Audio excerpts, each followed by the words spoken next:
Chapter 187. Times have changed, times have indeed changed. For reasons unbeknownst to him, this phrase sprang to Guo Xinyan's mind as he beheld the scene before him. The dining hall at the Shanhai Football Association's flying fish training base was spacious, accommodating over 200 diners simultaneously, in addition to 4 large round tables, each seating 10, situated in the corners of the hall. The remaining seating comprised booths for 4 to 6 individuals. With such ample space, one could choose any seat they desired. Those wishing for solitude could opt for a quaint 4-person booth in the corner, while groups of 3 to 5 could gather around the 6-person booths, avoiding interaction with others. However, in Guo Xinyan's eyes, the vast dining hall seemed to revolve around a small, vibrant area where everyone congregated around a few booths. At the center of this lively gathering was a 6-person booth occupied by Hu Lai, Wang Guangwei, Chen Xingyi, Guo Junfu, Wang Zijian, Sun Gang, and Gao Ruimin, a total of 7 individuals, despite the booth's designation. Even Luo Kai sat alongside Liu Jinge at a table separated from this booth by another. While dining arrangements were typically casual, such a concentration around one table held profound significance. He recalled how, not long ago, he too had been the center of attention within the team. Yet now, after merely missing a single East Asian Cup, returning to the national youth team evoked a sense of estrangement, as if he were a ghost in a familiar realm. So much had altered. Hu Lai had just finished sharing the set-piece strategies that their team, the Shining Stars, had prepared for the Sea God team, leaving everyone astonished. Liu Yan, a central defender and fellow participant in the last match, exclaimed with wide eyes, "You rascal, you had so many tricks up your sleeve?" The room erupted in laughter.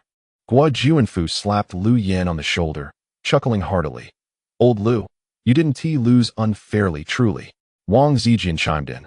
"Liu Yan, if you think like that, next time you meet, the Shining Stars set-piece tactics won't work against you." Liu Yan paused, appearing to genuinely ponder this notion. Beside him, Chen Xingyi remarked, "No way. Liu Guo, you're actually considering that? I advise against it. Who knows what devious plans Hu Lai might concoct next? Oh dear, little star, which side are you on?" The dining hall resonated with laughter and mirth.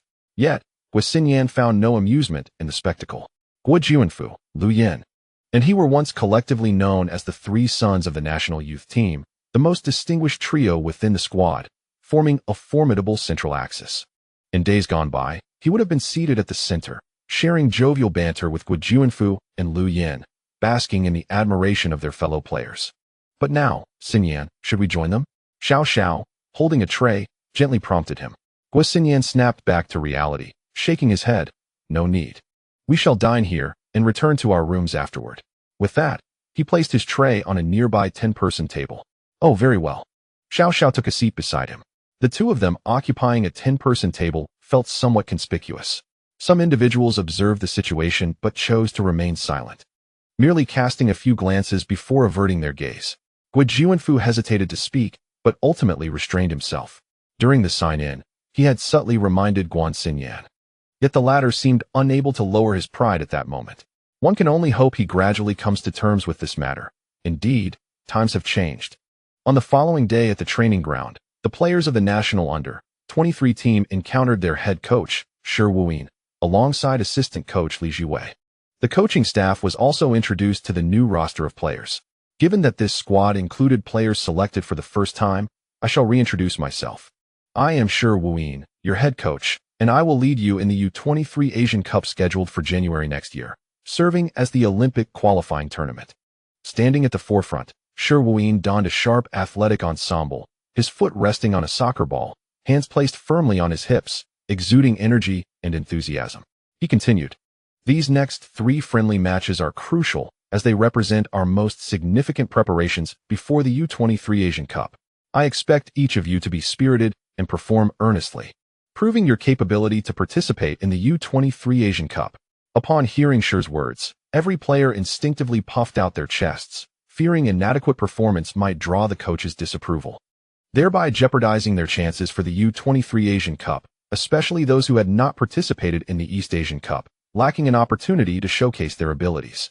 After his introduction, it was time for assistant coach Li Jiwei to present himself. "I am your assistant coach, Li Jiwei.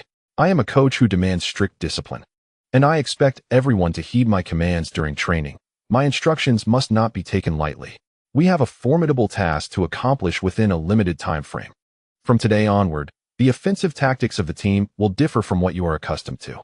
Guo Junfu, upon hearing the assistant coach's remarks, appeared unsurprised and exchanged a glance with Guo Xinyan. The latter, however, seemed oblivious to the implications of Li's words, resembling a wooden figure, devoid of any reaction. Guo Junfu sighed inwardly. Time is of the essence. We must fully grasp the new offensive tactics before the U-23 Asian Cup next year. These 3 friendly matches will serve as a test of your training outcomes. Do not underestimate the significance of time, for brevity carries its own demands. Each of you must dedicate yourselves wholeheartedly during this period. Do you understand? Li Jiwei inquired loudly. The entire national under-23 team responded in unison, "We understand." Excellent. Let us commence our warm-up. Once formal training began, it quickly became apparent what the so-called new offensive tactics entailed. Previously, the under-23 team primarily employed a 4-4-2 formation. Even during the East Asian Cup, however, this time, the team would adopt a 4-3-3 formation, with Hu Lai positioned as the center forward.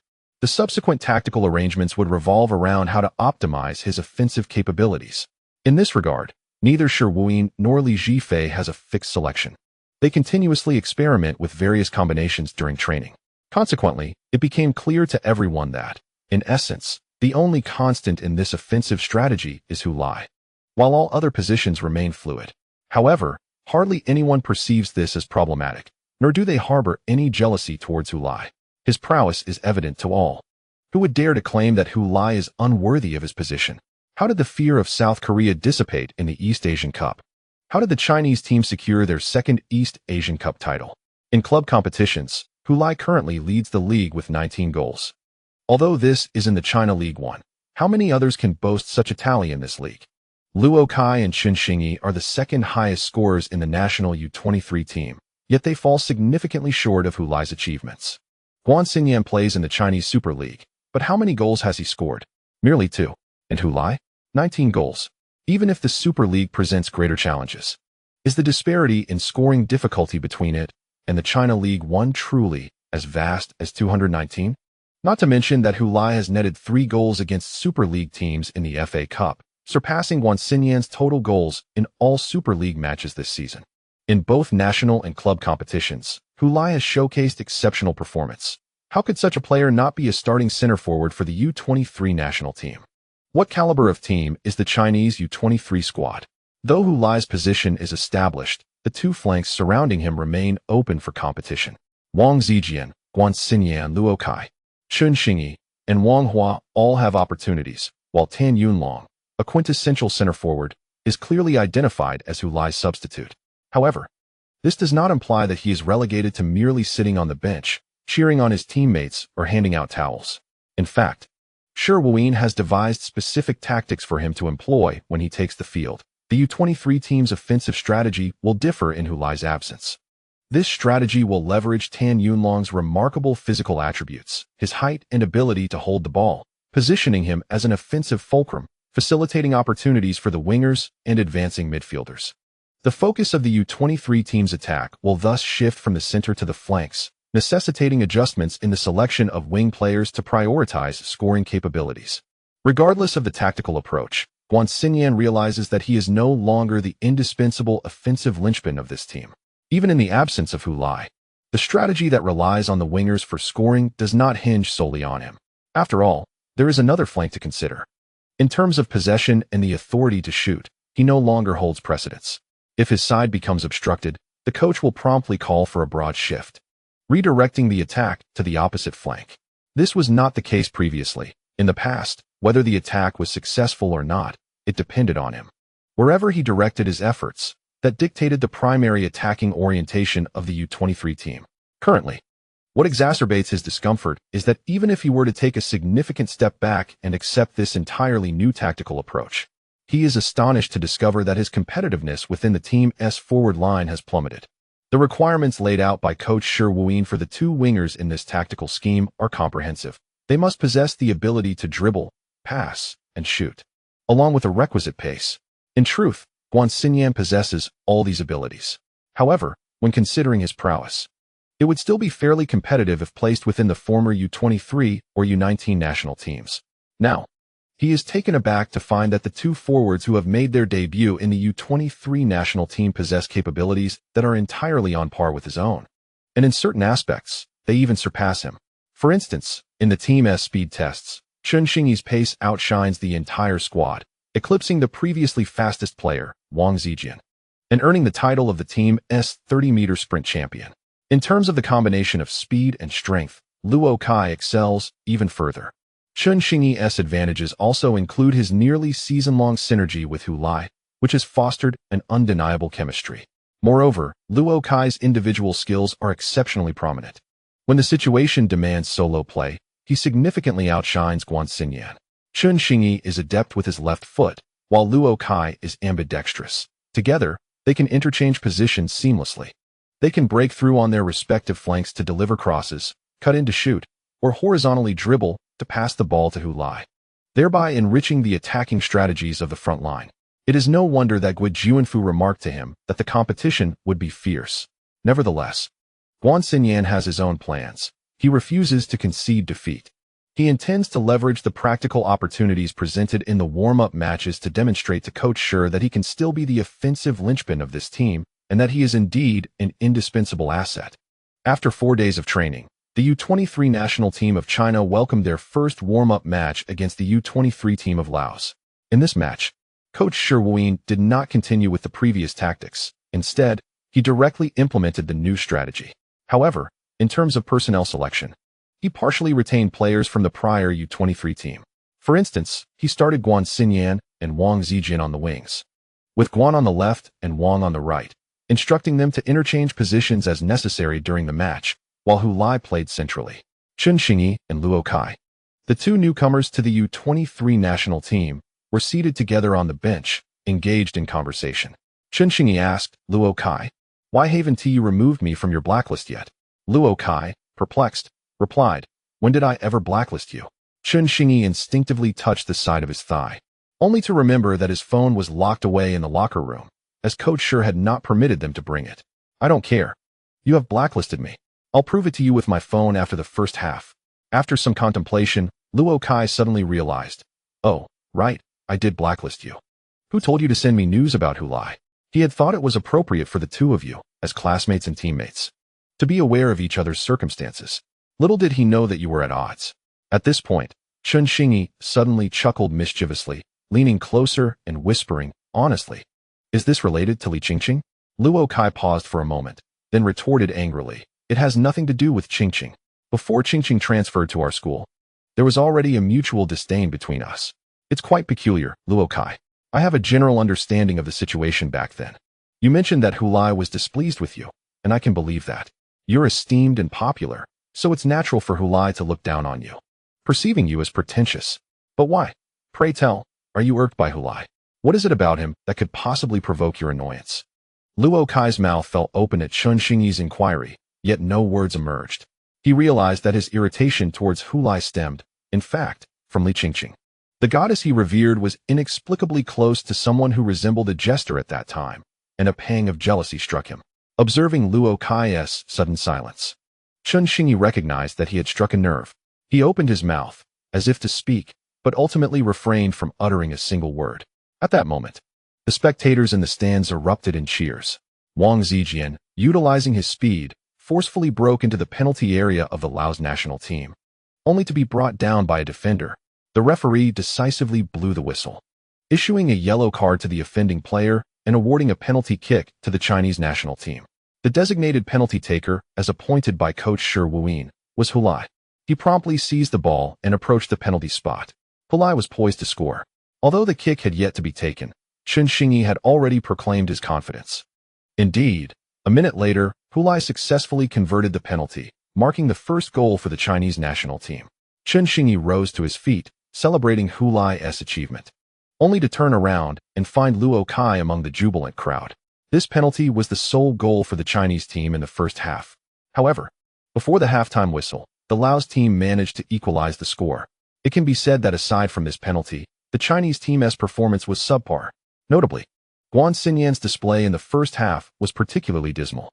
He became overly fixated on his personal performance, seemingly eager to prove to Coach Shi that he was still the core player he once was. His excessive ball-holding and reluctance to pass resulted in numerous missed opportunities during attacks. Moreover, his tendency to hold on to the ball led to unnecessary mistakes, forcing the Chinese team to retreat and defend after finally mounting an offensive. The conceded goal was a direct result of this. Even the commentators noted Guo Xinyan's poor performance, criticizing him on multiple occasions. Holding the ball too much. Too sticky with the ball. What are you thinking? Pass it already. Shooting when you shouldn't and not shooting when the moment calls for it. Taking an extra touch resulted in a poor angle. During halftime, Coach Shi addressed the dejected Guo Xinyan in the locker room, stating, "In the second half, you should take a break and observe how others play." His words carried weight, and Guo Xinyan did not retort or protest. He merely lowered his head, concealing his expression and thoughts from view. In the second half, the national team, having switched to an entirely new attacking formation, exhibited a performance that was markedly different from the first half. Chen Xingyi and Luo Kai flanked Hu Lai on either side, whether relying on their individual prowess or seeking synergy with their teammates. Their performance exceeded that of Guo Xinyan in the first half. During halftime, they even defended Guo Xinyan, asserting that aside from Hu Lai, he was the most formidable player in the national U23 team's offensive lineup, contending that it was not Guo Xinyan's lack of ability, but rather Shi Wuyi's tactics that were ill-suited for him. However, in the second half, the impressive performances of Chen Xingyi and Luo Kai served as a stark rebuttal to the supporters of Guo Xinyan. Thanks to the remarkable synergy among Chen Xingyi, Luo Kai, and Hu Lai, the Chinese U23 team ultimately triumphed over the Laos U23 team with a score of 3-1 on home soil. Hu Lai scored twice, while Guo Junfu added another goal. Although neither Chen Xingyi nor Luo Kai found the net, their contributions transcended mere scoring and assisting statistics. Anyone who witnessed the match would concur that the U23 team has discovered their trident. Meanwhile, the fans of Guo Xinyan must come to terms with the harsh reality that within this trident, there is no place for their beloved player. He lacks even the qualifications to be a part of it. Following their victory over the Laos U23 team, the Chinese U23 squad returned to Feiyu Island, located at the Yangtze River estuary, to continue training, addressing the issues revealed during the match. However, before the training commenced, Shi Wuyin sought out Guo Xinyan for a private conversation. At the outset of this one-on-one dialogue, Shi Wuyin unreservedly delivered severe critiques regarding Guo Xinyan's performance in the previous match. Do you even know what you are doing? Do you think you can arbitrarily alter tactics on the field and play as you please? The strategy was meticulously refined over months by the coaching staff. Who do you think you are to change it at? Well, Guo Xinyan lowered his head and quietly replied, "No, Coach Shi." Then why didn't you pass the ball to Hu Lai? Why didn't you connect with him? Shi Wuyin glared at Guo Xinyan. Guo Xinyan's lips moved, yet he remained silent. "Speak," Shi Wuyin shouted, causing Guo Xinyan to tremble, yet he continued to keep his head down, mute. "Are you feeling disgruntled at losing your core position? Do you think Hu Lai has usurped your tactical role?" Guo Xinyan answered with silence. "Let me tell you, encountering an attacking core like Hu Lai is your fortune. He will not compete with you for possession. Without Hu Lai, if it were Luo Kai or Chen Xingyi, do you believe you could seize possession from them after your performance in the match? You wouldn't even step onto the field." Shi Wuyin crossed his arms and leaned against the desk, staring intently at Guo Xinyan. Guo Xinyan continued to bow his head and accept the scolding without retort. Observing this, Shi Wuyin felt a tinge of boredom, as if he were merely throwing punches at a sandbag, receiving no reaction in return. After a moment of silence, he allowed his emotions and tone to soften before continuing. "Guo Xinyan, I know your potential. The performance you exhibited yesterday was far from your true capabilities. If you can quiet your mind and truly embrace this tactical approach, you will find that it brings you only benefits, devoid of any drawbacks. What you stand to lose is merely an ephemeral title, yet you shall gain an abundance of goals and assists akin to Chen Xingyi. Consider Chen Xingyi's performance after being loaned from Golden Arrow to Star Flash. It is remarkable." Guo Xinyan lifted his gaze to his coach and remarked, "Yet I have heard some say that Chen Xingyi's success comes merely from clinging to Hu Lai's coattails. For someone transitioning from a student player to a professional like Chen Xingyi, perhaps that is not a source of shame. However, I do not wish to be perceived in such a manner." Upon hearing Guo Xinyan's words, Shi Wuyin chuckled. "Your ambition is commendable. But let me pose a question. Is collaborating with teammates merely a matter of clinging to someone's coattails? By that logic, did your previous teammates not ride on your coattails? How is it that you can be the one to carry others, while they cannot do the same for you? Guo Xinyan, taken aback by Shi Wuyin's retort, lowered his head once more. Observing this, Shi Wuyin's tone took on a more serious note. Let me tell you, Guo Xinyan, your mindset is fundamentally flawed. A team functions as a cohesive unit. The role of a core player is not to have the entire team serve them, nor to sacrifice the overall performance for the sake of one individual. On the contrary, the essence of being a core player is to uplift the entire team, to enhance collective performance. Otherwise, what qualifies you as a core player? If you cannot improve the team's performance, you lack the right to be considered central. Do you understand what it means to be a core player? This is what it means. Shi Wuyin thumped his chest with conviction, producing a resonant sound. Is it significant? Indeed it is. But have you ever witnessed someone flaunting their heart outside their body for all to see? That would be folly. Having said this, Shi Wuyin took a moment to compose himself before sighing. Guo Xinyan, you have journeyed with me from the national youth team, and both Lao Li and I wish to see you flourish. However, he paused, contemplating his next words, before his tone hardened once more. The team's tactics are set as they are. Whether you like it or not, you must accept this. I can offer you opportunities until the U23 Asian Cup. But if you continue to exhibit the same attitude as yesterday, I regretfully will not include you in the U23 Asian Cup roster. Reflect on this carefully and consider your path forward. Guo Xinyan exited without uttering a word. Shortly after his departure, Li Zhifei entered the room. How did the conversation go? Shi Wuyin shook his head, expressing his frustration. I felt as though I was conversing with a ghost. 99% of the time, it was I who spoke, while he uttered only 3 sentences from entry to exit. After listening to Shi Wuyin's account, Li Zhifei sighed. We have done all that we can and said everything necessary. If he remains unchanged, there is little we can do. We cannot lay everything out for him. Some individuals simply cannot keep up, and perhaps that is just his fate. Once a leading scorer for the team, he now finds himself in a position where he may not even see playing time. It is indeed a harsh reality.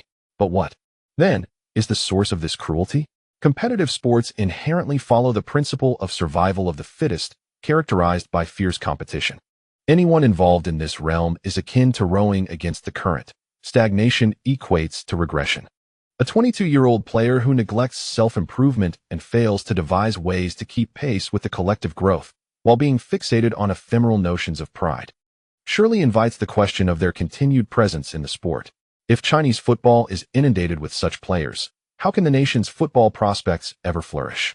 Both coaches, being sagacious individuals, expressed only a modicum of regret for Guo Xinyan, yet this sentiment did not dictate their actions. Some individuals, if they recklessly rush towards self-destruction, cannot be salvaged, and thus, it is best to let them meet their fate. Following a conversation with head coach Shi Wuyin, Guo Xinyan found that there were indeed others intrigued by the dialogue, such as Guo Junfu, who approached him under the guise of friendship to glean insights. However, Guo Xinyan remained tight-lipped and somewhat unapproachable, leading Guo Junfu to ultimately abandon his inquiries. The specifics of that conversation remain undisclosed, and no discernible changes in Guo Xinyan were observed during training. Initially, Guo Junfu paid close attention to him during practice, but gradually ceased to do so. In the second warm-up match, the Chinese U23 team faced off against Qatar's U23 team.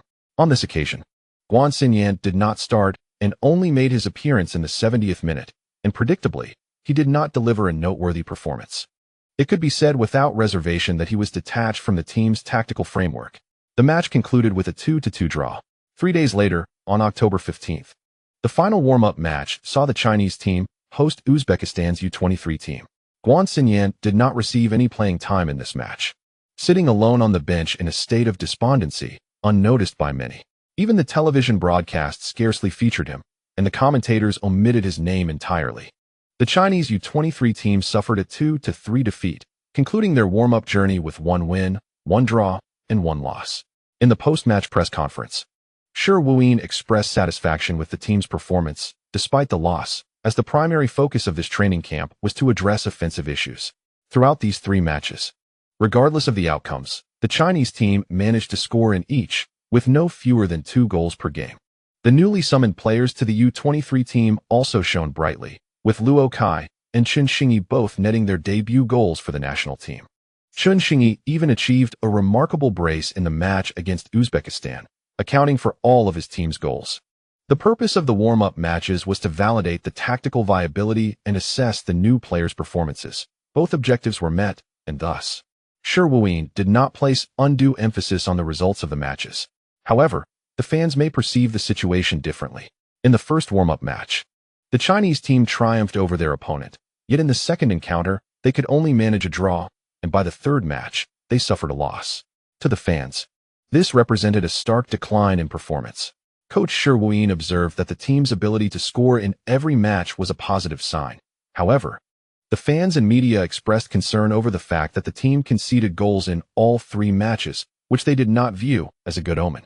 With more than 2 months remaining until the U23 Asian Cup, the results of the warm-up matches for the national under-23 team are unlikely to inspire much optimism. A journalist raised this concern, to which Shi Ruimin responded that the team's next focus would be to enhance their offensive capabilities while also fortifying their defense to minimize goals conceded.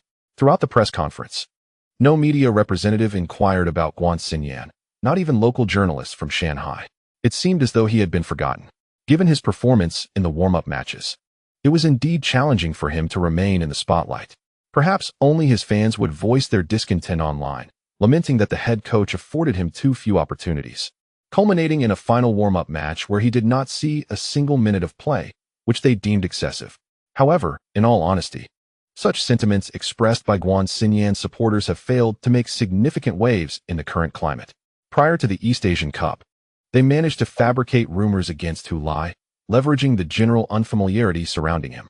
After that East Asian Cup match, however, everyone became acutely aware of Hu Lai's prowess. Coupled with his performance this season in both the league and the FA Cup, it became evident that Hu Lai had ascended to a level that was beyond Guo Xinyan's reach.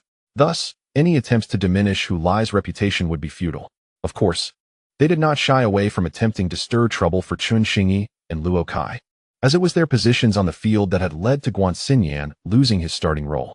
However, they soon realized that in terms of online fan warfare, they were no match for the 2 established fan bases that had been competing since high school and into professional football. Their idol could not compete on the pitch, and as fans, they found themselves overwhelmed by the opposing supporters. It is a rather amusing yet tragic tale.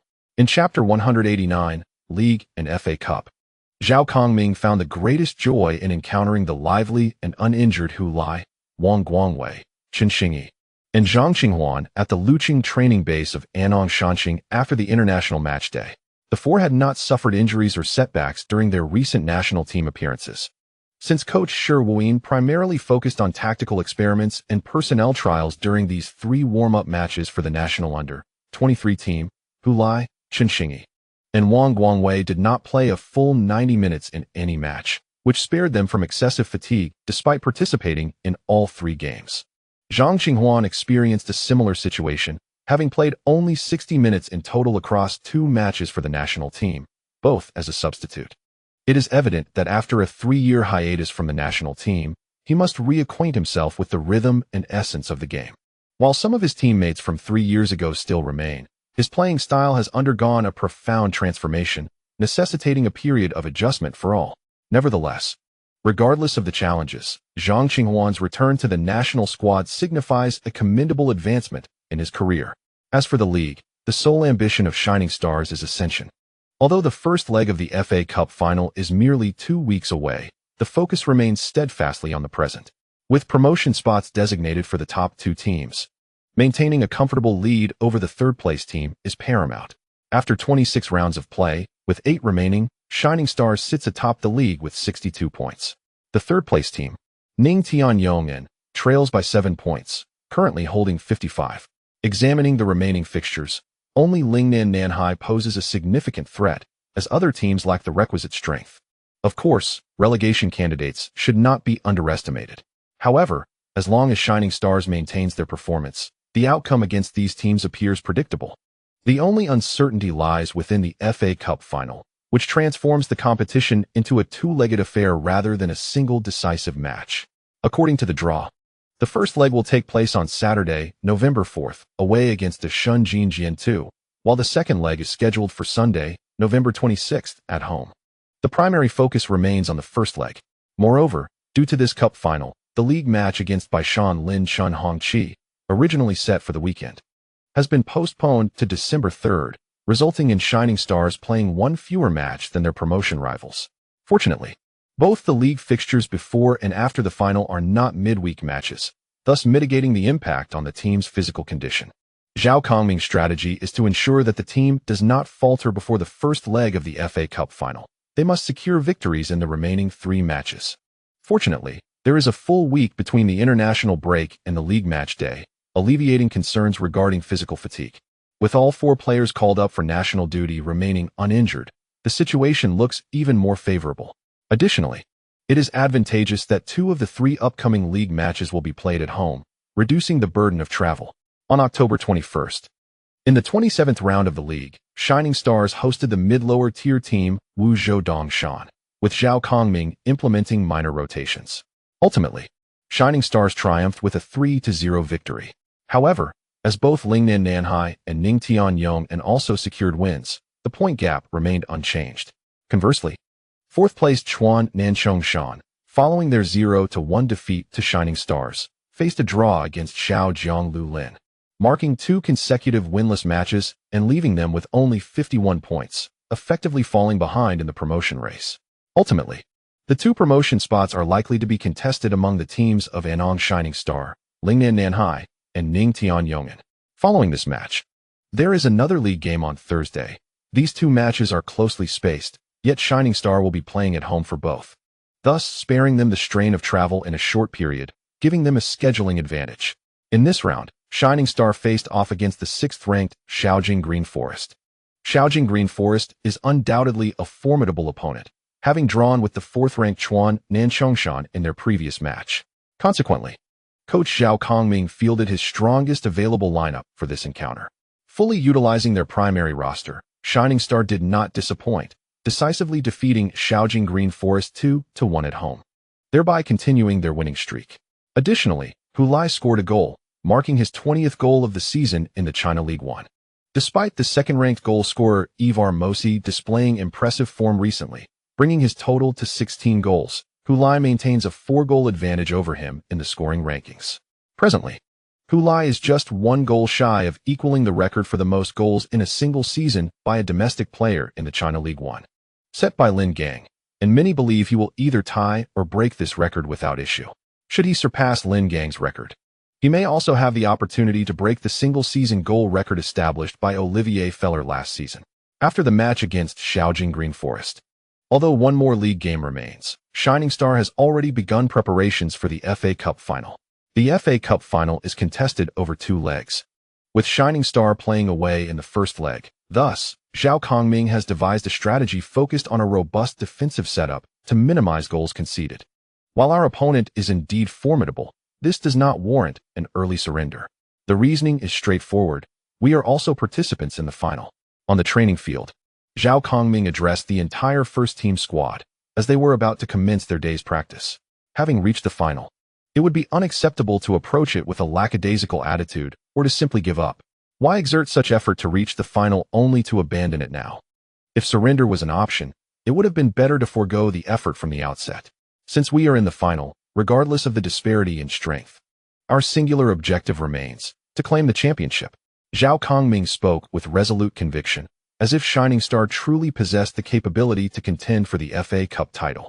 After having eliminated 2 teams from the Chinese Super League, particularly following a 2-1 victory against Haishan, the players felt that the coach's words were entirely appropriate. If thoughts of giving up had arisen during the semifinals, it would have been somewhat understandable. Yet, contemplating surrender upon reaching the final indicates that such individuals are unfit to be professional players, as they lack even the most basic competitive spirit. With the formidable offense of Dazhun Golden Arrow, our sole focus in the away match will be on defense, defending with all our might. If we ultimately lose by only 1 goal, we will consider it a task accomplished. If the match concludes in a 0-0 draw, we shall deem it a victory. In the forthcoming week and a half, we shall continue to fortify our defensive training, much like we did prior to the semifinals. After uplifting the team's spirits and assigning training tasks, Zhao Kongming instructed assistant coach Chen Mo to lead the team in their warm-up. Meanwhile, he, accompanied by the other coaches, busied himself on the training ground, arranging the equipment necessary for the upcoming session. Once this was accomplished, he stood on the field, observing over 21st team players warming up in the brisk morning breeze, feeling a profound sense of accomplishment. Once an ordinary coach, he realized that transitioning from a professional player to a coaching role, a common choice for many retirees, was far more complex than anticipated. It was not merely a matter of absorbing knowledge from other coaches. True coaching required a distinct skill set. Initially, he served as a grassroots youth training coach, responsible solely for training. Gradually, he ascended to the position of head coach for the youth team and eventually became the youth training supervisor. He transitioned from the training field to a managerial role. Now, as the head coach of a top-tier league team, he has led them to the pinnacle of the league standings and into the finals of the FA Cup. The team boasts seasoned veterans like Qin Lin, mid-generation players such as Li Tailin, and young talents represented by Hu Lai and Zhang Qinghuan. This harmonious blend of experience, physical prowess, and youthful exuberance is a testament to his vision. The team embodies his football philosophy. At this moment, he resembles a diligent farmer, observing the flourishing crops in his fields, anticipating a bountiful harvest. On Monday, October 30th, the Shining Stars faced off against relegation-threatened Nanjia Tianyu in an away match. Contrary to the expectations of many, the Shining Stars did not make significant rotations in their lineup. Thus, despite the away game and Nanjia Tianyu's desperate need for points, their fighting spirit was palpable. Nevertheless, the majority of the starting players for the Shining Stars emerged victorious, securing a surprising 4-1 win against their opponents. This unexpected triumph arose because many had presumed Zhao Kongming would prioritize preparation for the first leg of the FA Cup final over the league match, as had been his approach before the semifinals. However, he chose to prioritize the league instead. This decision has sparked speculation about whether the Shining Stars have relinquished their ambitions for the FA Cup final. After all, their opponents are formidable, and the Shining Stars have already exerted maximum effort to reach the final. The creative set-piece tactics were revealed during the semifinals, and the Golden Arrow side would undoubtedly be prepared, rendering any attempts at clever tricks to defeat a Super League team nearly impossible. Moreover, given that Golden Arrow currently occupies the top position in the Super League, their strength is incomparable to the 6th-ranked Sea God from earlier. With such a disparity in strength and the added advantage of playing at home, why would the Shining Stars sacrifice their league success for a match they were likely to lose? Ensuring promotion to the Super League would absolve Zhao Kongming of any blame, even in the event of a loss in the FA Cup final.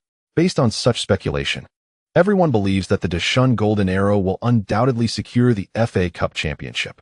Moreover, encountering a team from the China League One in the FA Cup final is indeed a stroke of fortune. This implies that they need not expend excessive effort in the final, thereby ensuring that their primary focus can be directed entirely towards the league, where they are vying for the Super League title against the Lingnan South China Tigers. Since being eliminated by the Deshun Golden Arrow in the FA Cup, the latter has dedicated themselves fully to the league, immediately posing significant challenges for the Golden Arrow. Currently, both teams are entangled in a fierce competition, with the outcome of the league title remaining uncertain until the very last moment. For the Deshun Golden Arrow to successfully defend their title, they must exhibit unwavering focus in the league. Initially, the FA Cup final was poised to be a crucial factor influencing their performance. But upon realizing their opponent is a team from the China League One, many fans of the Golden Arrow feel a sense of relief. They hope to resolve the championship suspense in the first leg of the two-legged FA Cup final. Chapter 190. Returning to familiar grounds. The match has concluded. The Deshun Golden Arrow suffered a 1-2 defeat against the Hedong Thunder. This result has taken many by surprise, under normal circumstances. How could the reigning champions falter at such a pivotal moment in their pursuit of the Super League title? Yet, they indeed stumbled. Perhaps it is related to their upcoming FA Cup final, as it seemed the players of the Golden Arrow were somewhat distracted today. On the television broadcast, the players donning the blue-black jerseys of the Deshun Golden Arrow hurriedly lowered their heads and made their way towards the player tunnel. Their head coach, Wang Zijian, merely exchanged a perfunctory handshake with the coach of the Hedong Thunder before also heading towards the tunnel, seemingly muttering grievances about the players' performance. His dissatisfaction is certainly warranted. After this loss, the ranking of the Deshun Golden Arrow plummeted from first to second. They had previously led the South China Tigers by a single point, but now they trailed by 2. How could head coach Wang Zijian not be furious? Upon returning to the locker room, after the last person entered, Wang Zijian closed the door behind him and unleashed his fury. What on earth were you playing at? How could we possibly not defeat the Thunder with a normal performance? So what if it was an away game? Last season we won here 3-1, and now we lose 1-2? A bunch of nonsense. What were you thinking? Are you preoccupied with next Saturday's FA Cup final? You have an entire week. Who gave you permission to think about that? I refrained from mentioning that match just to ensure you focused on performing well in the league. And this is how you repay that trust. He then proceeded to call out each player, berating them thoroughly. The players of the Deshun Golden Arrow, irrespective of their nationality, were subjected to Wang Zijian's scathing criticism. Even the substitutes who did not participate in the match were not spared, bowing their heads in quiet acceptance of the reprimand. If Chen Xingyi were present, he would undoubtedly resonate with the sentiments expressed. Having once endured the desolation of remaining on the bench for 90 minutes, only to return to the locker room and be chastised alongside his teammates by the head coach. When he first encountered such reprimands, he was utterly bewildered, questioning the rationale behind being scolded for a match he did not participate in.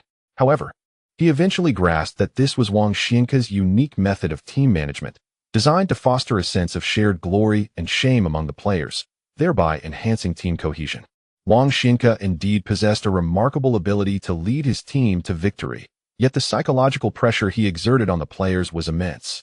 A minor mistake could lead to scathing rebukes, irrespective of previous commendable performances. Any error was deemed unforgivable.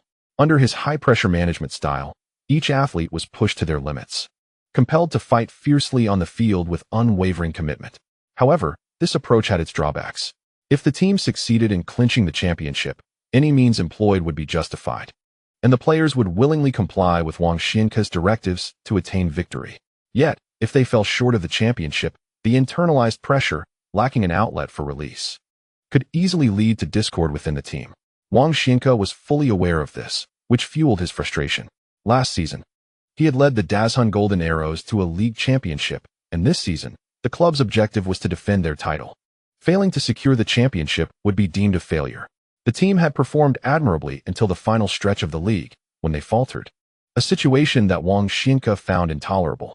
Xingyi, the finals against the Golden Arrows present us with a splendid opportunity. Strive to perform well, so that when we return to the Golden Arrows next season, the club will undoubtedly place greater emphasis on you, Chen Xingyi said during a meal with his son. I must tell you, do not underestimate the importance of playing against your former club. On the contrary, the more fiercely you compete, the more the Golden Arrows will value you. Do you understand? Noticing his son's distracted demeanor, Chen Xingyi raised his voice. While he acknowledged his father's words, Chen Xingyi pondered, but, Dad, should I continue to stay with Shining Stars next year? After contemplating, Chen Xingyi nodded. That makes sense. Shining Stars clearly prefers to provide you with opportunities, while the situation at Golden Arrows is uncertain. However, Xingyi, given your performance this season with Shining Stars, it is quite possible that Golden Arrows will believe you have received ample training and will be determined to retain you for the new season. What training can I gain in just one season? Will I return to being a bench warmer at Golden Arrows? Even if I become a rotational player, it surely cannot compare to being a starter at Shining Stars, especially since Shining Stars will also be competing in the Super League next season. Chen Xingyi furrowed his brow. While that may be the case, my concern is whether Golden Arrows shares the same perspective, Chen Xingyi remarked with a smile at his father. Isn't it your job to persuade the club, Dad? You are my agent. Hearing this, Chen Xingyi chuckled. You are absolutely right. You need only to decide where you wish to play, and I will handle the rest. Speaking of which, if you are so content at Shining Stars, why not consider making a permanent transfer? Unexpectedly, Chen Xingyi withdrew his smile and resolutely shook his head. No, the purpose of a loan is to cultivate and enhance oneself. There is no necessity for a transfer. I shall return to the Golden Arrow. This caught Chen Xingyi off guard. He had anticipated that his suggestion would be met with fervent support from his son, and he would then be left grappling with how to persuade the Golden Arrow to release him. To his surprise, his son opposed the transfer to Flash Star. Are you not enjoying yourself here? You have harmonious teammates and a coach who knows how to utilize your talents, he inquired. Because I do not wish to be labeled as someone who merely rides on the coattails of others, Dad, Chen Xingyi replied. A loan is always temporary. But if I were to transfer, It would be akin to clinging to Hu Lai's success. I want to improve myself here and eventually return to my original place, proving my capabilities and demonstrating that I am not solely reliant on Hu Lai. Therefore, I shall continue my loan next season. I believe I am still not strong enough. To be honest, Dad, I truly felt my progress in Flash Star only half a season later, particularly after our home match against the Shanhai team. Chen Xingyi pondered for a moment and nodded in agreement. That is true. Before, it seemed you were merely serving as Hu Lai's passer and assist provider. Indeed, I wish to continue playing under Coach Xiao's guidance. This remaining half-season is simply insufficient for my development. Very well, since you have a clear vision for yourself, I shall refrain from making decisions for you. In any case, I will assist you in negotiating a new loan contract, persuading the Golden Arrow to lend you out for another season. During this season, you should strive to enhance yourself. However, Xingyi, you must also understand that this will be your final season in Flash Star. I understand, rest assured, Dad. I will not let you down. Sitting on the bus from the airport to the hotel, Chen Xingyi gazed out at the bustling streets of Dazhan, lost in thought. The Flash Star bus had just exited the airport and was passing by the football square, which featured a massive football at its center, a landmark of Dazhan. Surrounding this football were sculptures of legendary figures who had made significant contributions to Dazhan's football history, a testament to this football city. Among the sculptures were national players and coaches who had led the Dazhan football team to victory. However, not every player and coach associated with Dazhan football received such honor. Currently, only Chai Shun, the captain and defensive midfielder of the Golden Arrow, has been immortalized with a statue while still active in his career. This accolade is due to Chai Shun's lifelong dedication to Dazhan football. At 34 years of age, he is confirmed to retire with the Golden Arrow. Having served only this single team throughout his career, he stands as a symbol of loyalty in Chinese football, deserving of such recognition. Given the stringent criteria, the circular football square's surrounding sculptures occupy less than a quarter of its perimeter. Chen Xingyi reminisced about the time he first arrived at the Golden Arrow, when he had visited this place with his father. Back then, he boldly declared to his father that he would one day leave his name and likeness on this grand football sculpture, becoming a part of Dazhan's football history. At that time, he was brimming with youthful vigor, filled with aspirations and expectations for the future, convinced that a radiant destiny awaited him just beyond the horizon. He envisioned himself as a prominent name in the annals of Dazhong football history. However, the harsh reality transformed his grandiose proclamations into mere jest within a year. What does it matter to be the best in high school football? Upon entering the professional realm, you are nothing. Everything must begin anew. The achievements you garnered in campus football are of little consequence in the world of professional sports. Now, as he revisits familiar grounds, memories flood back to Chen Xingyi, leaving him feeling somewhat awkward and uncomfortable. Hey, little star, are there any delightful spots to eat or play in Dazhong? He suddenly heard Hu Lai call from behind him. Chen Xingyi snapped back to reality and shook his head, somewhat surprised. Why? Are you still thinking about having fun? Our opponent is Jian. No. I just noticed you staring outside, and I wondered if you were particularly familiar with this place, if it was where you once fought your battles, Hu Lai remarked, pointing at an imposing building they passed by. The large sign on the edifice read Azure Sea and Blue Sky, with smaller text below indicating it was a bathing center. Fight! What a joke! Chen Xingyi retorted. I've been in Jincheng for quite a while, and I hardly ever go to the city center. Am I really that kind of person? Hu Lai then pointed at Zhang Qinghuan beside him, saying, so you're implying that Brother Huan is that kind of person? Chen Xingyi was taken aback by Hu Lai's sharp wit. Fortunately, Zhang Qinghuan was well aware of Hu Lai's character and shot him a glance. When we return to Jincheng, I'll take you to see the world. All right, Hu Lai? Is that a promise? Then I must invite old Wang along. Hu Lai exclaimed. Wang Guangwei quickly shook his head. I would never go to such a place. Hu Lai shrugged. Good brothers stand together. If old Wang isn't going, then neither am I. Wang Guangwei, seeing this, quickly changed his tune. Well, I'll go. Great. Since you're so eager, you can go in my stead. Just come back and tell me all about it, Hu Lai said, giving Wang Guangwei a hearty pat on the shoulder. He then turned to Zhang Qinghuan. Brother Huan, please take good care of old Wang. He is new to this, and hasn't he seen much of the world. Let us not have him make a fool of himself and tarnish your good name. Everyone collectively gave Hu Lai the finger, uninterested in engaging with the king of banter who was all talk, but timid in action. Yet, Hu Lai seemed quite intrigued by the bathing center. As their bus passed yet another spa. Hey, little star, I've heard that northern bathhouses offer scrubbing services. I've always been curious. If you're lying down for a scrub, how does that work? What do you mean? Chen Xingyi initially didn't grasp the question. It was Zhang Qinghuan who quickly responded, pointing at Hu Lai. What on earth are you thinking about, Hu Lai? This demonstrates my thirst for knowledge, Hu Lai proclaimed proudly. Chen Xingyi then caught on, casting a disdainful glance at Hu Lai. If you're so eager to know, why not experience it yourself? I'm merely consulting you. The local expert. I'm not a local. I'm from Nanxi. Nanxi is still in the north. Don't they have bathhouses? Of course. Then have you ever been for a scrub? Hu Lai pointed at Chen Xingyi. Chen Xingyi was left speechless, utterly astonished by Hu Lai's unexpected turn of events. Regaining his composure, he shook his head, exclaiming, "No, you're lying. What would I gain from deceiving you?" Hu Lai turned his gaze solemnly toward the car window and remarked, "Thus, we remain oblivious to whether Chen Xingyi has ever faced such indignity." "Who are you addressing?" Wang Guangwei inquired with curiosity. "The readers," Hu Lai retorted. "Damn you, Hu Lai." Chen Xingyi spun around, attempting to grasp Hu Lai by the throat, only to be thwarted by the chair's backrest.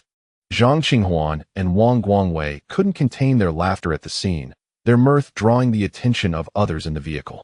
"What's happening back there?" Captain Li Tailin called out over his shoulder.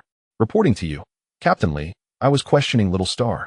Hu Lai's words were abruptly cut off as Chen Xingyi lunged forward, finally overcoming the chair's barrier to cover Hu Lai's mouth. "It's nothing, really, Captain Li. Hu Lai is just being his usual self," he clarified. "Oh, I see. It's Hu Lai," Li Tailin replied, turning his focus away from the commotion. Chen Xingyi maintained his grip on Hu Lai's mouth, casting a warning glance to ensure he would not broach the subject again. Hu Lai blinked in acquiescence, prompting Chen Xingyi to release him. The moment he did, Hu Lai whispered, "It's fine, Little Star. If you're feeling embarrassed, you can tell me privately on WeChat. I promise not to take screenshots or share them on social media, and if I do, I will certainly shield you from it." Wang Guangwei and Zhang Qinghuan burst into laughter once more. Taking a deep breath, Chen Xingyi couldn't help but join in the laughter, exclaiming, "Goodness, Hu Lai, are you ever serious?" He suddenly realized that the fleeting sense of embarrassment had dissipated entirely amidst their playful banter. Was it more mortifying to aspire to be a heroic figure for Dazhong football, with a statue erected in this very square, or to confront the awkward question of whether he had ever suffered such humiliation? After a moment of contemplation, he concluded that the latter was indeed the more uncomfortable matter. Leaning back in his seat, he exhaled a sigh of relief. The bus made a turn, revealing the expansive white exterior of a football stadium outside the right window. This was the venue for tomorrow's FA Cup final, the home ground of the Dazhong Golden Arrows, the Yuanyang Stadium. Chapter 191. There are always hurdles to overcome. The atmosphere within the Yuanyang Stadium, home of the Dazhong Golden Arrows, was electric with the sounds of jubilant fans celebrating their team's goal. Just 3 minutes into the second half, the Golden Arrows finally breached the defense of the Flashing Stars, breaking the deadlock. In the first half, the Flashing Stars had set up a formidable defense, successfully thwarting the Golden Arrows' advances, leaving the scoreline unblemished. However, as we noted during the first half, such passive defense is unsustainable. The moment the second half commenced, the Golden Arrows capitalized on the Flashing Stars' momentary lapse in concentration, scoring first. Yifeng watched this unfold from the commentary booth, shaking his head in dismay. With a lack of sufficient offensive strategies and support, the starting player Hu Lai had become nearly invisible. In the semifinals, Chen Xingyi, who performed remarkably during the counterattack, was unable to pose any significant threat to the Golden Arrows' defense. The Golden Arrows' defense against Chen Xingyi was highly effective, rendering the Flash Stars' counterattacks nearly futile. This exemplifies the stark disparity in the objective strength between the two teams. The gap between the second place in the Chinese Super League and the first place in the China League One is indeed vast. Faced with the formidable Golden Arrow, the Flash Stars could only retreat into a defensive shell, and even this strategy failed to prevent them from conceding a goal. Commentator Yan Kong shook his head in dismay, noting that it could not be said that the Flash Stars did not perform adequately. They had done their utmost, but the Golden Arrow was simply too powerful. It was merely a single goal conceded. The commentator from Anong Television was rallying the Anong fans watching at home, simultaneously encouraging the entire Flash Stars team on the field. How could one possibly avoid conceding a goal while playing against the second-place team in the Super League? Naturally, everyone hoped to keep a clean sheet. But conceding one goal was not the end of the world. For the Flash Stars, losing by just one goal in this match would be entirely acceptable. Seated in front of the television, Xiaolon furrowed her brow as she listened to the commentator's voice. This time, her husband was not by her side. He had mentioned the day before that his workplace had unexpectedly scheduled him for duty, and he would be unable to watch the match. Although Xiaolon found her husband's reaction somewhat peculiar, ever since their son had reached the finals of the FA Cup, he seemed to be acting strangely. She did not force him to watch the game. She understood that for men, pride often takes precedence, and some matters cannot be coerced. Since her husband was unwilling to watch, she decided to respect his wishes. After all, there were still 2 matches left in the finals. During the second leg of the finals, she could request that her husband watch with her. He would surely find it difficult to refuse her twice in a row. With this plan in mind, Xiaolon settled down alone at home to watch the match, but now she felt a twinge of regret. She longed to hear her husband's analysis of the game situation, whether the Flash Stars could hold their ground and avoid further goals conceded, or if there was hope for a sneaky score, similar to their performance against the Sea Gods in the semifinals. "Hey, Lao, why are you here again when you don't have duty today?" When Lao Fan returned to the security duty room to change clothes, he was surprised to see Hu Lai, dressed in his own clothes and sitting on the sofa playing on his phone. "I had a fight with my wife, and didn't he want to stay home?" Hu Lai replied without looking up. "Oh dear, what a pity," Lao Fan said, attempting to console Hu Lai as he walked toward the television in the duty room. "Now you can't even watch your son's match, can you?" "No worries. I can watch it here," Hu Lai replied. Before he could stop him, it was too late. The television, which had been in standby mode, was abruptly illuminated, and Lao Fan switched the channel to the Anong Television Sports Channel. The loud cacophony of the broadcast filled the room. Meanwhile, the commentator on Anong Television expressed his disappointment. The Flash Stars made a defensive error. The team captain, Li Tailin, inadvertently deflected the ball into his own net while attempting to block a shot from Sosa. It's an own goal. It has only been 6 minutes since the Shining Stars conceded a goal, and now they find themselves trailing 0-2 in the away match. Upon hearing such news, and confirming the score displayed in the upper left corner of the screen, Old Fan felt a twinge of embarrassment. What on earth is Shining Stars doing? Hu Lai gazed up at the television mounted on the wall, just as the image of the Golden Arrow coach's bench appeared on the screen. Coach Wang Zijian of Golden Arrow was fervently celebrating the goal with a raised fist. Witnessing this scene, Hu Lai immediately lowered his head once more to focus on his phone. They are only 2 goals behind. Shining Stars is performing quite admirably. However, he couldn't help but recall that during the semifinals against the Sea God, they had only conceded 1 goal. Old Fan interjected. "The teams are not the same. It cannot be that straightforward. The Sea God and Golden Arrow are entirely different. A tactic that works against the Sea God may not necessarily yield the same results against Golden Arrow," Hu Lai replied before rising to leave. "Where are you going?" "To the restroom." Hu Lai tucked his phone into his pocket and bent slightly as he exited.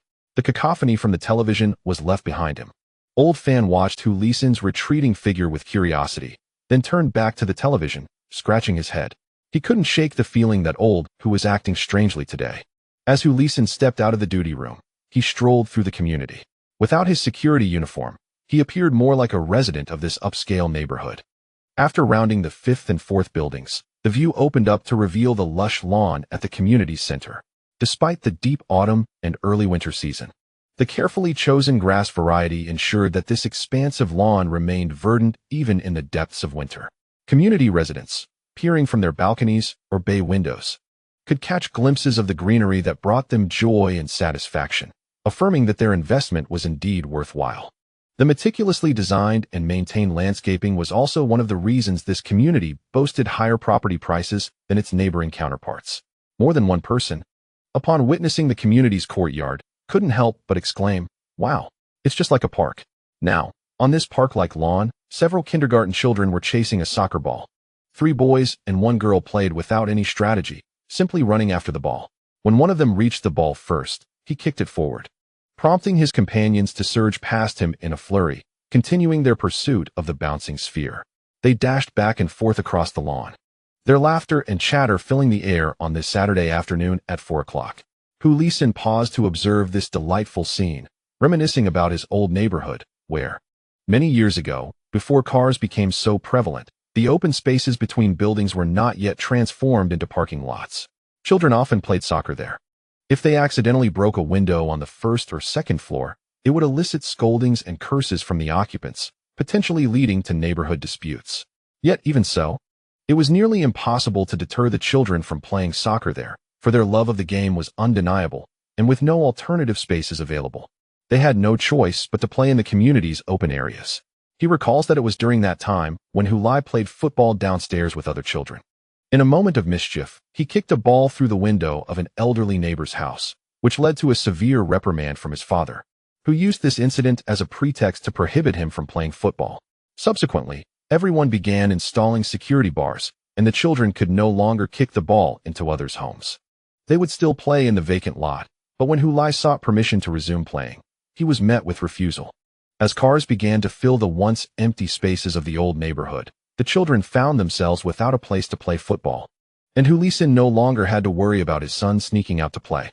Everything seemed to return to normalcy, and football faded from his life. Yet, unexpectedly, despite all his precautions, his son ultimately became a professional football player, watching him score goal after goal in professional leagues, and don the national team jersey to lift the championship trophy in international competitions. Hu Lai's emotions were a tumultuous blend. His wife often reproached him for not sharing in their son's success. Deep within, Hu Lai frequently questioned what true success entailed. Was his son's current status a measure of success? Having only played 2 seasons in the professional league and still competing in the second tier, he had yet to reach the top league. Moreover, his career lay ahead, and who could predict what the future held? After all, this world does not adhere to the principle of good being rewarded and evil punished. How could he find joy in his son's seemingly insignificant achievements? He once felt elated at the prospect of joining the first team, only to face a harsh reality when a fellow player recklessly injured his knee during training. Believing that such a person should never thrive in this field due to their reprehensible actions, he was astonished when a mere explanation of it was just an accident in training. I didn't mean to hurt anyone, absolved the perpetrator of all blame. The insipid apology offered no hope for reconciliation with the victim. When the pain from his knee often awakened him from sleep, he was confronted with news of that person's success, leaving him at a loss in this world. He cocooned himself in his blankets, in a darkened room, envisioning himself as a seed buried underground, rotten and unbloomed. He chose to ignore football, to shun its presence in his life, and to prevent that individual from reappearing in his world. Yet he failed.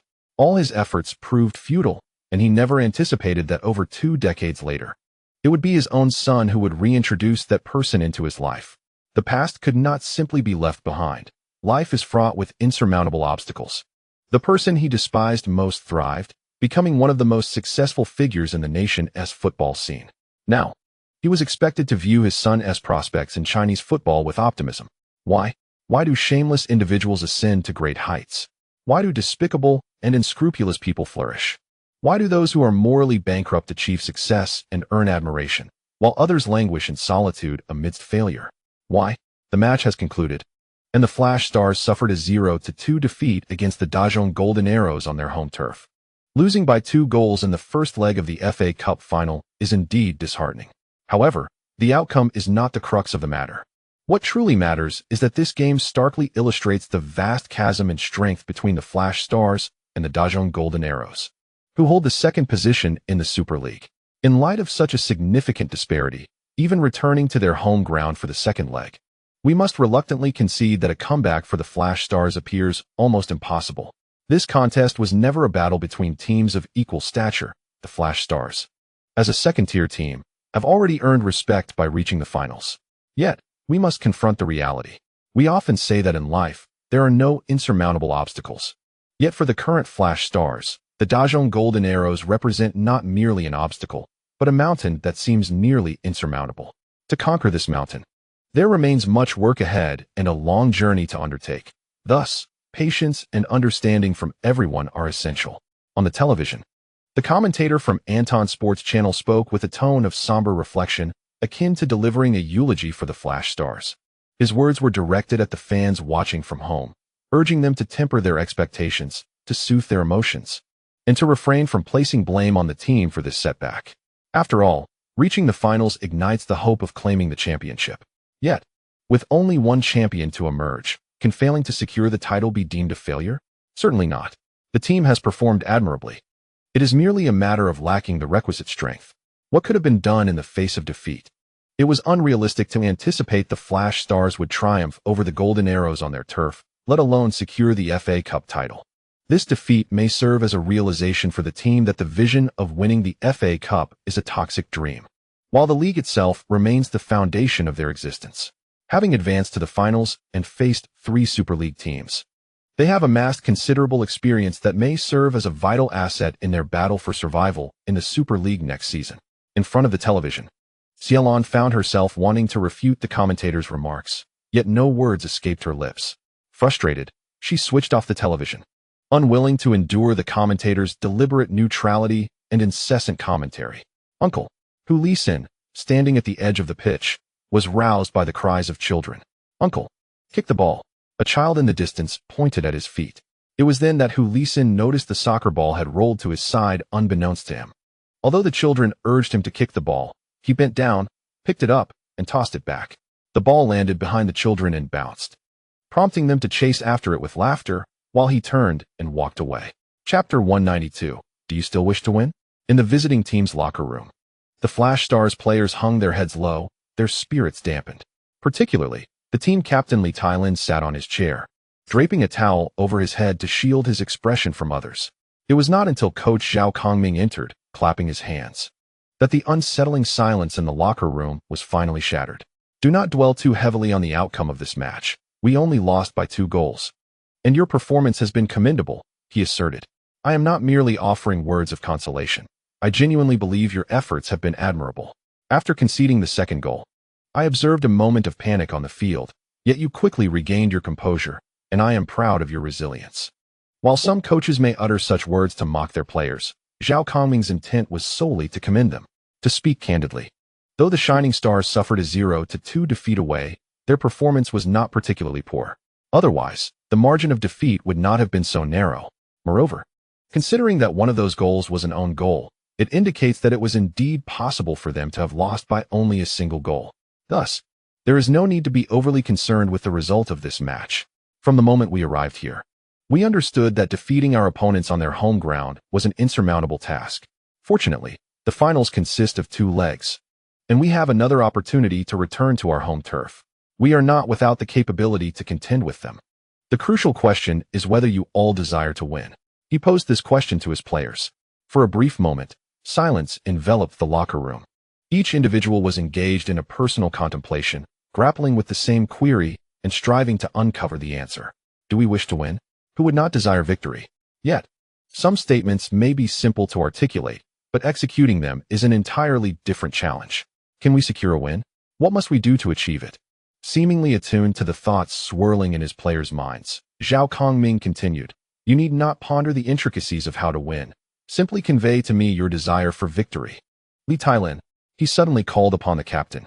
Li Tailin, taken aback, raised his head, peering through the shadow of his towel towards his coach. Why wear that white towel on your head? Who are you trying to impress? Zhao Kongming's voice was stern. I ask you again, do you wish to win? Li Tailin swiftly discarded the towel, exclaiming, I want to win, Coach Zhao. I truly want to win. Excellent. Qinlin. Zhao Kongming then addressed the prominent figure in the locker room. Qinlin, sitting calmly in his seat, responded in a flat tone. No one enters the finals aiming for second place, Coach Zhao.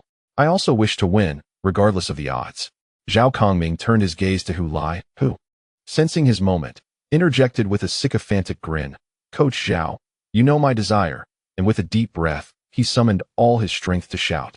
I want to win the championship. Next to him, Wang Guangwei was caught off guard, flinching in surprise and instinctively covering his ears. Observing this, Hu Lai pointed at him, saying, Coach Zhao, look, old Wang doesn't want to win. Wang Guangwei, indignant, retorted, Who the hell said I don't want to win? I want to win too. Your voice is too faint. I cannot hear you. Hu Lai quipped, suddenly transforming into assistant coach Chen Xingyi, speaking so softly and still hoping to claim the championship. Do it again. Laughter erupted in the room. Even Zhao Kongming could not suppress a chuckle amidst the laughter. However, Wang Guangwei wore a fierce expression, gritting his teeth as he shouted, Report, Coach Zhao, I want to win. I want to win. I want to win. Witnessing the fervor of the 2 young individuals, the enthusiasm was infectious, captivating those around them. Chen Xingyi resolutely rose from his seat, chest out and head held high, proclaiming, "I desire victory more than anyone, Coach Zhao. I wish to prove myself to the Golden Arrow." Upon his declaration, without requiring further encouragement from Zhao Kongming, Zhang Qinghuan promptly stood and asserted, "I too yearn for victory, Coach Zhao. I aspire to seize the FA Cup championship." One by one, every player in the locker room, imbued with renewed vigor, stood to respond to Zhao Kongming's inquiry. They all harbored the desire to triumph, even in the face of formidable opponents, who had previously bested them 2-0. Their ambition remained undeterred. The aspiration to claim the championship is an instinct inherent to professional athletes, a drive uncorrelated to the disparity in skill levels. However, not all individuals possess this unwavering resolve. Some may succumb to a sense of defeat following setbacks. Thus, Zhao Kongming sought to ascertain the steadfastness of their convictions and the unity of their aspirations, reminiscent of the FA Cup semifinals. This time, however, he relied not on mutual understanding, but sought confirmation from all. Now, he had received his answer. Excellent. Unbeknownst to him, he too had been affected by the atmosphere within the locker room, his voice growing in intensity. "I comprehend now. Since our goals align, matters will be much easier to manage. It is the responsibility of the coaching staff to devise strategies for victory, while the execution of those plans rests upon your shoulders. Typically, preparations for a match commence a week prior. Yet now, our preparations for the second leg of the final begin immediately following this post-match press conference." At the press conference, Zhao Kongming candidly addressed the reporters, expressing his acceptance of the defeat. "The prowess of Dazhong Golden Arrow is indeed formidable. We exerted ourselves to the utmost, yet the outcome is evident. I shall not criticize my players, for they delivered their finest performances. The loss is simply a reflection of our collective inferiority to the opponent, a result that is both reasonable and fair. Moving forward, I will set aside thoughts of the FA Cup and devote my full attention to the league. Ensuring our promotion is our ultimate objective for this season. I acknowledge that there remains a second leg to the final, but discussing it in light of a 0-2 scoreline is futile. Reaching the finals is already an extraordinary achievement for us as a China League team, while Dazhong Golden Arrow ranks among the top in the Super League."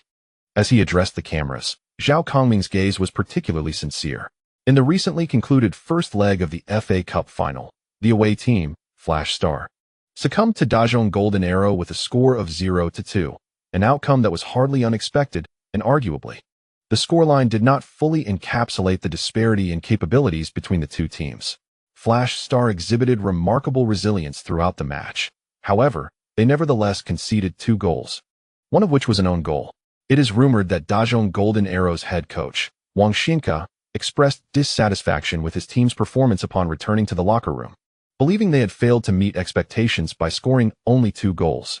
Although this remains speculation, reporters tend to believe this account, as pre-match discussions suggested that the optimal outcome for Golden Arrow was to conclude the championship suspense in one decisive match.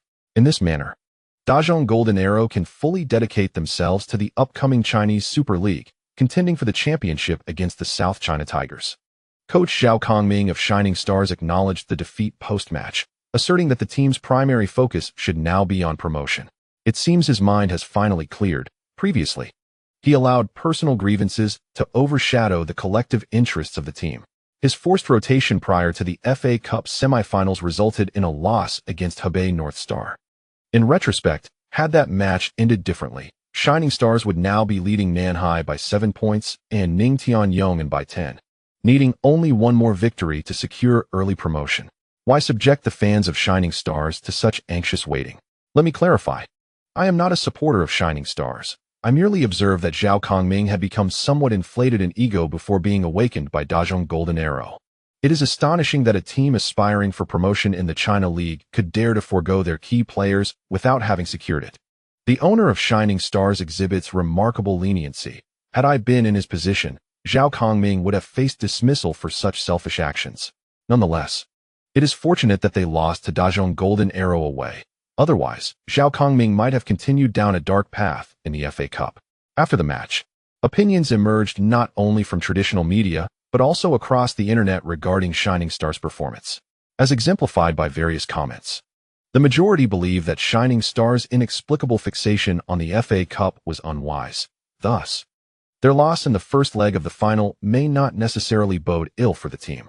This should allow Shining Stars to regain focus and prepare diligently for the league, ensuring their promotion. As for the second leg of the FA Cup final, what purpose does it serve to dwell upon it? Can Shining Stars truly expect to overturn a 2-goal deficit at home? Of course, not everyone can accept this outcome with equanimity, particularly the fans of Shining Stars. Regardless of the rationale provided by commentators, media, or online observers, it is unreasonable to expect the fans to calmly embrace the reality of this defeat. Losing due to inadequate strength is entirely natural and reasonable. Yet it does not mean that the fans should applaud and cheer. What a splendid loss. They harbor frustration and, unable to vent their ire upon Golden Arrow, must seek alternative outlets for their discontent. They hope that the team can secure promotion in the forthcoming league matches. The FA Cup title may be out of reach, but qualification for the Super League must not elude them. Chapter 193. Record-breaking performance. Fans of Shanhai may still be fantasizing that Shining Stars' morale will be severely crippled following their loss in the first leg of the FA Cup final, thus rendering them vulnerable as they face Shining Stars at home. With their full-strength squad having exerted every effort against Golden Arrow, one might expect to confront a team of weary and defeated players. Relying on their home advantage, Shanhai could easily dispatch Shining Stars, regaining the top position in the league with the advantage of having played an additional match. However, reality is often harsh. Upon returning from Dajong, the Shining Stars, after a week of rigorous preparation, fielded their strongest lineup against the Shanhai team. In the first leg of the FA Cup final, the Shining Stars, who appeared rather beleaguered, transformed dramatically upon their return to the China League One. Although Luo Kai exhibited an outstanding performance in this match, he alone could not withstand the collective fervor of the Shining Stars' offensive lineup. As the fans had hoped, the entire team seemed to channel their frustrations and dissatisfaction from the FA Cup final defeat into the league match. After a grueling 90 minutes, even as the visiting team, the Shining Stars triumphed over Shanhai with a score of 3-1. For Shanhai, being double defeated by the Shining Stars signifies a perilous predicament. The current standings reveal that the Shining Stars, with one match less, continue to lead with 74 points, while Shanhai, having lost this match, remains at 70 points. This loss not only widened the gap with the Shining Stars, but also allowed third-placed Ning Tianyong to catch up. With both teams now tied on points, but Shanhai holding second place due to superior goal difference, they are at serious risk of repeating the previous season's fate, faltering during the final stages and missing out on promotion to the Chinese Super League. If they fail to secure promotion for 2 consecutive seasons, it would be a devastating blow for a club with aspirations for top-tier football.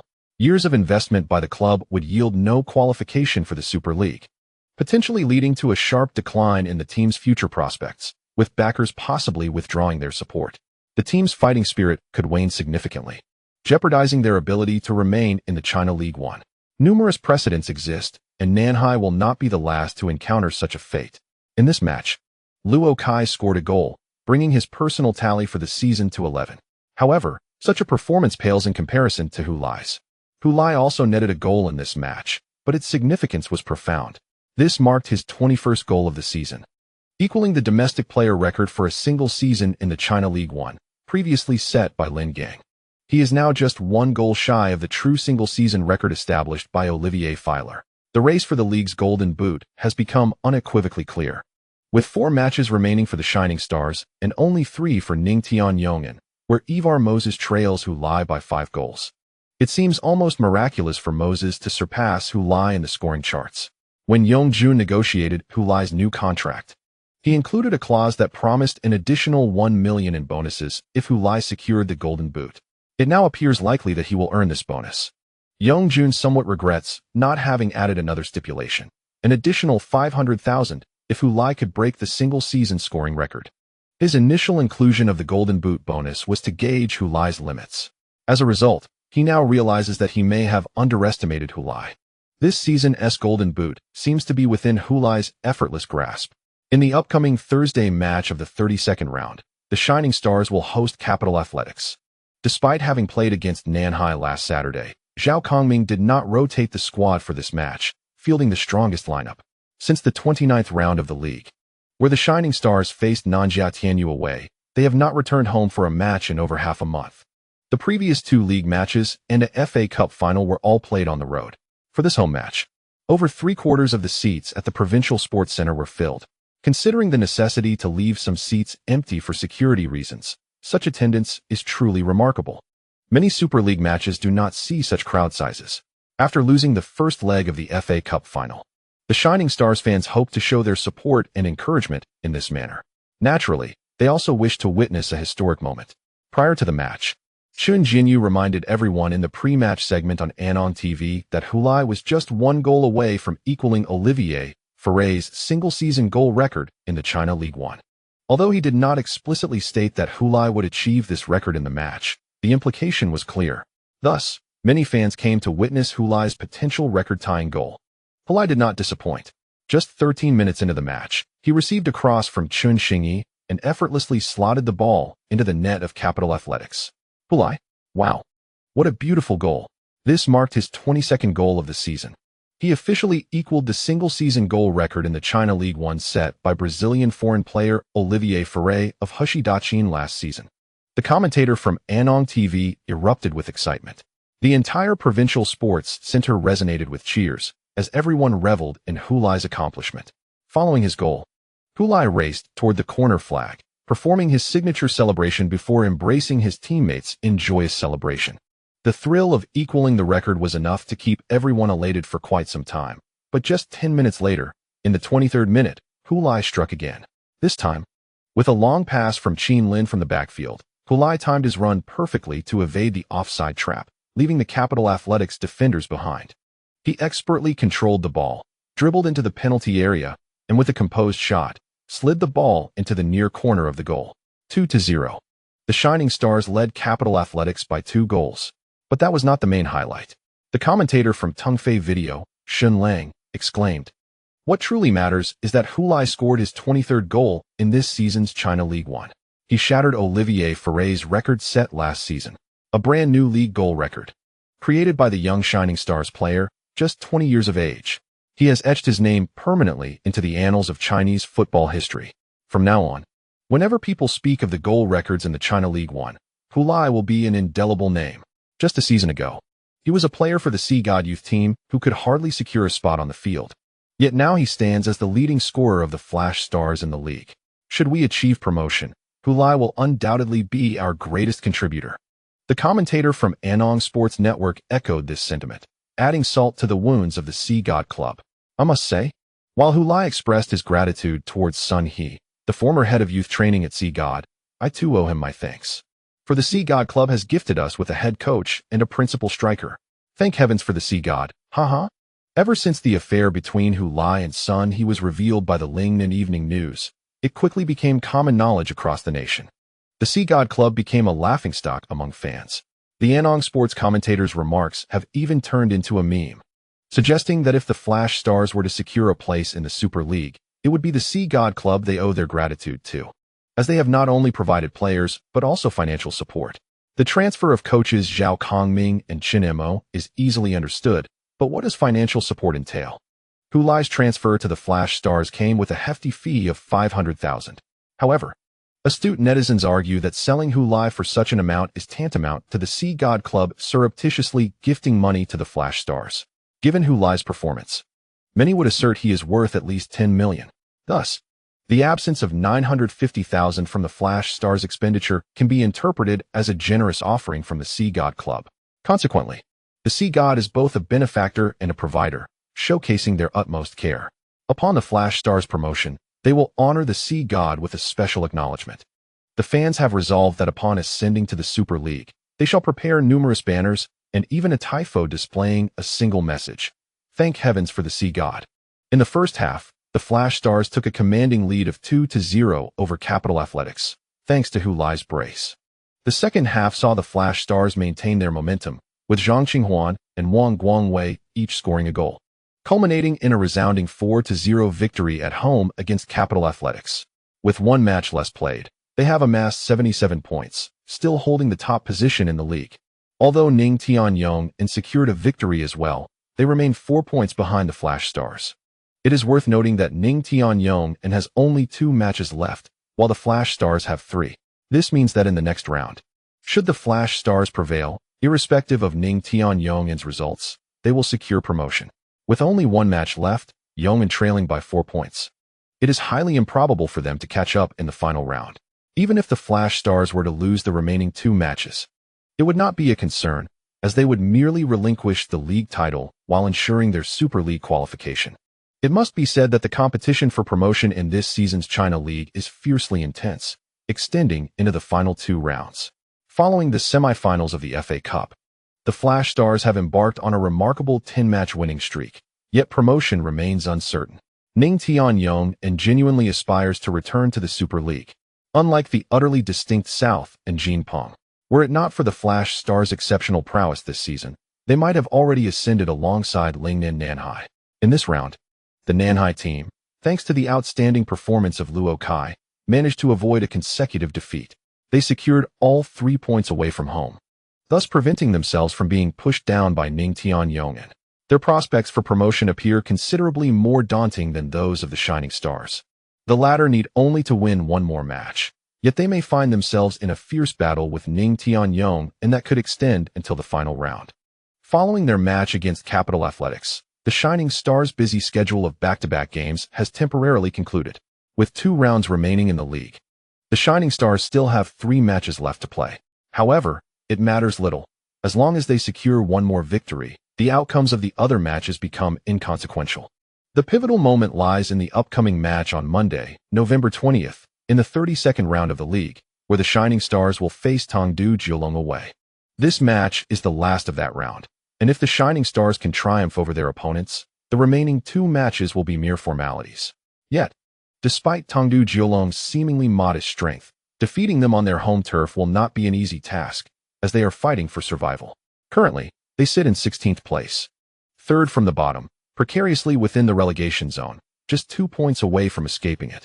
Thus, if they can triumph over the Shining Stars at home, they will still have a chance to remain in the league.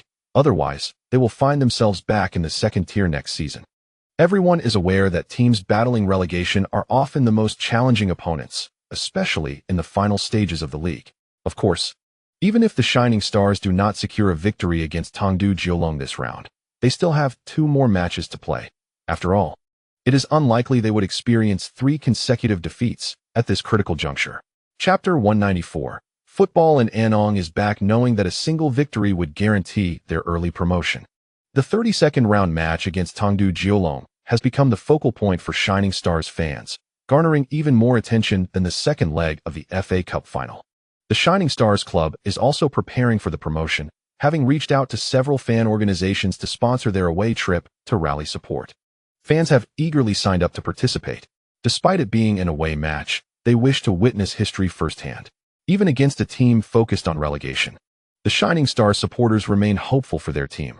Or perhaps, the fans of Anong simply cannot contain their anticipation.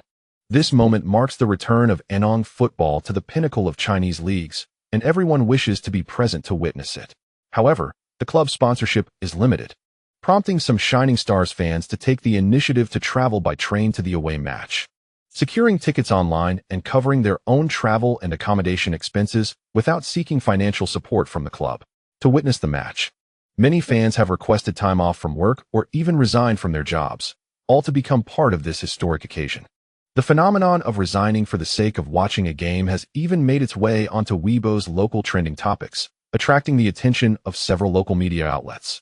At this moment, many have realized that the people of Jincheng remain as passionate about watching football as they were over 2 decades ago. Thus, Antong and Jincheng are not devoid of football.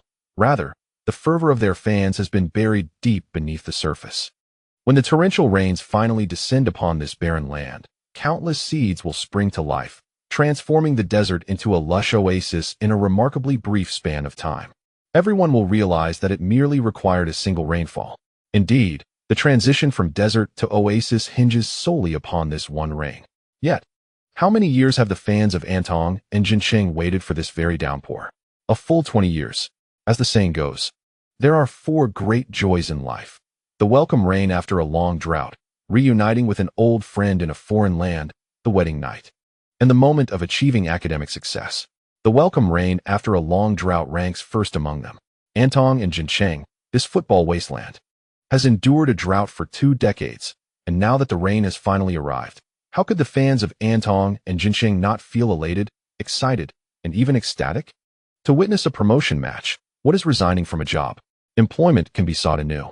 But how often does one encounter a historical moment like Antong football's return to the pinnacle of Chinese football? Consequently, when the Shining Stars embarked on their away match, they were accompanied by countless Antong fans, who first gathered in Jinsheng before heading northward out of the province. Among them were veteran fans who had experienced the most exhilarating and glorious moments of Antong football, as well as a new generation of supporters who had grown alongside the Shining Stars. Some donned the jerseys of the former Xingyi team to cheer for the Shining Stars, garnering only applause and thumbs up, devoid of any controversy.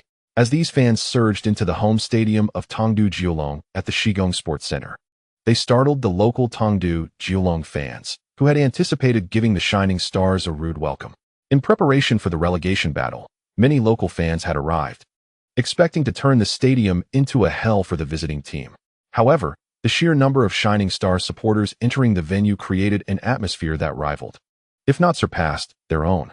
During warm-ups, Chen Xingyi noticed that nearly half the stadium was occupied by fans in red jerseys, and he couldn't help but exclaim, "Our Tongdu is also a city with a football tradition, yet we are completely outmatched in spirit by the Antong fans."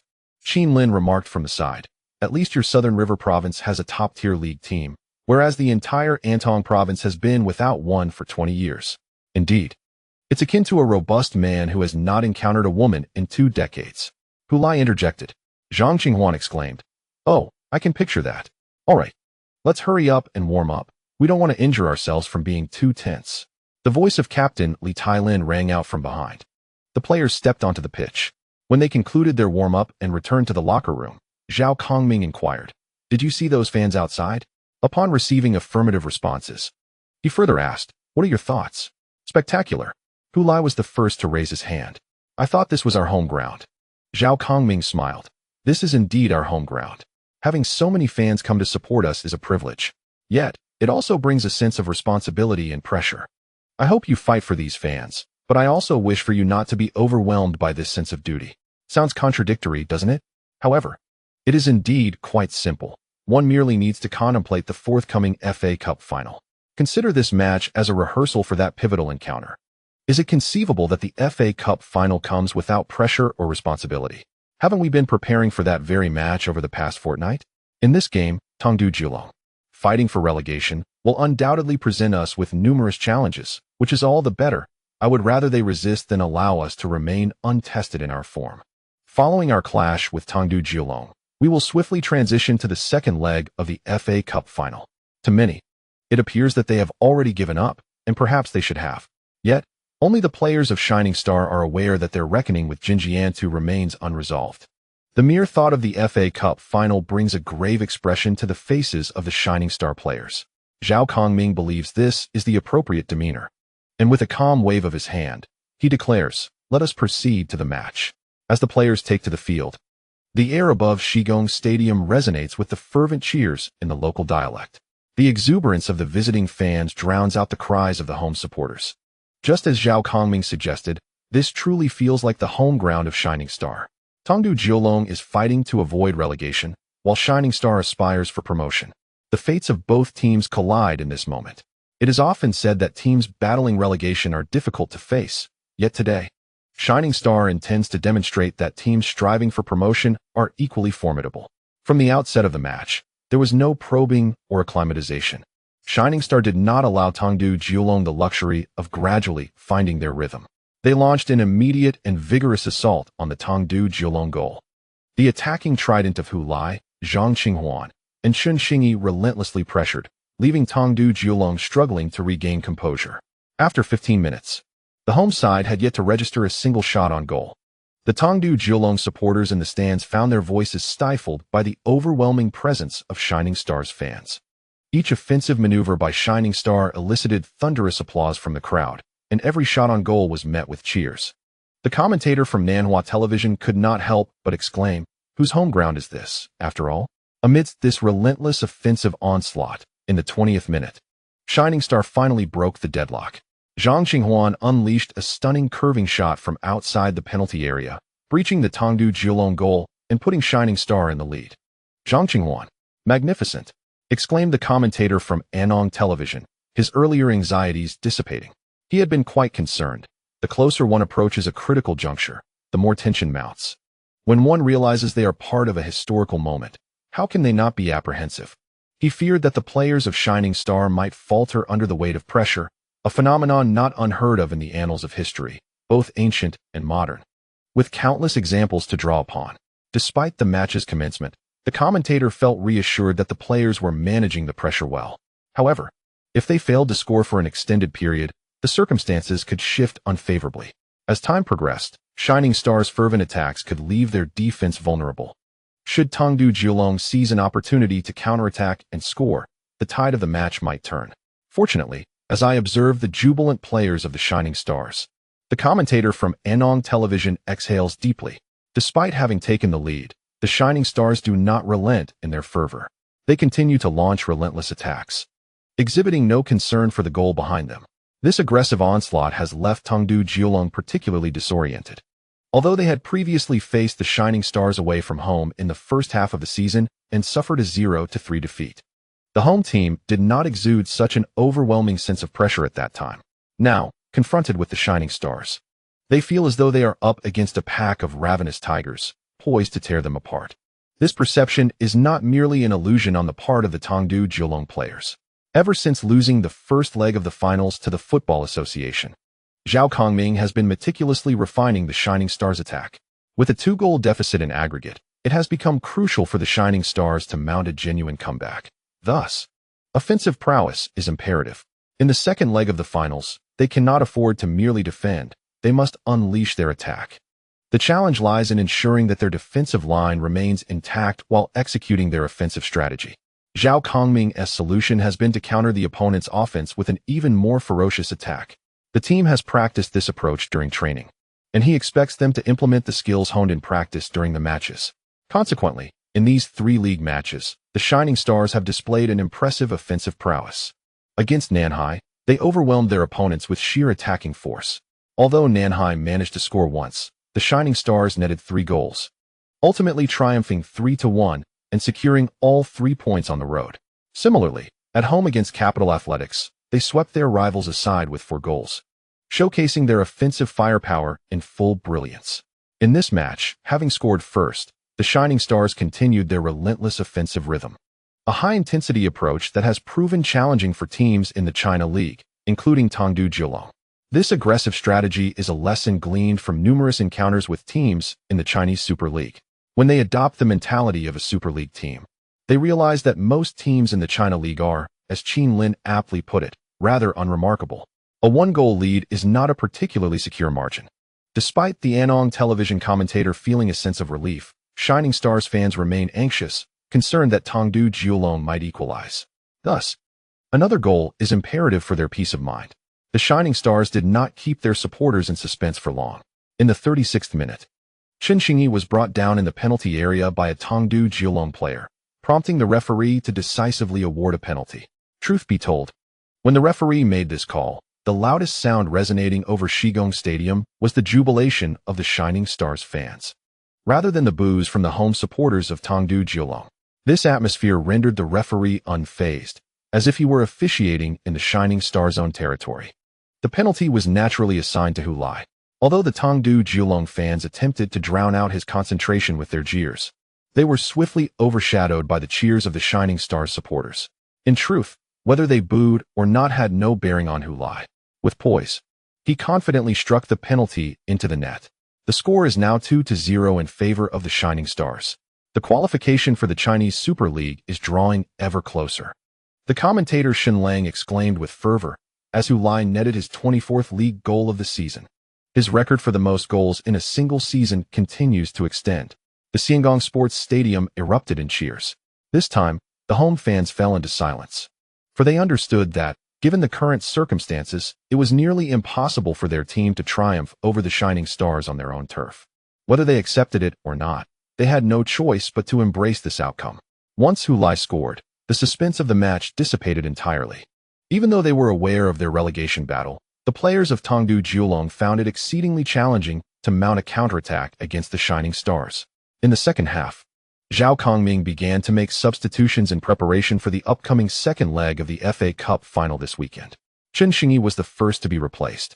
As he left the field, he waved to the fans in the stands, leaving one to wonder whether he was expressing gratitude to his hometown supporters or to the traveling fans from Annong.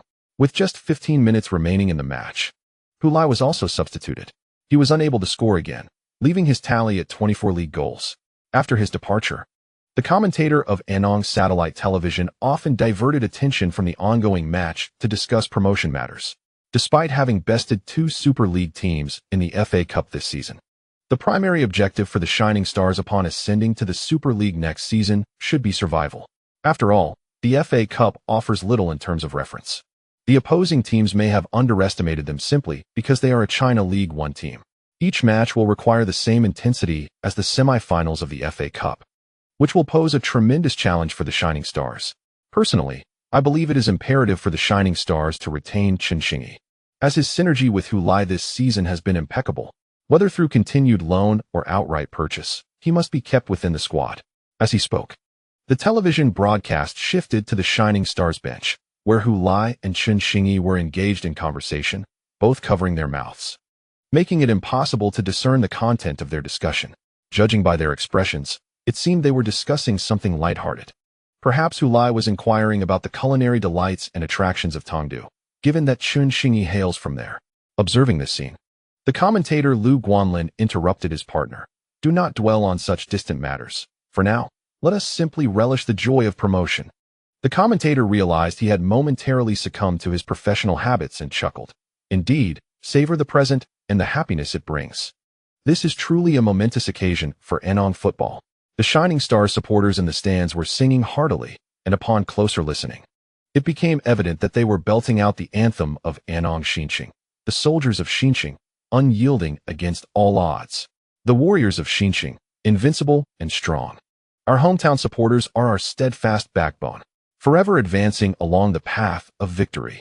Forward, in the broadcasting studio behind the scenes, the commentators of Annong satellite television were momentarily taken aback upon recognizing the song being sung by the fans, leading them into a profound silence.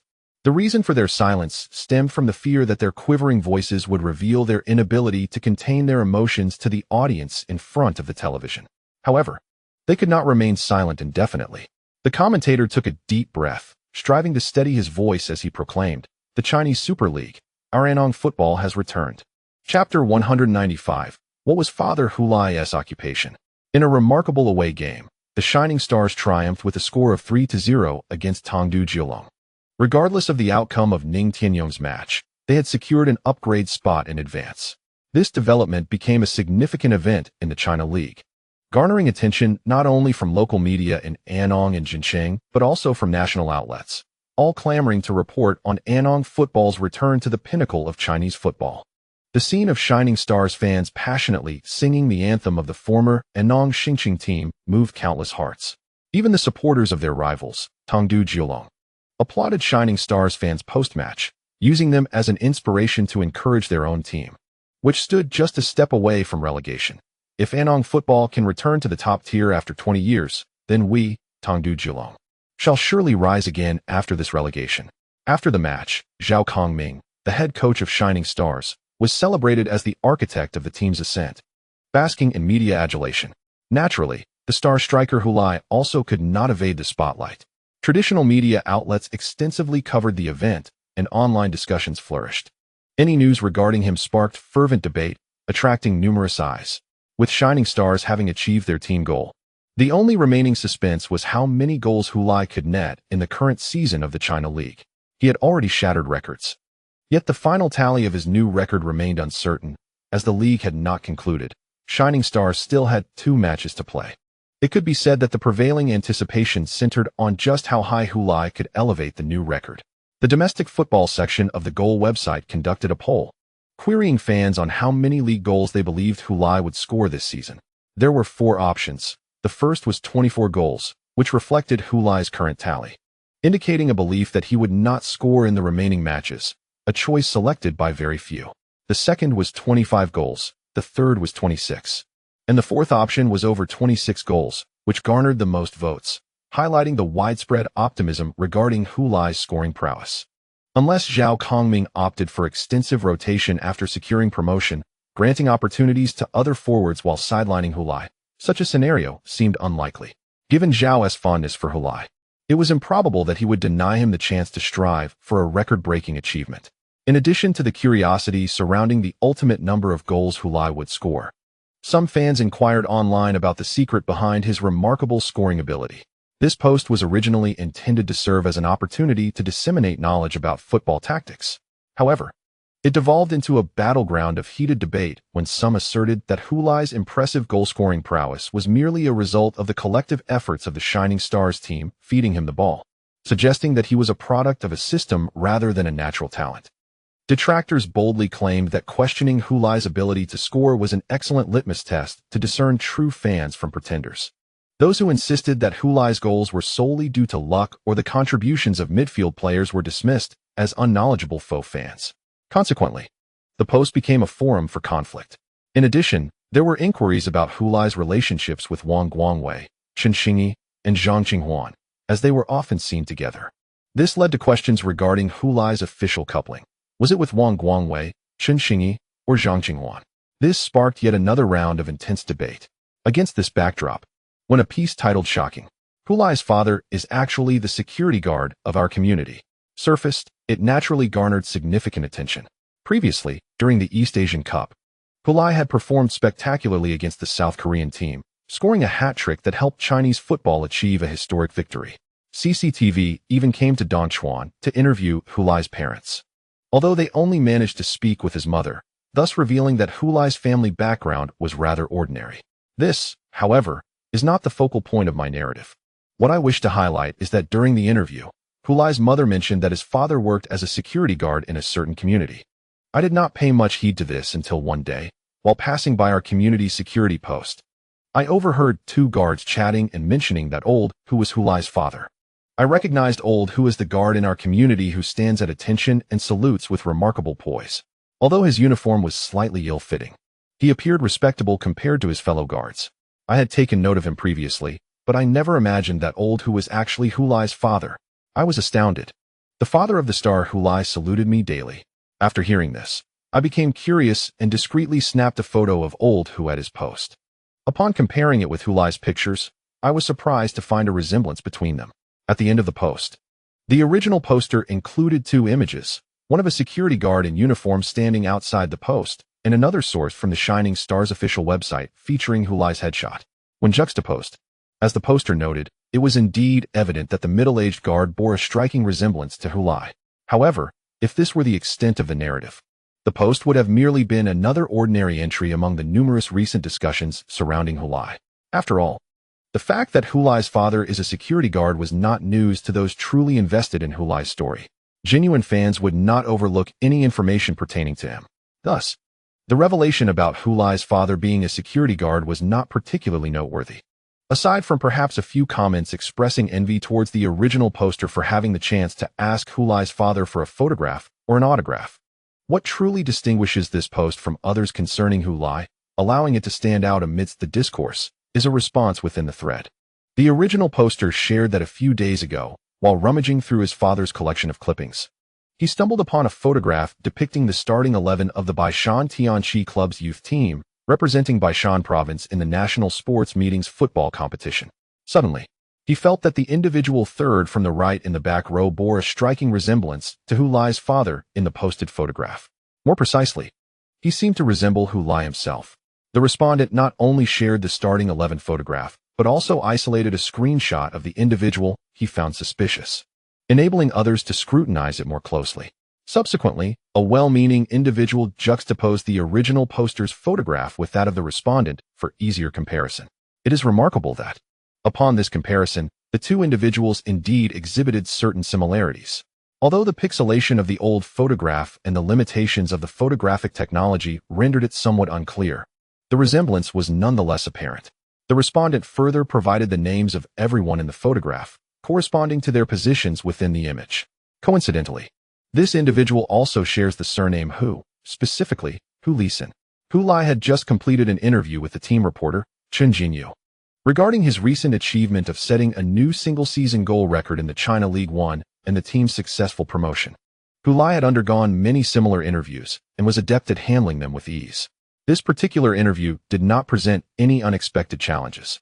Even after breaking the record, he felt no different, and Chen Xingyi praised his commendable mindset.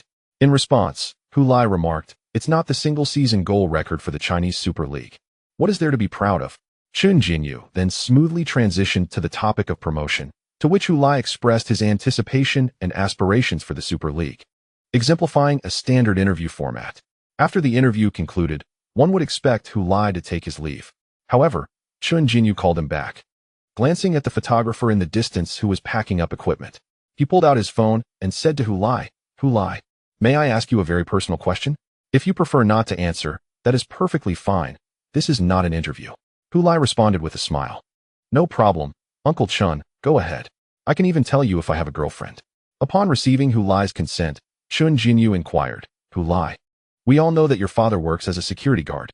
Hu Lai nodded, affirming, "Indeed.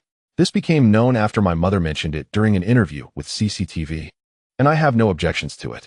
I don't feel ashamed of my father's profession, so I am not averse to this question. We are all working people. Who is inferior to whom?"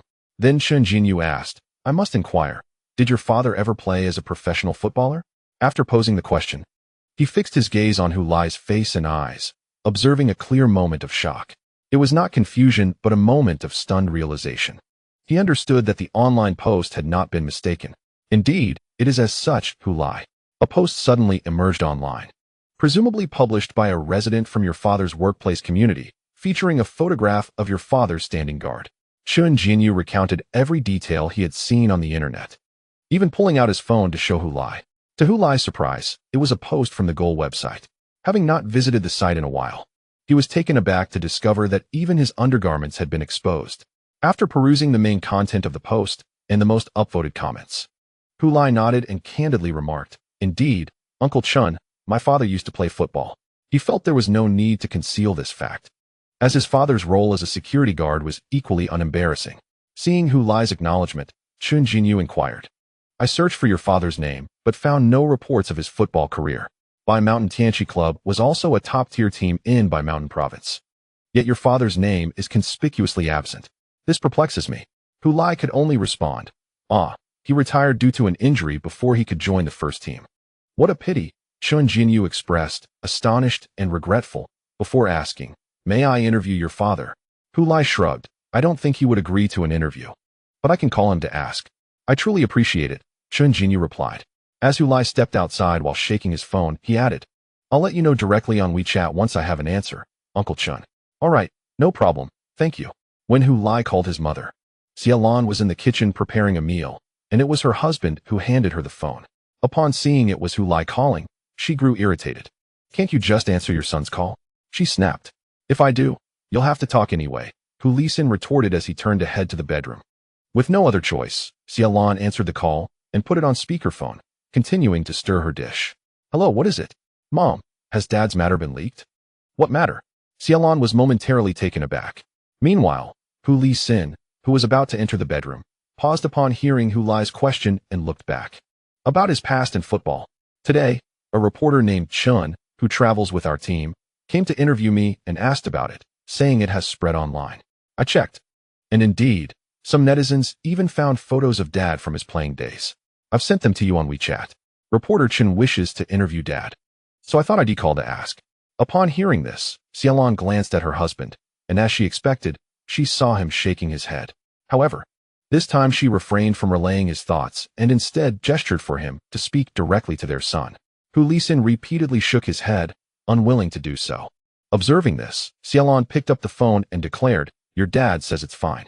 Before she could finish, her husband leaned in, raising his voice to protest. "No, I will not accept an interview." Xiaolan asked, "Did you hear that?" From the phone, Hu Lai responded, "All right, then I'll inform reporter Chen." After terminating the call, Xiaolan rolled her eyes. "Is it really so difficult to have a conversation with your son?" Hu Lisin did not respond to this remark. Instead, he furrowed his brow. No wonder. "No wonder what?" Xiaolan inquired, puzzled. "No wonder I noticed a homeowner loitering around the gate while I was on duty today." If I hadn't known he was a homeowner, I would have thought he was a thief scouting the place. Xielan's eyes widened in alarm. Does this homeowner know your identity? It seems so, Hu Lai pondered. Xielan, visibly anxious, asked, what should we do? Should you resign? Hu Lai shot a quizzical glance at his wife. Why should I resign? Aren't you like a wanted criminal, terrified of others discovering your past? Now that your identity is exposed, shouldn't you flee? Xielan rolled her eyes at her husband. Hu Lai had not anticipated that his wife would wait for him here. After expressing her frustration, Xielan lowered her head and found a photo sent by their son on WeChat.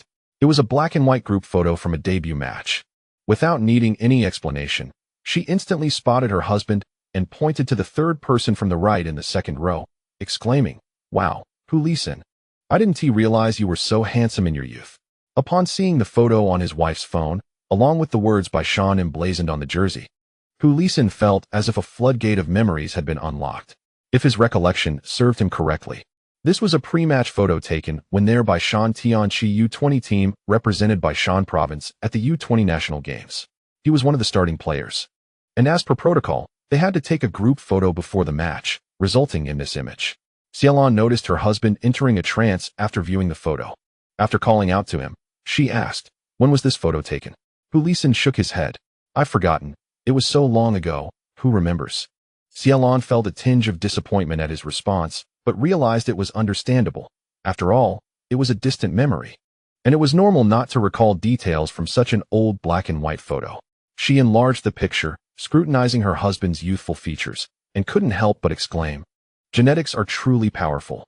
Hu Lai, you look just like 18-year-old Hu Lai, like you were carved from the same mold. Hu Lai ignored her, turning back to the bedroom. He picked up a cigarette pack from the coffee table, extracted a cigarette, lit it, and took a deep drag. As he tilted his head back, exhaling a cloud of smoke, he heard his wife scream from outside, "Ah, my vegetables." A faint burnt smell wafted in, quickly overshadowed by the smoke he expelled. Chapter 196. I declined the interview. Chen Xingyi received a response from Hu Lai. Hu Lai's father was unwilling to accept media interviews. This outcome left Chen Xingyi somewhat disheartened. Yet he expressed his gratitude to Hu Lai and accepted the decision. He had no intention of forcefully pursuing an interview with Hu Lai and Dongchuan. Setting aside whether such an action would provoke animosity from Hu Lai and his son, pursuing an interview after the subject had clearly declined would be a breach of professional ethics. In this world, there are many journalists lacking in professional integrity, some of whom thrive by such means, but Chen Xingyi did not wish to be one of them. He held steadfast to his professional principles and personal values. Certainly, he was acutely aware that even if Hu Lai's father declined media interviews, it would likely not prevent the matter from spreading widely. More individuals would inevitably become acquainted with his identity. This left Chen Xingyi perplexed as to why Hu Lai's father was so reluctant to engage with the press.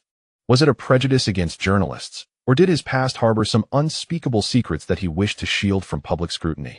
Logically, having been a professional athlete who faced injury and retirement, only for his son to rise as a professional player, this narrative is both inspiring and compelling. Surely, sharing such a story would attract attention and generate substantial traffic. It was a pity for him that he couldn't pursue this topic. Without access to the principal subject, he could only skirt the edges, relying on interviews with those close to Hu Lai's father, which would not yield the insights Chen Xingyi sought. Thus, without the possibility of obtaining authentic information and unwilling to fabricate stories, he had no choice but to relinquish his endeavor. However, those media outlets, particularly self-media marketing accounts, would likely not let this opportunity slip away. Even without interviewing Hu Lai's father, they were not dependent on direct engagement with subjects to gather material. As long as they could scour the internet for images and statements from netizens, they could begin crafting news articles. Hu Lai parked his electric bicycle in the non-motorized vehicle garage and proceeded to the security office to sign in and change clothes, preparing to commence his day's work. Unexpectedly, he was summoned to the office by his superior. Upon entering, he was met by a female journalist and a cameraman shouldering a camera. As he appeared, the journalist promptly rose, her accompanying cameraman also standing and directing the camera lens towards him. His superior introduced him, saying, "Lao Hu, this is a reporter from Dongchuan television station. She wishes to interview you." Hu Lai, somewhat averse to the camera, sidestepped and turned to his manager, saying, "Manager Wang, you know I do not grant interviews." After Hu Lai's remarkable performance in the East Asia Cup, although Hu Lai's mother had not disclosed her husband's workplace. It had become known to some, prompting media interest in interviewing Hu Lisin. At that time, Hu Lisin had informed his superiors of his refusal to participate in interviews, and they had not pressed him further. Manager Wang chuckled, saying, "Ah, that was in the past. Who would have guessed you were once a professional athlete?" The journalist approached with a professional smile, stating, "Indeed, Brother Hu, your son has just helped the Anong Shining Star Club achieve promotion. Given your own background as a professional player, I'm sure he has greatly benefited from your experiences throughout his development." The interview commenced directly. Hu Lisin struggled to maintain his composure and, with a stoic expression, replied to the journalist, "I sincerely apologize, but I do not grant interviews. Nor have I provided any assistance to Hu Lai." Having said that, he turned to his manager, stating, "Manager Wang, I'm going to change. It's almost time for my shift." Without waiting for the others in the room to respond, he exited the office. "Hey, Lao Hu." Manager Wang could not call Hu Lisin back and, frowning, lamented, "Stubborn as a mule." He then donned a smile, addressing the attractive journalist, "I truly apologize for this. Old Hu has such a temperament. Otherwise, why would you interview me? I actually know Old Hu quite well." The female journalist furrowed her brow in contemplation for a moment before nodding. "So, Manager Wang, after we finish interviewing you, may we interview some of Hu Lisin's colleagues as well? Perhaps those who are close to him?" "Of course, no problem," Manager Wang replied, patting his chest. "Now, in your eyes, what kind of person is Hu Lisin? Has he ever shared his past experiences with you?" In front of the ever-watchful camera lens, the female journalist commenced her inquiry. Manager Wang, with a serious demeanor, articulated, "This comrade Hu Lisin is dedicated and professional, a paragon within our Longton Property Service Company. He has often volunteered for night shifts. Old Hu never mentioned to me that he used to play football. I had no idea. But upon reflection, there were indeed some subtle hints." The female journalist's interest peaked as she widened her beautiful eyes, eagerly interjecting, "What hints? What hints, you ask?" "Well, when I mentioned that I could also play football, he dismissed me, saying I wasn't cut out for it. Now that I think back, it is precisely because Old Hu is such a seasoned individual that he could discern at a glance that I lacked the talent for the sport." Old Fan maintained a serious expression before the lens. "Oh," the female journalist responded, suppressing her disappointment, lowering her gaze. Old Fan, oblivious to her letdown, excitedly inquired, "When will this news be broadcast, dear journalist?" "This evening, Uncle," the female journalist replied while organizing her interview notes. "Oh, is it the evening news?" "Indeed, Uncle." "All right then. Do you have any more questions for me?" "None, Uncle. Thank you for participating in the interview." "Not at all. Not at all." Old Fan beamed as he left. Once outside the manager's office, he called his wife. "Hey, guess what? I'm really going to be on television. Tune in to the evening news." "What about the female journalist and the cameraman? Was she well behaved?" "How would I know if she was well behaved? I was too focused on that lens. You have no idea. That camera's lens was so dark, it felt like I was swallowed by it. I was incredibly nervous. Anyway, enough about that. I must get back to work now." After hanging up, Old Fan wiped the sweat from his forehead and walked toward the community entrance. Upon arriving, he found Hu Lisin sitting in the guardhouse, staring blankly outside, showing no acknowledgement of his presence. "Hey, what are you daydreaming about?" Old Fan nudged him. Hu Lisin finally snapped back to reality and glanced at him. "Is the interview over?" "Yes, it is. I must say, Old Hu, I never realized you were such a modest person." Old Fan filled a cup with water from the dispenser and drank it in one go. "Your son is a star athlete, and here you are, working as a security guard. You were once a professional player, yet you never mentioned it. You even hid from reporters. I tell you, Old Hu, if I didn't know your family background was respectable, I would truly think you were a fugitive on the run."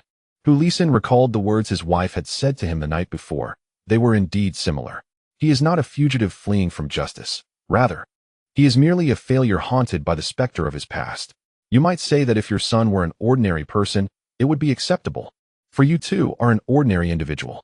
Yet, now that your son has gained such notoriety, what purpose does it serve for you to remain so low-key? One might fear that others will accuse you of pretense. At this point, Lao Fan glanced around and, lowering his voice, leaned closer to Hu Lisin's ear to whisper, "I must tell you, there are indeed people in our company who view you this way. What they think is their business," Hu Lisin replied, shaking his head. "True. Their thoughts are theirs alone. However, you surely do not wish to come to work in the future, constantly facing the scorn and ridicule of others, do you?" especially considering that someone might have wanted to ask you for your son's autograph, and you were unable to assist them. While that may not concern you, have you pondered how others might perceive you? Hu Lai fell into silence once more. At that moment, someone suddenly peeked into the security office. Lao Fan instinctively inquired. But upon realizing it was a resident of the community, a thin, bespectacled middle-aged man, he quickly stood up. "Ah, Professor Jiang, is there something I can assist you with?" This bespectacled middle-aged man is a teacher at a university in Dongchuan, which is why the security staff refer to him as Professor Jiang. Whether he is truly a professor remains uncertain. Nonetheless, they all address him as such, and he has never contested it. Upon seeing a resident, Hu Lai promptly rose as well. Professor Jiang's eyes brightened upon noticing him. "Ah, old Hu is here too. I just learned you are Hu Lai's father. I was hoping to take a photo with you, if you don't mind." Hearing this, Lao Fan turned to look at Hu Lai. He knew Hu Lai preferred to avoid the limelight, but the other party was a resident, and it wouldn't do to offend him. Hu Lai then stepped forward. "Professor Jiang, would it suffice to take the photo right here in this room?" Professor Jiang eagerly nodded. "Absolutely, anywhere is fine." He then handed his phone to Lao Fan, requesting that he capture a picture of the two of them together. After the photo was taken, Professor Jiang gazed at the image on his phone, beaming as he bid farewell to the two security guards and exited, clutching his phone. Before long, another resident peered into the security office. That morning, Hu Lai had taken photos with at least 30 residents, and at the peak, some residents even had to queue outside the security office, leading those unaware of the situation to believe that the property management was distributing something at the entrance. Lao Fan speculated that Professor Jiang must have shared the photo in the residents' group chat, which sparked such interest among the residents. Not only were residents queuing for photographs, but Lao Fan also noticed people gathering outside the community's entrance. Some were capturing images with their phones, while others had set up tripods along the roadside, live streaming with their phones in front of them. This astonished even Lao Fan. "Even if you once played football, is it really necessary?" Other colleagues remarked. Old Hu's story is too legendary. Once a professional player, now a security guard, and he has nurtured a professional star. To this, Hu Lai could only remain silent, unable to explain himself or offer any justification. During his lunch break, he sought out Manager Wang to request leave. Manager Wang was already aware of the events that had transpired that morning at the community security office. Given that it was still a weekday morning with relatively few people around, he feared that the evening rush would result in a long queue. If chaos ensued, he, as the manager, would inevitably bear some responsibility. Contemplating this, Manager Wang readily approved Hu Lai's leave, extending it beyond a single day. "Why don't you take a break until next Monday? By then, the excitement will have waned, and you can return to work." Previously, he had hoped Hu Lai would engage with the media to attract attention, potentially enhancing his own visibility on television while promoting the company. Now, however, he dreaded the possibility of Hu Lai attracting even more media scrutiny. Any ensuing public relations crisis would be a burden he could not shoulder. Hu Lai did not decline the suggestion to rest until the following Monday, recognizing that remaining there would likely lead to several turbulent days ahead. The throngs of people seeking photographs, the clandestine live streamers, and the relentless interviewers served as constant reminders of a past he wished to forget, compelling him to confront memories he preferred to avoid. After changing his clothes, Hu Lai did not bid farewell to Lao Fan and the others, opting instead to ride away on his electric bike. As he departed, he glanced back and noticed an increasing number of people broadcasting live from the roadside. He thought to himself how fortunate he was not to have sought out Lao Fan, for otherwise, he might have found it impossible to leave. The main entrance had gathered a significant crowd, with curious passers-by converging, inquiring amongst themselves, "What happened? Is there a celebrity in our community?" Securing his helmet strap beneath his chin, Hu Lai rode his electric bike against the tide of people, leaving his workplace behind. Chapter 197. How Small the World is. Wang Zijian was furious. The Chinese Super League had concluded last weekend, but his team had failed to secure the championship title for the season, finishing as runners-up by a mere 2 points. Despite winning their final home game, their championship rivals, the South China Tigers, had also emerged victorious, leaving the standings unchanged. For a team that had led for nearly an entire season, the reigning champions' inability to defend their title was utterly unacceptable. Following that match, local media in Dazhun was replete with criticism directed at Wang Zijian. Some argued that his tactics had become too rigid. Having successfully led the team to victory the previous season, he had failed to implement any changes, retaining the same lineup. However, these players, having already tasted championship glory, lacked the motivation needed to prevail in more challenging matches. A prime example was the game that cost them the top position in the league, where they faced the formidable Hedong Thunder. Confronted with the Thunder's fierce and tenacious playing style, Dazhan's gold arrows appeared unable to cope. Some believe that Wang Zijian places excessive trust in seasoned players, neglecting the fact that his team boasts an average age of 29.5 years, the highest among all teams in the Chinese Super League this season. In stark contrast stands the South China Tigers, who successfully claimed the championship after undergoing 2 seasons of rejuvenation. Their current average age is 26.53 years. While not the youngest in the league, this age ensures they possess ample stamina and experience fewer injuries as the season wears on. The Golden Arrows, conversely, have faced a barrage of injuries since the latter half of the season, a principal reason for their eventual downfall at the hands of the Tigers. Adding to Wang Zijian's frustrations, critics have pointed to Chen Xingyi as a case in point. They argue that the team has outstanding young talent, yet chooses to loan him out instead. Critics highlight Chen's impressive performance after being loaned to the star team, suggesting that had he remained with the Golden Arrows, he could have significantly contributed to their campaign for the title. Wang Zijian dismisses such assertions as nonsensical, incredulous that such opinions would come from a sports commentator affiliated with Dazhong Television. The loan of Chen Xingyi was intended to provide him with valuable experience. His commendable performance at Star merely indicates the effectiveness of that training, not a guarantee of excellence in the Super League. Moreover, Chen's success was achieved in the China League 1. The Golden Arrows compete in the Super League. Can one expect a player to excel in the Super League merely because he performed well in a lower division? A glance at the performances of last season's top 2 teams in the Super League reveals the folly of such assumptions. The media's fervor to criticize has become almost deranged. Wang firmly believes that loaning out Chen Xingyi was a judicious decision, a conviction bolstered by his performance at Star.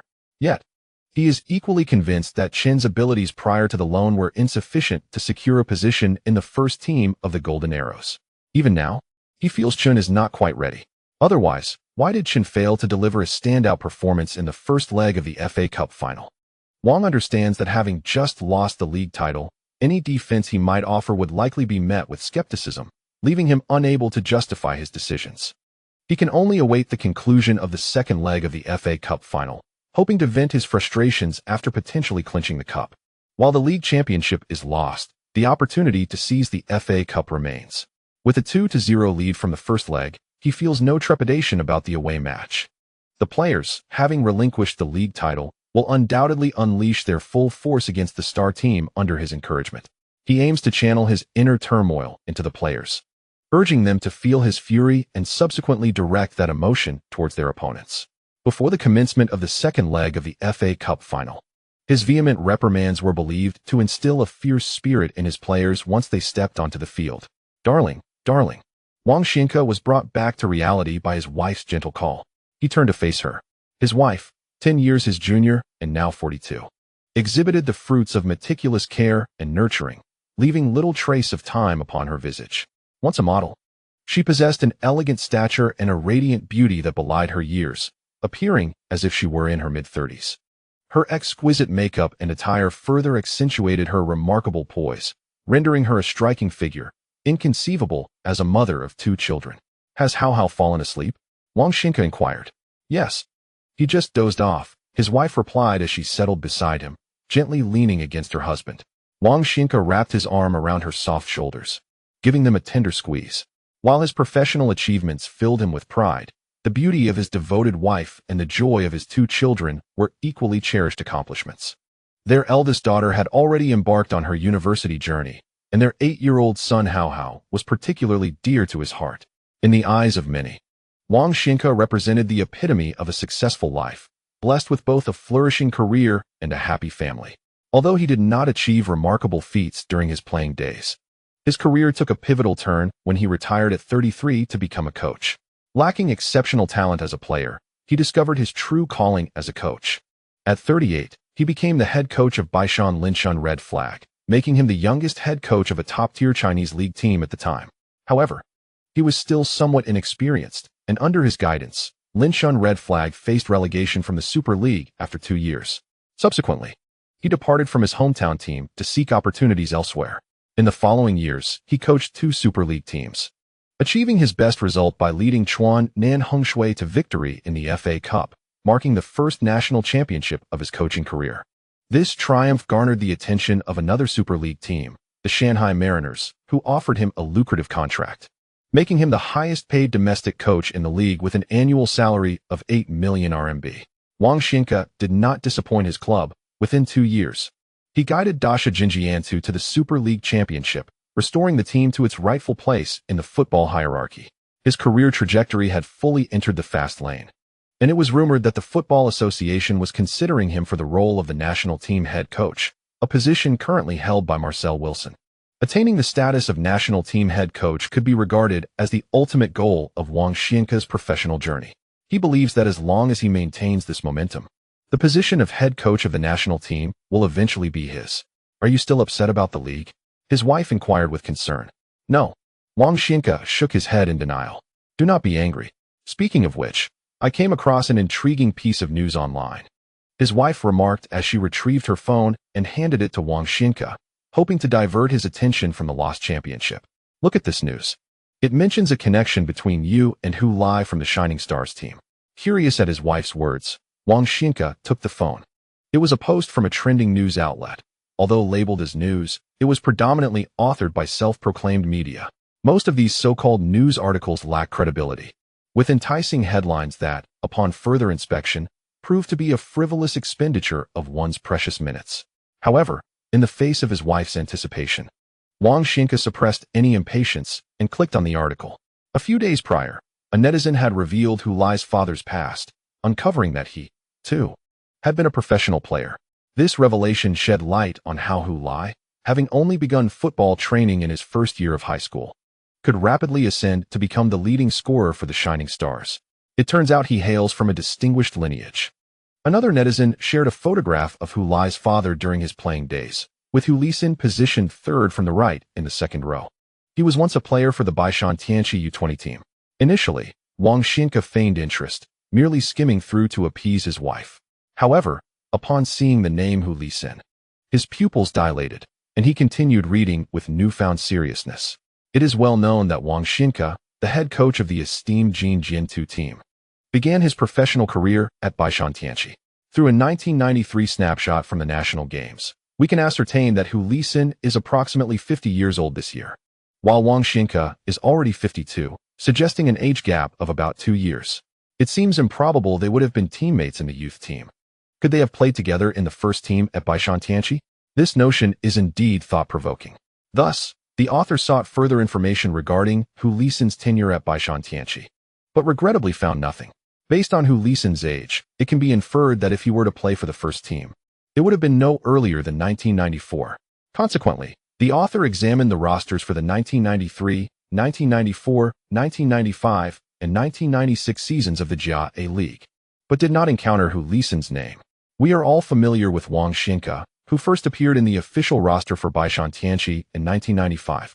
The author continued to search until 1998, yet Hu Lisin's name remained absent. Baishan Tianqi disbanded in 2000, suggesting that Hu Lai's father likely departed from the youth team to the first team before leaving Baishan Tianqi, possibly to join another club. However, the workload for this query is overwhelming, and the editor truly lacks the capacity to undertake it. Nevertheless, Hu Lisin has now become a security guard in a residential community in Dongchuan City, Antong Province. Were it not for his son's emergence as a professional football player with a promising future, the residents of that community might never have known that the guard, who salutes them daily at the entrance, was once a professional athlete. In the current FA Cup final, 2 individuals who once shared a club, yet were uncertain if they had ever been teammates, have been reconnected in such an unexpected manner.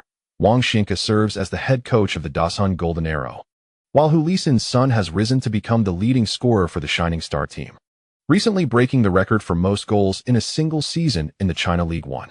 This truly evokes a sense of wonder at the whims of fate. Dear, Wang Zijian looked up at his wife. Have you finished watching? Is that Hu Lisin really on the same team as you? Wang Zijian gazed at the ceiling, furrowing his brow as he pondered seriously.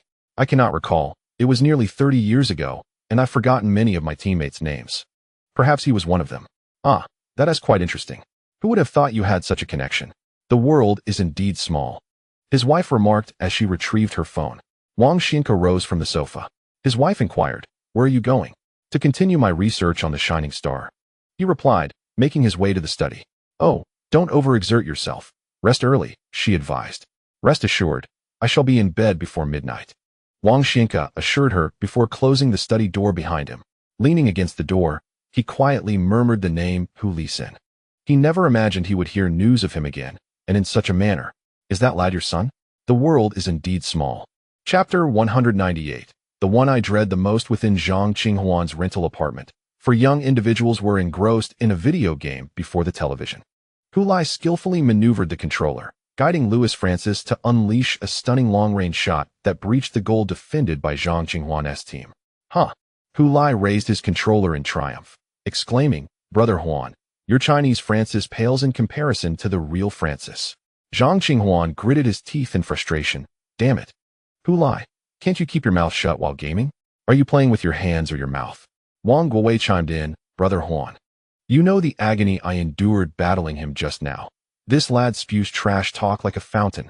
Chen Xingyi patted Wang Guangwei on the shoulder. "Enough. I've known your struggles since high school."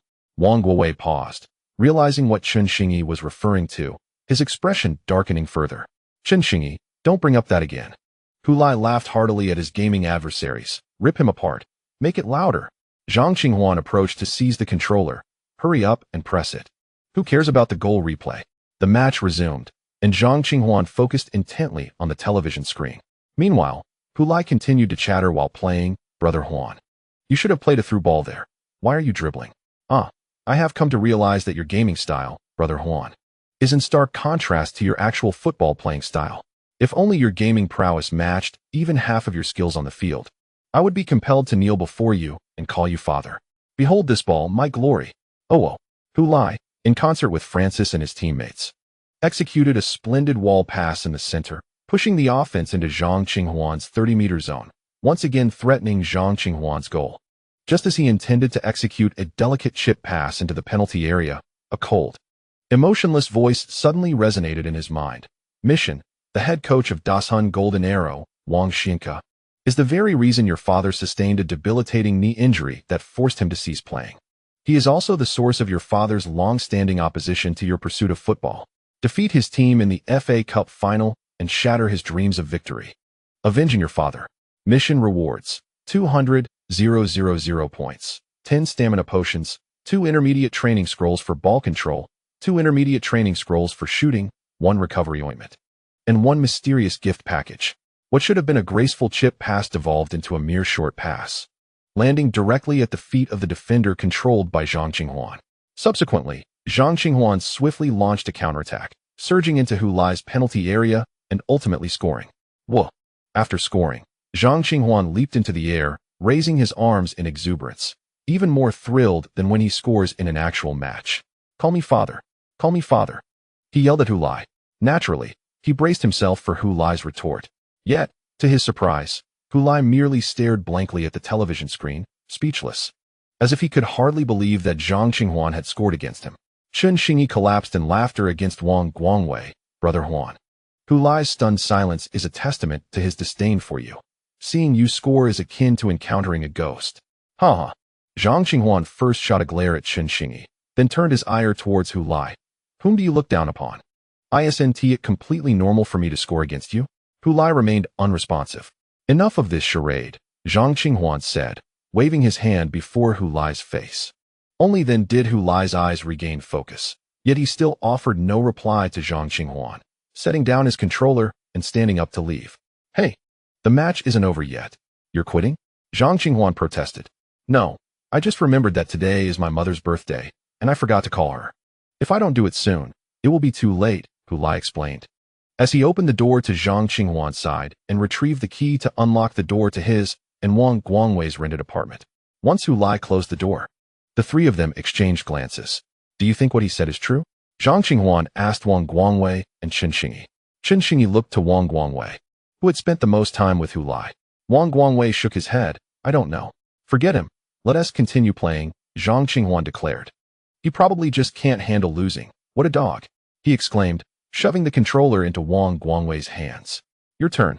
Upon exiting the selection interface, Hu Lai entered his bedroom, securely locking the door behind him. He sat on the bed and accessed the system, meticulously reviewing the task log.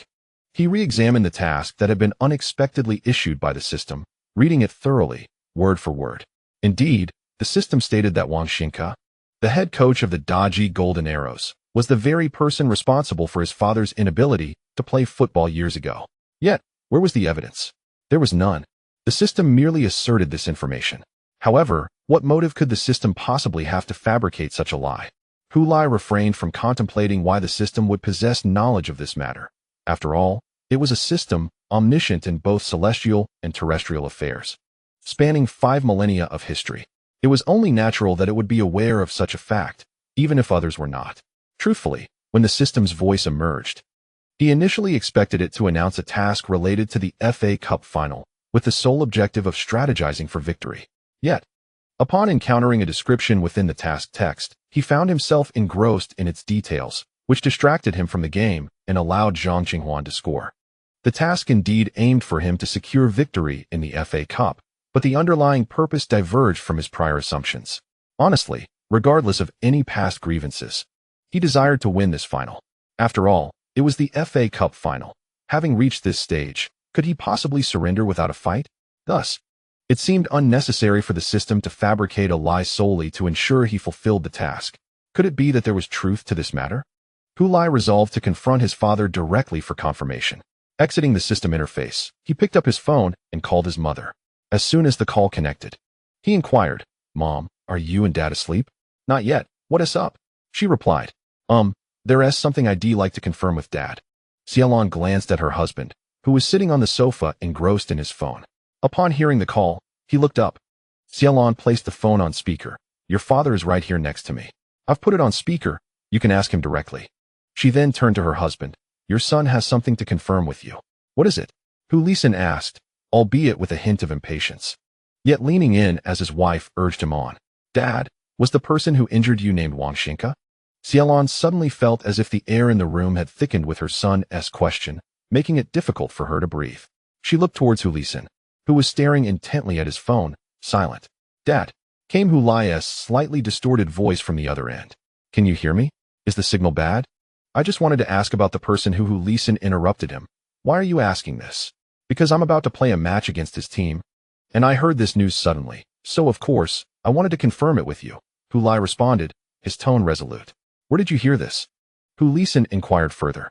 "I have my sources, Dad. Just tell me the truth, will you?" Hu Lai seemed reluctant to elaborate to his father, while his mother, listening nearby, was visibly anxious about the two men. "It's not true. It has nothing to do with him," Hu Lisin declared before ending the call.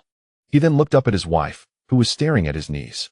"Was it really Wang Xingyi who did that to your knees?" After a moment of silence, Hu Lisin replied, "No, liar. It's really not."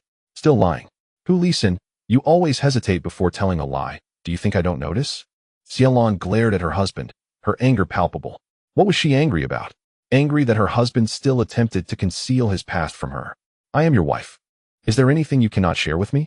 Or do you think if I learn about your past, you would abandon me and flee? What are you saying?" Hu Lisin frowned. "Then tell me, was it Wang Xingyi who did it? Was it him?" Xiaolon rose from the bed and approached Hu Lisin, towering over him. With his eyes closed, he faced his wife's gaze directly. "Yes, it was him. It was about the incident in the Baishan Tianqi reserve team. That scoundrel," Xiaolon muttered through clenched teeth, then glared at her husband. "Then why didn't you say anything before? What was the point?"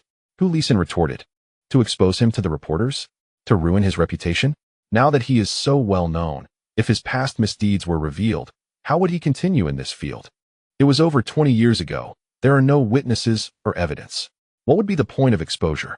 Between us, who do you think others would believe?" "What do you mean there are no witnesses? What about those teammates from back then? Our son was scolded by that Shanhai. There are teammates willing to testify. Because he plays his role well. Injuries from training collisions were commonplace back then. Everyone has grown accustomed to it. Such a severe injury is just commonplace?" Xiaolan's eyes widened. It was merely a more serious accident. Perhaps others sensed something amiss, but without evidence, there is nothing to prove it was intentional or malicious. Hu Lisin stated calmly. "No, that's not the case. Even without evidence, you could still speak up. It may not ruin his life. but it could certainly cause him some trouble and reveal his true nature. Stirring controversy, Xiaolan attempted to persuade her husband, articulating her reasoning. However, Hu Lai simply shook his head with composure. It is futile. With his status, without evidence, speaking out would be considered defamation.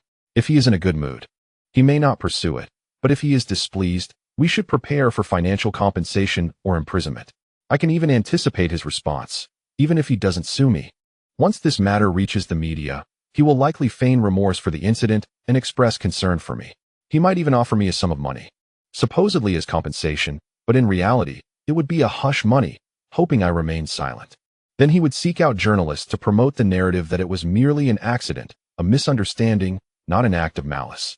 Given his stature in the football world and his rapport with the media, he could effortlessly sway public opinion in his favor. Subsequently, he would enlist others to tarnish my reputation, painting me as a failure who exited the sport due to an unfortunate injury. The accusation against Wang Zijian would merely be a manifestation of my own bitterness and a desperate attempt to seek attention. As for him, let's not speak of it. Xiaolan abruptly raised her hand to silence her husband, then turned and collapsed onto the bed, burying her face in the pillow and screaming with abandon.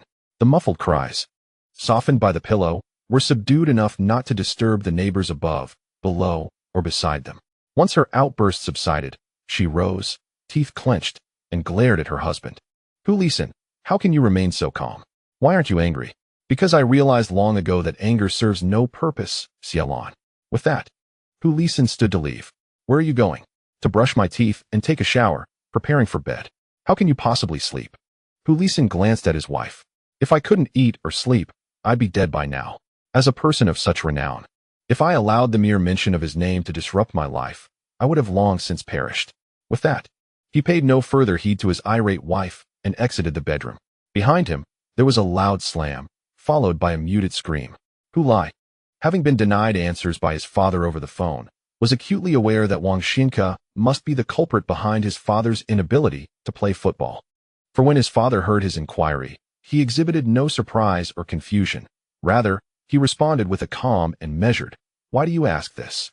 Was it not an obvious admission of guilt? If he were innocent, surely he would have denied it outright. The way he followed up with, "Where did you hear that?" was almost an implicit acknowledgement. Yes, he is the culprit. It was written all over his face. Father. Hu Lai did not dwell on why his father chose to deny the truth, nor did he interrogate him as his mother had. That was his father's prerogative, and he chose to remain indifferent. Perhaps the older generation had their own principles and methods of handling such matters. Nonetheless, it was of little concern.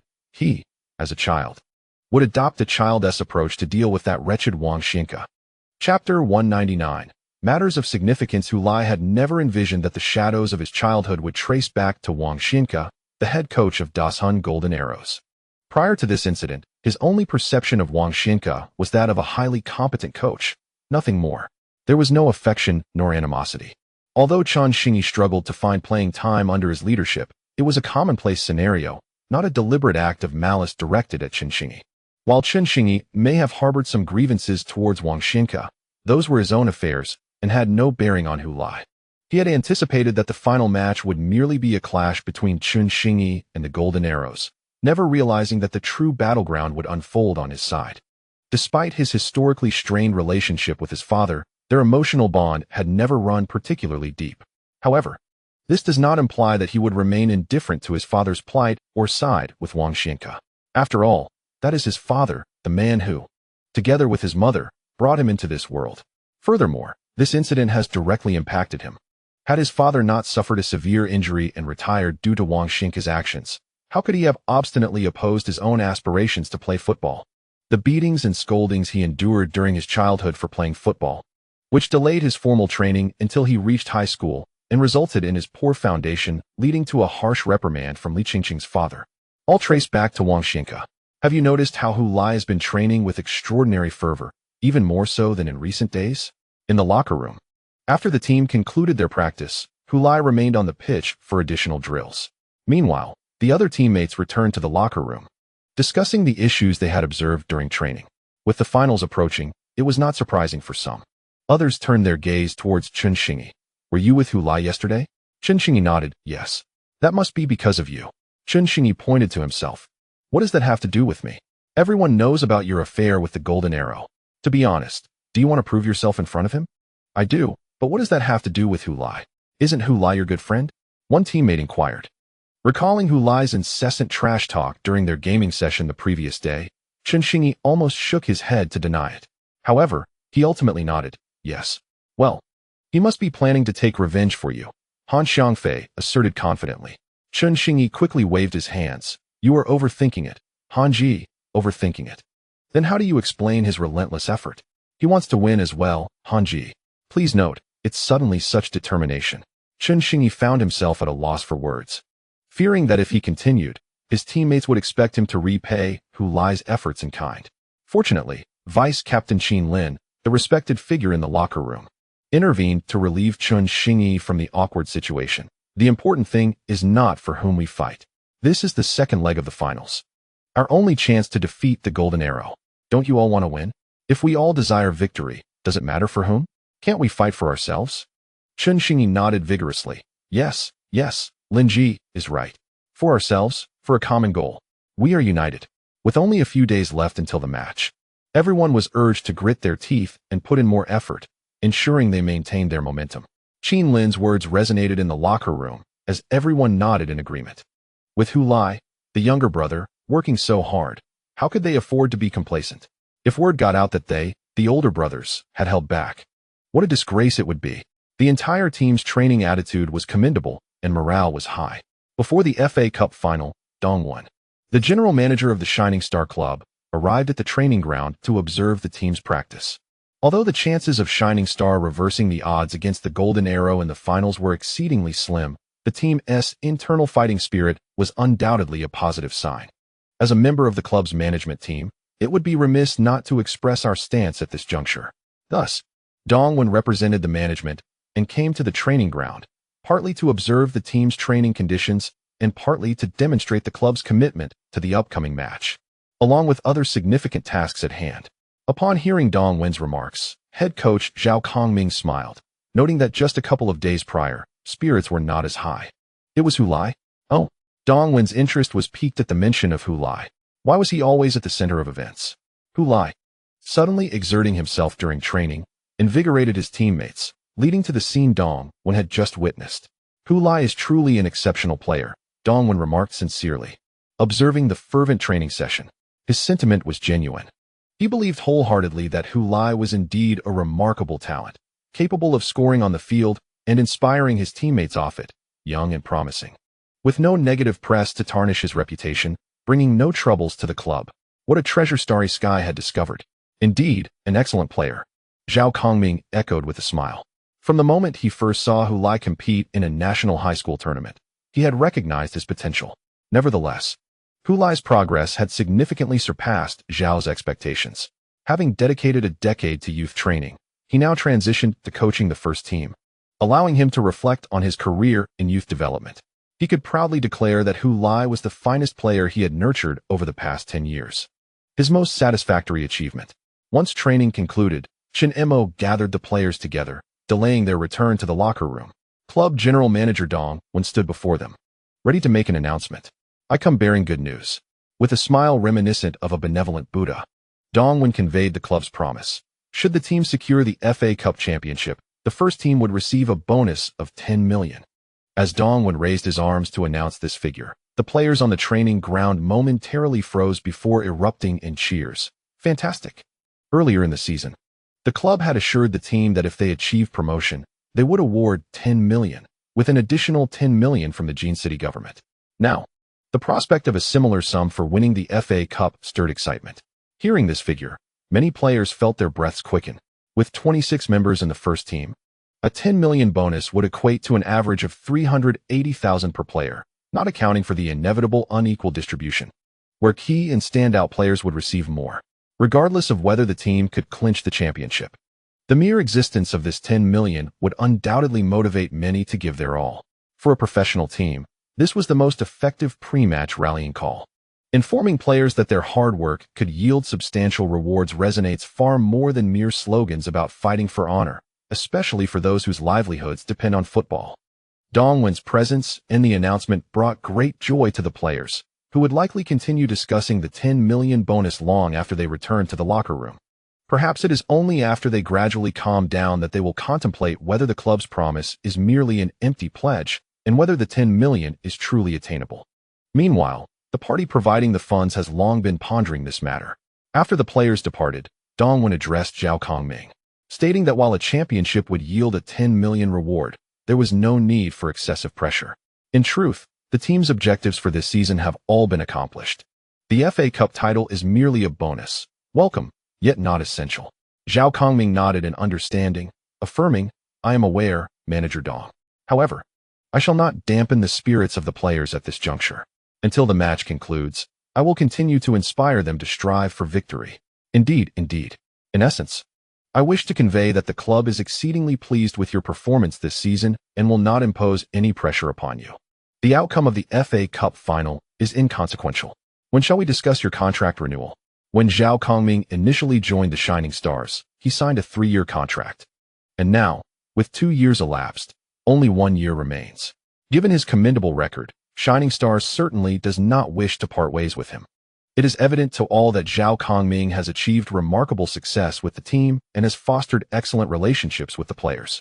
Particularly following the FA Cup semi-final against the Sea Gods, it was clear how far the Shining Stars players were willing to go for their coach, avenging Zhao's earlier dismissal by triumphing over a team ranked 6th in the Super League.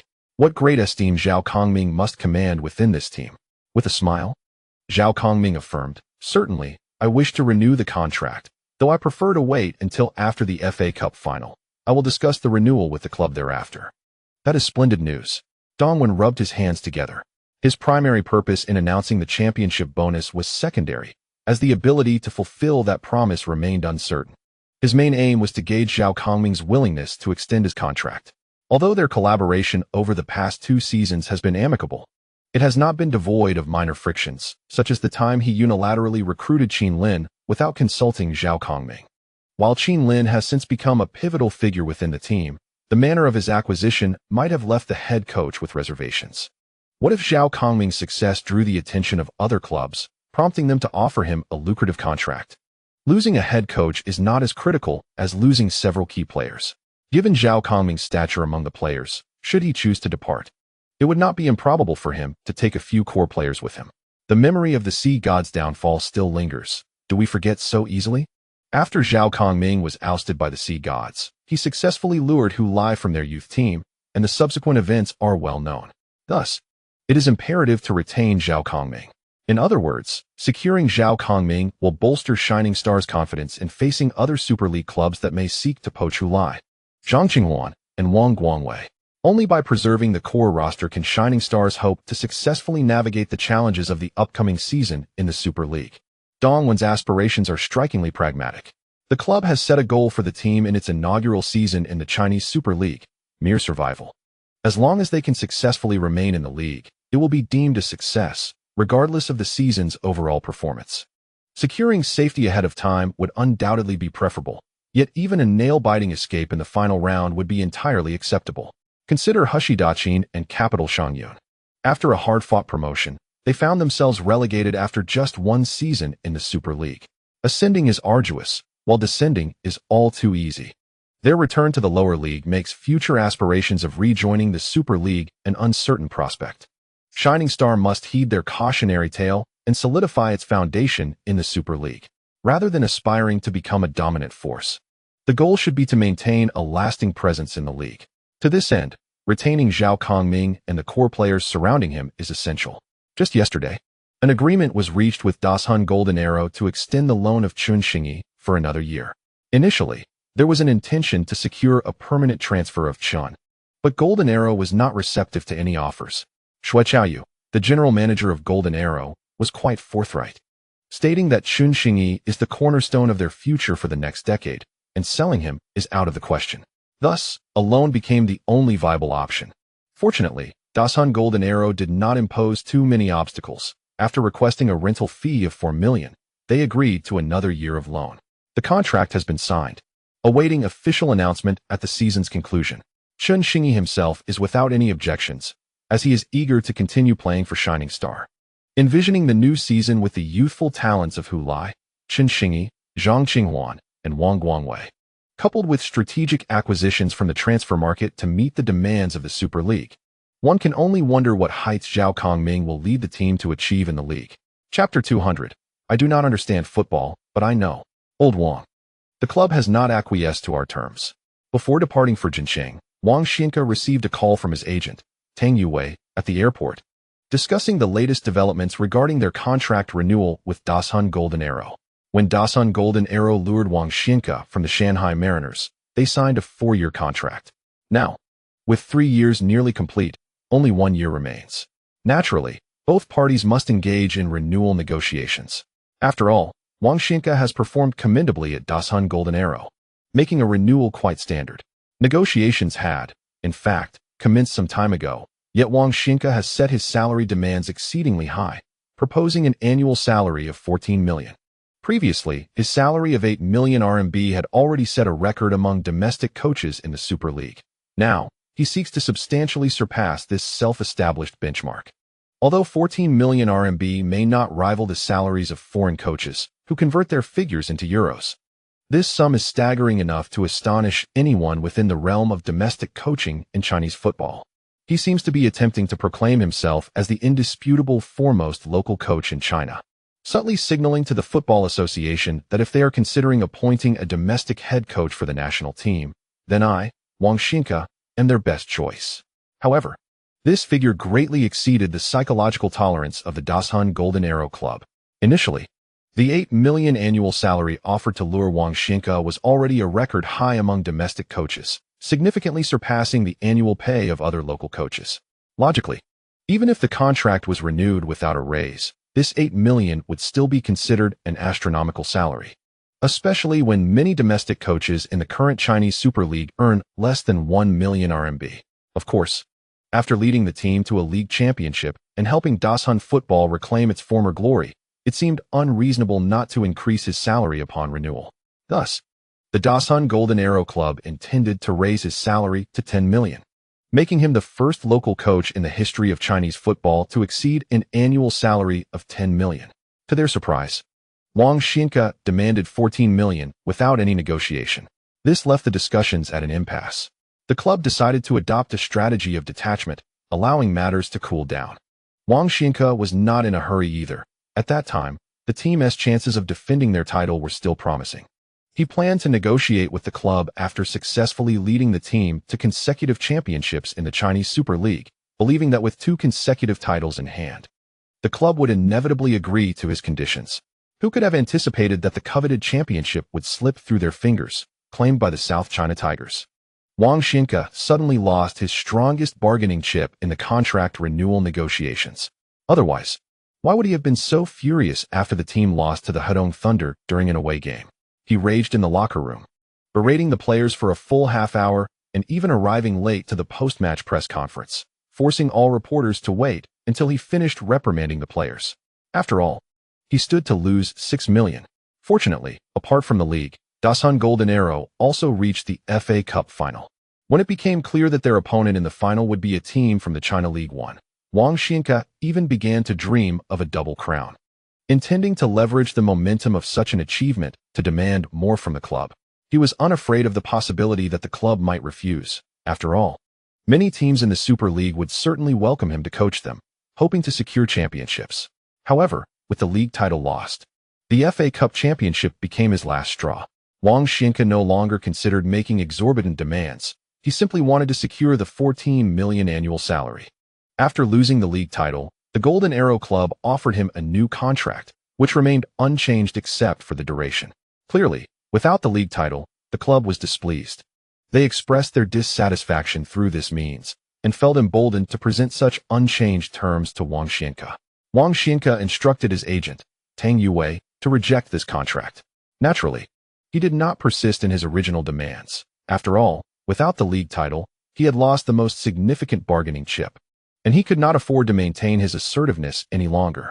The new conditions he proposed include an annual salary of 8 million, along with a request for a 6 million championship bonus, as long as he can lead the team to victory in the Chinese Super League next season.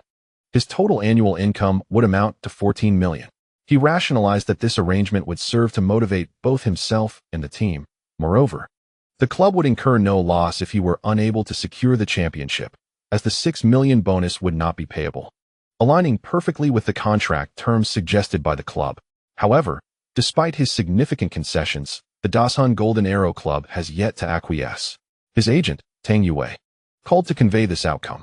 No worries, Lao Tang. Once I clinch the FA Cup title, I shall return to negotiate with them. Wang Xinka remained unfazed by the disappointing news, as he already had a plan in place. In competitive sports, only victory is the ultimate truth. Wang Xinka has always believed in persuading others with reason. At that moment, he would compel Xue Qiaoyu to bow down to him with the FA Cup trophy in hand. He would present new terms, which would not merely consist of the simple 8 million salary plus 6 million championship bonus. The following day marks the second leg of the FA Cup final. Hu Lai, what are your thoughts on this match? Many in the media are asserting that the Flashing Stars are destined to lose, claiming there's no need to exert too much effort in this match. Numerous fans are more interested in how many goals you can score in this season's Chinese league. What is your perspective? A female reporter from CCTV stood at the Jincheng Provincial Sports Center, conducting an interview with Hu Lai. At that moment, the players of the Flashing Stars had just concluded their acclimatization training, and while the rest of the team returned to the locker room, only 2 players remained for the interview, Chen Xingyi and Hu Lai. Chen Xingyi had just finished his own interview and was waiting for Hu Lai to return to the locker room together. In response to the question, Hu Lai answered decisively, I am not focused on how many goals I will score in the Chinese league. This match is the FA Cup final. Regardless of what others think, I have but one objective: to defeat the Golden Arrow and claim the FA Cup championship. The CCTV female reporter was taken aback by Hu Lai's resolute response. His words were delivered with a firmness that contrasted sharply with his usual demeanor. Typically, he would offer a cheerful smile, even when discussing championship aspirations. Who would have anticipated that Hu Lai would express himself with such intensity? But your opponents, the Dasun Golden Arrow, the reporter began, only to be cut off by Hu Lai's blunt interruption. Once again, the female reporter confirmed that Hu Lai seemed to be exuding an unusual intensity today. This unfamiliar demeanor made her feel somewhat intimidated.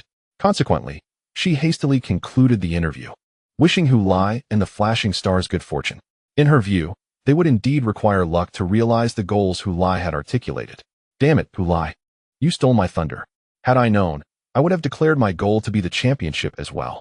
Chen Xingyi lamented as they made their way back to the locker room together. Earlier, a reporter posed a similar inquiry to him, asking about his expectations for the final. He candidly stated that he would give his all during the match, refraining from mentioning his connection with the illustrious Jean Arrow, nor did he make any bold proclamations. In stark contrast, Hu Lai boldly declared his aim for the championship, leaving the female journalist utterly astonished. At that moment, Chen Xingyi regretted allowing Hu Lai to seize such a splendid opportunity for bravado, having initially posed the question. Little star. Are you not concerned that upon the conclusion of your loan, you might face repercussions from Wang Xinka? Hu Lai remarked with a sneer. Wang, though known for his fiery temperament, surely wouldn't be so petty, would he? Besides, I haven't mentioned that my father has already secured the continuation of my loan, allowing me to remain with Shining Star for another season. Hu Lai, somewhat taken aback, turned to Chen Xingyi and asked, Is Jean Arrow truly willing to let you go? It was rumored that Shining Star had initially aimed to permanently acquire me, but Jean Arrow objected. Subsequently, Shining Star proposed a loan, and Jean Arrow agreed upon receiving a rental fee. After this season concludes, both clubs are set to announce this arrangement, Chen Xingyi explained, revealing details imparted by his father. Splendid. We shall compete in the Asian Champions League together. Hu Lai exclaimed. Indeed, that sounds promising. Chen Xingyi chuckled before suddenly pausing, his eyes widening as he looked at Hu Lai. Did you just say the Asian Champions League? Yes, winning the FA Cup grants eligibility for the Champions League. You must be aware of this, little star. Of course, I know that. But are you so certain we will win the FA Cup? Absolutely. Did you think I was jesting with that reporter? We are not merely striving for an excuse to give our utmost without regret. Or are you suggesting that what you expressed to Coach Zhao after the first leg was a deception? Hu Lai queried, his gaze piercing into Chen Xingyi, who felt uncomfortable under the scrutiny. He averted his eyes and retorted, Who said we are deceiving anyone? We certainly wish to win. Yet, football is unpredictable, Hu Lai. And what of it? Hu Lai scoffed. just as Chen Xingyi was about to counter with, "And what of it?" He spotted an approaching figure at the end of the corridor, prompting him to silence himself. The individual was none other than Wang Zijian, the head coach of Jin Aero. Following the training session at Shining Star, the Jin Aero players had arrived for their acclimatization practice, and their coach chose to step out rather than linger in the locker room, leading to this encounter. Wang Zijian's gaze first lingered on Hu Lai before shifting to Chen Xingyi.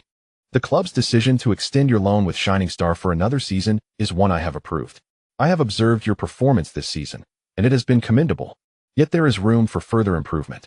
Thus, I have agreed to this extension for another year," Wang Zijian addressed Chen Xingyi. "As for tomorrow's match, do not carry any psychological burden. Give your utmost effort." With his head bowed, Chen Xingyi nodded fervently. "Understood, Coach Wang. I will give it my all." "Excellent," Wang Zijian replied. Wang Zijian refrained from elaborating further, merely nodding before passing by the two individuals. Once turned away from them, his brow furrowed once more. Hu Lai's son, upon noticing him, appeared unfazed. Perhaps the timid Hu Lai had not disclosed the events of yesteryear to his family. Otherwise, his son would not have remained so composed in my presence, Wang Zijian mused. Hu Lai withdrew his gaze from Wang Zijian's receding figure and continued towards the main team's locker room with Chen Xingyi. "Hey, little star. What kind of coach is Director Wang?" he casually inquired during their walk. "You looked as if you were too frightened to speak when you encountered him." "I suffered his scolding for an entire year. It left me with psychological scars," Chen Xingyi replied with a wry smile. "Director Wang is exceedingly stern. A stark contrast to our director Zhao. You can jest and fool around in front of Zhao, but dare to do so before Wang? He'll smash your head. He'll promptly send you to the reserve team for reflection, making sure you comprehend who the true leader of this team is before allowing your return." Hu Lai gasped. "Is it really that exaggerated?" "Not exaggerated at all. He places immense value on the authority of the head coach and does not permit anyone to challenge his dignity. For instance, he demands that all players stand with their feet shoulder-width apart and hands behind their backs while listening to him during training. Otherwise, it's deemed disrespectful." "Wow, that's truly bizarre," Hu Lai exclaimed. "Well, one cannot say so outright. He merely aims to cultivate a disciplined ethos within the team. Of course, it can sometimes be excessive. However, results speak for themselves, so no one dares to voice dissent." Hu Lai scoffed. "It's not as if his method is the only path to victory. Otherwise, how did the Golden Arrows lose the league championship this season? And soon, they will lose the FA Cup title as well. Yet you, little star, will become the only player in the Golden Arrows to possess both the league and FA Cup championships. This is the first time I've heard of the dual champion being the China League champion and the FA Cup champion. What? Do you look down on the China League? Let me tell you, Brother Lin came from the Super League to play in the China League. No, you're in charge today." This afternoon, having just arrived in Jincheng, the Super League's runners-up, Dazhong Golden Arrows, conducted an acclimatization training session at the Jincheng Provincial Sports Center. Accompanied by the announcer's voice, the television broadcast showcased the Golden Arrows in training, followed by the appearance of their head coach, Wang Zijian, on screen. Meanwhile, the announcer stated, "On the sidelines, our interview with the Golden Arrows head coach, Director Wang Zijian, reveals his thoughts on the upcoming second leg of the finals. Despite holding a 2-goal lead, Wang Zijian remains cautious." "That damn Wang Zijian," Xiaolon could not help but exclaim in front of the television. In fact, during the first leg of the finals, she had seen that face on the broadcast multiple times. However, at that time, she was unaware of the actions that the owner of that face had taken against her husband, so she merely glanced and did not retain the memory. Now, she was fixated on the television screen, determined to etch that face into her memory.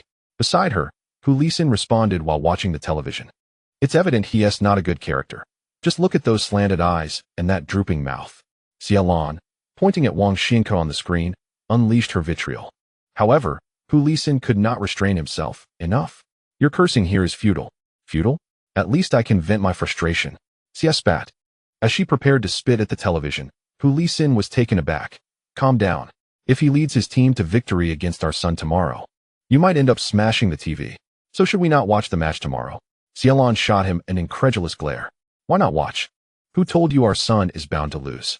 "Hu Lai, during such times, you must steadfastly support our son and absolutely refrain from uttering discouraging words. The disparity in strength is vast, and trailing by 2 goals, do you truly believe a comeback is as simple as hosting a banquet?"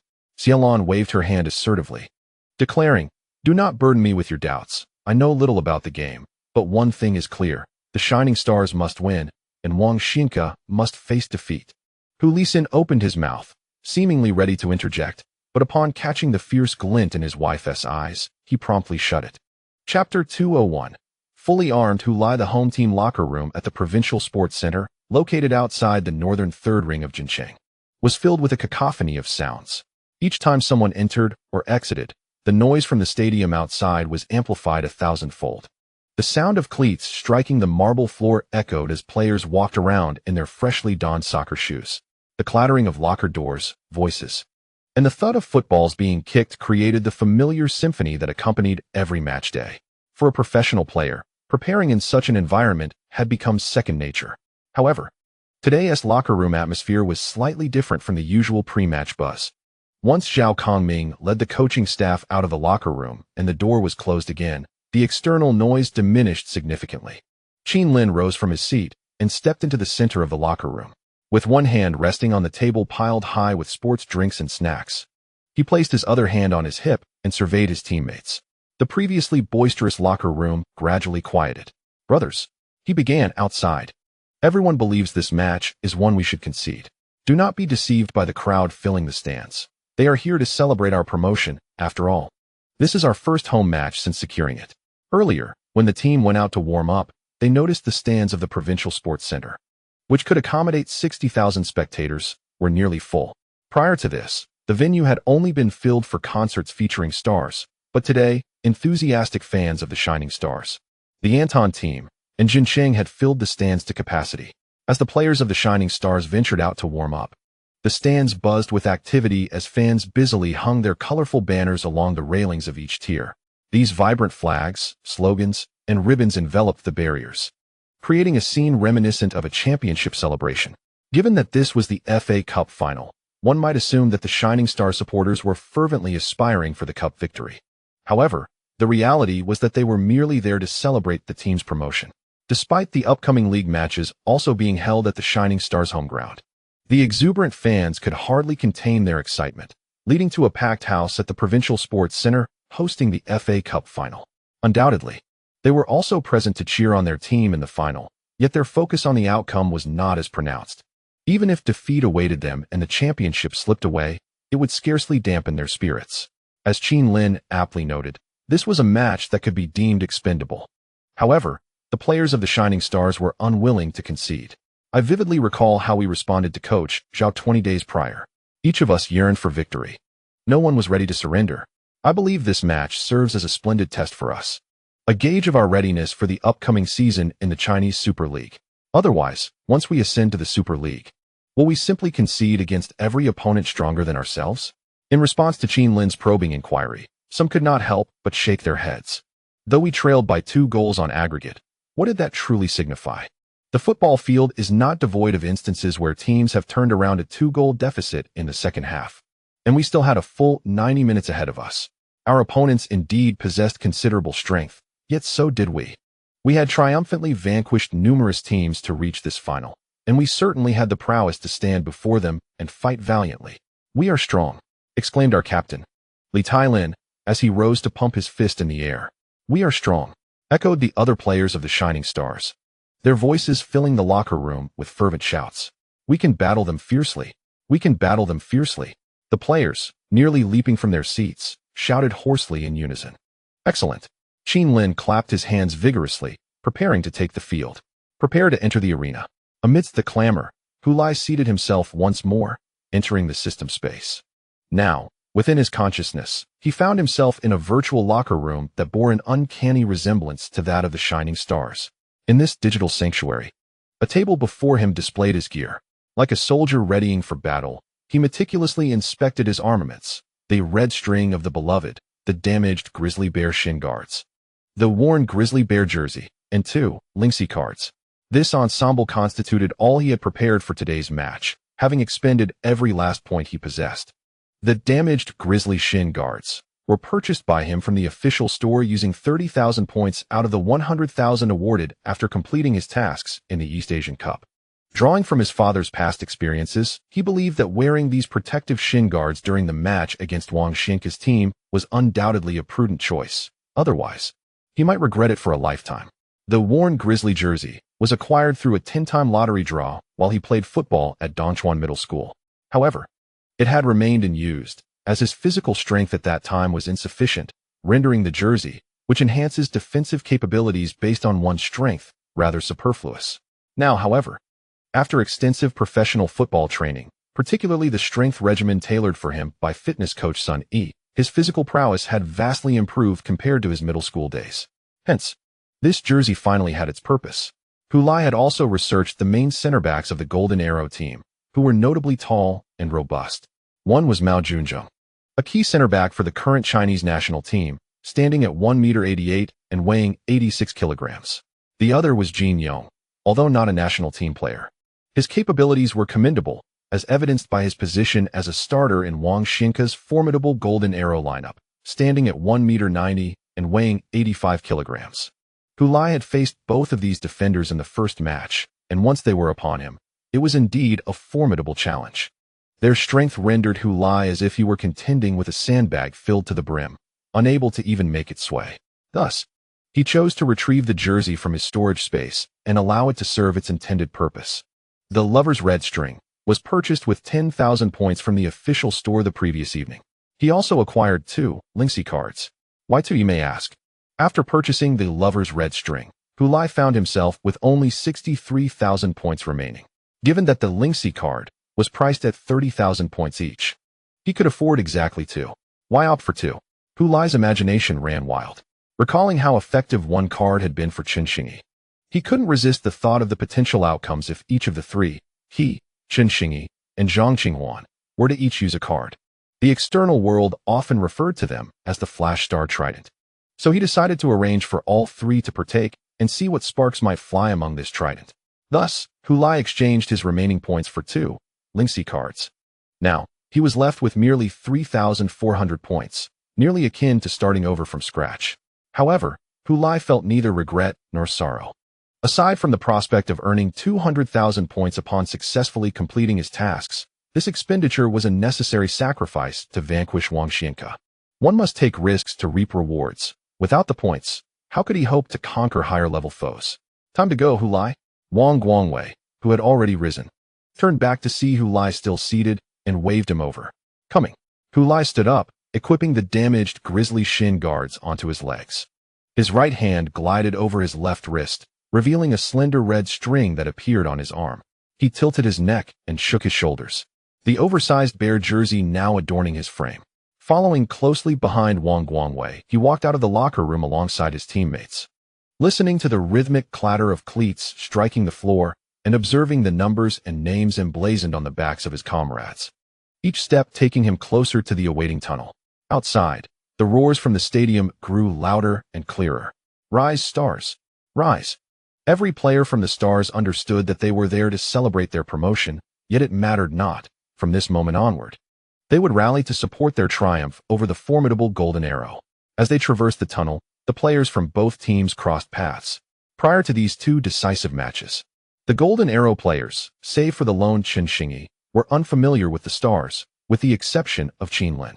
As the last titan of Chinese football, Qin Lin's stature in the realm of Chinese soccer was beyond comparison to that of his Stars teammates. Even among adversaries, the local players from Golden Arrow greeted him warmly upon sight. For instance, the 34-year-old captain of Golden Arrow, Chai Shan, had once been Qin Lin's midfield partner on the national team, and they shared a cordial relationship. Even in such a critical match, they found time to engage in lighthearted banter.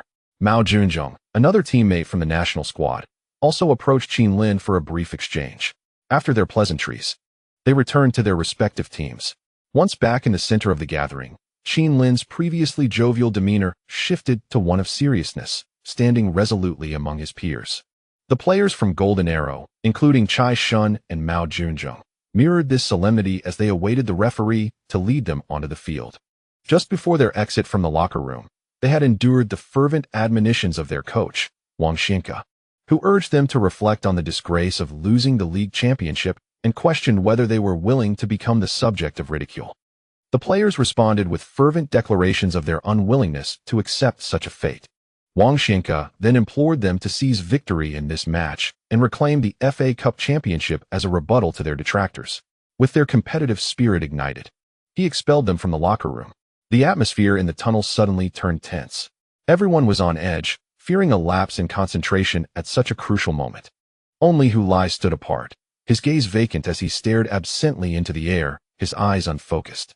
This peculiar demeanor did not escape the notice of those around him. First, beheld, the midfielder from Golden Arrow standing beside him, observed his odd behavior and nudged his teammates to draw their attention to Hu Lai. The once intimidating Golden Arrow players, upon witnessing Hu Lai's comical expression, could no longer maintain their composure. Laughter erupted from one. And soon a chorus of suppressed chuckles filled their side of the tunnel, catching the attention of the Stars players. Wang Guangwei turned to see Hu Lai still in a daze and gently prodded him, quietly inquiring, "What are you doing?" Hu Lai's previously vacant gaze regained its spark. I wasn't doing anything, what's the matter?" Wang Guangwei leaned closer to Hu Lai's ear, his brow furrowed as he whispered a brief account of the earlier incident. After hearing Wang Guangwei's explanation, Hu Lai turned to look at beheld, who was standing beside him. The latter, initially covering his mouth in laughter, quickly composed himself upon meeting Hu Lai's gaze, adopting a stern expression befitting a professional footballer. Suddenly, Hu Lai broke into a smile. "My apologies, big brother, for the laughter at my expense. I was lost in thought just now. You know, our club announced before the match that if we win the FA Cup, there would be a reward of 10 million, which means nearly 400,000 for each of us. I was just pondering how to spend such a substantial sum. Should I buy a house first or a car? If it's a car, what should I get? By the way, what do you drive?" Beheld was momentarily taken aback, then realized what Hu Lai had just said. His expression shifted, and he briefly considered retorting, but then thought it might be a psychological tactic on Hu Lai's part. Although the likelihood was slim, he decided it prudent not to engage further. Thus, he merely huffed and ignored Hu Lai. Seeing that beheld had no intention of continuing the conversation, Hu Lai turned to observe the other players from the Golden Arrow team. Each time he spotted a player chuckling, he responded with a broad grin. Those who had previously mocked him were compelled to suppress their laughter and restore their serious expressions. After Hu Lai had forced every player he could meet gaze with him into silence, he contentedly returned his attention to the front of the team. Lost in thought once more. What a magnificent chain of light. Within his activated system vision, two robust chains of soft, milky light extended from above his head into the ranks of the Stellar Star team, one penetrating Chen Xingyi's head and the other embedding itself within Zhang Qinghuan's body. A third chain connected the two players, weaving them together. When Hu Lai stepped slightly aside, the positions of the three chains shifted, forming an elongated triangle. This was the effect following his use of the Lingxi card on Chen Xingyi and Zhang Qinghuan, which had caused his earlier days. Previously, when he had employed the card on Chen Xingyi, the effects had not been so visually striking. Even without any explicit explanation, Hu Lai sensed that the bond between himself, Chen Xingyi, and Zhang Qinghuan had deepened. At the same time, Chen Xingyi, sensing something, glanced up toward the light above him. A familiar yet indescribable feeling resurfacing in his heart. However, this time, he did not look at Hu Lai but turned his gaze toward Zhang Qinghuan, who happened to glance back at him just then. Hu Lai, having witnessed the entire scene from behind, promptly deactivated his system vision, causing the extraordinary spectacle to vanish.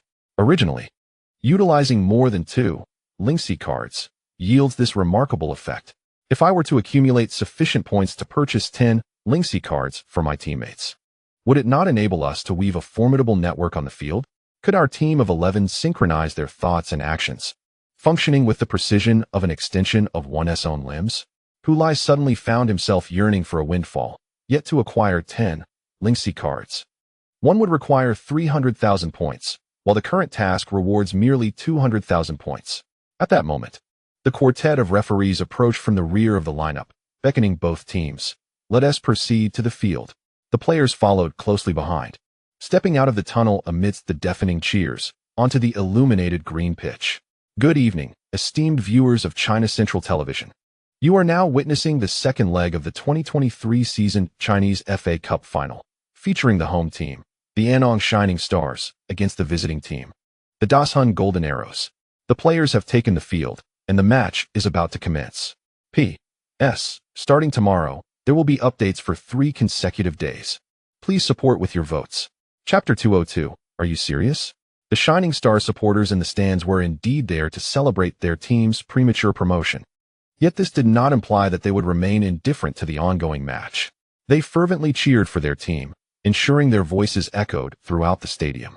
From the very onset, whenever a Shining Stars player gained possession, the crowd erupted in thunderous applause, as if each touch posed a direct threat to the Dashun Golden Arrows goal. Even from the backline. Conversely, whenever a Golden Arrows player took control, the air was filled with jeers. Those unaware of the underlying context might presume that both the players and fans of the Shining Stars were resolute in their pursuit of a comeback victory.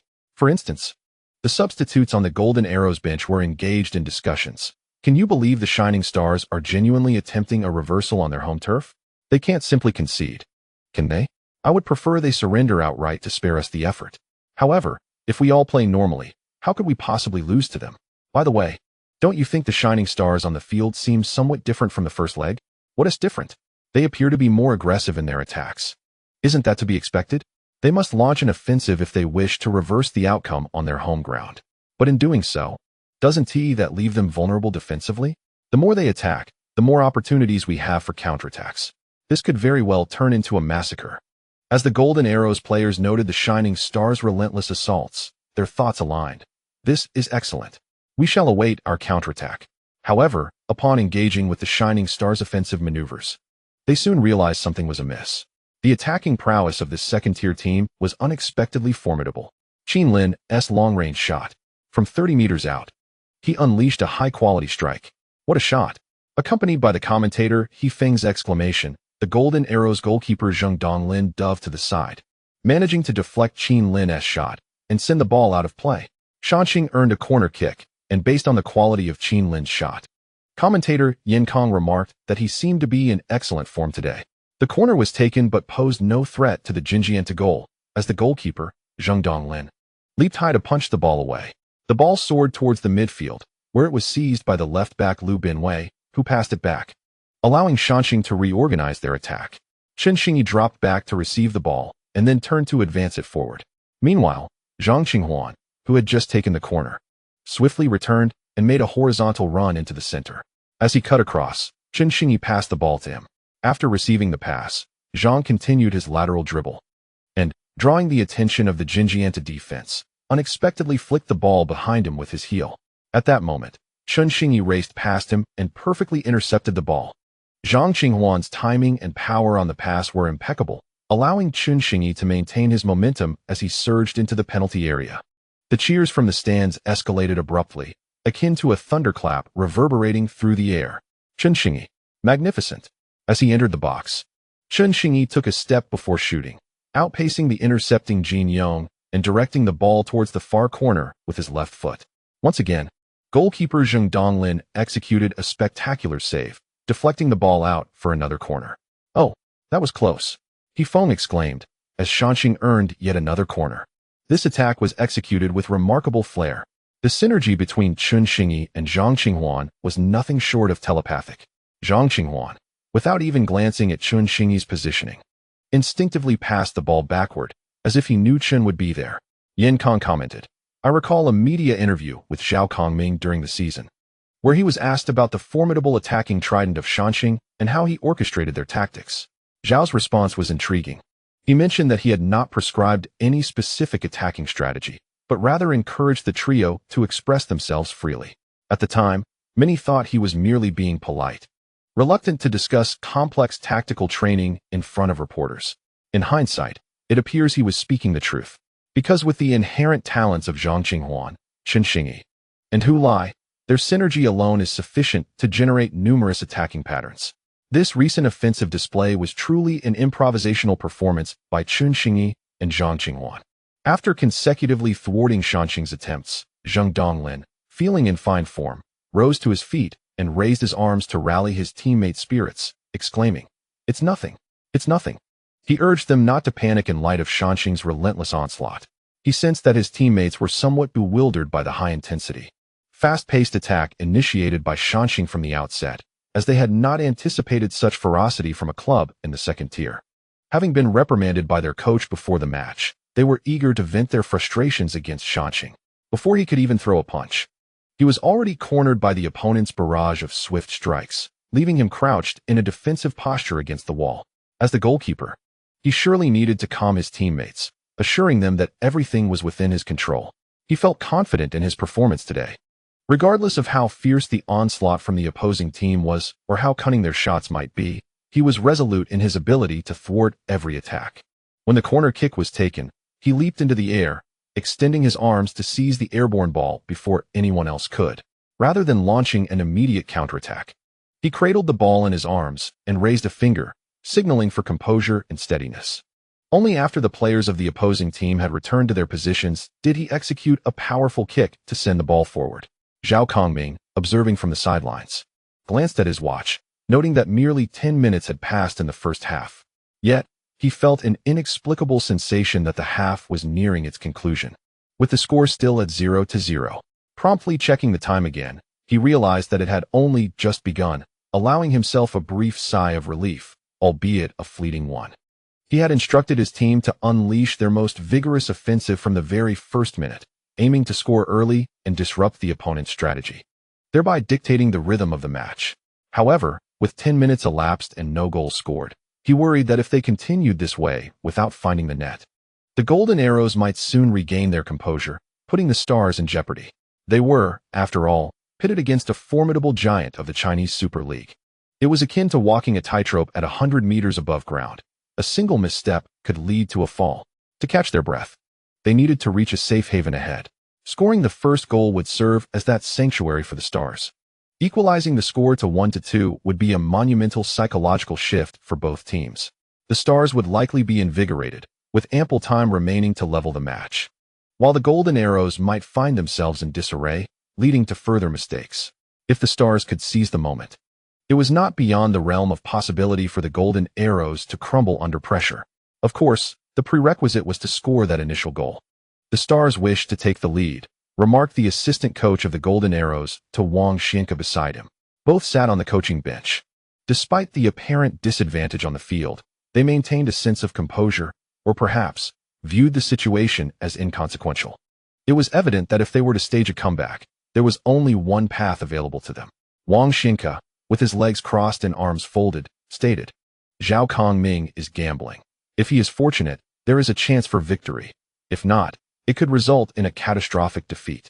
Yet, it seems he remains unfazed, having already secured a promotion. After speaking, he turned to glance at the stands filled with jubilant Antong supporters clad in Red Stars jerseys. Ultimately, it's merely about not wanting to concede in front of so many home fans. Thus, they pretended to put on a show, exerting their utmost efforts, even in defeat. They could provide an explanation to the fans and the club's upper management. The assistant coach offered his interpretation of Wang Zijian's remarks. Essentially, Wang Zijian had metaphorically swapped legs in his approach. The rapid offensive onslaught from the Shining Stars had yet to subside, yet their time was dwindling. The Golden Arrow had begun to regain its vigor. Following a corner kick defensive maneuver, they launched an attack that yielded a rather threatening shot. Had Tim Sosa's long-range effort from outside the box not soared slightly over the goal, they might have scored. Chen Lin passed the ball to Chen Xingyi, who, despite being a forward, frequently retreated deep into midfield during this match to collect the ball and advance it forward, showcasing his ability to penetrate defenses and create challenges for the Golden Arrows backline. As Chen Xingyi received the ball, he adeptly adjusted his positioning, facing the direction of attack and driving the ball forward. Hu Lai, stationed at the forefront, came back to support Chen Xingyi. This way, should Chen Xingyi encounter obstacles while advancing, he could directly pass the ball to Hu Lai. The Golden Arrows center back, Jin Yong, pressed forward, closely marking him from behind. Hu Lai sensed the pressure from behind, and upon comparison, realized that the intensity of the opposition's pressure was not as formidable as it had been in their previous encounter. Perhaps the opponents, feeling complacent with a 2-goal lead, had let their guard down, or perhaps the pierced bear jersey had played a role. Regardless, he positioned himself to hold off Jin Yong. As Chen Xingyi advanced, he indeed faced interception from the Golden Arrow, but without hesitation. He passed the ball back to the supporting Hu Lai. Hu Lai, while being closely guarded by Jin Yong, received the ball and swiftly shifted it to Zhang Qinghuan, who had maneuvered to the opposite flank. After making the pass, he turned and darted into the penalty area, with Jin Yong still trailing him. Nevertheless, he gestured towards Zhang Qinghua for a return pass, extending one hand downward. After receiving the ball, Zhang Qinghua feigned a shot, executing a deceptive move that caused the Golden Arrow's midfielder, Bian Li, to retreat a step, thus creating space for the pass. He decisively struck the ball, but instead of aiming for Hu Lai, he lofted it high, sending it over the heads of those in the penalty area, arcing towards the back post. There, the rapidly advancing Chen Xingyi awaited. As Hu Lai made a diagonal run into the box, drawing away defenders, he found himself in open space. Zhang Qinghua delivered a brilliant pass. Chen Xingyi. The stands of the Provincial Sports Center erupted once more with a tremendous roar. Amidst this cacophony, Chen Xingyi leapt, meeting the incoming ball with a header. He directed the ball toward the back post. The goalkeeper, Zheng Donglin, who had launched himself back in a desperate attempt, narrowly missed the ball. In a frantic gesture, he flailed his arms in midair, hoping to intercept it, but it was too late. He could only watch as the ball sailed into the net from the back post. The roar transformed into an explosion of elation. Boom! The Shining Stars' home ground erupted. The goal was scored. The sports commentator from Anton Television raised his arms in fervent exclamation, his voice hoarse from the effort, fearful that it might be drowned out by the exuberant cheers of the crowd. Chen Xingyi scored with a header. What a splendid goal. The ball is in. He-fei. The commentator from CCTV also let out an ecstatic shout as the Flash Stars took the lead in the 14th minute. Their relentless assaults finally breached the Golden Arrow's defenses. This goal was a testament to the harmonious synergy of the Flash Stars' formidable trio in the front line. Beside him, Yin Kong chuckled, remarking, this is a perfect example of an impromptu collaboration among three players. Chen Xingyi, Hu Lai, and Zhang Qinghua faced the formidable defense of the Super League without a hint of trepidation. However, I do have a question. Given Chen Xingyi's remarkable performance this season and his goal against his former club, it seems that securing a loan for him from Golden Arrow next season will be quite the challenge, wouldn't it? In the footage, Chen Xingyi, upon landing and witnessing his goal, initially intended to dash forward in celebration, but then hesitated, realizing this was his former club. How would it appear if he celebrated a goal against his old team? What would Coach Wang think? Would the Golden Arrow fans feel a sense of discomfort? Although he had already confirmed his loan extension with the Flash Stars for the next season, what about the season after? He would eventually have to return to Golden Arrow, wouldn't he? Contemplating this, he forcibly suppressed his exhilaration, merely raising his hands and gesturing an apology. Yet before he could complete the gesture, he was enveloped by the jubilant Flash Stars players. The first to rush in was Hu Lai, who had assisted him in creating the space, exclaiming, "Fortunately, the loan extension has already been settled." Next came Zhang Qinghua. "How does it feel to score against your former club?" he boisterously inquired. Chen Xingyi could only lower his head, pretending not to hear, as these two rascals made such remarks right within the Golden Arrow's penalty area, as if daring the Golden Arrow players to overhear them. On the sidelines of Golden Arrow, Coach Wang Xianke had both legs firmly planted on the ground. Astonishment etched on his face as he gazed towards the goal. Despite having urged Chen Xingyi to give his all and not to consider the sentiments of the team, it was merely a formality. How could one take that seriously? His assistant coach, witnessing this scene, was also left speechless, unsure of what to articulate. Meanwhile, in the adjacent coaching and substitute benches of the Flash Stars, everyone surged forward, arms raised in celebration, embracing one another. The Flash Stars had successfully traversed the wire to reach the first safe haven, though Chen Xingyi himself was reluctant to celebrate this goal. His ecstatic teammates enveloped him in jubilant revelry. One after another, they charged forward, leaping into the throng of excitement. Thus, they commenced their celebration right in front of the Golden Arrow's goal. For the players of Golden Arrow, having conceded a goal, it was merely a compounding of their misfortunes. Especially for their goalkeeper, Zheng Donglin, who had previously boasted about his excellent form and mastery over the match, only to find himself conceding a goal. The slap of reality arrived swiftly, akin to a whirlwind, as the fervent cheers of the fans of Shining Stars echoed from the stands. These supporters initially came to celebrate their promotion, but upon glancing at the scoreboard, realizing they were merely one goal shy, their spirits surged with newfound vigor. With only a single goal separating them from victory and the match barely underway, why not seize the moment and press forward with relentless determination? Once this notion took root in the minds of the Shining Stars fans, it blossomed uncontrollably, transforming their hearts into a wild expanse of untamed grasslands, where 1,000 steeds thundered across the terrain, their hooves resonating through the very heart of the provincial sports center. Why should a second-tier team not claim the FA Cup title? We are only 2 goals away from that championship. With the league secured, there are no lingering concerns as we charge into the FA Cup final with all our might. So why not go for it? Yes. The mindset of the Shining Star supporters swiftly shifted. They were no longer merely celebrating their promotion, but were now fervently rallying behind their team in the FA Cup final, eager to witness history unfold. Since its inception, no team from a lower division has ever claimed the FA Cup title. Throughout the A-League and Super League eras, all champions have been from the top tier. So, why shouldn't Shining Stars carve out their own historical moment? Regaining his composure, Wang Zijian rose from his seat and approached the sidelines, summoning the team captain, Chai Shun. It's just 1 goal, he urged. Tell them to remain calm. Just play normally. We possess greater strength than they do, and scoring against them should not pose a challenge. The key is to maintain composure. There's no need for tactical adjustments. We shall adhere to our pre-match strategy and keep our mindset in check. I understand now, Coach Wang. It's all about staying calm, Chai Shun summarized. Exactly, remain calm, Wang Zijian affirmed.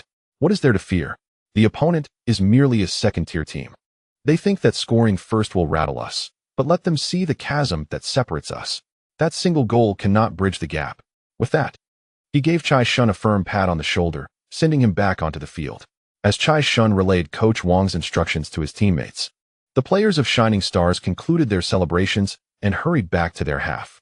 On his way back, Qin Lin veered towards the coaching bench, where Zhao Kongming gestured for him to tighten their formation, emphasizing the need to secure their defenses before pursuing further goals. This tactical adjustment had been established prior to the match, while it was essential for Shining Stars to launch a fierce offensive to secure an early goal. They also needed to be prepared for the opponent's response once they scored. If the opposition panicked, they could press their advantage and strike decisively. However, if the Golden Arrows adjusted their strategy and remained unfazed by the concession, then Shining Stars must refrain from overextending themselves, for blind ambition could leave them vulnerable to counterattacks from the Golden Arrows. Zhao Kongming, having witnessed Wang Zijian conferring with Chai Shun on the sidelines, knew that Wang Zijian could not remain indifferent to such a pivotal moment. His timely adjustments contributed significantly to stabilizing the morale of the team.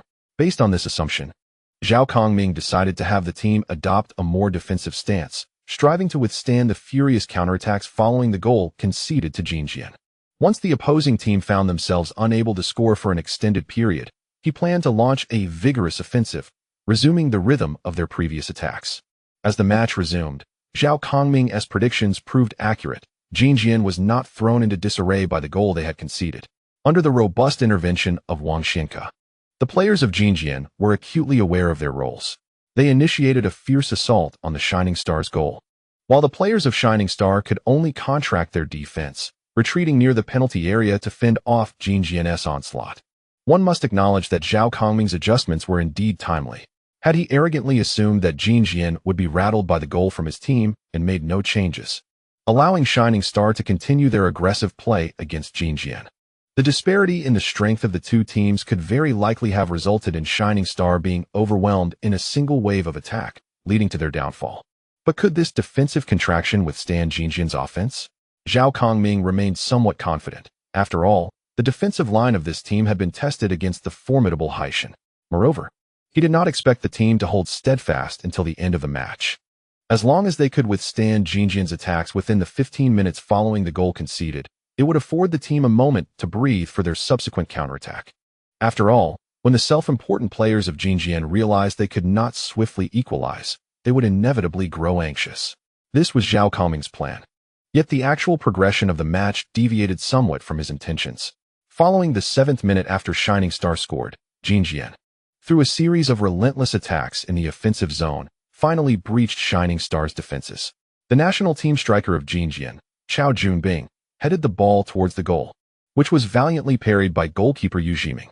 Subsequently, their Paraguayan national player, Timo Sosa, capitalized on the rebound, equalizing the score for Jinjian. Even he foamed. The commentator from CCTV, who was supposed to remain neutral, could not help but feel a tinge of disappointment upon witnessing the conceded goal. his tone reflecting a shift in sentiment. Shining Star had conceded. Timo Sosa's opportunistic follow-up shot was remarkably astute, yet one cannot entirely blame Shining Star's defense, as such situations demand a high level of defensive prowess. Yin Kong remarked, "These developments are decidedly unfavorable for Shining Star. In the FA Cup, the home and away system only applies in the finals, and only in the finals is there an advantage for away goals. Now, with the Chen Xingyi scoring away, they not only regained a 2-goal advantage in the aggregate score, but also secured an away goal advantage. This implies that even if Shining Star were to score 2 more goals, leveling the aggregate score to 3-3, they would still lose to Xingyi due to the away goal disadvantage. Therefore, if Shining Star genuinely aspires to clinch the FA Cup championship, they would need to score 3 more goals while hoping that Xingyi refrains from scoring again. However, I would not dismiss this as impossible, for after all, football is unpredictable. Yet it is undeniably a daunting challenge, akin to scaling a mountain. In front of the television, the fans of Flash Star who could not attend the match in person found themselves plunged into a dark abyss upon hearing those words. This explains why many of them were skeptical about their home team's chances of a comeback before the match. The conditions for a turnaround were exceedingly harsh, rendering it nearly impossible. However, as the game commenced, Flash Star showcased an admirable performance, momentarily igniting a flicker of hope and allowing their imaginations to wander. Yet, the goal scored by the Golden Arrow abruptly pulled them back into the frigid reality. The fans in the stands at the Provincial Sports Center fell into collective silence at this concession, sharing the same sentiments as their counterparts before the screen. In the relatively quiet stadium, the Golden Arrow players did not indulge in exuberant celebrations after their goal. Instead, they turned and sprinted back to their own half, as if the goal were a mere formality. Should a team from the Super League celebrate excessively for scoring against a team from the second tier? Was it not rather pedestrian, akin to the lackluster performance of the Sea Gods? The earlier goal conceded was merely an anomaly. The match had simply returned to its expected course. On the sidelines, the head coach of Golden Arrow, Wang Zijian, merely stood from his seat after his team scored, offering a muted applause devoid of emotion. "What an insufferable pretender," Xiaolan exclaimed, directing her ire at the televised image of Wang Zijian. Her husband, Hu Lai, remained silent, yet let out a sigh in his heart. The trajectory of the match had been entirely predictable, given the formidable strength of Dazhong Golden Arrow. As long as they remained somewhat diligent and weathered Flash Star's initial onslaught, it was only a matter of time before they would unleash their own offensive. Furthermore, with their substantial lead, their momentum was relentless, eliminating any concerns of running out of steam. Conversely, each attack from Flash Star felt akin to a gamble. Should they falter, their morale might shatter. Yet, he refrained from voicing these thoughts, for otherwise, he might find himself banished to the small sofa in the living room that night. Was he to force himself to sit there and witness his adversaries mercilessly pummel his son? Hu Lai was increasingly agitated, yet he could not unleash his temper on his wife. Thus, he reached for the pack of cigarettes and lighter on the coffee table, standing up to leave. After cursing Wang Zijian, Xiaolan noticed her husband's actions and opened her mouth, ultimately choosing not to dissuade him from smoking. She hoped that through watching this match, her husband would gradually desensitize himself to Wang Zijian. Regardless of the outcome, life must go on. Could they simply ignore this emotional knot? Thus, she stubbornly insisted that her husband watch the match with her. She understood that it was not easy for him to untangle his feelings, especially given the current state of the game, leaving her at a loss for words as he stepped outside for a smoke. Alone in the bedroom, she sighed as she took the opportunity to watch the match in solitude. It's all right, Qin Lin exclaimed on the field, clapping his hands vigorously to rally his teammates. This was within our expectations. Indeed, this was part of their pre-match predictions, albeit a rather grim one. In numerous potential scenarios, conceding a goal serves as a pivotal line. Regardless of how many goals are surrendered, the mere occurrence of a goal against signifies an exceedingly dire situation. This critical juncture has now emerged. The Starlight team has allowed an opponent to score an away goal, necessitating their own requirement to net 3 goals in response. Initially, scoring 2 goals would prove arduous, let alone 3. The tactical objective for Starlight is to launch an aggressive offensive from the outset, seizing the opportunity to score before the opposition can react. Should they bewilder their adversaries, they would aim to secure a second goal, thereby equalizing the match. This represents the most favorable outcome. The entire Starlight squad aspires to level the aggregate score within the 90 minutes of play. ultimately hoping to extend the contest into a penalty shootout. To this end, extensive training for penalty kicks was undertaken prior to the match. However, the goal scored by the Golden Arrow rendered their preparations for penalties futile. With the opponent's away goal, even if Starlight manages to equalize, the Golden Arrow may still claim victory through the advantage of the away goal. Upon uttering this thought, Chen Lin instinctively cast his gaze toward Hu Lai. During the semifinals against the Sea God, Starlight had also conceded a goal, finding themselves in a precarious position. Yet, Hu Lai, with his whimsical antics, managed to uplift the team's spirit, steadfastly withstanding the ensuing onslaught from the Sea God. In this match, Chen Lin similarly hoped for Hu Lai to replicate that earlier performance. However, as he looked towards Hu Lai, he observed no discernible action. No, it was not a lack of movement. Rather, his actions were not what Chen Lin desired. He had turned and sprinted toward the center circle, standing there in anticipation of the kickoff. Witnessing this scene, Chen Lin suddenly realized that he had, in this moment, placed his hopes upon the young man, doing so quite naturally.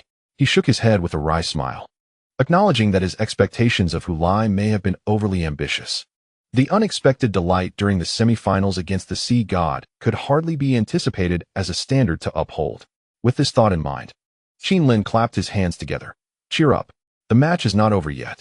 It's only the first half. On the sidelines, Wang Zijian smirked silently at this display. While Chen Lin is a commendable professional player, his current endeavors seem utterly futile. Chapter 204. A thunderclap from the ground once the match resumed. The Deshun Golden Arrow did not retreat defensively after equalizing the score. Such a tactic is reserved for weaker teams like Starlight. The colossal forces of the Super League need only to focus on offense, attack, and more attack. Starlight's offensive surge following the match's restart was indeed fierce and caught their opponents off guard. However, that problem has now dissipated. What is the optimal response? Undoubtedly, it is to score more goals, extinguishing Starlight's hopes entirely. Did you believe that pulling one back at home grants you the prospect of defeating us? Very well. We shall widen the gap once more and add even more goals to our tally.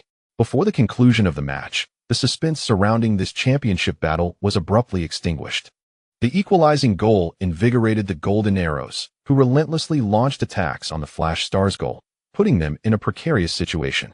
Be careful, He Feng exclaimed suddenly as the scene unfolded, showing Chao Junbing leaping high in front of the goal, heading the ball. Alas, it narrowly sailed over the crossbar. Oh, what a close call. During this period, the Flash Stars goal endured immense pressure, as it seemed that every assault from the Golden Arrows had the potential to breach their defenses. If we concede another goal, this match will essentially be over, Yin Kong remarked from the sidelines. What do you mean, concede another goal? I say the match should be considered over now, scoffed Xie Zilan, Hu Lai's uncle, from in front of the television. He had worn a discontented expression since the beginning of the match, or rather, since his father summoned him home to watch it, leading to his ongoing displeasure. During dinner, he seized the opportunity to berate his own child for work-related issues, rendering the atmosphere at the table rather uncomfortable, creating an exceedingly awkward scene. His irritation stemmed from his father's insistence that the family watch Hu Lai's game to support him. Given Xie Zilan's disdain for the whole Hu Lai family, it was hardly surprising that he felt no joy. Yet, with his father's authority looming, he dared not protest and begrudgingly sat through the match with a sullen expression. After his initial outburst, he rose, declaring, "What more is there to watch? Just witnessing how they bully Hu Lai?" However, his father, who had remained silent up until then, suddenly barked, "Sit down." Xie Zilan was taken aback by his father's authoritative tone. No one is permitted to leave before the match concludes. You must watch it until the end, his father stated firmly, his voice low yet remarkably powerful. Peng Hao chimed in, "Exactly, uncle. Football is unpredictable. To declare the match over now would be rather premature. What if cousin unleashes his prowess next? You would miss out on witnessing that." Others turned their attention to the standing Xie Zilan, in a room filled with people, some seated on sofas, some on makeshift chairs, and others on small stools. He stood alone, his height making him appear quite conspicuous. Under the collective gaze of the group, Xie Zilan reluctantly sank back into his seat, muttering, "I just feel this match is too frustrating to watch. Damn it, it's truly irksome." Meanwhile, in the stands of the Provincial Sports Center, a player from the Flash Stars youth team muttered a curse under his breath. "We scored first, yet we were equalized so swiftly." However, no one responded. as most remained silently fixated on the field, mirroring the other Flash Stars fans in the stands. The previously boisterous supporters had finally quieted down. On the field, the Golden Arrows continued their siege on the Flash Stars goal, with the majority refraining from jeering at the Golden Arrows or cheering for the Flash Stars. Many covered their mouths, seemingly fearful that uttering a word might cause their hearts to leap from their throats. Among them, Xia Xiaoyu remained silent, not out of fear of his heart escaping, but because he clenched his jaw, unable to speak. His hands rested on his thighs, tightly formed into fists. He was filled with discontent. However, in the end, he still loosened his fists. What does it matter to feel unwilling? The fact that we managed to reach the finals was already quite unexpected. With such a vast disparity in strength between the two teams, can mere unwillingness bridge that gap? Surely, those silent individuals must share this sentiment. Wang Xingyi reclined in his coaching seat, crossing his legs. The sudden quietness of the stands, coupled with his team's performance on the field, filled him with satisfaction. This is how it should be. This is the level of performance you ought to display. To think they believed that seizing a single ball would allow them to drag the game into their familiar rhythm. How could our Golden Arrow, as a formidable team in the Chinese Super League, be so easily thrown into disarray by a mere second-tier team? Zhao Kongming stood at the sideline, focused on the pitch, while his partner Chen Xingyi, standing beside him, remarked, "Though it is indeed frustrating, it seems there is little we can do." The Golden Arrow did not underestimate their opponents. They were well prepared. Given our current strength, defeating them seems nearly impossible. The lads have performed admirably, and we cannot expect too much from them. Zhao Kongming remained silent, continuing to stand and gaze at the field like a statue. He understood that old Zhao could not come to terms with it. Having planned for so long and prepared so thoroughly, always believing that with their position as the top team in the second tier, they might have a chance to challenge the Golden Arrow. Yet, the final outcome was still such a staggering gap in strength. Chen Xingyi turned to return to the coaching seat. But just as he did, he heard a whistle followed by a chorus of boos. This was the loudest commotion from the stands since the match resumed. He quickly turned back to see Hu Lai sprawled on the grass in the forward zone, while Golden Arrow midfielder Bian Li stood beside him, raising his hands in a gesture of innocence towards the referee. However, the referee's whistle had already sounded. Hu Lai had earned us a free kick in the attacking half. Observing the entire sequence, Zhao Kongming noted the look of astonishment on Chen Mo's face behind him. Just moments ago, our long pass from the back had reached Hu Lai, who won the first touch only to be knocked down by Bian Li, under the relentless assault from the Golden Arrow. This was the first time that the Shining Stars had managed to bring the ball into the opponent's half. Chen Xingyi paused, then realized what this set piece meant for the Shining Stars. It could be an opportunity to disrupt the Golden Arrow's continuous offensive. He swiftly moved forward, eager to fulfill his duties as an assistant coach, urging the players to come up and make the most of this free kick opportunity. Given the significant disparity in strength between the two teams, set-piece tactics had naturally been a focus of training for the Shining Stars. Yet, without his prompting, the Shining Stars players already knew what to do. They jogged forward from the back, some even walking. After enduring 10 minutes of pressure from the Golden Arrow, many players were eager to use this opportunity to slow the pace, regain some stamina, and interrupt the rhythm of the Golden Arrow. The Golden Arrow players in the forward zone also began to retreat, preparing to set up their defensive line. Hu Lai rose from the ground and turned to see Chen Xingyi making a rapid advance after Wang Guangwei's long clearance from the backfield. As Hu Lai aimed for the first touch, Chen Xingyi sprinted forward, intending to support him. However, upon reaching the vicinity, Hu Lai was unexpectedly knocked to the ground. Thwarting their intended collaboration, he noticed that Chen Xingyi was casting a glance in his direction. Thus, Hu Lai quickly glanced toward the goal of the Golden Arrow. Observing that most of their players were still in the process of retreating, not fully positioned, leaving some open space ahead, the referee stood nearby, issuing a verbal warning to Bian Li for the foul, while Bian Li spread his arms in protest, claiming it was unintentional. Out of the corner of his eye, he caught sight of Hu Lai bending down to retrieve the ball before placing it back on the ground. As Hu Lai straightened up, he unexpectedly kicked the ball he had just set down, sending it toward the vacant space in front of Chen Xingyi. Bian Li, witnessing this, shouted in protest, "Hey, hey!" Yet the referee, who had been standing right in front of him, did not engage but instead dashed after the ball. A resounding cheer erupted from the stands. The free kick was taken swiftly. "No problem," the previously subdued commentator from Anong Satellite Television exclaimed. In the broadcast, as Hu Lai sent the ball flying, Chen Xingyi suddenly sprang into action. Before anyone could react, he chased after the ball, dribbling toward the Golden Arrow's penalty area. The cheers from the stands surged, transforming into a roaring chorus, as if echoing Chen Xingyi's fierce sprint. A chance for Flash Star. Chen Xingyi. At He Feng's fervent call, the previously sluggish defenders of the Golden Arrow reacted as if disturbed by a hornet's nest. Their center back, Mao Junzhong, rushed over, attempting to intercept the approaching Chen Xingyi. Chen Xingyi lowered his right shoulder, seemingly poised to break through on the right. This caused Mao Junzhong to abruptly halt, trying to block Chen Xingyi's anticipated leftward advance. However, with a deft flick of his left foot, Chen Xingyi redirected the ball to the opposite side, penetrating the penalty area from the left. At that moment, Mao Junzhong, now desperately attempting to catch up, lunged forward. Yet, his effort was already in vain. He was left with little recourse. Chen Xingyi gently nudged the ball aside with his left foot, evading Mao Junzhong's reach, who inadvertently kicked Chen Xingyi, sending him sprawling in the penalty area. Instantly, the cheers from the stands transformed into boos and a cacophony of irate shouts. Damn it, a penalty. The Anong satellite sports commentator, overwhelmed by the din, could barely hear the whistle. He stood up from the commentary booth, leaning forward to peer toward the Golden Arrow's goal, fixated on the referee to discern his decision. He observed the referee hastening toward the penalty area, pointing decisively to the penalty spot. A penalty. It was indeed a penalty. Mao Junzhong had fouled Chen Xingyi. There was no doubt about the penalty.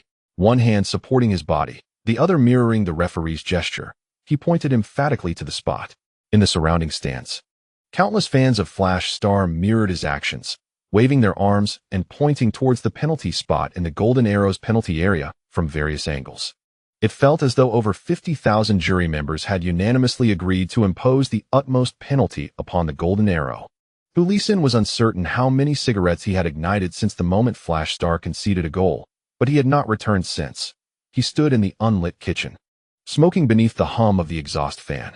The sound of the exhaust fan effectively drowned out the noise of the television in the bedroom, providing him with a fleeting moment of tranquility. He did not find the environment noisy at all. Just then, he was startled by a sudden scream from the bedroom. Lao Hu! Lao Hu! He did not leave immediately.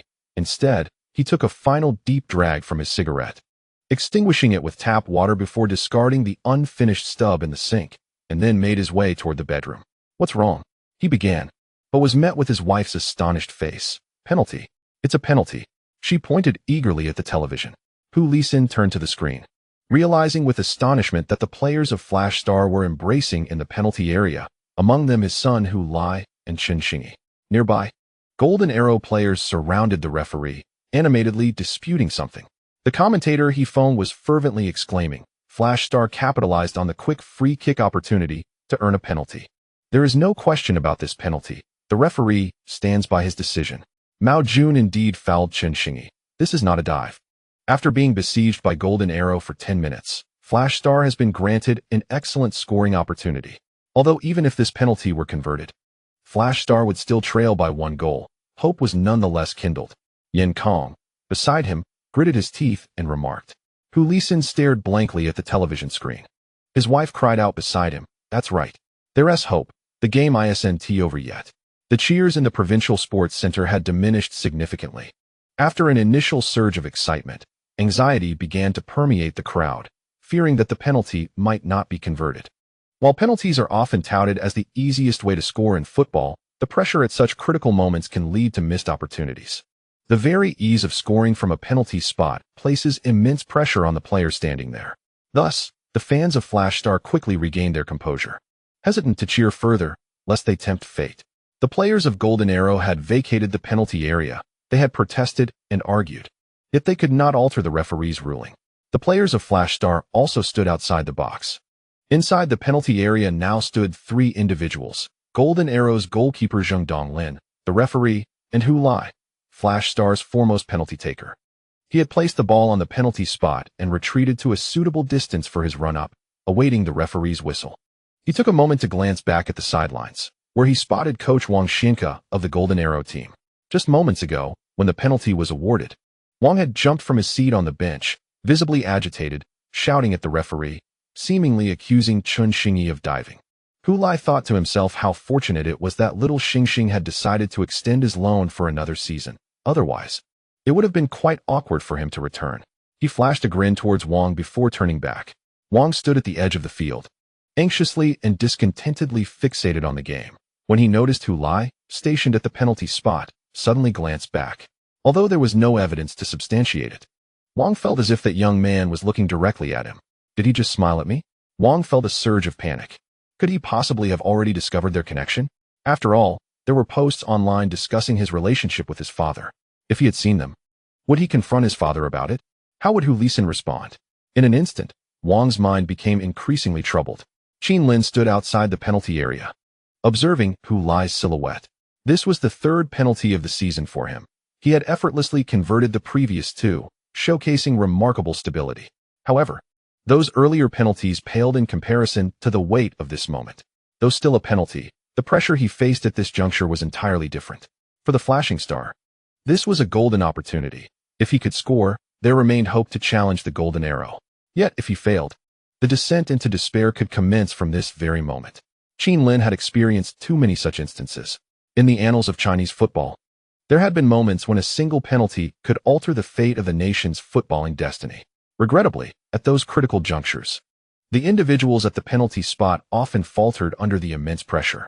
Now, Hu Lai faced not the hopes and burdens of an entire nation, but the keen gaze of provincial fans, which bore its own weight. Could his slender frame withstand such pressure? With that thought, he edged forward, placing a foot on the penalty area line, ready to surge in at the first opportunity. Lin Guo. Just then, he heard Zhang Qingyuan softly calling out to him. Turning to the latter, he noted that the young man appeared unfazed, standing half a meter behind him, arms crossed, showing no intent to rush in for a rebound. Even when facing the world, he remained unflinching. Qin Lin shifted his gaze back, focusing once more on that silhouette. He could not see Hu Lai's face, nor could he discern the emotions playing across his features at that moment. Yet, after hearing Zhang Qingyuan's words, he took a small step back, removing his foot from the white penalty area line. The television broadcast zoomed in on Hu Lai. At that moment, he stood before the penalty spot, fixated on the goal ahead. The camera captured his sharp gaze, his brow slightly furrowed, his expression grave. Chen Xingyi couldn't help but mutter, at a critical moment. He falters under pressure. Peng Hao placed a finger to his lips, urging silence. Treated in such a manner by a younger generation felt akin to receiving a slap in the face. Chen Xingyi was quite displeased and on the verge of reprimanding him. Just then, he heard the commentator He Feng exclaim, "There's a blade in those eyes." He was taken aback. Gazing at the screen, where Hu Lai's face was captured in a close-up, the camera focusing intently on his eyes. The stadium's floodlights illuminated his pupils, shimmering brightly, as if actual blades of light were concealed within. Chen Xingyi was momentarily stunned. Hu Lai sat on the sofa, his wife gripping his hand tightly, to the point of causing him discomfort.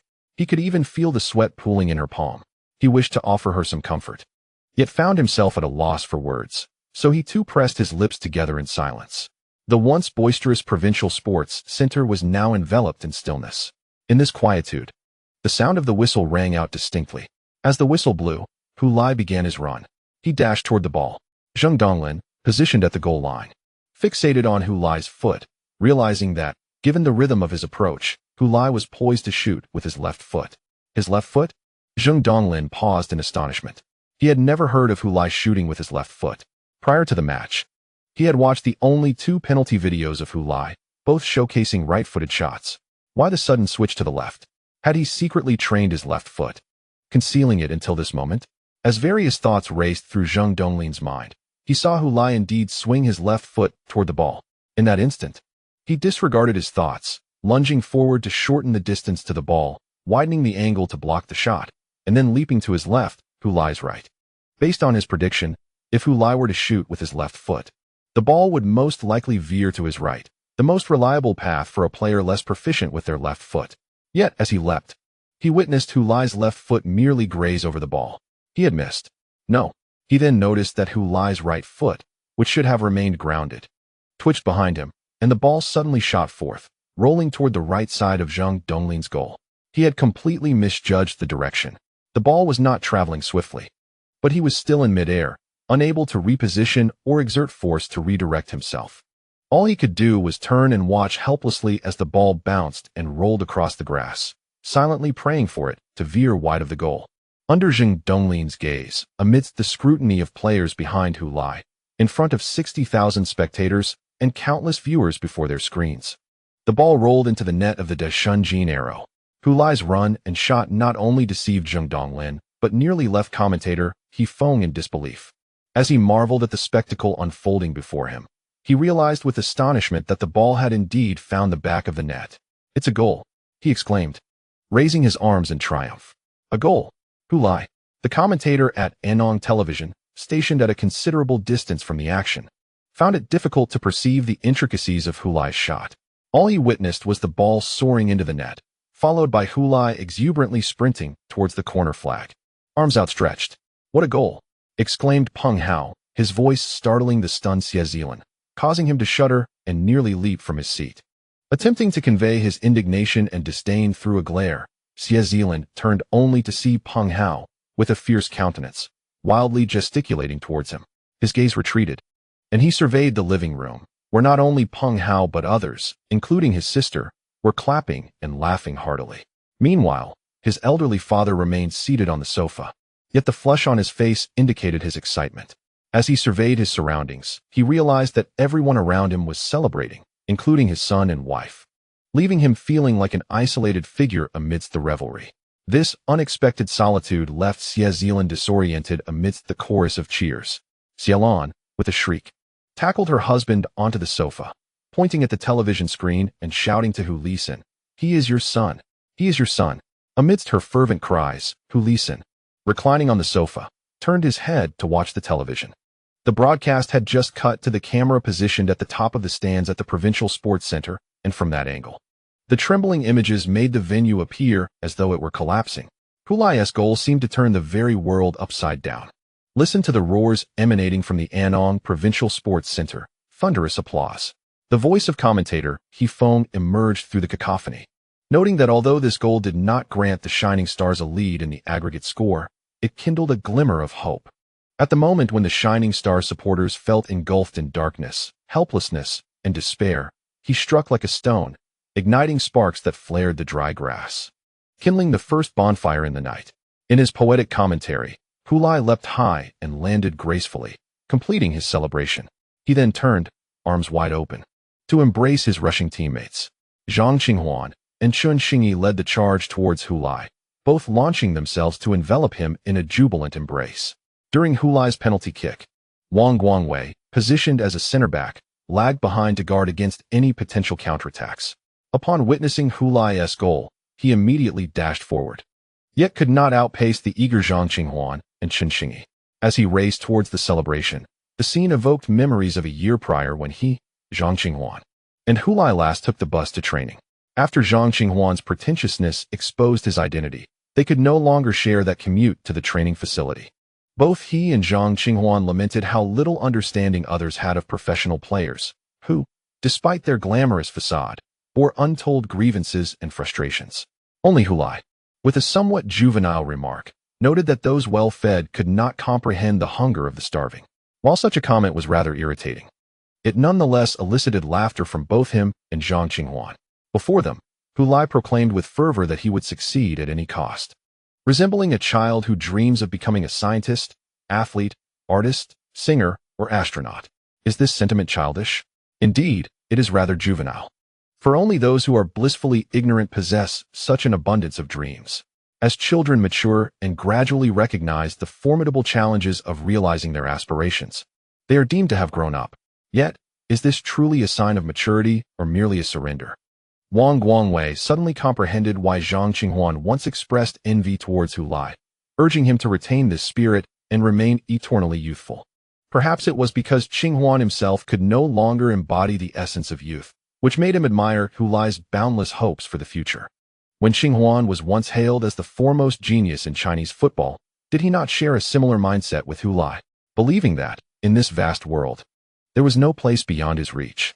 He once aspired to traverse the world, achieve greatness, and lead the Chinese team from Asia to the global stage. Youthful and fearless in the face of challenges. Of course, ultimately, all those who once dared have fallen, all those who once thrived have succumbed, and all who were once oblivious to their limitations have become silent.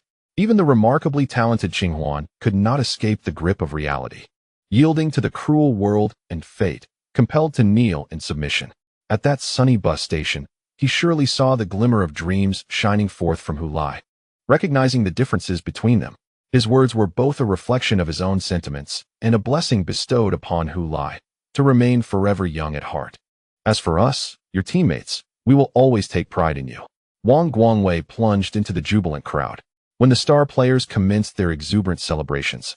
The television broadcast finally took the opportunity to replay Hu Lai's recent penalty kick in slow motion, allowing viewers to discern the events that transpired as he took his shot.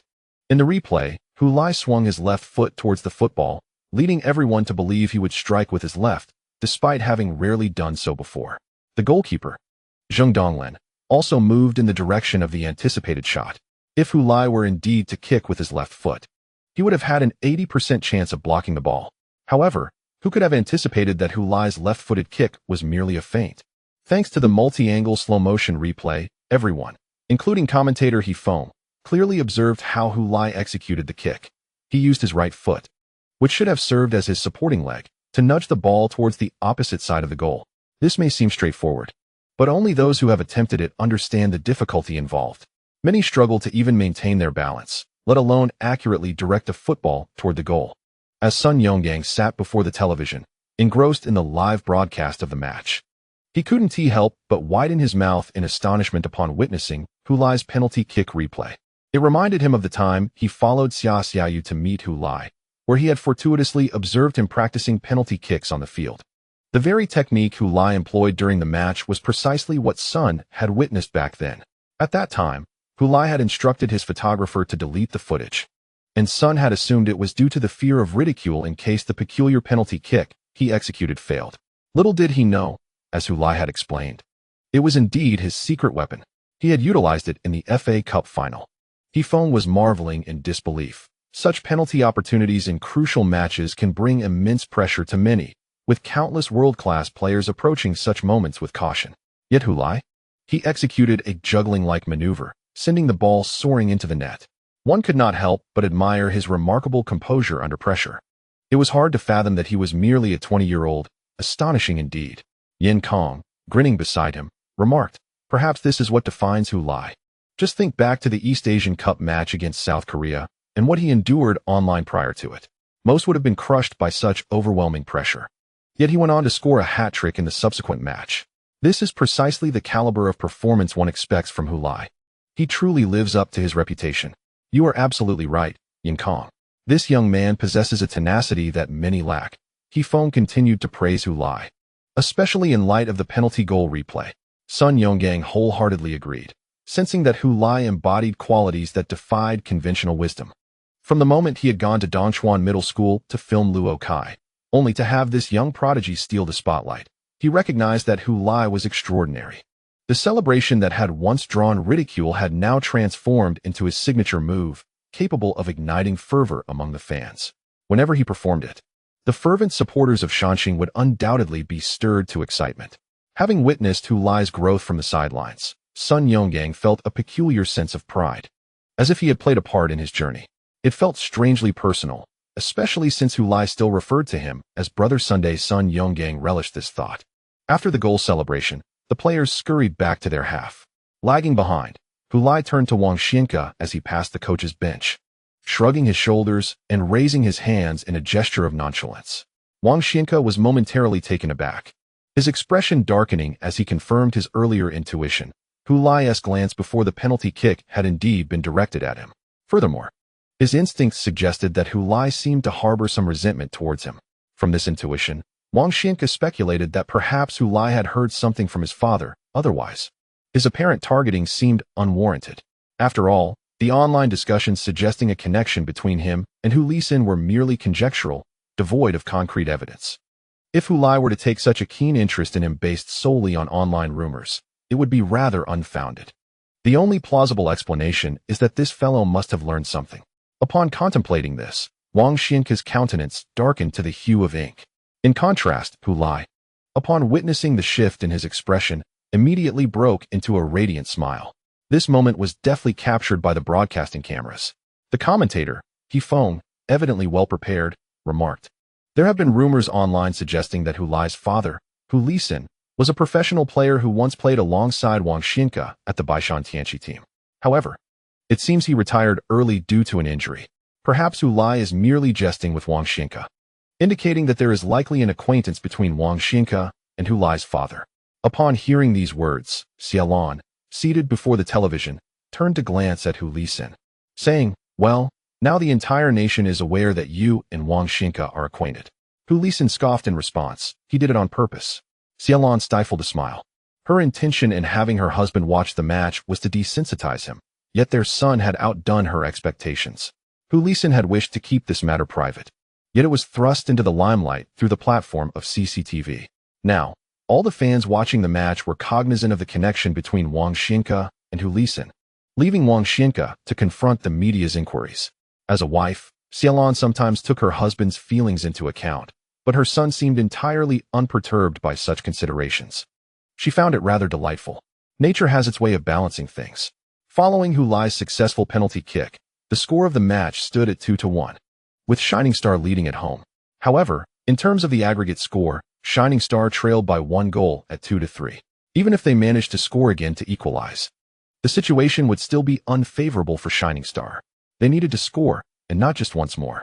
This time, Zhao Kongming did not instruct the team to tighten their defense after gaining the lead. Instead, he encouraged them to continue their offensive, since they had already conceded a goal. Tightening defense became meaningless, as conceding 1 goal or 2 had the same impact on the team. Both scenarios necessitated abandoning defense in favor of attack. The only difference lay in the difficulty of the offensive effort. Shining Star relentlessly pressed towards the Golden Arrow's goal, seemingly indifferent to the pressure it placed on their own defense. It was not that they could not contemplate this. Rather, they were unqualified to do so. Conversely, the players of Golden Arrow seemed to lose their vigor after conceding the penalty. Faced with Shining Star's fierce offensive, they were forced to retreat into a defensive stance. Despite Wang Xinka's fervent shouts and gestures from the sidelines, the situation on the field remained unchanged. Ultimately, it was the sound of the halftime whistle that saved Dashun Golden Arrow. The halftime score stood at 2-1 in favor of Shining Star. Yet they trailed 2-3 in the aggregate. Although still at a disadvantage, Shining Star's performance in the first half left a profound impression. Faced with the formidable Golden Arrow team, they played with a proactive spirit, believing that if the first half could be extended just a little longer, perhaps the Shining Stars might score. This is not an exaggeration. It is indeed the truth. After Hu Lai's penalty goal, the morale of the Shining Stars surged dramatically. In commentator He Feng's summary, both teams' players descended from the field, making their way toward the tunnel. Zhao Kongming stood by the passageway, patting each departing player on the shoulder and ruffling their hair, clearly pleased with their performance in the first half. In stark contrast was Wang Xinka, who turned and strode into the tunnel the moment the halftime whistle blew, heading directly for the visiting team's locker room. Every player of the Golden Arrow knew, upon witnessing this, that misfortune awaited them.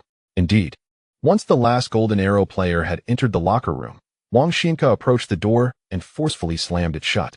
The resounding bang caused some players to shudder involuntarily.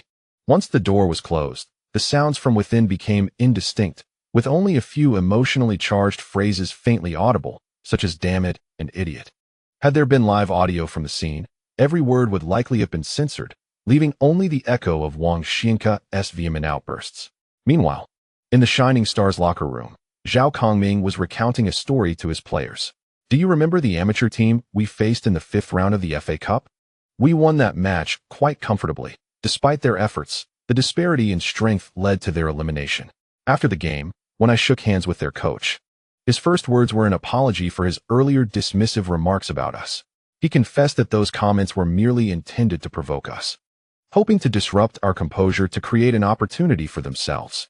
What Zhao Kongming shared was new to the players, as it had been an exclusive conversation between the two coaches which he had not previously disclosed. Hearing it for the first time, the players listened intently, intrigued by the revelation. The coach went on to say that before the match, they had even dreamt of victory, seriously contemplating how they would advance to the finals and ultimately defeat a team from the Chinese Super League to lift the FA Cup trophy. At this point, Zhao Kongming paused, surveying his players. "Doesn't that sound ridiculous? An amateur team's coach contemplating championship glory, what audacity!" Laughter erupted among the Shining Stars players in the locker room. However, upon witnessing their mirth, Zhao Kongming adopted a serious demeanor and sternly inquired, "Is it truly amusing?" The smiles of those addressed froze on their faces. Is it laughable for an amateur team to aspire to win the FA Cup? Perhaps to outsiders, it is. Yet for us, as a team striving to defeat the second-ranked Chinese Super League team and claim the FA Cup championship, such laughter is misplaced. For in mocking them, you are mocking yourselves, not the amateur team. Zhao Kongming remained remarkably calm in both expression and tone, yet his words resonated powerfully with the players. An amateur team aspires to victory, regardless of the disparity in skill. As a team in the China League, can we truly claim to have a lesser desire for the championship than these amateurs? Are we merely cowards? No, we are not. Captain Li Tailin led the rallying cry, and the other teammates in the locker room echoed his sentiments. We managed to recover 2 goals, yet the opposing team also scored another, seemingly complicating our situation due to their away goal. However, let us reflect, gentlemen. Our pre-match objective was to score at least 2 goals. Now, we must seek 2 more. Zhao Kongming spread his arms wide, questioning what had changed. Has the situation worsened? No, regardless of the circumstances, we still require 2 goals. We scored 2 in the first half, so why can't we net 2 more in the second half? Is it beyond our capability? Absolutely not. Our 2 goals in the first half have demonstrated that we possess the ability to score against them. Remember that amateur team. They are not mere nobodies we eliminated. They, too, harbor dreams and aspirations. They dare to dream, so why should we not? Since we have vanquished them and shattered their hopes of victory, we must take responsibility and fulfill their dreams ourselves. Is the gap between us, the top team in the China League, and them, an amateur team, truly greater than the gap between them and us? With Zhao Kongming's story concluded, the atmosphere in the locker room ignited with fervor. Chapter 207.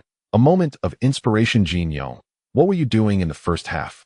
In the visiting team's locker room, head coach Wang Zijian of the Dajijin Arrow was fervently expressing his frustration, his roar having shifted from a wide-ranging assault to a targeted critique.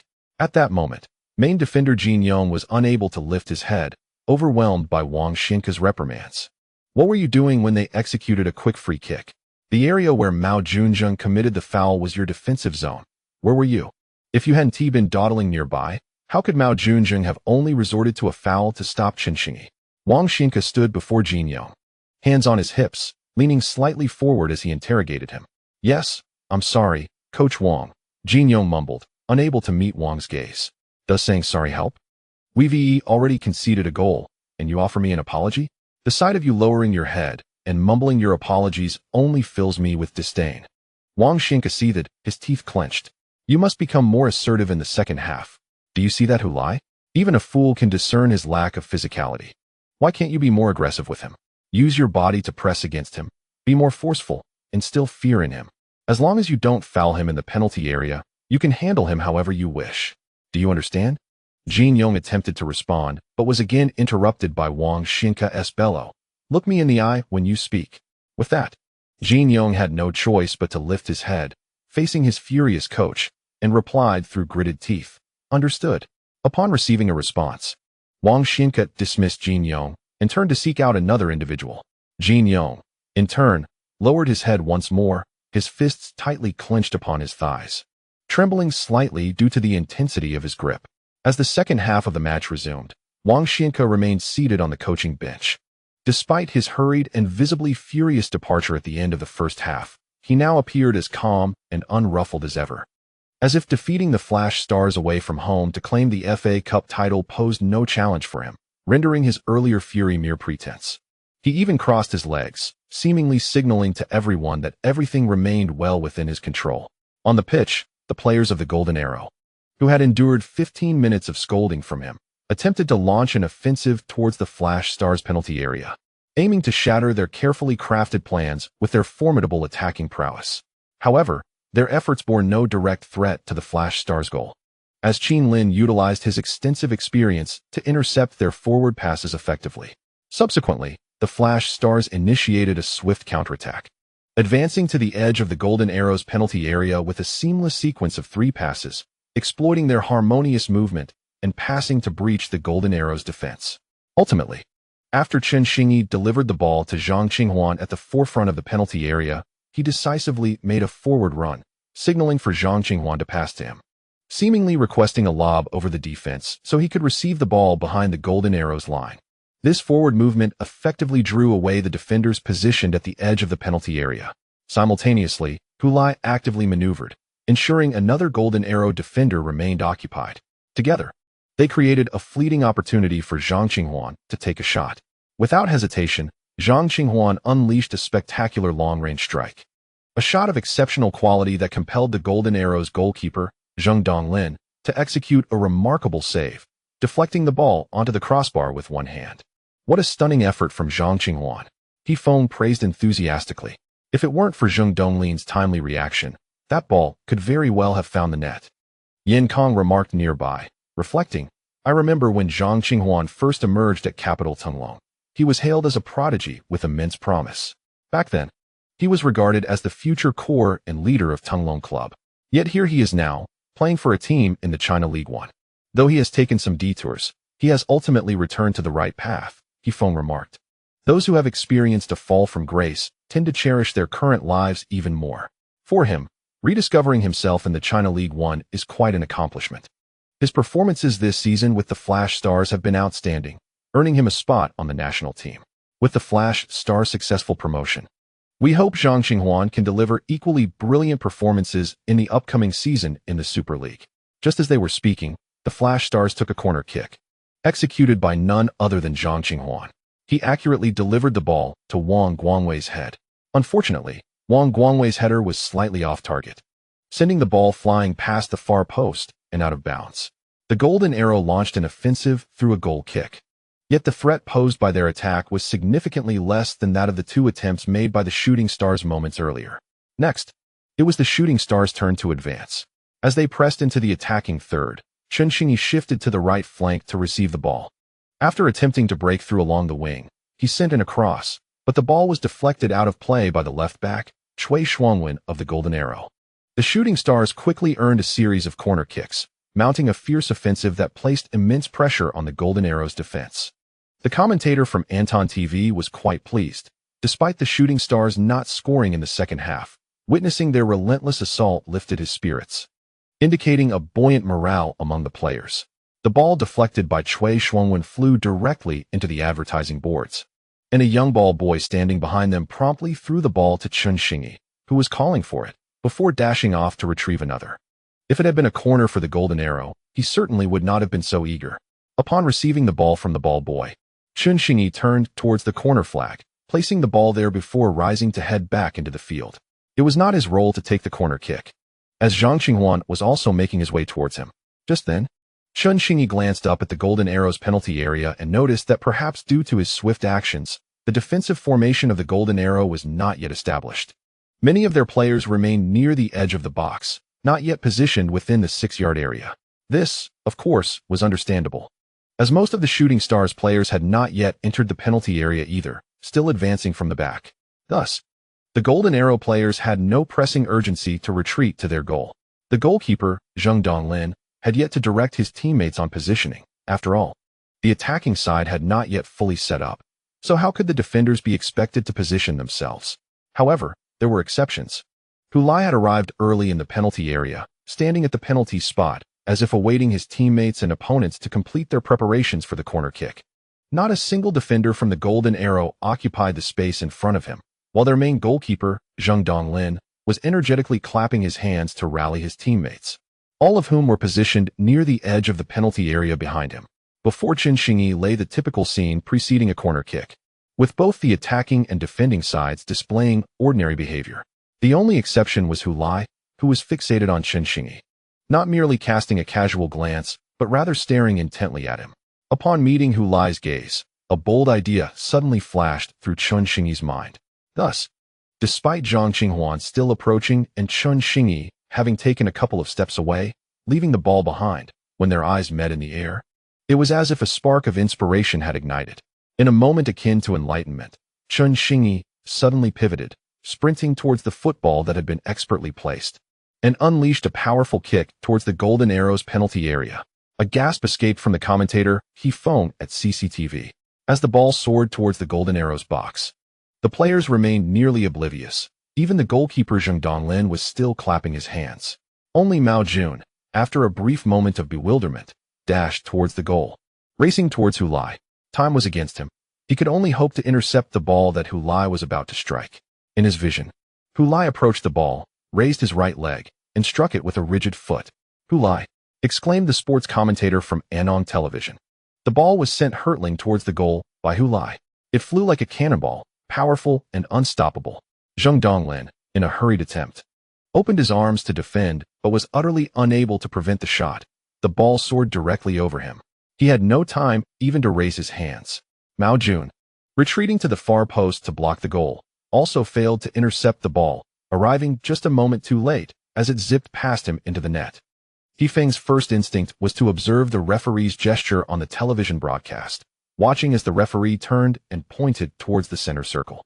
It was then that He Feng shouted, "The goal counts. The goal is valid." Flash Star executed a corner kick ambush, catching the golden arrow completely off guard. What a surprise! Yin Kong exclaimed in astonishment. Flash Star managed to send the ball into the golden arrow's net with such a corner kick. How did they conceive of this? Was it a deliberately designed tactic? I don't think so. This strategy is truly difficult to orchestrate. He Feng chuckled. Meanwhile, the golden arrow players were still surrounding the referee, seeking an explanation. What was there to discuss? They had committed a glaring error in their corner kick defense. With so many players in the penalty area, not a single one thought to mark Hu Lai. They had let the most dangerous player from Flash Star slip past. And now, they were reaping the consequences. Chen Xingyi's response was also remarkable. I suspect that Zhang Qinghuan's movement towards the corner flag to prepare for the corner kick confused the golden arrow players, leading them to believe that Chen Xingyi would not take the corner. Who could have anticipated that his swift turn and kick would be so brilliant? He Feng and Yin Kong managed to maintain a relatively composed analysis of the intricacies of this corner kick. However, the commentator from Anong television could no longer contain his exhilaration. He raised his arms in the commentary booth, shouting, "Hu Lai! Hu Lai! What a shot! Absolutely flawless." 31. Flash Star has equalized the overall score to 3-3. Just one more goal is needed to defeat the formidable Shun de Golden Arrow. And the second half has only just begun, with 7 minutes gone. We have 38 minutes left. 38 minutes to score again. The Flash Star fans in the stands were even more fervently animated than he was, their ecstatic shouts becoming somewhat distorted amidst the overwhelming roar of the crowd. These fans barely waited for the referee to confirm the goal's validity before they erupted into cheers. Friends, can you imagine? This is a team from the China League One that suffered a 0-2 defeat in the first leg against the second-place team of the Chinese Super League. In the second leg, even after conceding an away goal, they displayed remarkable resilience to equalize. How many spectators entered the stadium with a mindset geared towards celebrating our premature promotion? How many deemed the FA Cup final inconsequential, viewing this second leg merely as a formality? Yet, here we are, still alive. The stars have aligned, and we have leveled the aggregate score. We now harbor hopes of contending for the FA Cup championship. We can challenge the titans of the Super League. Wow! In front of the television, Xiaolon let out a shriek upon seeing the football sail into the net, then turned to her husband, asking, "Is that goal valid? Does it count?" Hu Lisin stared blankly at the television screen. According to the principles of set pieces, as long as the ball is placed correctly and steady, it can be executed, unless the referee explicitly indicates otherwise. As he spoke, clarity returned to his gaze. But how many could possibly anticipate a quick corner kick? How could a team of such stature, the Super League runner-up, commit such a fundamental error in corner defense? It's simply ludicrous. At this moment, the television broadcast focused on Wang Zijian, the head coach of the Golden Arrow team, who was visibly furious, roaring at the players on the field. It was unclear whether he was reprimanding his distracted players or protesting the referee's decision to validate the goal. Upon witnessing Wang's reaction, Xiaolon clapped and laughed. Oh my. Even the esteemed champion coach of the Super League can lose his composure. Beside her, Hu Lisin shot her a glance, remaining silent. Chapter 208. This was once a premier football market after Hu Lai scored. The stands of the Provincial Sports Center erupted in cheers. On the sidelines, coaches Zhao Kongming and Chen Mo were momentarily taken aback, then exchanged glances before bursting into laughter.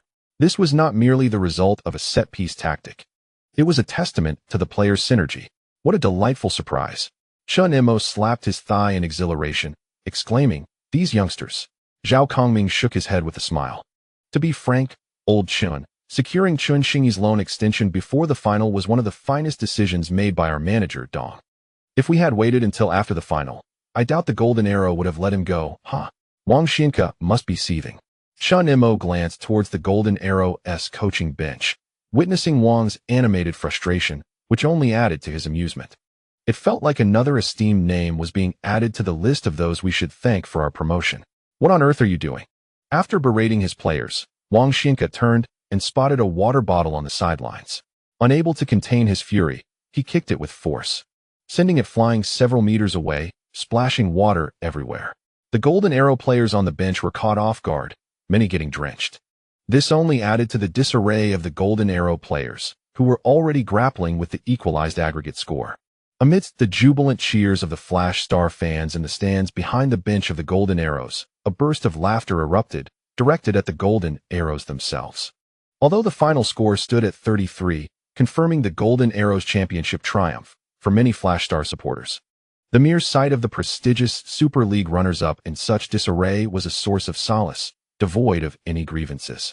After all, prior to this match, the majority believed that the Shenzhen Golden Arrows, with a 2-goal advantage from the first leg, had all but secured the FA Cup title.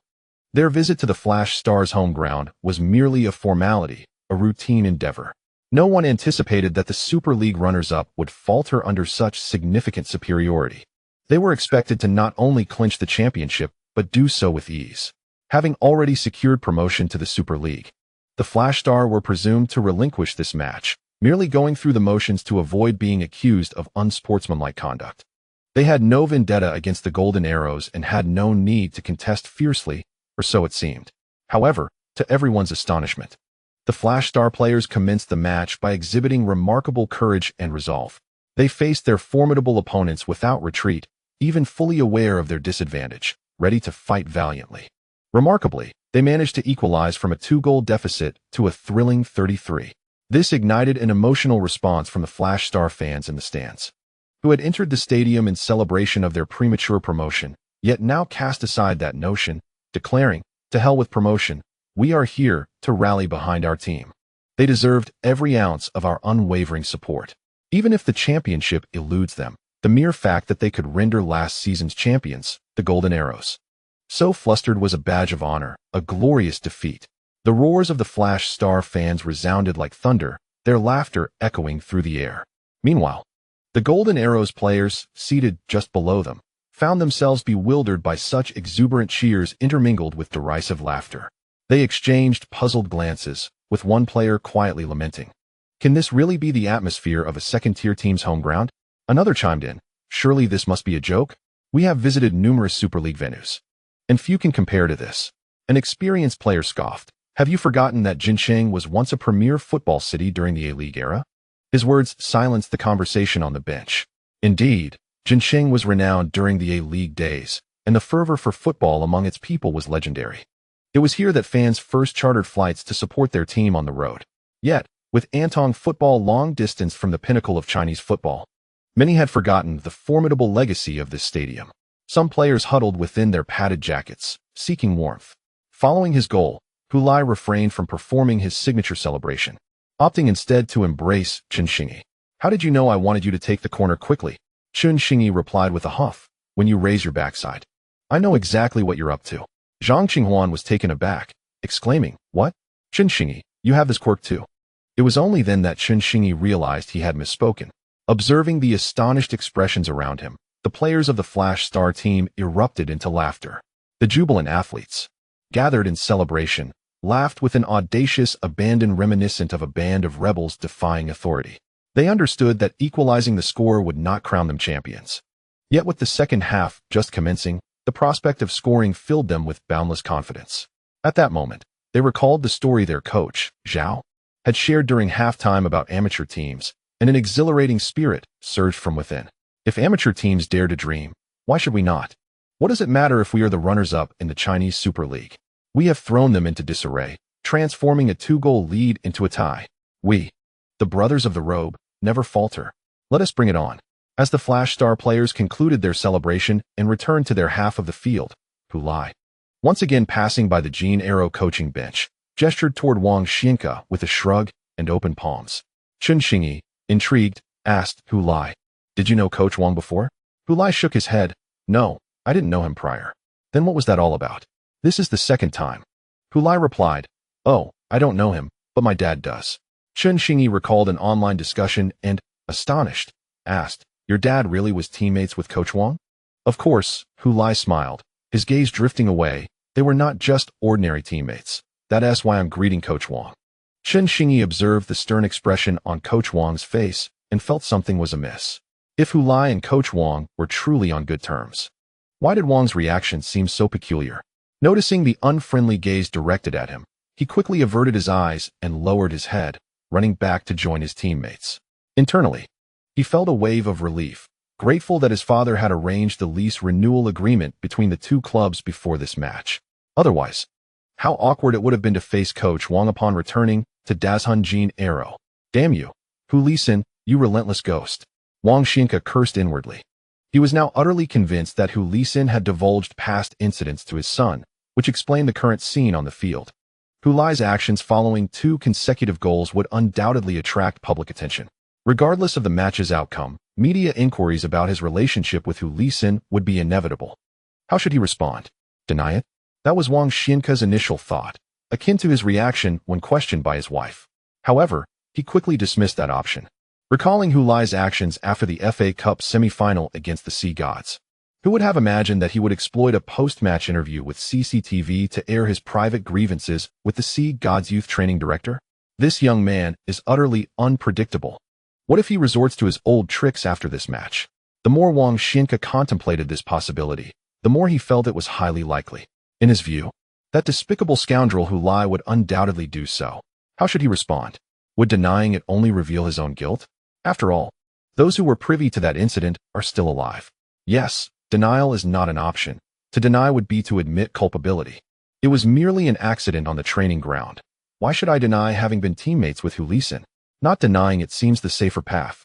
It was indeed an accident, and as long as I maintain that it was so, just as I stated 29 years ago, I can stand firm.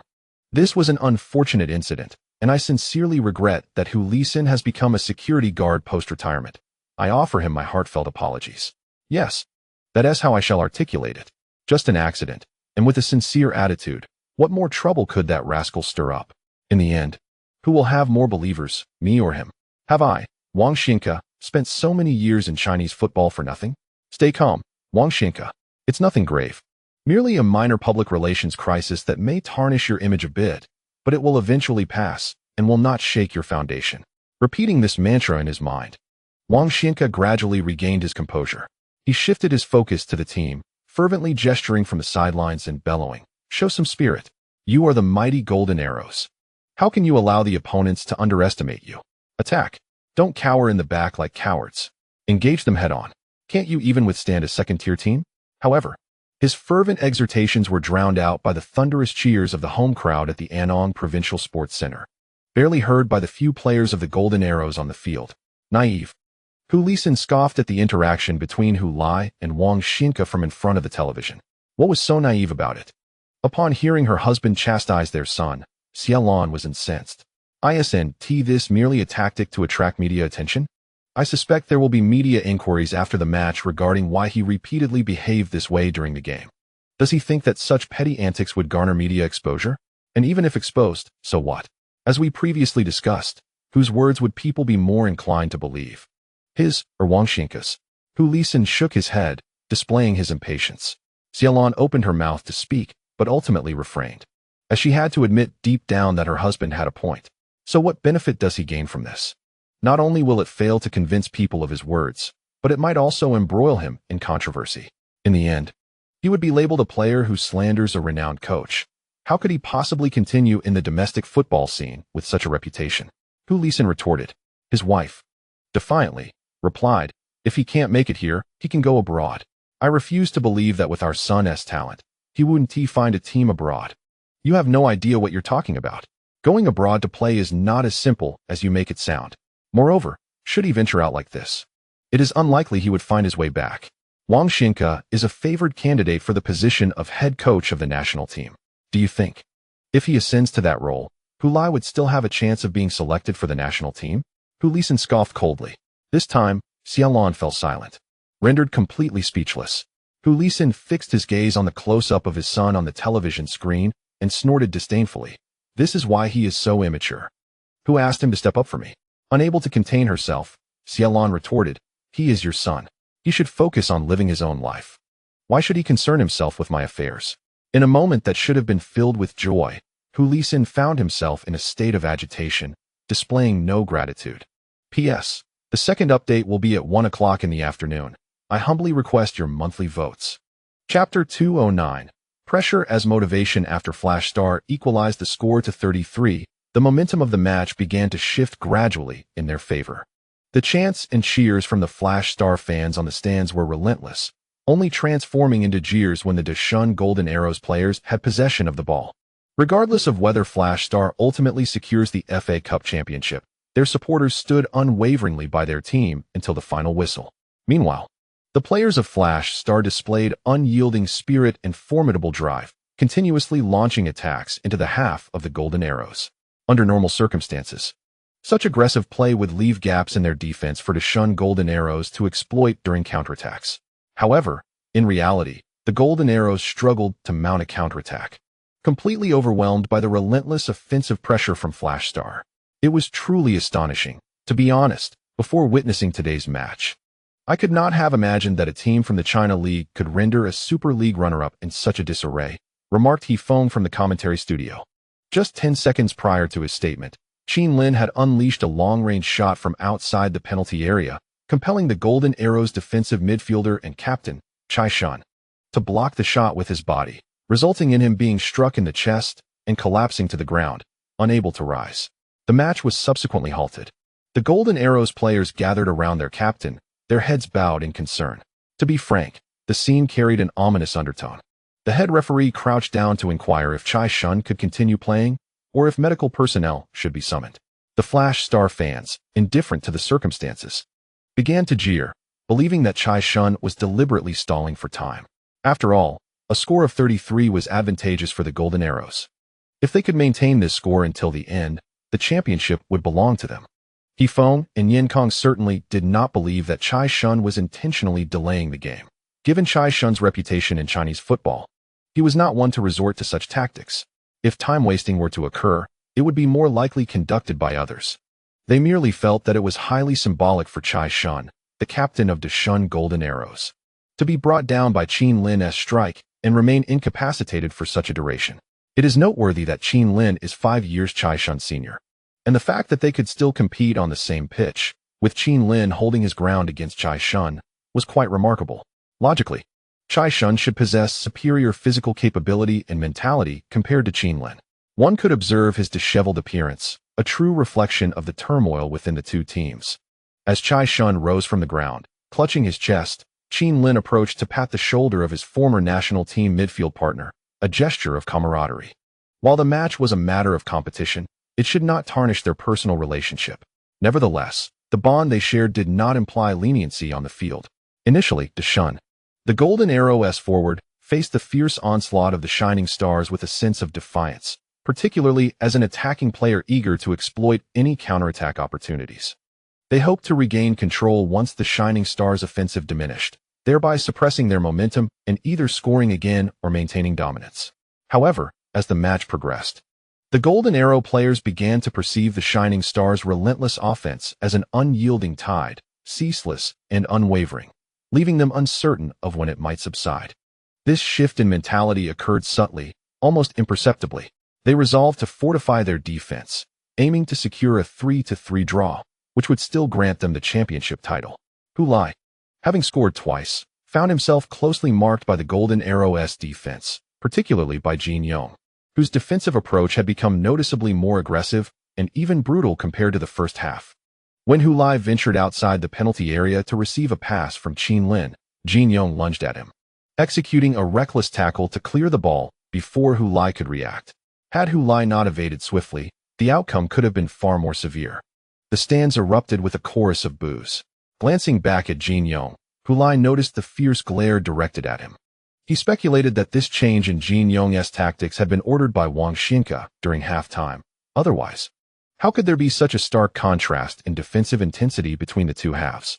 Turning his gaze toward Wang Xinka on the sidelines, who was languidly reclining with an air of arrogance, Hu Lai couldn't help but think, I knew you were up to no good. Thank goodness I'm prepared. At that moment, Xiaolan, watching from the television screen, gasped as Hu Lai narrowly avoided Jin Yong's tackle. That was far too dangerous. Hu Lisan, seated beside her, scoffed. This must be a deliberate tactic orchestrated by Wang Xinka. Damn it, Xiaolan exclaimed. Is there no way to counter this? Hu Lisan shook his head. Wang Xinka likely hopes that such aggressive defense will intimidate Hu Lai. If Hu Lai becomes less assertive, refraining from moving towards the goal or contesting with defenders, the risk of injury should diminish. Not engaging in the play, how can one still perform? He might as well leave the field, Xiaolan retorted, her frustration palpable. Perhaps he intends for Zhao Kongming to substitute Hu Lai. Chen Mo approached Zhao Kongming, expressing concern. They are clearly targeting Hu Lai. He hesitated, but Zhao Kongming understood his unspoken words. Contemplating the situation, Zhao Kongming furrowed his brow, deliberating over the dilemma. Replacing Hu Lai would signify that the team has relinquished its pursuit of the FA Cup championship. It is not to say that Hu Lai is the sole player capable of leading the team to victory. Rather, he embodies a symbolic presence. His continued presence on the pitch indicates the team's ambition to claim the title, for he is a prolific scorer and the focal point of the attack. Allowing him to remain on the field suggests the team still harbors hopes of finding the net. Conversely, substituting him would convey to the rest of the squad a message of abandoning offensive efforts. Given the current scoreline, opting not to chase further goals equates to conceding the quest for the FA Cup trophy. With the team's morale soaring and the fans in the stands united in their fervent support, replacing Hu Lai would be akin to dousing cold water on a blazing iron ingot. Thus, Zhao Kongming found himself in a quandary. He did not wish to betray this fervor. He too genuinely aspired for a championship. Yet, he harbored concerns that Wang Xinka's tactical focus on Hu Lai could introduce uncontrollable risks. He glanced at the match clock. The pace of the game had flown by during the recent flurry of offensive plays, and it was now the 70th minute. With 20 minutes remaining, he urged, just a little longer, Lao Chun, just a little longer. Chen Mo understood that Zhao Kongming had made a decision of some sort, so he merely nodded in silence. The two stood side by side on the sidelines, watching the unfolding drama on the field.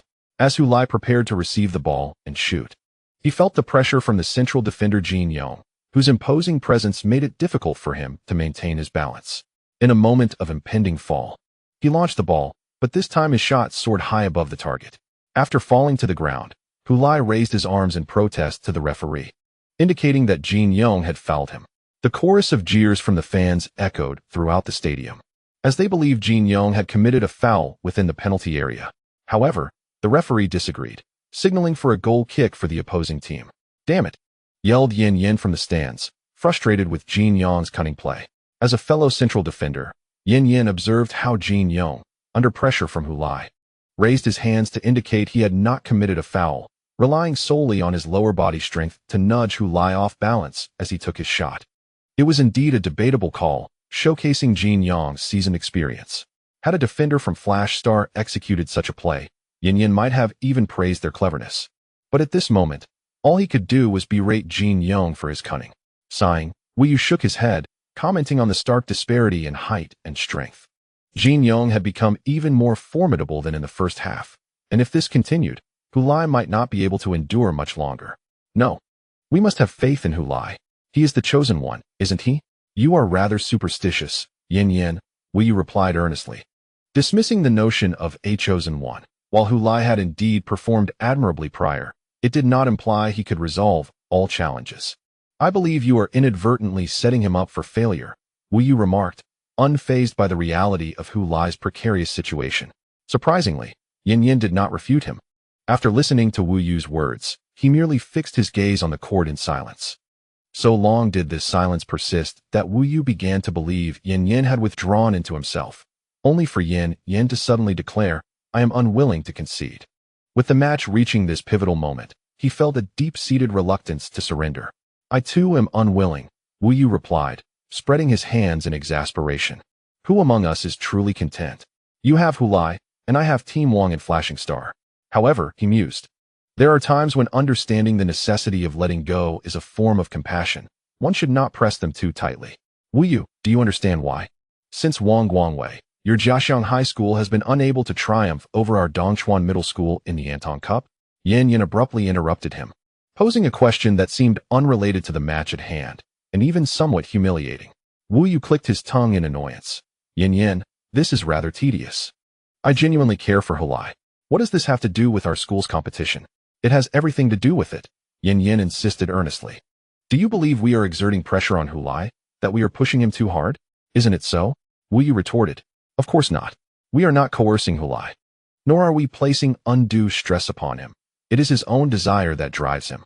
He yearns for the championship, he longs to win. And thus he gives his all. He does not perceive it as an unbearable burden. You may label it as pressure, but he regards it as motivation. Wu was taken aback for a moment, then exclaimed, This is Hu Lai's admirable quality. What does it have to do with your Dongchuan Middle School? Because all of us who emerge from the Dongchuan Middle School football team share this belief. It is not pressure, rather. It is the impetus that compels us to persist in our endeavors. Training is arduous, and the pressure is immense. It is only natural for some to wish to evade it. Yet, within the Dongchuan Middle School football team, we never shy away, we confront it head-on. Have you ever witnessed a team where everyone is eager to train harder, fearing that if they do not, they will be looked down upon by others? Faced with Yan's question, Wu was at a loss for words. He indeed had never seen such a phenomenon. And it was not the case at Jiaxiang High School. Yan gestured to himself and those behind him. Our Dongchuan Middle School football team embodies this spirit. Coach Zhao should substitute Hu Lai. It is too risky. But substituting Hu Lai would imply we are relinquishing our chance to score.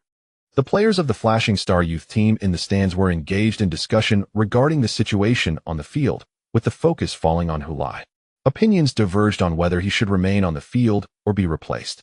I am not suggesting that others are incapable, but it is evident that with Hu Lai on the field, our team possesses greater confidence and direction in its offense. If we substitute Hu Lai, how can we possibly score? Without goals, how can we win? It matters little if we do not win, someone remarked.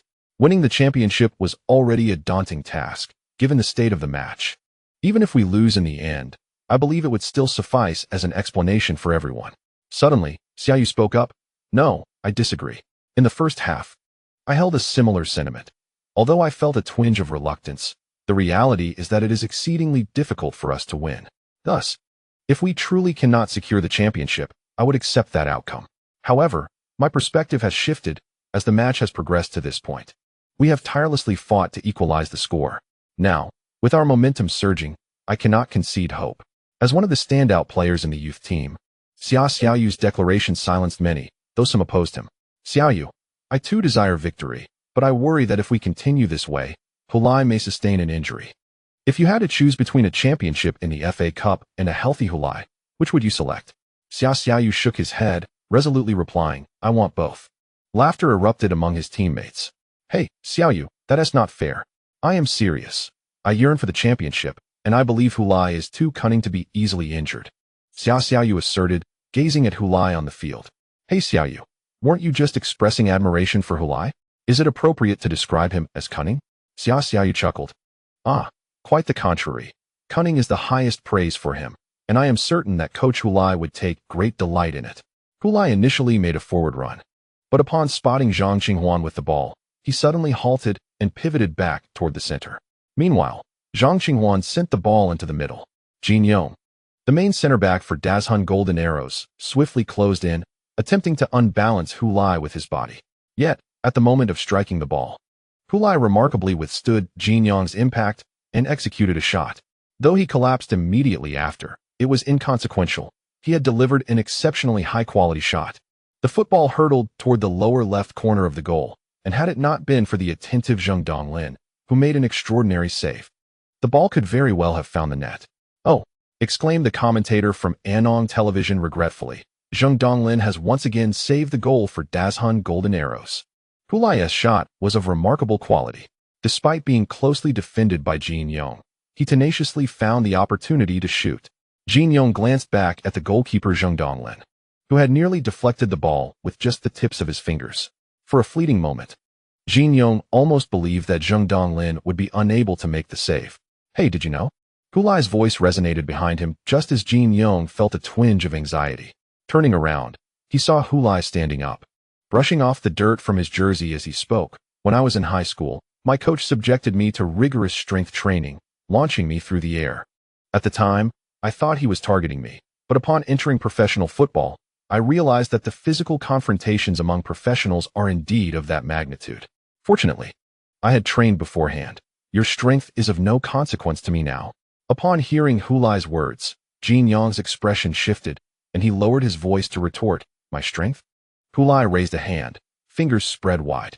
Do you know how far my coach launched me back then? 5 meters, a full 5 meters. Brother, do you think you can push me 5 meters away? Upon uttering these words, he scrutinized Jin Yong from head to toe. Due to the significant height disparity between the two, Hu Lai's appraisal was quite pronounced and conspicuous.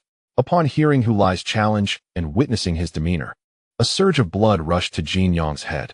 As a robust and formidable center back, it was the first time he had encountered anyone attempting to challenge him in terms of strength, especially someone as slender as a monkey. He felt a deep sense of insult. 3 minutes later, as Zhang Qinghuan received the ball along the sideline, he noticed Hu Lai sprinting toward the penalty area, gesturing for him to pass the ball. However, at that position, he was still some distance away from the goal, let alone the penalty area. Did he intend to head the ball directly from the edge of the penalty area? Despite his uncertainties, Zhang Qinghuan obeyed Hu Lai's instructions and sent the ball his way. He then observed Hu Lai darting forward and leaping toward the ball. Simultaneously, Jin Yong, the stout center back defending him, also leaped, or rather, leaped toward him. The two collided violently. The ball soared past them, untouched. With a cry of pain, Hu Lai was sent flying from the air, tumbling in the penalty area. Zhang Qinghuan's eyes widened. The crowd erupted in boos. This was undoubtedly a foul. The commentator from Anong TV shouted emphatically, his gaze fixated on the referee. Would Hu Lai's fall in the penalty area result in a penalty kick? He eagerly awaited the referee's affirmative response. However, upon blowing the whistle, the referee did not point to the penalty spot. Instead, he swiftly positioned himself just outside the penalty area, indicating with his hand that this was the location of the foul and that a free kick would be awarded here. Hu Lai, who had been rolling on the ground, rose up upon witnessing the referee's actions and, in frustration, slammed his fist against the earth. It was so close, just a hair's breadth away from a penalty. He was extremely displeased. Jin Yong, witnessing this scene, widened his eyes in disbelief, staring at the figure slowly rising from the ground. He suddenly comprehended why Hu Lai had spoken those words to him earlier, and why he had intentionally provoked him. He had nearly become the villain for his team. Jin Yong of the Golden Arrows, yellow card warning. The voice jolted him from his shock and fear, and he realized the referee was brandishing a yellow card right in front of him. Since the first half, when Mao Junjung had received a yellow card for fouling Chen Xingyi to prevent him from breaking through. Now both of the main center backs on the Dazuan Golden Arrows defense bore a yellow card. P.S. The third update will be at 6 in the afternoon. Please support with monthly tickets. Chapter 210. A generation will eventually grow old, but there will always be youthful spirits. What on earth is that fool Jin Yong doing? Wang Xianke, witnessing the scene from the sidelines, muttered in displeasure. He indeed assigned such a task to Jin Yong, urging him to be more stringent with Hu Lai. However, he did not instruct Jin Yong to deliberately take the cards. At this moment, the furious Wang Xianke had completely forgotten how he initially spoke to Jin Yong. With both of the main central defenders holding a yellow card, this was undeniably a significant blow to the impending defense of the Golden Arrow. The onslaught from the Shining Stars was becoming increasingly fierce. Damn it, achieving little while causing much trouble. Wang Xianke sat in the coach's seat, shaking his head and sighing. He then raised his wrist to check the time. It was already the 76th minute of the match. He pondered whether to simply tighten the defense and withstand the final 10 minutes of the Shining Stars' assault to secure the championship. Of course, it would be quite unseemly for a team that was the runner-up in the Chinese Super League to adopt a defensive stance against a team from the China League. Yet, Wang Xianke believed that losing the FA Cup championship would be far more than merely an unseemly sight. After much contemplation, he made a resolute decision and instructed his assistant coach, "Go tell the players to tighten the defense." The assistant coach was somewhat taken aback, but quickly regained composure. Striding toward the sidelines to relay Wang Xianke's tactical adjustment to the players on the field, the Golden Arrow was actually going for a defensive stance. The commentator from Anton TV expressed this inquiry with a blend of mockery and derision. How could the esteemed runner-up of the Chinese Super League be forced to adopt such a defensive posture at home against a China League team? Huh. The Shining Stars fans in the stands erupted in jeers at the sight, although tightening the defense was indeed the correct approach. Given the disparity in identity and strength between the two teams, it was still far beyond what many had anticipated prior to the match that the evidently superior Golden Arrow would be compelled into such a scenario. He Feng also offered his assessment of the changing dynamics on the field. Many had believed the Golden Arrow would secure an effortless victory away from home. This is the intriguing nature of football, remarked guest commentator Yin Kong. Wang Xianke's decision was exceedingly astute. However, I believe that even if the Golden Arrow ultimately clinches the FA Cup title, many will still hold a scale in their hearts. The Shining Stars, even in defeat, would still hold their heads high. Having witnessed their performance in this match, I now eagerly anticipate how they will fare in the next season of the Chinese Super League. As the Golden Arrow tightened their defense, the Shining Stars naturally intensified their offensive efforts. However, facing the bus-like defensive formation of the Super League team, the Shining Stars found it exceedingly challenging to make significant breakthroughs. Many times, their attacks could only circle around the penalty area, unable to penetrate into the dangerous zones near the goal. The Shining Stars fans, witnessing this, continuously jeered at the Golden Arrow players, hoping to provoke a sense of shame that might compel them to push forward slightly, thereby creating openings for the Shining Stars. This jeering made the Golden Arrow players on the bench uneasy. As the dominant force in the Super League, they had nearly swept through Chinese football over the past 2 seasons, even reaching the quarterfinals in the AFC Champions League. Such achievements instilled in them a profound sense of superiority wherever they went to compete. In the realm of Chinese football, they are undeniably the undisputed leaders.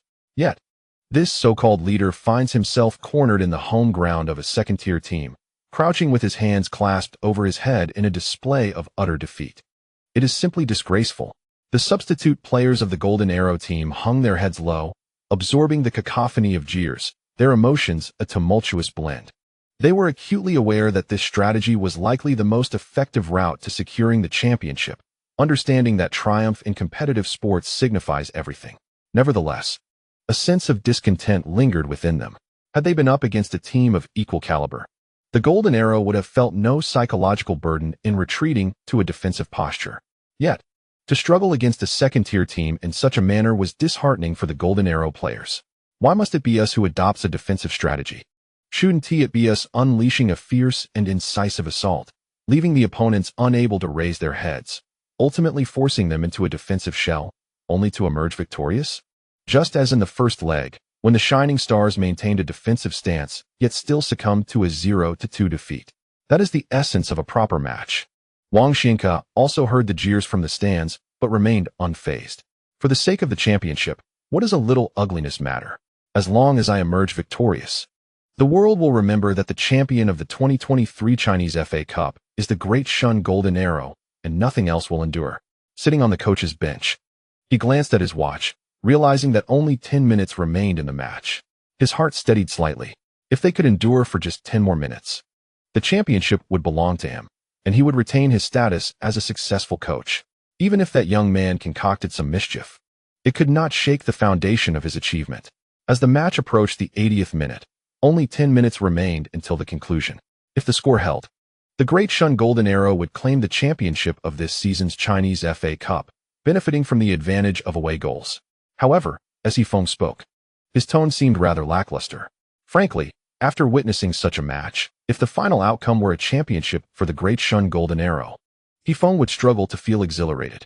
Of course, for the sake of broadcast quality, fairness, and professional integrity, he would announce the champions with great enthusiasm, congratulating the Great Shun Golden Arrow. Yet, within his heart, he would still sigh for the Shining Stars. Sitting in front of the television, Xiaolan had already exhaled that sigh. Without the need for the commentator or her husband, Hu Lai, to explain, she could grasp the dire predicament of the Shining Stars. Despite their fiery efforts, as the end of the match approached, the entire team would come to realize that their endeavors were in vain. Could they still maintain their high spirits? Deep down, Xiaolan understood that the Shining Stars had performed admirably. After trailing by 2 goals in the first leg, they had managed to equalize the aggregate score to 3-3, So hoping for them to clinch the FA Cup was indeed an unrealistic desire. Stealing a glance at her husband, she noticed him quietly seated on the sofa, showing no inclination to rise for a smoke, which stirred a sense of unease within her. She compelled her husband to watch the FA Cup final, only to witness once more the triumph of his adversary, which must have struck him even harder. The man he despises most did not perish before him.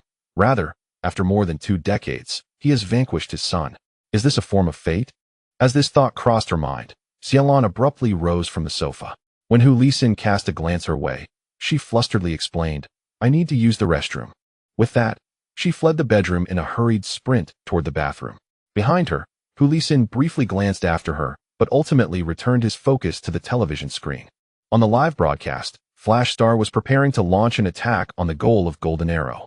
With Golden Arrow now adopting a defensive strategy, Flash Star's opportunities to advance had increased significantly.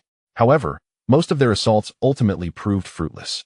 Chen Xingyi received the ball just outside the penalty area, attempting to weave his way closer to the center, but he was met with tight marking from Golden Arrow's defenders, who formed an impenetrable wall to deny him entry. Realizing the futility of his approach, Chen Xingyi wisely passed the ball to Zhang Qinghuan, who was making himself available for support, then made a swift, unmarked run into Golden Arrow's penalty area, seemingly intent on replicating the path of Flash Star's first goal in this match. Yet, having learned from past encounters, Golden Arrow was not easily fooled. The defenders opted for a collective push forward, drawing Chen Xingyi into an offside position. Their defensive maneuver proved effective, compelling Zhang Qinghuan to redirect his pass not to Chen Xingyi, but to the center forward Hu Lai, who stood with his back to the direction of the attack, arms raised, signaling for the ball. He could not find an open space to pass into. The penalty area was now devoid of any gaps due to Golden Arrow's concentrated defensive tactics. Thus, he delivered the ball to Hu Lai's feet. Hu Lai, facing away from the attack, stabilized himself in a stance, feeling the pressure exerted by Jin Yong, the center back from Golden Arrow, looming behind him. However, thanks to the pierced bear jersey, Hu Lai managed to withstand the pressure without being toppled. Observing the ball rolling toward Hu Lai, Jin Yong immediately leaned into him, exerting even greater force than before, yet he was cautious not to commit a reckless foul like before. He carefully calibrated his strength, believing that with this force, he could make it difficult for Hu Lai to control the ball without causing him to fall. In the confined space of the penalty area, should Hu Lai fail to stop the ball cleanly on the first touch, the defense would be deemed successful. Indeed, under the pressure, Hu Lai stumbled during his attempt to control the ball, failing to use the most suitable part of his foot, causing the ball to clip off his toes and bounce upwards. Nearby, another Golden Arrow defender, Mao Jun, quickly recognized this as an opportunity to seize the ball. He dashed forward, extending his foot to kick the ball away from Hu Lai. Yet, he missed entirely, for Hu Lai had deftly flicked the ball up with his right foot just before his arrival. Jin Yong observed the scene with utmost clarity, utterly astonished that Hu Lai, while engaged in a contest with him, still possessed the vigor to deftly flick the ball and evade Mao Junjing's interception. Had his strength diminished? He refrained from exerting more force, for once the football was lifted by Hu Lai, it soared into the air, and all he needed to do was leap and head the ball away. At that moment, Hu Lai's actions were of no concern. His priority was to clear the ball.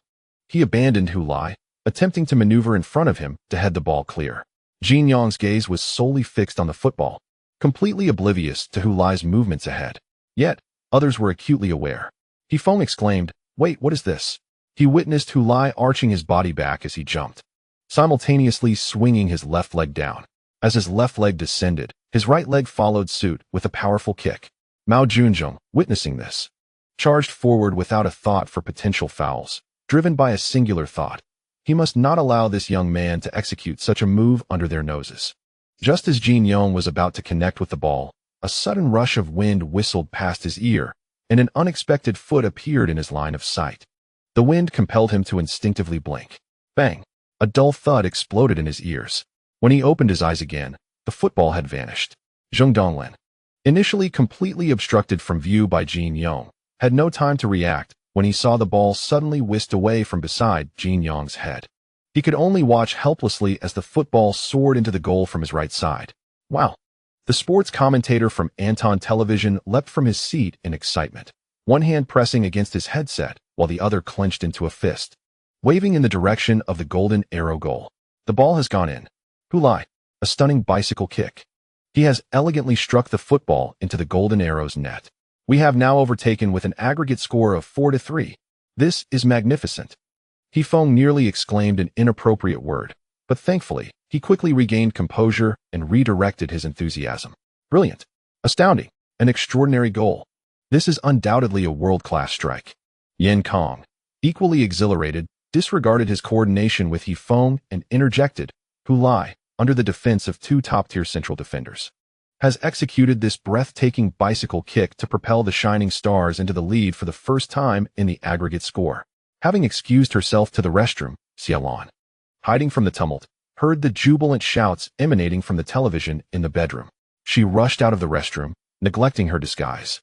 Upon reaching the bedroom door, she witnessed her husband slowly leaning back against the sofa, gazing up at the ceiling as his body reclined against the cushion. The flickering glow of the television screen illuminated his face, which appeared older than his years. The overwhelming cheers from the provincial sports center and the frenzied voice of the commentator filled the air. It seems as though a tempest has swept through this modest bedroom. Hu Lai, Hu Lai, Hu Lai, a hat trick. Good heavens. Dear audience, can you believe it? He executed such an exquisite bicycle kick on the grand stage of the Chinese Football Association Cup final, completing a hat trick. He is the first player in the history of the Cup final to achieve this remarkable feat. He propelled the Shining Stars, who were trailing by 2 goals in the first leg, to surpass the formidable Golden Arrow in the overall score. And all of this was accomplished by a mere 20-year-old. P.S. The title of this chapter is derived from the lyrics of the Hedgehog band's The Train Leaves for the Clouds, Dreams Rest in the Nine Heavens. This title was conceived at the very inception of this book, intended for this moment. Gazing down at the darkness beneath, while looking up at the resplendent stars above. What is lost shall never return. The universe remains constant, yet now pays back doubly. The fervor of cheers and chants, as time gradually fades away. The human realm is a ceaseless drama of joys and sorrows, played out day and night without pause. A generation will inevitably age, yet there will always be youth. P.S. To tomorrow, I shall resume 2 updates, as I am running low on drafts. Furthermore, the second volume is nearing its conclusion. Once it is completed, I shall write a lengthy chapter to engage with you all about it. Thank you, everyone. Chapter 211. A spark of fire can ignite a prairie. The Earthquake Bureau of Anong Province is particularly sensitive to seismic activity. Given its history of severe earthquakes, a staff member, fixated on the suddenly bustling printer, observed the seismic waveforms emerging on the paper and exclaimed, "A minor earthquake has just occurred in the urban area of Jin City." His words immediately attracted the attention of others in the studio. What? What is the specific location? What was the magnitude? What about the intensity? These inquiries were hurled at him one after another. The staff member glanced at the location. It seems to be near the Provincial Sports Center on the northern 3rd Ring Road. Laughter erupted among the previously tense crowd. Oh, it's nothing. It must be because the Shining Stars scored a goal, right? There's a football match happening there at this time. Don't be ridiculous. The Shining Stars have football matches regularly, yet we've never seen such a distinct reaction. The staff member who detected the earthquake retorted, "Surely, this goal must be extraordinary." But those making the assessments were not entirely certain. Someone raised their phone. Just now, Hu Lai completed his hat trick, and the Shining Stars are leading the Golden Arrow 4-3 overall. The staff member who first noticed the earthquake reaction gazed at the printed paper, observing the prominent peaks of the recorded waveforms. What kind of goal could that have been? He murmured. Chen Xingyi dribbled laterally, passing the ball to Zhang Qinghuan, who then relayed it to Hu Lai. It seemed Hu Lai didn't quite control the ball, but wait. What a beauty. Splendid. Marvelous. An absolutely breathtaking goal. A bicycle kick. A world-class strike. It is simply unbelievable. Hu Lai, in such a crucial match of the Football Association Cup final, scored this goal to help the Shining Stars take the lead. Even from the rear broadcasting studio, He Feng was vociferously articulating his excitement. His fervor stemmed not only from exhilaration, but also from a profound concern that his voice might not reach the audience before their television screens amidst the overwhelming cacophony. Indeed, it was not the sound of cheers, but rather a tumultuous amalgamation of various noises that could only be described as a roar. This din encompassed jubilant shouts, piercing screams, derisive jeers, clapping, and the sound of stomping feet, echoing like thunder. Damn it! Damn it! Damn it! Wu Yu, seated beside Yin Yin, leaped up from his chair, directing his gaze towards the stands, his eyes wide as he repeatedly uttered expletives. Yet, Yin Yin was no better off. He could not maintain the calm demeanor he had once exhibited when witnessing Hu Lai score. Instead, he joined Wu Yu in leaping up, raising his arms in exultation, exclaiming, "Hu Lai is magnificent." Alongside them, the members of the Dongchuan middle school team who had come to watch the match mirrored their fervor. In fact, the entire section of the stands was animated, with no individual remaining seated. All were on their feet, arms raised in jubilation. This scene unfolded not solely in their section, but throughout the entire provincial sports center, where the collective shouts of "Hu Lai is extraordinary" resonated high above. Amidst the thunderous applause, Hu Lai sprinted towards the corner flag for the third time, leaping gracefully before landing firmly on the verdant pitch, arms outstretched. He then turned to embrace his teammates rushing forward to celebrate. This moment had occurred thrice during the match, as he completed a hat trick. Sports photographers directed their lenses towards that very area. Behind the goal, photographers utilized their long telephoto lenses to capture the jubilant scene, framing the celebration of the players against the backdrop of their ardent supporters. The fervent fans, clad in matching red jerseys of the flashing star, filled the stands, their harmonious chants and synchronized cheers emanating predominantly from this section. Among them stood a towering fan, his hands gripping a flagpole, which he slung across his shoulder as he sprinted forward, carrying the banner with unwavering determination. Behind him, a massive elongated flag unfurled in the wind, revealing 8 golden characters in calligraphy that gradually emerged as he ran. A single spark can start a prairie fire. Against the blazing backdrop of red, these 8 golden characters stood out prominently, instantly becoming the focal point for photographers capturing the electrifying atmosphere. With a telephoto lens and a small aperture, photographers pressed their faces against the viewfinder, their fingers frantically clicking the shutter, capturing the fiery stands, the fluttering 8 golden characters, and the jubilant players of the flash stars embracing below. These images would undoubtedly flood the internet shortly after the match concluded. By tomorrow, this scene would grace newspapers and formal news reports, provided, of course, that the flash stars emerged victorious. Yet, a prevailing sentiment among the majority suggested that the golden arrow's momentum had waned, an unscientific notion lacking evidence, but one that was irresistibly shared. What else could explain Hu Lai's third goal, a breathtaking acrobatic strike? Such a magnificent bicycle kick in such a crucial match. What implications did it carry? It signified not only the Flash Stars' first lead over the Golden Arrow in this two-legged contest, but also a potentially fatal blow to their opponents. In the face of such a stunning goal, the Golden Arrow players found themselves collectively silenced. On the bench, a player lifted his head, staring blankly at the grandstand behind their goal, transfixed by the massive flag that swirled above, emblazoned with 8 prominent characters. Was it merely a flag being waved about? No. To the eyes of the Golden Arrow players, it resembled molten lava cascading from above. At its hottest point, it glowed a brilliant yellow, akin to flowing gold. Wherever this flag went, the cheers from the stands surged dramatically. Countless arms, like the steam rising from magma, seemed to envelop the entire stadium. The deafening roar and the swirling red before them left the Golden Arrow players in a daze. Wang Zijian had unknowingly risen to his feet, standing bewildered before his seat, staring vacantly at an unknown point. Though the Golden Arrow had conceded 4 goals in this match, this was the first time he had stood up after a goal was scored, utterly losing his composure. His shocked expression appeared on the television broadcast, prompting laughter from the commentator at Anton TV. Wang Zijian looks as if he has seen a ghost. He surely never imagined that as a powerhouse of the Chinese Super League, he would stumble on the home turf of a second-tier team. It's an insult to our Flash Stars. The Golden Arrow has completely tripped over flat ground. Haha. In concluding, he could hardly contain his glee, laughing aloud. In the dimly lit room, the only illumination came from the glow of the television screen. The Golden Arrow had indeed stumbled on level ground. Haha. Before the TV, Liu Jinge couldn't help but twitch a smile, not due to the commentator's words, but because he recalled the special challenge he had devised to test Hu Lai. This bicycle kick reminded him of that very challenge. He had intended to use this nearly impossible task to suppress Hu Lai, forcing him to concede. But Hu Lai had refused to yield. Just like today's match, when faced with formidable opponents, he did not succumb to fate. The memory of that stunning bicycle kick left an indelible impression on him, and he can still vividly recall every detail, regardless of his feelings towards that young player. He must concede that it was indeed a magnificent goal. Now, Hu Lai had transitioned him from the training ground to the arena of real competition. Not bad. He has some skills.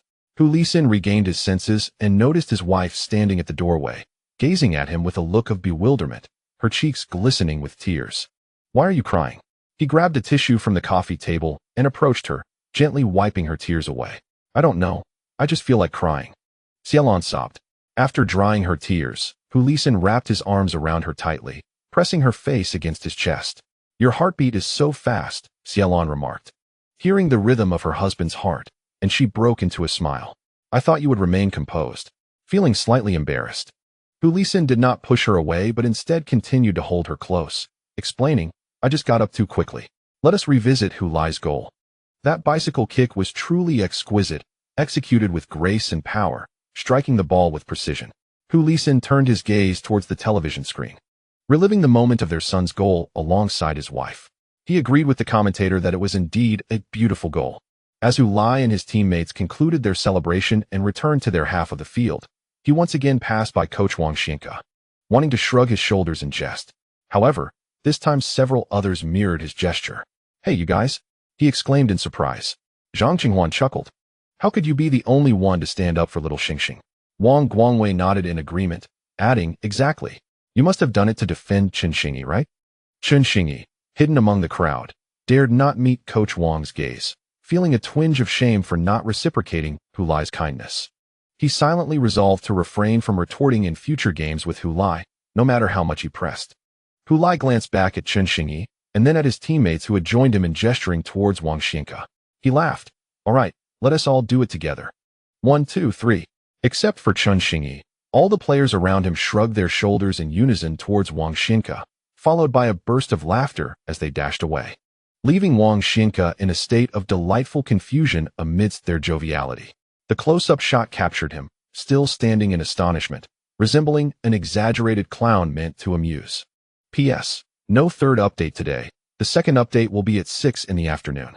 Chapter 212. That's our son. Hu Lai scored his third goal in the 83rd minute of the match. To be frank, there was still a considerable amount of time left in the game.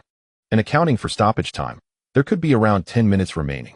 Thus, strictly speaking, Hu Lai's goal was not a match winner.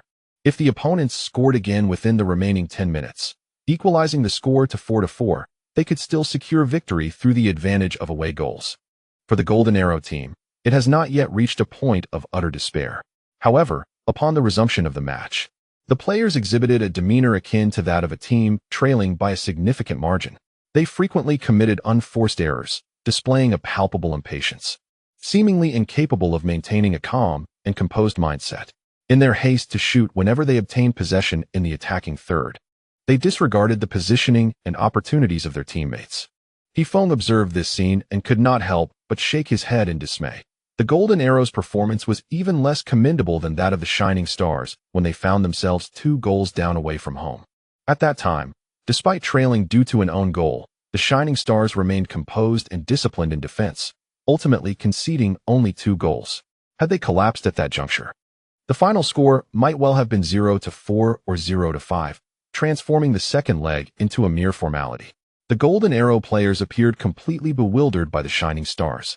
And I believe Hu Lai's spectacular acrobatic goal inflicted a profound psychological blow from which they have yet to recover, Yin Kong remarked. That acrobatic shot by Hu Lai was hardly a world-class strike. It was, in my view, akin to a nuclear explosion. Hefeng chuckled at Yin Kang's assertion. Meanwhile, Wang Zijian, the coach of Golden Arrow, was far from amused. He was on the sidelines, gesticulating wildly and bellowing loudly. Pass it back, then shoot. What the hell is this nonsense? Do not simply cross from the flanks. Bring it back. The composed figure of the coach, who had previously sat back in his chair with an air of control, had completely vanished.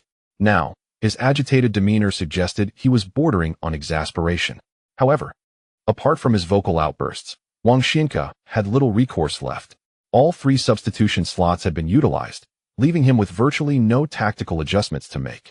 His earlier substitutions had been aimed at fortifying the defense to maintain a 3-3 scoreline, and now, to shift towards an offensive strategy was indeed a tall order. The onus fell entirely upon the players' initiative. Yet, the players were utterly confounded and bewildered, leaving little room for proactive engagement. The team's recent form had been dismal. Having just relinquished the league title, each player bore significant psychological pressure. They understood that the FA Cup represented their final opportunity, which they must seize, lest they face accountability from both the head coach and the club. However, the greater the pressure, the poorer their performance seemed to be, a common affliction among many Chinese players. Coupled with the first leg's 2-0 scoreline, they approached this away match with a hint of complacency. What should have been a straightforward victory had now turned into a situation where they found themselves trailing in aggregate. The collective mentality had crumbled. The Golden Arrow's counterattacks appeared vigorous, yet they were ultimately thunder without rain. The match time accelerated amidst their chaotic and disorganized assaults, resembling headless flies. As the fourth official raised the placard indicating 4 minutes of stoppage time at the sidelines, not a single soul remained seated to witness the unfolding drama of the match. The substitutes bench of the Stars was desolate, with all reserve players standing shoulder to shoulder, hands clasped, teeth gritted. Their expressions taut with tension as they gazed intently at the pitch. Each player from the Stars was acutely aware that they were a mere 4 minutes away from clinching the FA Cup title. Yet, they also recognized that these 4 minutes were the most susceptible to calamity. At that moment, Zhao Kongming finally deployed his final substitution, replacing the defensive midfielder, Shi Juanda, with Hu Lai seizing the opportunity to delay the game slightly. With Hu Lai's exceptional capabilities, it was certain he would find a way to execute this tactical maneuver. Zhao Kongming, having made the substitution, indeed replaced Hu Lai. He Feng exclaimed loudly upon seeing the fourth official hold up the number 14 sign. In truth, after Hu Lai's goal, we felt it was time to substitute him. Yet Zhao Kongming demonstrated remarkable restraint, waiting until stoppage time to make the change, Yin Kong remarked. This substitution served not only to waste precious time, but also to allow Hu Lai to bask in the adulation of the fans, regardless of the match's eventual outcome. Based solely on his performance, even if the Stars were to lose, Hu Lai was undeniably deserving of the thunderous applause from the crowd. The backdrop to Yan Kang's statement was the resounding cheers and claps reverberating through the provincial sports center. The television broadcast captured the stance, where every visible fan of the Stars rose in unison, applauding the figure making his way to the sidelines. Hu Lai was being substituted. Though the match was not yet concluded, at that moment, the provincial sports center erupted in applause, as the fans of the Stars bestowed upon Hu Lai the highest honor in his departure. This was a ceremony meticulously orchestrated by Coach Zhao. The commentator from Anong TV similarly stood, expressing with heartfelt emotion, "The match is still ongoing, and the outcome remains uncertain." Yet Hu Lai's performance has already earned him the respect and gratitude of all. The camera zoomed in on Hu Lai, who turned and slowly ambled towards the sidelines.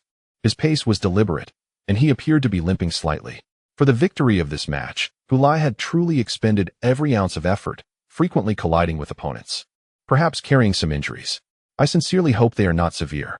Bian Li, the midfield player for the Golden Arrow, rushed up and shouted at Hu Lai, "Stop pretending and get off the field." Hu Lai, who had been smiling as he made his way to the sidelines, immediately changed his expression upon hearing Bian Li's words. He halted, turned, and vociferously retorted, "Who is pretending? Who is pretending? Who? I've played for over 90 minutes. How can I be quick now? If you think I'm slow, then carry me." Bian Li, suppressing his anger, was acutely aware from the match that if he dared to make contact with Hu Lai, the latter would surely collapse, clutching his face, thus prolonging the game further. Regardless of his displeasure, he could only watch as Hu Lai exited the field. After confronting Bian Li, Hu Lai did not linger or behave petulantly. Instead, he turned and slowly made his way off the pitch, appearing utterly exhausted, as if he could barely move. At that moment, Zhang Xinghuan sprinted from the side and bent down to assist Hu Lai, but did not hasten his departure. They proceeded off the field at a leisurely pace. On the court, aside from Bian Li, the other players from the Golden Arrows simply gazed at the retreating figures of the two-star players, their expressions somewhat bewildered.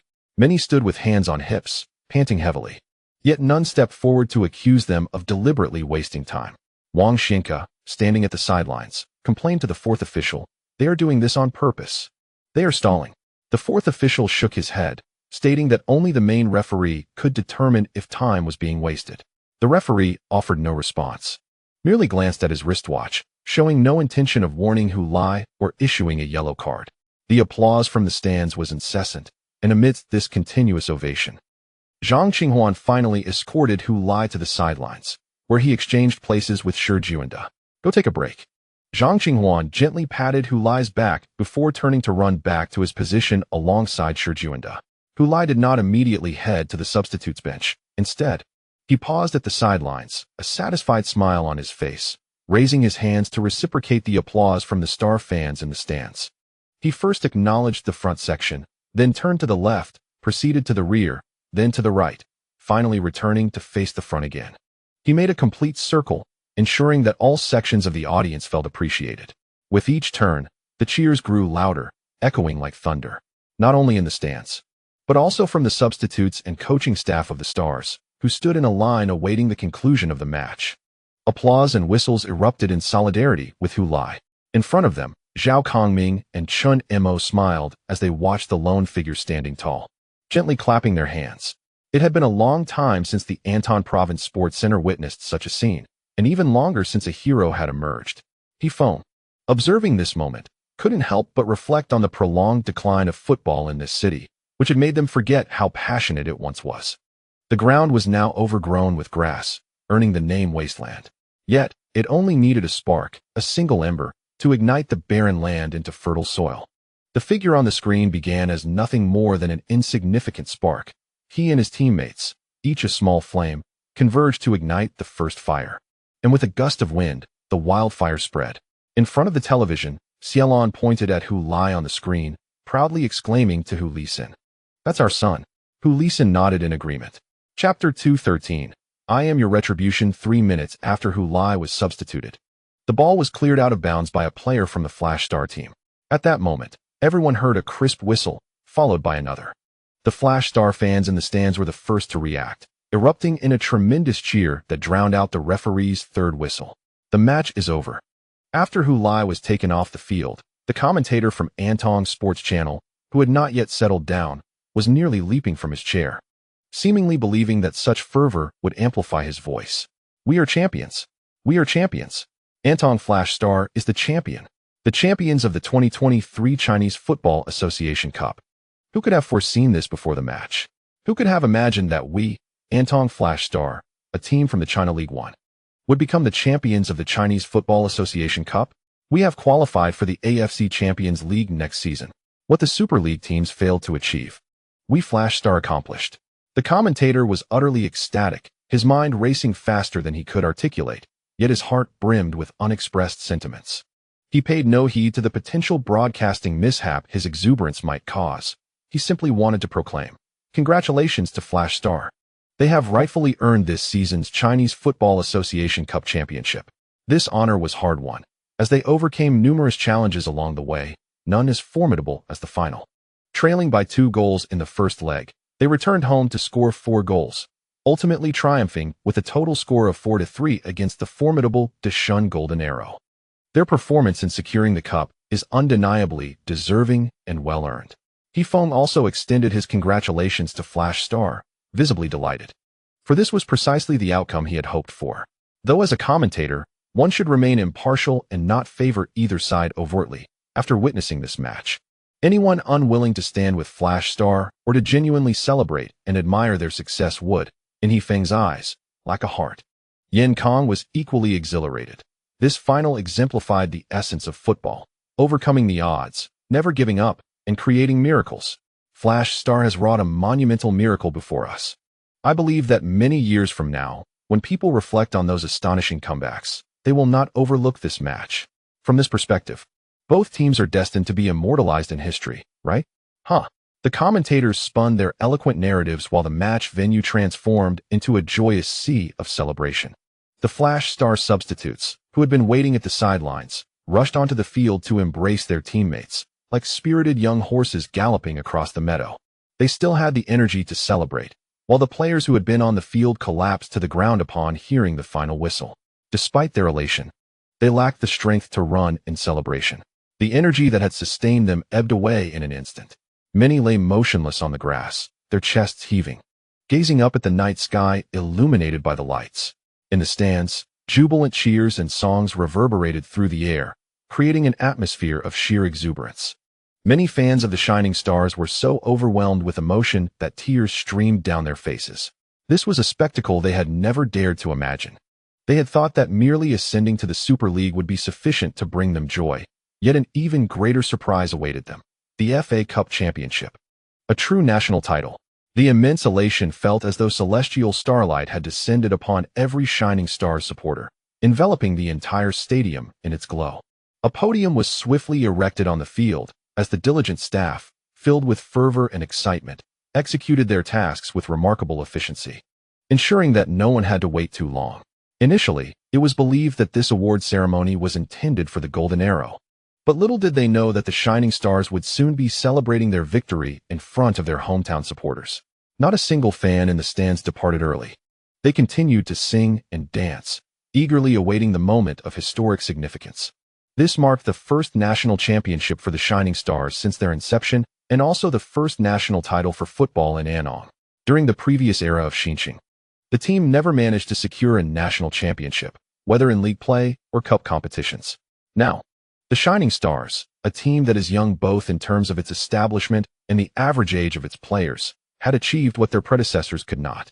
As Li Tailin accepted the FA Cup on behalf of all the players of the Shining Stars and raised it high, red and yellow streamers soared into the sky, only to cascade back down. Countless fans of the Shining Stars, both in the stands and before their television screens, found their eyes moist and their vision blurred by this moment. The passionate voice of the sports commentator from Anong Satellite TV resonated in their ears. "We are the champions. Anong Shining Stars are the champions." After lifting the trophy, the players of the Shining Stars prepared to parade around the field in celebration. But Hu Lai was intercepted by a female reporter from CCTV. Hu Lai, can I have a moment for an interview?" she asked, her eyes sparkling with anticipation. Hu Lai recognized this sweet-looking reporter, having encountered her frequently since the East Asia Cup and during the FA Cup, where she diligently covered live broadcasts. Although he yearned to celebrate with his teammates, he felt obliged to oblige her request, thus allowing himself to be led away. Upon reaching the designated interview area, the reporter donned a white wireless headset and exchanged glances with the cameraman. Once her colleague gave her a thumbs up from behind the camera, she revealed her trademark sweet smile and addressed Hu Lai, saying, "First of all, congratulations, Hu Lai. And congratulations to the Shining Stars for defeating a Super League team and winning the FA Cup as a team from the China League." Hu Lai smiled in gratitude, responding, Thank you.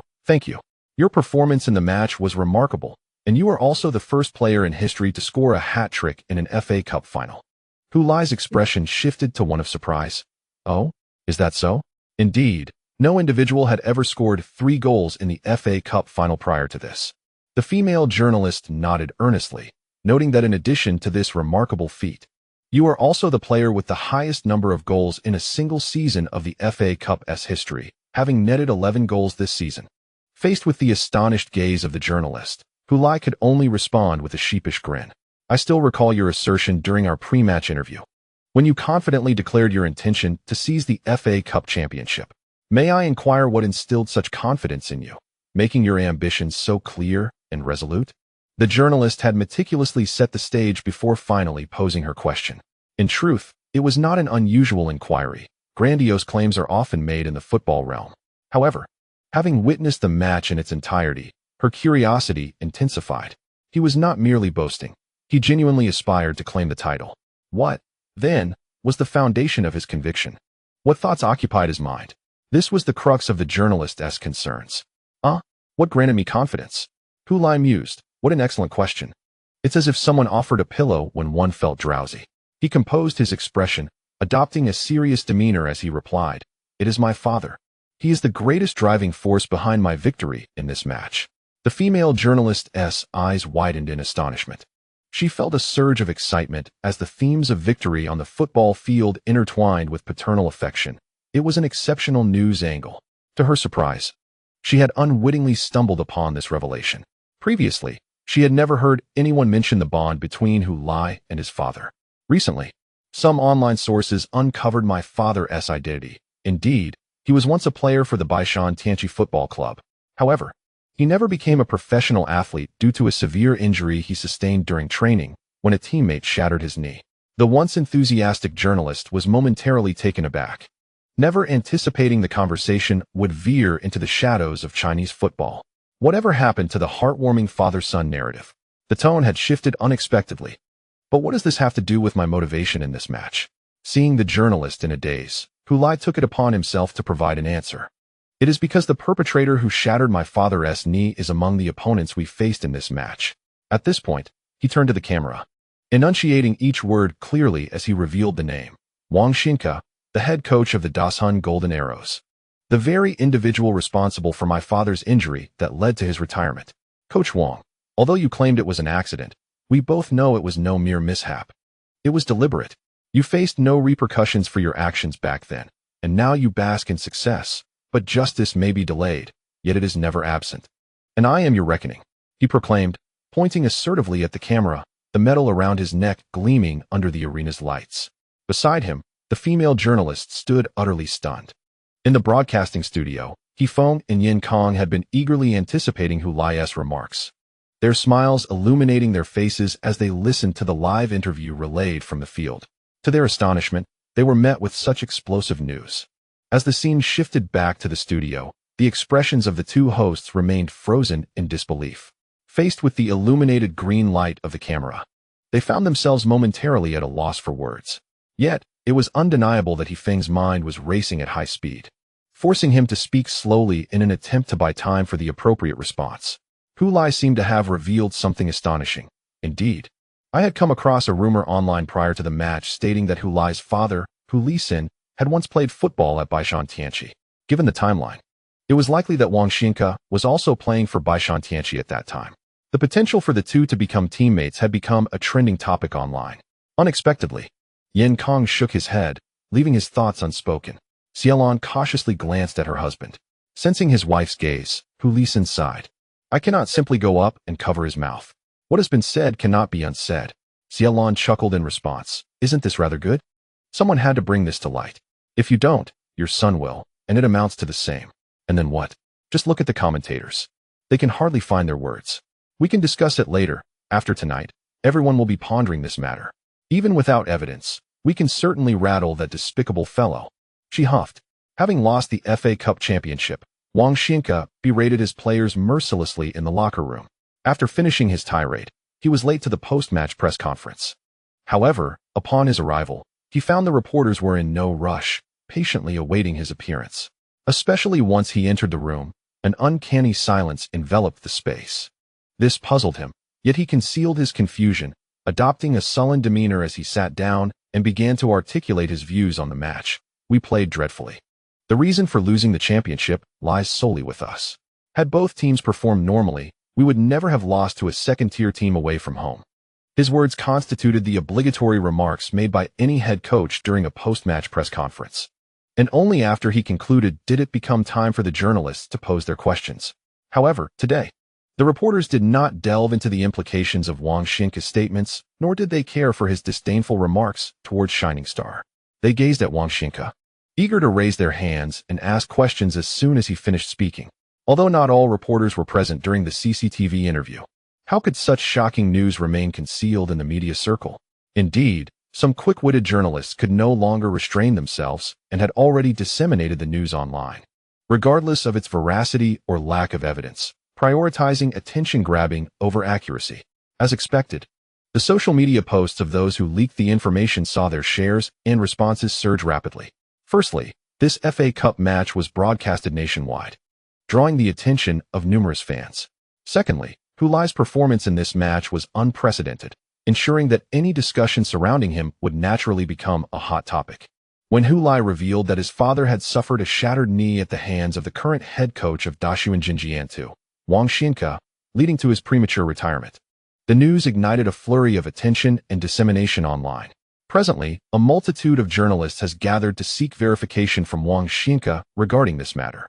During the interview, Hu Lai did not present any evidence, yet he brazenly accused the most successful domestic coach in Chinese football. Considering Hu Lai's past behaviors, he does not strike one as a person prone to unprovoked derangement. Previously, he had claimed in an interview that Sun He, the youth training director of the Haishan club, had belittled and insulted him, also without evidence. However, shortly thereafter, Lingnan Evening News reported testimonies from former youth players who had played alongside Hu Lai, confirming that He had indeed engaged in such egregious conduct, resulting in Sun's dismissal from the Haishan club. Now, as Hu Lai makes similar claims again, he has not provided evidence, but could anyone truly believe that he is merely fabricating accusations? Naturally not. At this moment, the journalists are eager to discern Wang Xinke's reaction to this inquiry. It is uncertain whether he had prior knowledge of Hu Lai's comments made during the post-match interview. But judging by his current demeanor and tone, he appears still engulfed in the fury of losing the FA Cup final, suggesting that he might be unaware of the situation. After all, he was likely preoccupied in the locker room, reprimanding his players, leaving little time to peruse the internet. Finally, Wang Xinke concluded his remarks, primarily criticizing his players for their poor performance, offering little of substance or value. Observing the eager journalists below, he assumed they sought to witness his misfortune, and in a less than pleased mood, he declared, "I shall answer but one question. My apologies, but my team awaits me." At this moment, the audience raised their hands in unison. He felt fortunate to have imposed such a limitation, as regardless of the number of hands raised, he would respond to only one inquiry. With this mindset, he instructed the press officer to select someone at random. Upon standing, the chosen individual boldly asked, "Coach Wang, Hu Lai accused you during the post-match interview of intentionally injuring his father, Hu Lisin, while playing at Baishan Tianqi. Is there any truth to this matter?" Wang Xinke was taken aback. The journalists observing him noted his stunned reaction, etching it into their memories. His expression was one of shock rather than uncertainty, indicating that there was indeed some truth behind the claim. A significant story, a monumental revelation. Many journalists felt a rush of excitement at this unexpected turn of events. Meanwhile, Wang Xinke's mind raced with alarms. So I was right. That little rascal, Hu Lai. Damn it. How dare he mention this during the post-match interview? That lunatic. At this moment, Wang Xinke seemed to have forgotten that Hu Lai had previously done something similar. Nevertheless, that is not the crux of the matter. The pressing concern is how he would respond now that reporters were confronting him with this issue. Would he continue to stand there in a daze? What impression would that leave in the minds of the journalists? To shake his head in denial? Certainly, that was not an option. Wang Xinke felt immensely relieved that he had prepared for such a potential situation in advance. He quickly regained his composure, gazing at the questioning reporter with furrowed brows, his expression gradually morphing into one of distress, as if he were recalling a painful past. He noticed some reporters had already pressed their shutters, meaning that this moment would be immortalized in photographs. After gathering his thoughts, he replied in a somber tone, "I am truly ashamed. Yes, I was indeed a teammate of Hu Lisin at Baishan Tianqi. During a training session, I became somewhat anxious and inadvertently injured him. I have never spoken of this incident publicly. Although it was an accident, I have always harbored a sense of guilt, believing I was the catalyst for his premature retirement. I do not know how to face all of this, and for that, I apologize. I can understand Hu Lai's anger upon learning of this, as he is the son of Hu Lisin. Regardless of how he perceives me, I comprehend his feelings and do not expect forgiveness. But I still wish to say to him, I am sorry." At this point, Wang Xinke stood up from his seat and bowed deeply toward the cameras in the audience. What on earth is happening? Han Xiangfei, a player from the Flash Stars who had just boarded the bus, stared incredulously at the photo on his phone of Wang Xinke bowing to the camera and exclaimed loudly. Reading the text aloud, head coach Wang Xinke admits to accidentally injuring Hu Lai's father during training. He turned to gaze, wide-eyed, at Hu Lai, who was seated 3 rows behind him. This revelation startled all the players on the bus. They had been preoccupied with celebrating their victory, unaware of what Hu Lai had said to the media during the interview. So upon hearing Han Xiangfei's words, everyone was left in bewilderment. What is going on? Wang Xinke injured Hu Lai's father? All eyes turned toward Hu Lai, and even Wang Guangwei, who was sitting beside him, shifted in his seat to look at his roommate, equally unaware of this incident. Qin Lin rose from his seat and called out toward Hu Lai. What is going on? Hu Lai? Even the coaching staff, including Zhao Kongming and Chen Mo, who were seated at the front, stood up and turned to look. Under the collective gaze of everyone, Hu Lai raised his hand and stood up, saying, "It's nothing much. My dad used to be teammates with Wang Xinke in the Baishan Tianqi reserve team. In a bid to secure a spot on the first team, Wang Xinke maliciously shattered my dad's knee during training. Hu Lai succinctly recounted the story he had heard during a quarrel with his father when he decided to pursue a career in professional football. He spoke with remarkable simplicity, yet the listeners were visibly shocked. Zhao Kongming approached him directly, asking with utmost seriousness, "Do you have any evidence for your claims, Hu Lai?" Hu Lai shrugged. It was nearly 30 years ago. What evidence could there possibly be? They claimed it was an accident, a mere training mishap, an excuse that Wang Xinka had previously employed. Indeed, various unforeseen incidents can occur during training. Even in competitions, severe injuries are not uncommon. Are you not afraid of the trouble you might attract by accusing a revered championship coach in Chinese football? Zhao Kongming's expression was grave. "Zhao, that's my father." Hu Lai replied with a smile. "The grievances my father endured, shouldn't a son seek retribution? Would I even consider such matters?" "Well said." Wang Guangwei rose beside Hu Lai, standing in solidarity with him. "I was wondering why your father opposed your football aspirations so vehemently. I see now he suffered such severe injuries in the sport." Zhang Qingwan, having heard Hu Lai recount his past, understood the strong opposition his father had against his football pursuits, which ultimately led Hu Lai to borrow money and leave for the Poseidon Club to receive professional training. He then patted Hu Lai on the shoulder, saying, "I believe you." Hu Lai, Chen Xingyi, having just emerged from shock, could hardly fathom that the future coach of his team was the very person responsible for his father's misfortunes. Among the Shining Stars team, he found himself in the most awkward position. Nevertheless, he rose from his seat. "I don't know if it's true, but I trust Hu Lai. Although he can be quite unreliable, he never lies about matters of great significance. I also believe Hu Lai." Han Xiangfei raised his hand. "Me too." Other teammates followed suit. Increasingly, hands were lifted in affirmation. "I believe Hu Lai." "So do I." Voices of support echoed throughout the compartment. Unable to contain himself, Chen Imo shouted, "What is going on here? What are you all doing?" The players remained silent, merely gazing at him and Zhao Kongming. Chen Imo glared at them. "What's this? Afraid we might blame Hu Lai?" Before he could finish, Zhao Kongming interrupted with a pat on the shoulder. "That's enough, old Chen." He then locked eyes with Hu Lai, who met his gaze. "I'm not certain if this is true, Hu Lai. You've said there's no evidence. Should someone demand proof later, you might find yourself in a precarious situation.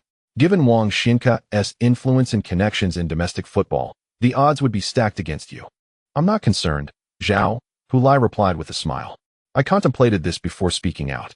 Compared to Wang Xinka, I hold little sway. However, that shouldn't deter me from voicing the truth. My father has kept this buried for nearly 30 years. Even my mother was unaware, perhaps due to the vast disparity in their statuses. But I refuse to remain silent any longer.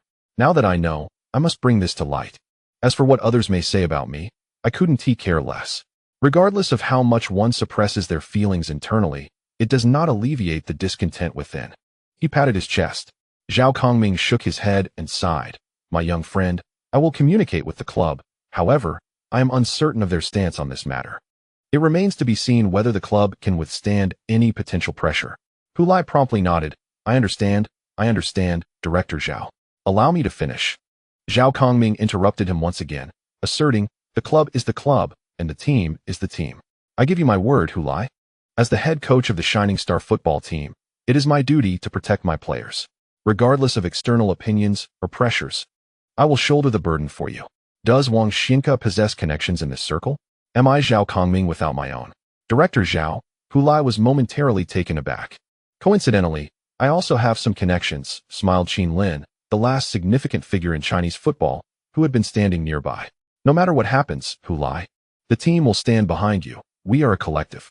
Captain Li Tailin also expressed his support for Hu Lai, stating, "This trophy was secured with your efforts. It is unreasonable for us to turn a blind eye when you encounter difficulties." He patted the FA Cup resting beside him. After the match, Hu Lai accused Wang Xinka of being the primary culprit behind his father's early retirement, even claiming that Wang Xinka had deliberately ruined his father's career. This incident swiftly became the focal point of attention following the FA Cup final, even eclipsing the question of who would claim the championship. Discussions proliferated across Weibo, Zhihu, the forums of Goal, and various groups and platforms, as everyone was initially stunned by the revelation, struggling to comprehend the gravity of the situation. Wang Xinka is a renowned figure in Chinese football, widely recognized as an outstanding coach among his generation. having risen swiftly to prominence and regarded as a prime candidate for the future head coach of the national team. He has led both the Shanhai Mariners and the Dashun Golden Arrows to the Chinese Super League Championship and guided the Chuannan Redwater to an FA Cup victory, making him the most successful local coach in terms of championships. His authoritative management style and impressive record place him at the pinnacle of his career. With a promising future ahead, certain media outlets speculate that he could potentially become a father figure in Chinese football. Yet, such a prominent individual has suddenly been accused of ethical misconduct by the young player Hu Lai. Hu Lai, initially an obscure figure, rose to fame during the East Asia Cup, becoming the hero who helped China overcome its long-standing fear of South Korea. This season, he shattered the single-season scoring record in the China League and became the player with the most goals in a single season of the FA Cup, being the first to achieve a hat trick in the FA Cup final. It can be said that Shining Star's ability to overturn the Golden Arrows at home is largely credited to Hu Lai, who is deemed its foremost contributor. Without Hu Lai, Shining Star might not have even secured the FA Cup championship. Given his performance this season, many are optimistic about his selection for the national team, indicating a bright future ahead. Can a person truly descend to such depths as to falsely accuse a champion coach of Chinese football with the fervor of a rabid dog? If these allegations are unfounded, would he not be sacrificing his own reputation entirely? The internet has erupted into fervent debate over this matter. In truth, both Hu Lisin and Zhao Kongming have somewhat underestimated the current influence of Hu Lai, especially after the recent conclusion of the FA Cup final, where Hu Lai's hat trick and stunning acrobatic goal showcased his personal prowess. There is no doubt that his popularity has reached a peak, second only to that of the East Asian Cup. Thus, at least in the online realm, opinions are not overwhelmingly one-sided. It is entirely reasonable for some to support Wang Zijian, a respected figure in Chinese football for many years, with many of his supporters being media journalists and prominent sports influencers. However, amidst the controversy initiated by Hu Lai, a considerable number of individuals have chosen to back him, predominantly ordinary fans. While their influence may not rival that of the journalists and influencers, their numbers are substantial. Platforms like Weibo, Gou.com, and Zhihu have become battlegrounds for this dispute. Among the arguments, Hu Lai's supporters have posed a compelling counter-question. If Hu Lai were indeed lying, what motive could he possibly have for such deceit? If, having lost the FA Cup final, he were to vent his frustrations by tarnishing Wang Zijian's reputation, it could at least be somewhat understandable. Yet, having emerged victorious in the final, would it not be more distasteful to make such claims? What could be his rationale? Those who vehemently assert that Hu Lai is lying are challenged to explain his supposed motives. This question has left many of Wang Zijian's supporters at a loss. Indeed, why would he fabricate such a story? What benefit could he derive from positioning himself in the eye of the storm? Without an answer to this question, it becomes difficult to accuse Hu Lai of maligning Wang Zijian. Nevertheless, there are always those with agile minds who are prone to conjecture. For instance, a sports journalist named Qin Bo offered an alternative explanation, that Hu Lai's truthfulness does not preclude his father from being deceitful. He posits that Hu Lai's father was indeed injured by Wang Zijian during training, leading to his retirement. We know that Hu Lisin has struggled since his retirement, ultimately becoming a security guard. One can only imagine the stark contrast of a security guard's life compared to the success enjoyed by Wang Zijian. Thus, Hu Lisin may have harbored resentment, believing Wang Zijian to be the cause of his injury and subsequent downfall. In light of this long-standing grievance, a reluctant Hu Lisin might have concocted a narrative for his son, fabricating a story wherein Wang Zijian intentionally harmed him, hoping that Hu Lai could avenge him in the FA Cup final. Considering that Hu Lai is indeed Hu Lisin's son, it is only natural for him to believe his father, leading him to accept this tale of a failure as an undeniable truth. It must be noted that this line of reasoning is meticulously constructed, devoid of flaws, and presents a plausible perspective from a rather unconventional angle. Had Hu Lai not acquired the truth from the system, he might have been easily swayed by such assertions. Indeed, the statements made by the sports journalist Qin Bo possess a tangible likelihood of occurring. He articulates this potential in a manner that is both reasonable and coherent. A person unwilling to accept their own failures, who cannot reconcile with the misfortune that has befallen them, may instead direct their animosity towards the image of Wang Zijian, a paragon of success, whom they perceive as an embodiment of their own envious frustrations. This perception has been deftly cultivated. Many supporters of Wang Zijian, invigorated by a sense of righteousness, promptly demanded that Hu Lai substantiate his claims. In a society governed by the rule of law, evidence is paramount. If you believe everything Hu Lai asserts, what if he were to instruct you to engage in something absurd? Such blind allegiance is baffling. Hu Lai appears to have become arrogant. Having momentarily basked in the glory of winning a cup, he seems to have lost sight of his own identity. How amusing. I contend that Hu Lai is also a victim in this scenario. The most reprehensible figure here is, in fact, Hu Lai's father, a cunning and deceitful individual. In a quest to satiate his own nefarious desires for revenge, he shamelessly exploits his son as a pawn. How can one maintain a relationship with such a father during festive seasons? Building upon this foundation, the following day saw the emergence of an article across major media platforms, detailing incidents of unexpected injuries sustained during training. While it may appear to be a mere attempt to garner attention, it subtly conveys the notion that injuries in training are commonplace. Even if they are severe or peculiar, they are not unfathomable occurrences. These injuries are mere accidents, inherent to the nature of football. Thus, although Hu Lisin's injury during training, which led to his retirement, is indeed a most unfortunate event, it bears no relevance to Wang Xian's alleged intent to harm him. Should a significant number of people embrace this perspective, they will naturally dismiss Hu Lai's accusations as absurd. This represents a clever strategy to navigate a complex situation, not overtly proclaiming Wang Xian's innocence, which might provoke a backlash among the audience. Subsequently, others continued to build upon Qin Bo's hypothesis, crafting a narrative around Hu Lisin that portrayed him as a resentful loser, suggesting he deceived his own son, and even implying that he viewed his son merely as a tool for financial gain. Beneath the surface, there seemed to be sympathy for Hu Lai, as if his upbringing had inflicted upon him profound suffering. However, this is merely a diversionary tactic. Such insidious behavior is utterly outrageous.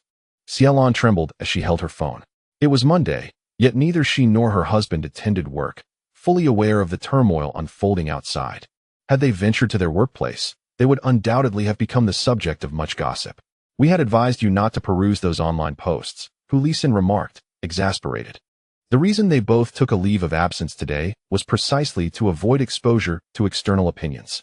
Bored at home, Xiaolon set her phone down, inhaling deeply to regain her composure. "Do you understand why I've chosen to remain silent?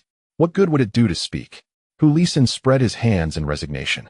"The crux of the matter is that we lack evidence. Prior to this confrontation, no one had ever threatened to ruin me. Even if his actions during training were somewhat exaggerated and raised suspicions, without evidence, they hold no weight." Xiaolon sat sulking on the sofa, while Hu Lisin remained silently beside her, simply keeping her company in her quietude. "Aren't you angry? What about what those people online are saying about you?" Xiaolon cast a glance at her husband. "Is anger of any use? Besides, words online can't hurt me. How can they not hurt you? Your image is tarnished. How will others perceive you? What will happen to your career? Haven't you always wanted me to stop working as a security guard?"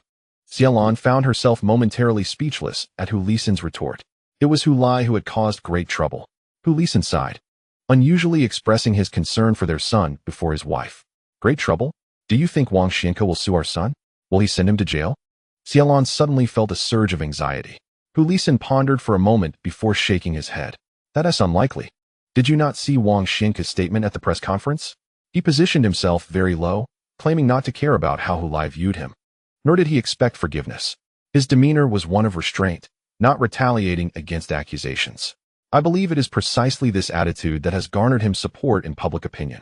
However, if he were to sue Hu Lai, he would ruin the image he has painstakingly crafted. I doubt that someone as shrewd as Wang Xianke would make such a blunder." Xiaolon had often listened to her husband calmly analyze football situations, and most of the time, his conclusions left her dissatisfied, feeling as though he were contradicting her. Yet this time, she sincerely hoped her husband's analysis would prove accurate. As Hu Lai, Wang Guangwei, and Zhang Qinghuan's car exited the training base, they were swiftly surrounded by an influx of reporters. The vehicle was moving at a slow pace, which afforded the reporters the opportunity to encircle them. Wang Guangwei, fearing an accident, had no choice but to come to a halt, nervously eyeing the journalists surrounding the car. He urged Hu Lai, "Don't pay them any mind.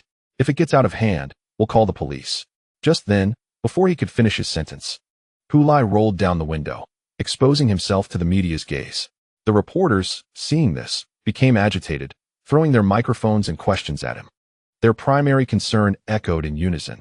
Hu Lai, do you have evidence to support your accusation that Wang Xinka injured your father? Hu Lai shook his head. I have no evidence. The straightforwardness of Hu Lai's response left many reporters exchanging glances. Among them, Chen Xingyi felt a pang of anxiety, knowing that Hu Lai's admission was detrimental to him.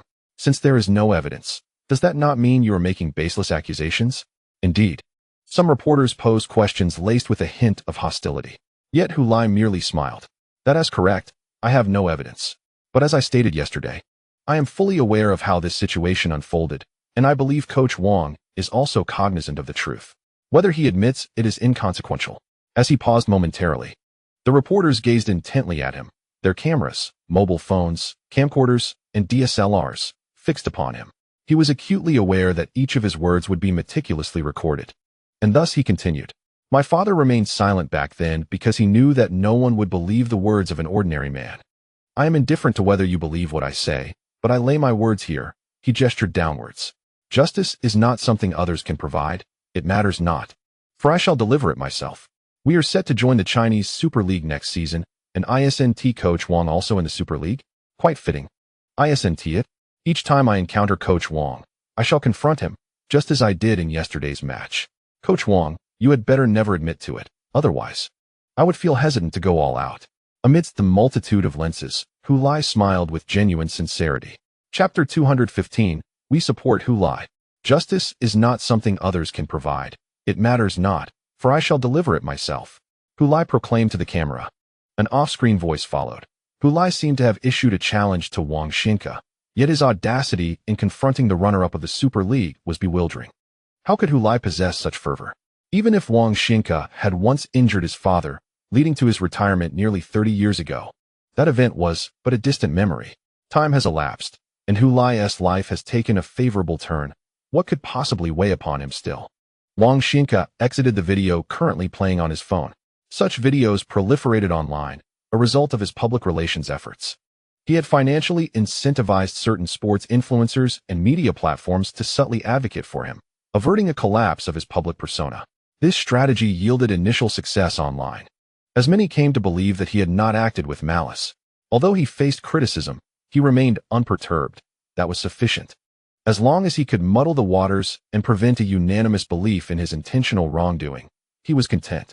When this matter surfaced at Hu Lai's peak of popularity, Wang Xinka understood that it would not end well for him. Achieving the current outcome was already commendable. As for Hu Lai's threats of confrontation, he was not particularly concerned. Children often speak in anger. You claim you will confront me each time? Can you truly replicate the fervor of a cup final every time? Do you really think Wang Xinka, and the formidable Jean Arrow are easily intimidated? Spouting harsh words to garner the adulation of those foolish fans, believing oneself invincible. How naive. You shall taste defeat. He had even envisioned how he would conduct himself after defeating Hu Lai in the Super League, naturally exhibiting the magnanimity of an elder, disregarding Hu Lai's baseless accusations. In doing so, a benevolent image would be crafted, casting Hu Lai as a mere madman. Following this, it was expected that no one would take interest in Hu Lai's wild assertions, and the matter would gradually fade from public discourse, rarely mentioned, and even then, unlikely to stir significant ripples. However, managing the situation with the club would prove somewhat more challenging. Shui Qiaoyu had already reached out with concern, subtly inquiring about the incident from years past. Wang Xinka naturally described it as an unfortunate event during training. Shui Qiaoyu did not pursue the matter further.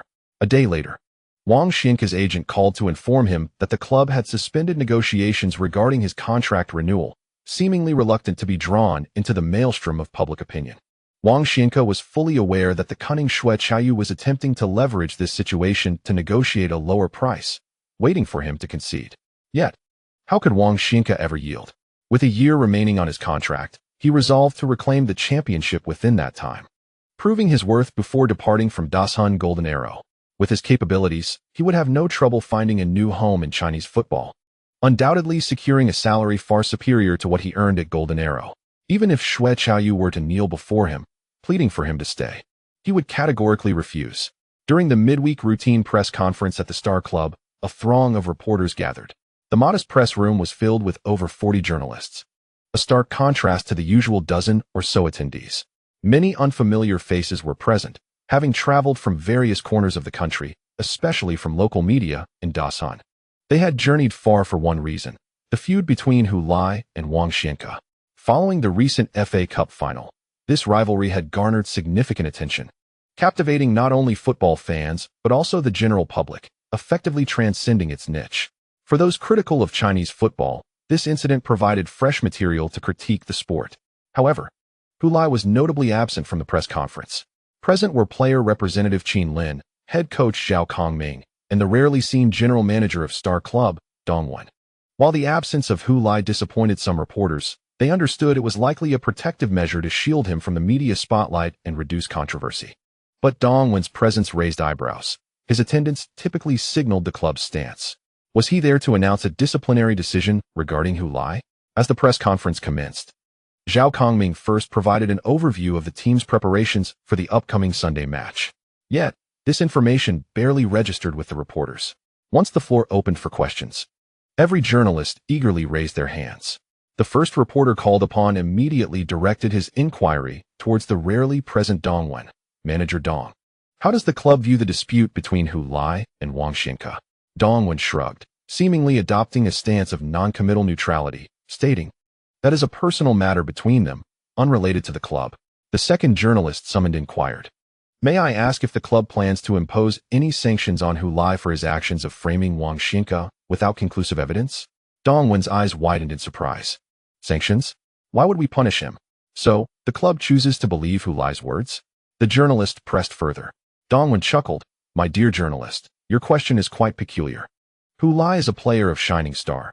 Should we not trust our own players and instead believe the words of a coach from another team?" A stir arose in the press hall as the journalists began to comprehend that Dong Wen was not there to announce any punitive measures, but rather to represent the club's support for Hu Lai. Sitting nearby, Zhao Kongming turned to glance at Dong Wen. Prior to this press conference, he had engaged in an extensive discussion with Dong Wen, analyzing the pros and cons of the situation. Dong Wen was certainly not oblivious. He understood which side he needed to align with at this juncture. Moreover, Zhao Kongming had assured him that even if they were to stand against Wang Xianke, there would be no severe repercussions, as he had established connections within the Chinese football community over the years. When the national team sought to summon Hu Lai, it was Zhao who had leveraged his personal ties to decline the request, and the Football Association had not expressed any discontent towards either Shining Star or Zhao Kongming. Shining Star would not risk offending a head coach, thereby placing themselves at a disadvantage within the circle.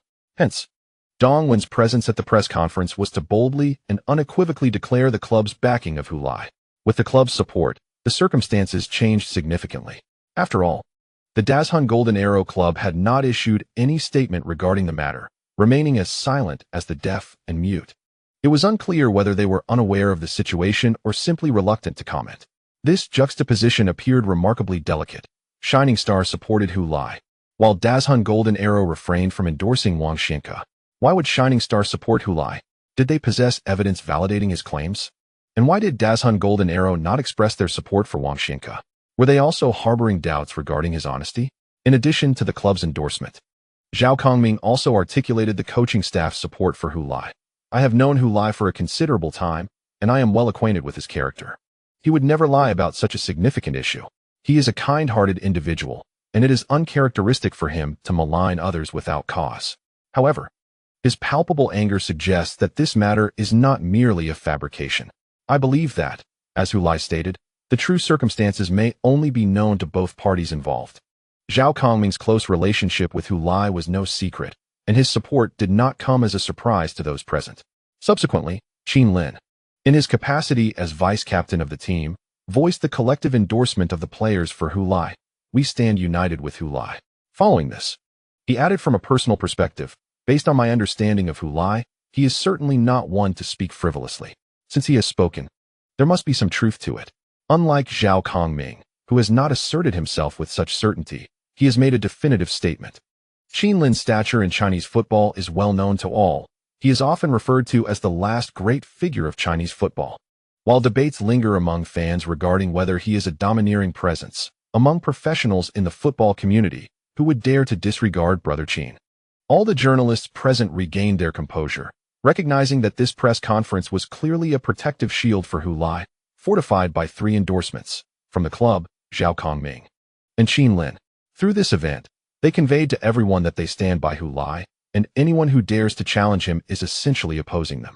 Interestingly, the least influential of the 3 endorsements is the Flashing Star Club, as a nascent football entity with limited impact in the broader Chinese football landscape. Had they not clinched the FA Cup this season, their influence might have remained confined to the province of Anong. In contrast, both Zhao Kongming, a renowned youth training coach, and Qin Lin, the last great figure of Chinese football, wield considerable influence and connections. Their support for Hu Lai ensures that Wang Zijian would refrain from employing unscrupulous tactics against him, alleviating Hu Lai's fears of becoming a pariah in the football world after criticizing Wang Zijian. The club's endorsement aims to provide Hu Lai with the peace of mind to perform at Flashing Star. Given Hu Lai's performance this season, if the club's management possesses even a modicum of rationality, they would undoubtedly want to retain such a valuable asset.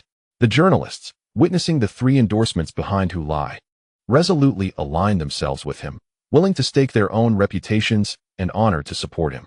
Many began to ponder whether Wang Zijian had indeed harbored malicious intent toward Hu Lai in the past.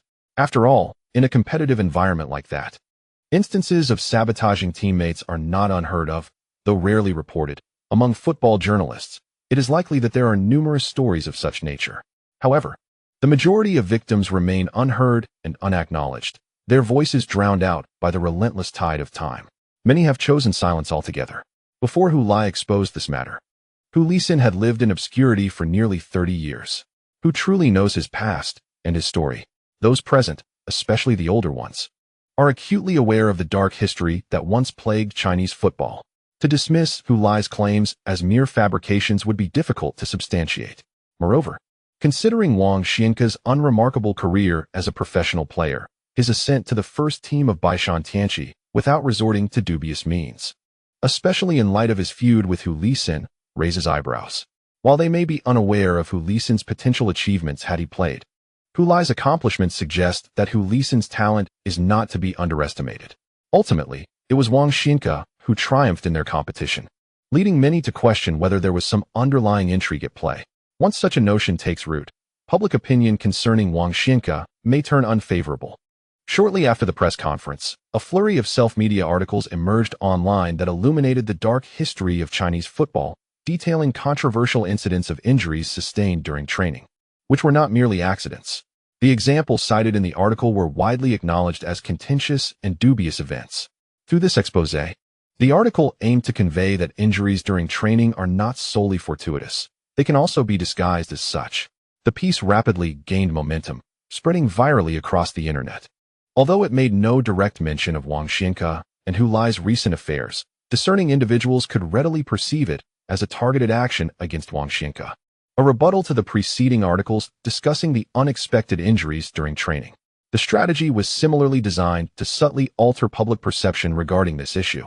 Do you believe that all injuries during training are mere accidents? Well, we will inform you that some accidents may not be as they seem. By utilizing these real and controversial examples, the article sought to bolster its persuasive power. This dissemination tactic is not one solely understood by Wang Zijian's camp. P.S. Tomorrow, Volume 2 will conclude. I will first provide a complete cast list and brief introductions, which have been updated in the works-related section for your convenience.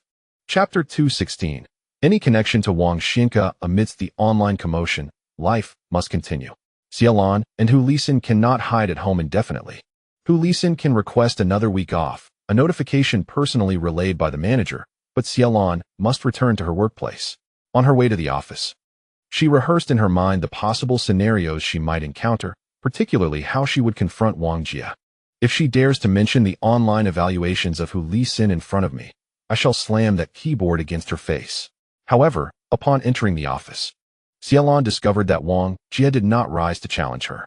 She remained seated at her desk, neither greeting Xiaolan nor uttering any snide remarks. Instead, she was intently watching short videos on her phone, wearing headphones. This left Xiaolan somewhat disconcerted, as she had anticipated that the rampant discussions online would be eagerly amplified by Wang Jia. To her surprise, her counterpart remained silent. Conversely, other colleagues in the office, upon noticing Xiaolan's return, hurriedly approached her to express their concern and inquire whether Hu Lai's statements were true. Of course, they are true, Xiaolon replied. I only heard about it from our Hu recently. My goodness, that Wang Xinka is truly insufferable. Indeed, although there is no evidence. Justice resides in the hearts of the people. Xiejia, do not allow such matters to upset you. It is not worth it. As Xiaolon expressed her gratitude for their concern and support, she discreetly observed Wang Jie's reaction, only to find her still engrossed in her phone, seemingly oblivious to the discussions in the office. Was she genuinely unaware, or merely pretending not to hear? Upon witnessing this scene, Xiaolon felt a tinge of disappointment. Her meticulously crafted contingency plans had proven utterly ineffective. She cast her gaze downwards at the keyboard on her desk, oblivious to the fact that it had narrowly escaped a calamity. Ever since Hu Lai uttered the famous words, "Justice is something others cannot provide, it matters not, for I shall deliver it," outside the training base that day, he had retreated from the public eye. He refused to grant interviews, and the electric vehicle that whisked him away from the base never paused to acknowledge the throng. His return to the public sphere occurred during the rescheduled match of the 33rd round of the China League 1, where the Shining Stars faced off against the Baishan Linshan Hongqi. Ironically, this very team marks the inception of coach Wang Xinka's career. However, during his nascent days, he failed to yield favorable outcomes for the team, ultimately leading to their relegation, and they have yet to reclaim their position in the Chinese Super League. Of course, after attaining success, many regarded the Linshan Hongqi club as the cradle of Wang Xinka's dreams, significantly influencing his coaching journey. Some assert that it was precisely the trials and tribulations Wang faced at Linshan Hongqi that shaped his current coaching style, birthing a championship coach. Such sentiments, while often dismissed in casual discourse, took on a rather awkward significance amidst the ongoing feud between Hu Lai and Wang Xinka. Prior to the match, enterprising journalists sought to interview the Baishan Linshan Hongqi club, eager to elicit their opinions on the matter. Naturally, Linshan Hongqi was not foolish enough to engage, opting instead for silence. Their reticence was entirely justifiable, given that Wang Xinka was long removed from the club's helm, and the legendary Baishan Tianqi incident, rumored to have led to Hu Li's downfall, had dissolved into obscurity, vanishing from the annals of Chinese football history. The present-day Linshan Hongqi bears no relation to the defunct Baishan Tianqi, recently embroiled in a maelstrom of public scrutiny. Hu Lai found himself in the starting lineup for this match, a move that surprised many. They presumed that Zhao Kongming, in a bid to shield Hu Lai, would refrain from including him in the starting roster, perhaps even omitting him from the match altogether. Yet Zhao Kongming not only initiated Hu Lai, but also deployed nearly all of the key players, fielding the strongest lineup against Linshan Hongqi. Some jested that Zhao Kongming's strategy resembled a rehearsal for the upcoming season's encounter between the Shining Stars and the formidable Jinxian Gold Arrow. Hu Lai, what a splendid goal, exclaimed Shen Lang, the commentator for Tongfei Video, as he raised his arms in elation. Amidst his fervent cheers, Chen Xingyi delivered the ball to the goalmouth, where Hu Lai, darting to the far post, met the pass and deftly swept it into the net. It was a rather mundane goal, yet Shen Lang's exuberance echoed loudly, adorned with superlatives. As a nationwide broadcaster for the China League 1, Tongfei Video lacked the broadcasting rights for the FA Cup, rendering them mere spectators to the grand spectacle of the Shining Stars and Jinxian Gold Arrow, watching the entirety of the match from the comfort of their living rooms. Despite feeling an exhilarating rush, he found himself unable to articulate his clever quips for the audience, keeping his witty remarks bottled up inside. Now, as the league finally commenced, all of his pent-up enthusiasm erupted forth. Although it was merely an unremarkable goal, his words imbued it with the grandeur of a world-class strike. The synergy between Hu Lai and Chen Xingyi was nothing short of remarkable. Prior to passing, Chen did not even glance toward the center, leading the defenders of Linshan Hongqi to believe he was about to shoot. To their surprise, he suddenly crossed the ball. Hu Lai appeared, as if by teleportation, at the most vulnerable point of the Linshan Hongqi defense. He positioned himself in the most critical spot and struck decisively. 10 steps to slay a man, 1,000 miles without a trace.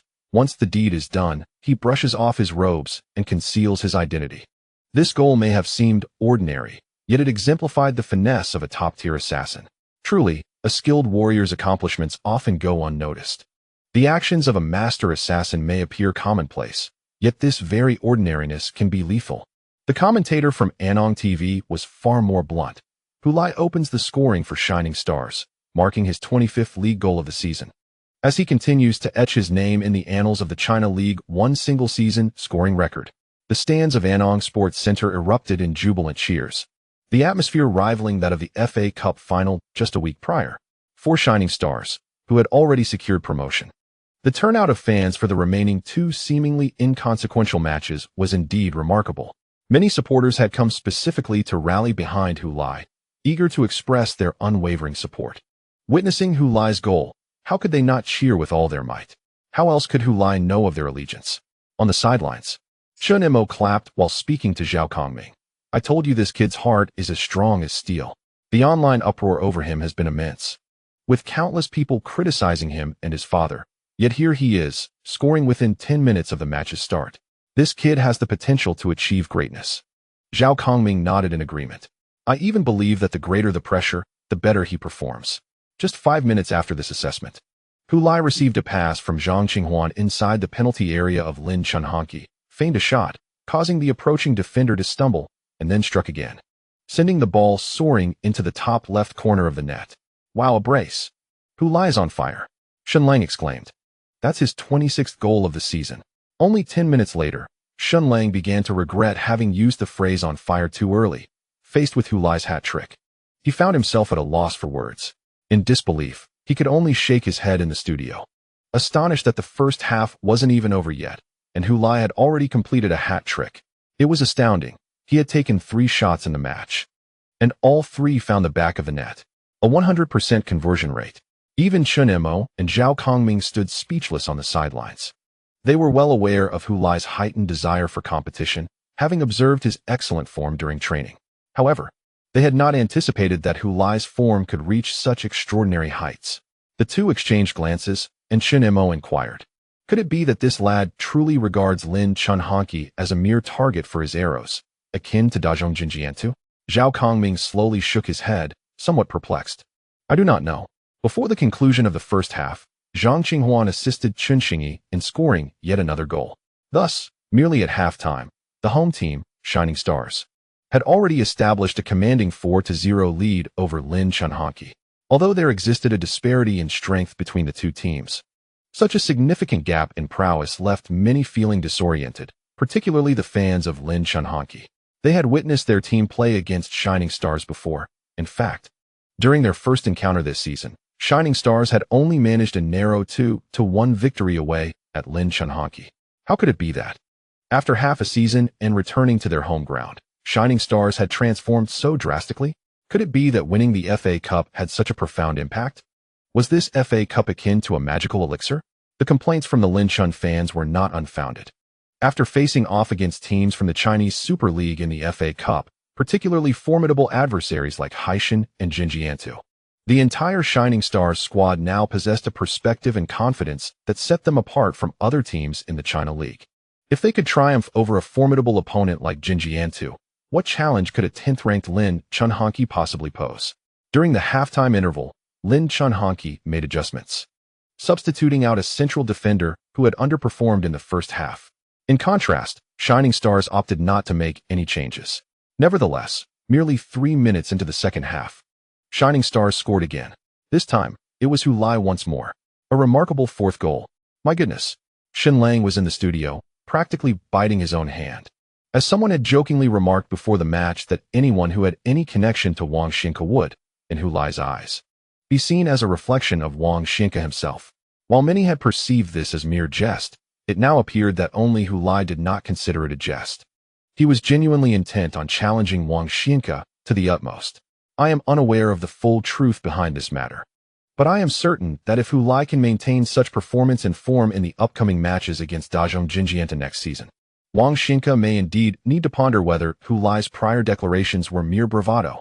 Shen Lang subtly expressed his support for Hu Lai. Following Hu Lai's declaration that he would confront Wang Xinke every time they met, numerous voices on the internet mocked and criticized him, deeming him excessively arrogant, as if he were setting himself ablaze. Wang Xinke remained unscathed, while it was Hu Lai who might risk losing everything. After making such bold assertions, when next facing Dazhong Jinjiantu, everyone would be poised to remind him of his own words, waiting to scrutinize any missteps. After all, the words were his own. What fault was there in others holding him accountable to his own statements? As long as Hu Lai was unable to deliver, which he had a considerable likelihood of failing to do, he could expect to be met with scorn and derision. Shen Lang had previously harbored some concerns. However, after witnessing Hu Lai's performance in this match, he suddenly felt that when facing the formidable Golden Arrow in the Chinese Super League, given Hu Lai's current form, achieving this goal might not be beyond reach. Furthermore, the notion that one encounters the opponent only to confront them can be interpreted to mean that Hu Lai is certain to score against Wang Xianka's team. By narrowing the objective to this scope, does it not seem that Hu Lai's words are less of a boast?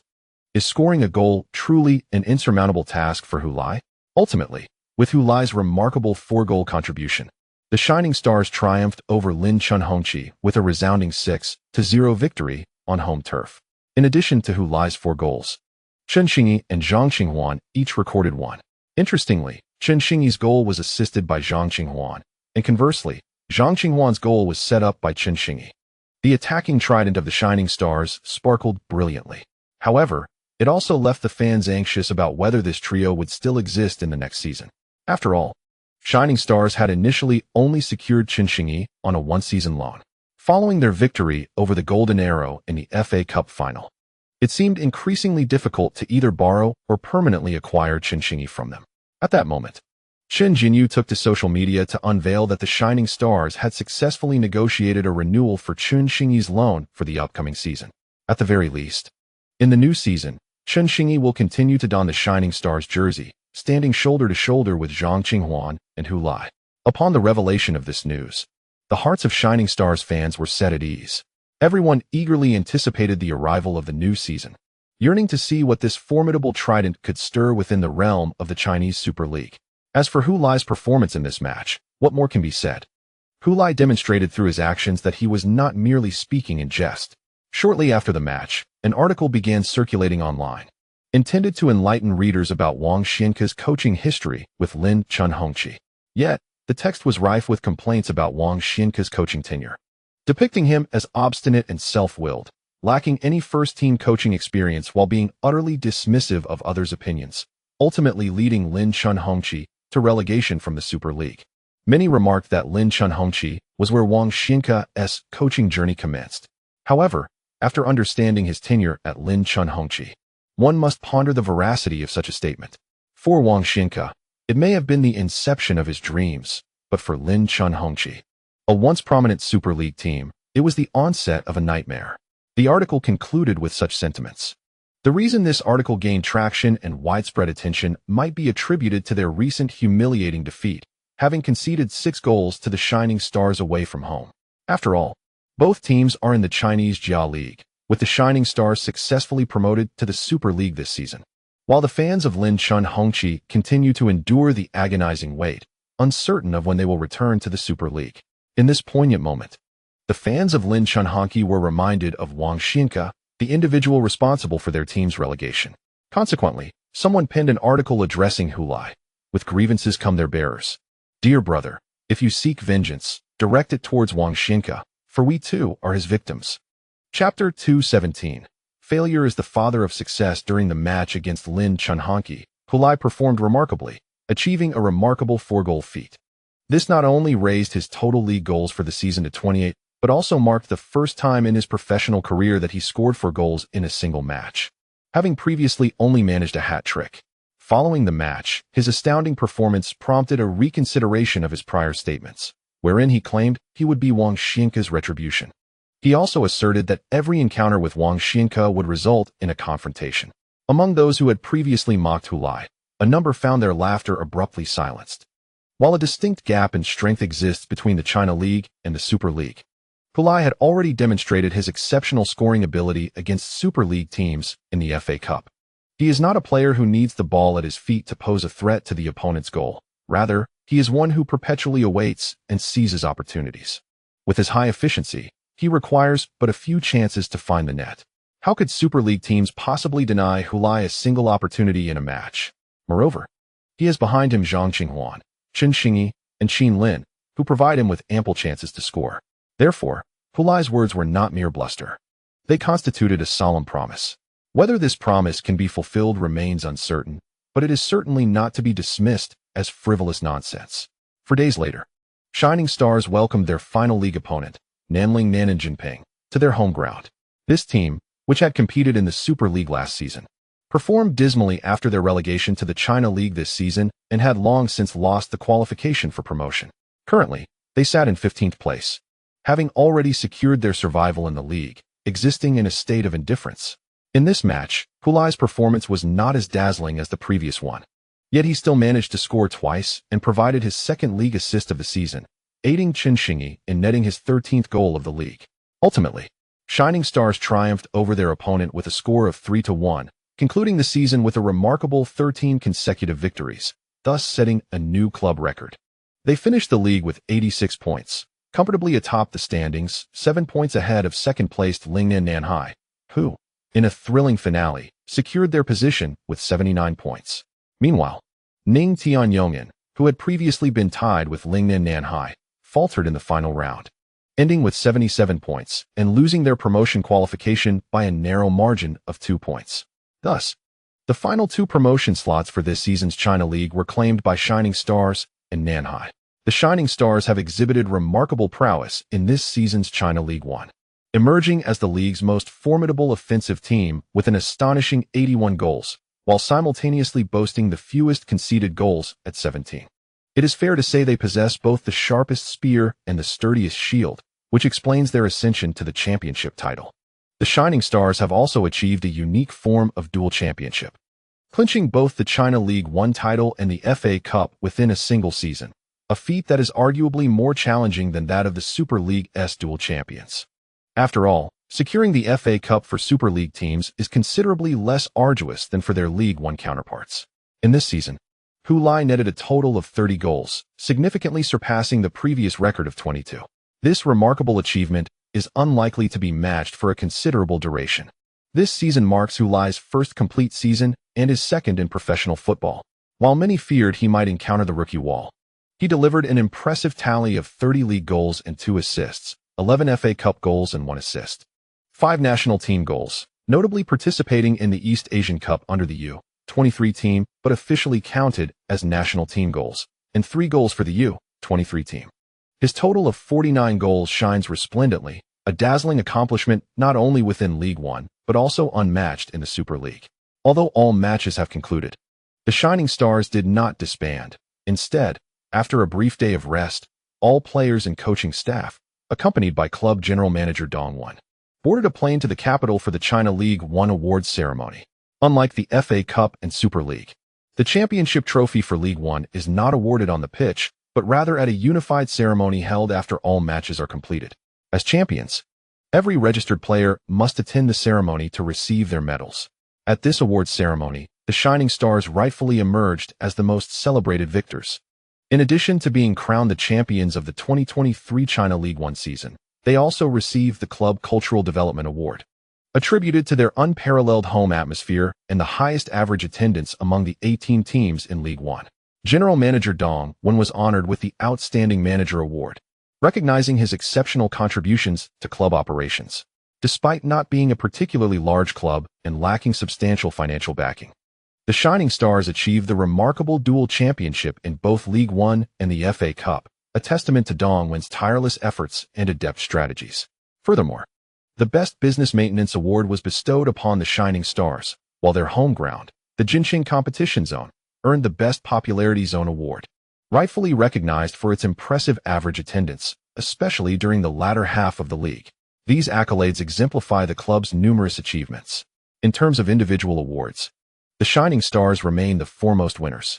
Zhao Kongming has been awarded the Best Coach accolade, having led the Shining Stars to a remarkable dual championship victory in both the China League and the FA Cup. It is indeed fitting to declare him the finest coach of this season's China League. In addition, Hu Lai emerged as the most dazzling star at this award ceremony, sweeping 4 prestigious awards: Best Player, Best Scorer, Best Domestic Scorer, and Most Popular Player. When he took to the stage to accept the trophy for Best Domestic Scorer, the female host playfully remarked, "Hey, Hu Lai, just stay up here for a moment. We might as well present you with the rest of the awards to save you from running back and forth." Laughter erupted from the audience, with the players of Shining Stars laughing the loudest. However, Luo Kai, who attended the ceremony alongside Nanhai's head coach Pan Hongwei, did not share in the merriment. He had just collected his own trophy for Best Newcomer of the season. For him, this was a significant honor, a tremendous source of encouragement and recognition. He triumphed in a fierce competition against Chen Xingyi, with both players showcasing exceptional performances, each scoring 13 league goals and providing 10 assists. Nevertheless, the committee awarded Luo Kai the honor, considering that he had accomplished this without the assistance of players like Hu Lai, Zhang Qinghuan, and Qin Lin, thus underscoring his capabilities. Yet, Luo Kai found little joy in the award. Firstly, this accolade had already been claimed by Hu Lai the previous season. Secondly, one could merely glance at the awards Hu Lai had garnered this season to recognize their true weight. In comparison, his newcomer award felt more akin to a consolation prize. With a stern expression, he watched as the host announced, "Most popular player, Hu Lai." The audience erupted in enthusiastic applause, mixed with cheers and whistles from the Shining Stars players. Best scorer, Hu Lai. Again, applause, cheers, and whistles filled the air. Best player, Hu Lai. The response was a cacophony of applause, cheers, whistles, and laughter. The laughter stemmed from the sight of Hu Lai, with his arms laden with 4 trophies, struggling to hold them all against his chest. The charming female host approached him with the microphone, asking, "What would you like to say upon receiving your awards?" Hu Lai quipped, "Do you want a speech for one award or for all 4? The host was momentarily taken aback by his unreserved response, causing the audience to erupt in laughter. All in one. Luckily, the host, seasoned in navigating such situations, swiftly recovered from her moment of surprise, humorously diffusing the awkwardness. Embracing the 4 trophies, Hu Lai earnestly expressed, "I wish to extend my gratitude to my teammates and coaches and to the Shining Stars Club. As a striker who merely scores goals, I am nothing without you. I thank Coach Zhao for bringing me over from the Haishan Club." Chen Mo, seated in the audience, murmured to Zhao Kongming. Fortunately, he didn't express gratitude to the heavens or the Haishan, nor did he thank Sun He. Zhao Kongming chuckled at this remark. "I also wish to thank General Manager Dong of the Shining Stars Club, for it was he who signed me." Dong Won, seated in his place, held the recently acquired Best Manager trophy, smiling as he watched Hu Lai on stage. He once believed that signing Qin Lin was his most commendable acquisition. However, in hindsight, agreeing to Zhao Kongming's recommendation and securing an obscure player from the Haishan youth team might very well be his most remarkable achievement since taking on the role of general manager at the Shining Star Club. Many years later, when Hu Lai attains greatness, people exploring the beginnings of his illustrious career will undoubtedly not overlook his name. I must also express my gratitude to each and every teammate and coach at the club, but regrettably, I cannot recite their names here, not due to a lack of sincerity in my appreciation, but rather because I fear I would be criticized for being overly verbose. In just a few sentences, the audience erupted in laughter, while the female host struggled to maintain her composure, nearly losing her grip on the microphone. Once the laughter subsided, Hu Lai continued, "I also want to thank my mother and father. When I was young, my father forbade me from playing football. At that time, I could not comprehend why, but it wasn't until I decided to pursue a career in professional football that I understood the reason." Upon hearing Hu Lai's words, the previously jovial crowd fell silent, attentively focused on him. Everyone was aware of what he was alluding to. The smile on the female host's face faded, and she pressed her lips together, holding the microphone for Hu Lai, adopting a serious demeanor. "When I made the decision to pursue football, my father and I had a heated argument. He conveyed the harsh realities of professional football, using his own experiences as an example.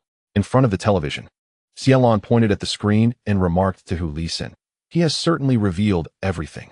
Hu Lisin huffed, 'I can't exactly cover his mouth.' Xiaolon chuckled, 'I gained a profound understanding of the brutality of professional football from my father. He may have hoped to intimidate me, but I still chose to pursue it. I did not enter this field with dreams of earning vast sums of money or living a life of luxury. I was acutely aware of the numerous traps and dangers inherent in this profession. This vigilance was instilled in me by my father. Some online have labeled my father a loser, mocking him as a failure.' Xiaolon discreetly glanced at her husband and noticed his brow furrowing slightly. In her heart, she thought, 'Son, why must you say everything? This is live on television. Please avoid controversial topics.' Yet, Hu Lai suddenly raised his voice, declaring, 'So what? No matter how my father has faltered, he is still my father, and failure is but a stepping stone to success.' Bravo, Hu Lai!" Zhang Qinghuan shouted exuberantly from the audience, flanked by the enthusiastic applause of Wang Guangwei and Chen Xingyi. More people joined in, their applause resonating throughout the venue. Standing at the center of the stage, cradling 4 trophies, Hu Lai bowed deeply, and as he straightened up, his smile radiated brilliance. End of Volume 2. A Spark of Stars, P.S. This chapter is automatically updated. Once I awaken, I will provide a summary of Volume 2 and share my creative thought process with you all. For any chapter errors, please report them here without registration. The maintenance staff will correct the chapter content within 2 minutes, so please be patient. Volume 2 Summary with the completion of the second volume. I observe that it comprises a total of 864,000 words according to the word count in Word, slightly surpassing the first volume. The conclusion emerged only as I approached the final segment of this chapter. Initially, I had envisioned a specific scene for the ending after discussing it with my wife. However, as I delved deeper into the chapters, I felt that this particular conclusion would resonate more profoundly. Thus, I opted to conclude with an award ceremony, accompanied by a gratitude speech. For Hu Lai, this marks a significant milestone in his career, encapsulating a reflection on his past in football. Before advancing further, it is essential to resolve lingering historical issues and cast aside the burdens everyone has been carrying. Only by doing so can one proceed with lightness and vigor, ultimately progressing faster and better. Hence, I selected the symbolic setting of an awards ceremony for the conclusion of this volume. Writing a book often unfolds in such a manner. When one begins, there may only be a vague intention, with many ideas materializing as the writing progresses. Certainly, there are authors who meticulously plan every detail from the outset. But I am not one of them.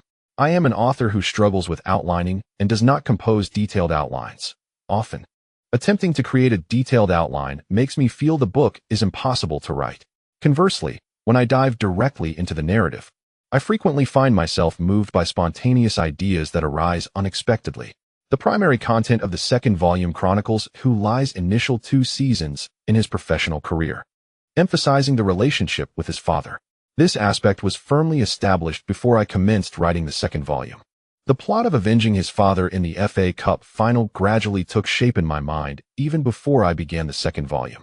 Consequently, I had already conceived the chapter title, inspired by the lyrics of a song by the Hedgehog Band, as it perfectly encapsulates the sentiment I wish to convey. The age-old grievances are resolved by the younger generation. Regardless of whether one achieves greatness or remains inconspicuous, the older generation inevitably ages, and their concerns will fade with time. As is the nature of societal progression, each generation, even the mainstream of society, will ultimately grow old. Alongside them, the ideologies, beliefs, lifestyles, and principles they uphold will also diminish in significance. Many things will age, lose importance, and eventually dissipate. Meanwhile, the youth, those whom the older generation may disdain, will gradually rise, becoming the mainstream of society. The principles and thought processes of the younger generation will supplant those of the aging cohort. This cyclical transition from one generation to the next fosters societal advancement. Otherwise, no matter how powerful or correct the older generation may be, if they never age, how can the world continue to progress? I have symbolized this principle through a football match, epitomized by Hu Lai's stunning bicycle kick goal. Hu Lai, this father, has consistently maintained a mindset of "I am your father," perceiving Hu Lai as merely his son, a naive child lacking understanding. Even though his son has blossomed into a star with a considerable fan base and has achieved notable success in professional football, Hu Lai remains entrenched in his perspective. As articulated in the song by Ha Go Bang from the bottom of the ninth, he feels that on television, he may be an inconspicuous star, yet in their eyes, he is merely a child who refuses to grow up. This is not an isolated case of Hu Lai. Rather, it reflects a widespread mentality among countless parents and elders. They often believe that they have consumed more salt than their children have eaten rice, traversed more bridges than their offspring have walked roads, and witnessed myriad scenes that their children have not. They assume their experiences are far richer than those of the younger generation. However, today's world is vastly different from the slow-paced times of yore, where messages traveled by horse and carriage. Our society is evolving at an astonishing rate, and even a glance back a decade reveals how swiftly change occurs, let alone the span of decades. Consequently, Hu Lai's entrenched experiences confine him, rendering him unable to accept his son's rapid progress, as he fears it may be fleeting. worried that one day he will awaken to find everything reverted to its original state. This mindset is inextricably linked to his own past experiences. All his efforts and sacrifices were shattered by Wang Xianke's decisive kick. This is not only a personal tragedy for him, but also a reflection of the prevailing circumstances of his era. I have observed numerous readers chastising Hu Lai as weak, unmanly, and inadequate as a father and husband. I must concede that you are correct. Hu Lai embodies such traits, and I have deliberately written him in this vein. He is not the archetypal hero who can endure repeated failures and ultimately triumph. Perhaps a single setback is sufficient to incapacitate him. Thus, he harbors a profound skepticism towards his son, to a degree that becomes irksome. The most effective remedy for this mindset is for him to witness firsthand his son's ability to confront challenges head-on and overcome them.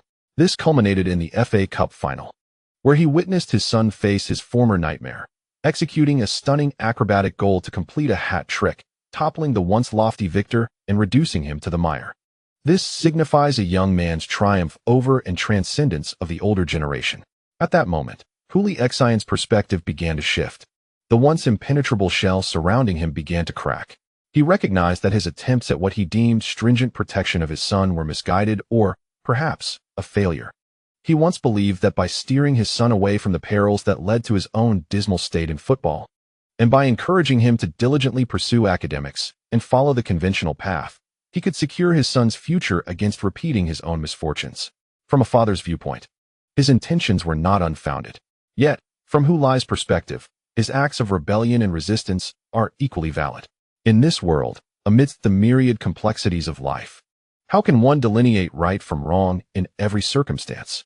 After I began to sustain myself through writing online, my father often lamented the necessity of having a stable job. He invested considerable effort and cultivated relationships to secure a position for me in a state-owned enterprise, following his remarriage to my mother. Alongside his previous wife, he arranged a steady job for his other son, which offered a fixed salary of $3,000 a month. Though modest, it was commendably stable and leisurely. In the eyes of those of my father's generation, such employment, a remnant of the era of iron rice bowls and state-owned enterprises, was highly coveted and could only be attained through extensive networking. He took great pride in securing what he believed to be a good job for his son, deeming himself a competent father. However, in reality, my earnings from writing far surpassed that stagnant salary. Gradually, he has ceased to emphasize the significance of job security and formal employment. Can one truly deem my father's perspective ludicrous? In times of economic downturn, countless individuals yearn for the security of a guaranteed position. Were it not for the fortuitous explosion of online literature, could I truly support myself and my family through writing? At that point, as someone lacking in social prowess and adeptness in interpersonal relations, dependent on employment, how would my situation differ from that of my brother? Yet does this mean my father's beliefs are valid? In the current tide of modernity, how many young people cling to limited formal positions, languishing in a stagnant work environment until retirement? Those with ambition invariably choose to depart. Last year during the Spring Festival, I returned to the state-owned enterprise compound where I spent my childhood. Once a vibrant place that evoked envy among its residents, the compound now lay in decay. Inhabited primarily by the elderly, with few young faces visible, a somber atmosphere prevailing. I think that even had I not pursued writing, I would not have chosen to reside there for long. Regardless of capability, young individuals consistently opt to venture beyond their familiar surroundings, stepping into broader horizons, from rural areas to cities, from small towns to metropolises, to experience life, irrespective of potential failure or success.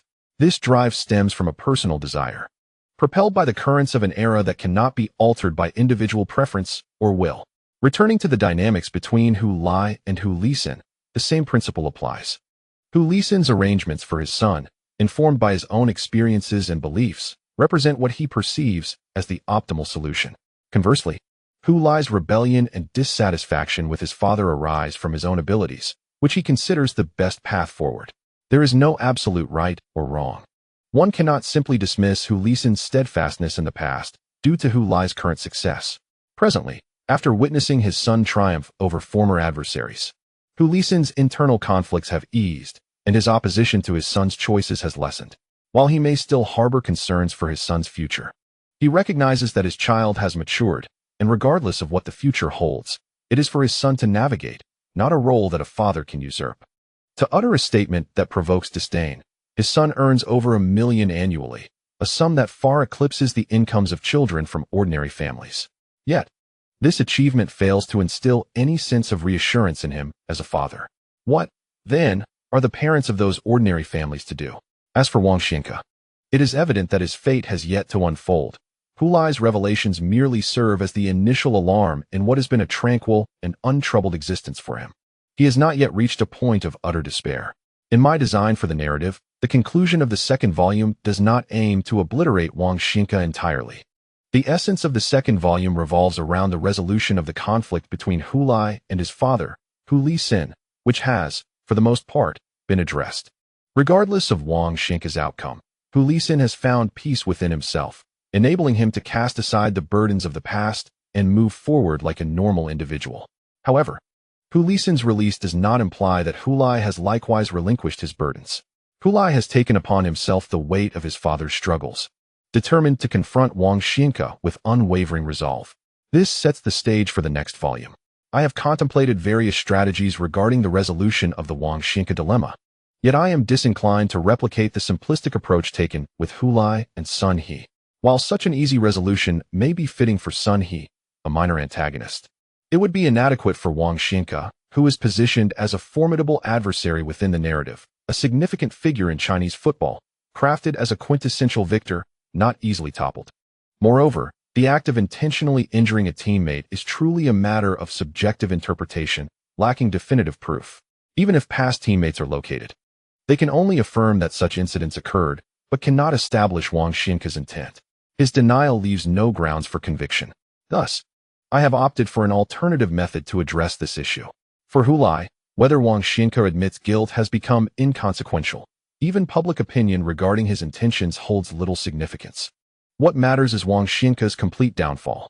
But how can one ensure his utter destruction? As Hu Lai articulates, confront him every time they meet. This confrontation transcends mere victories on the field.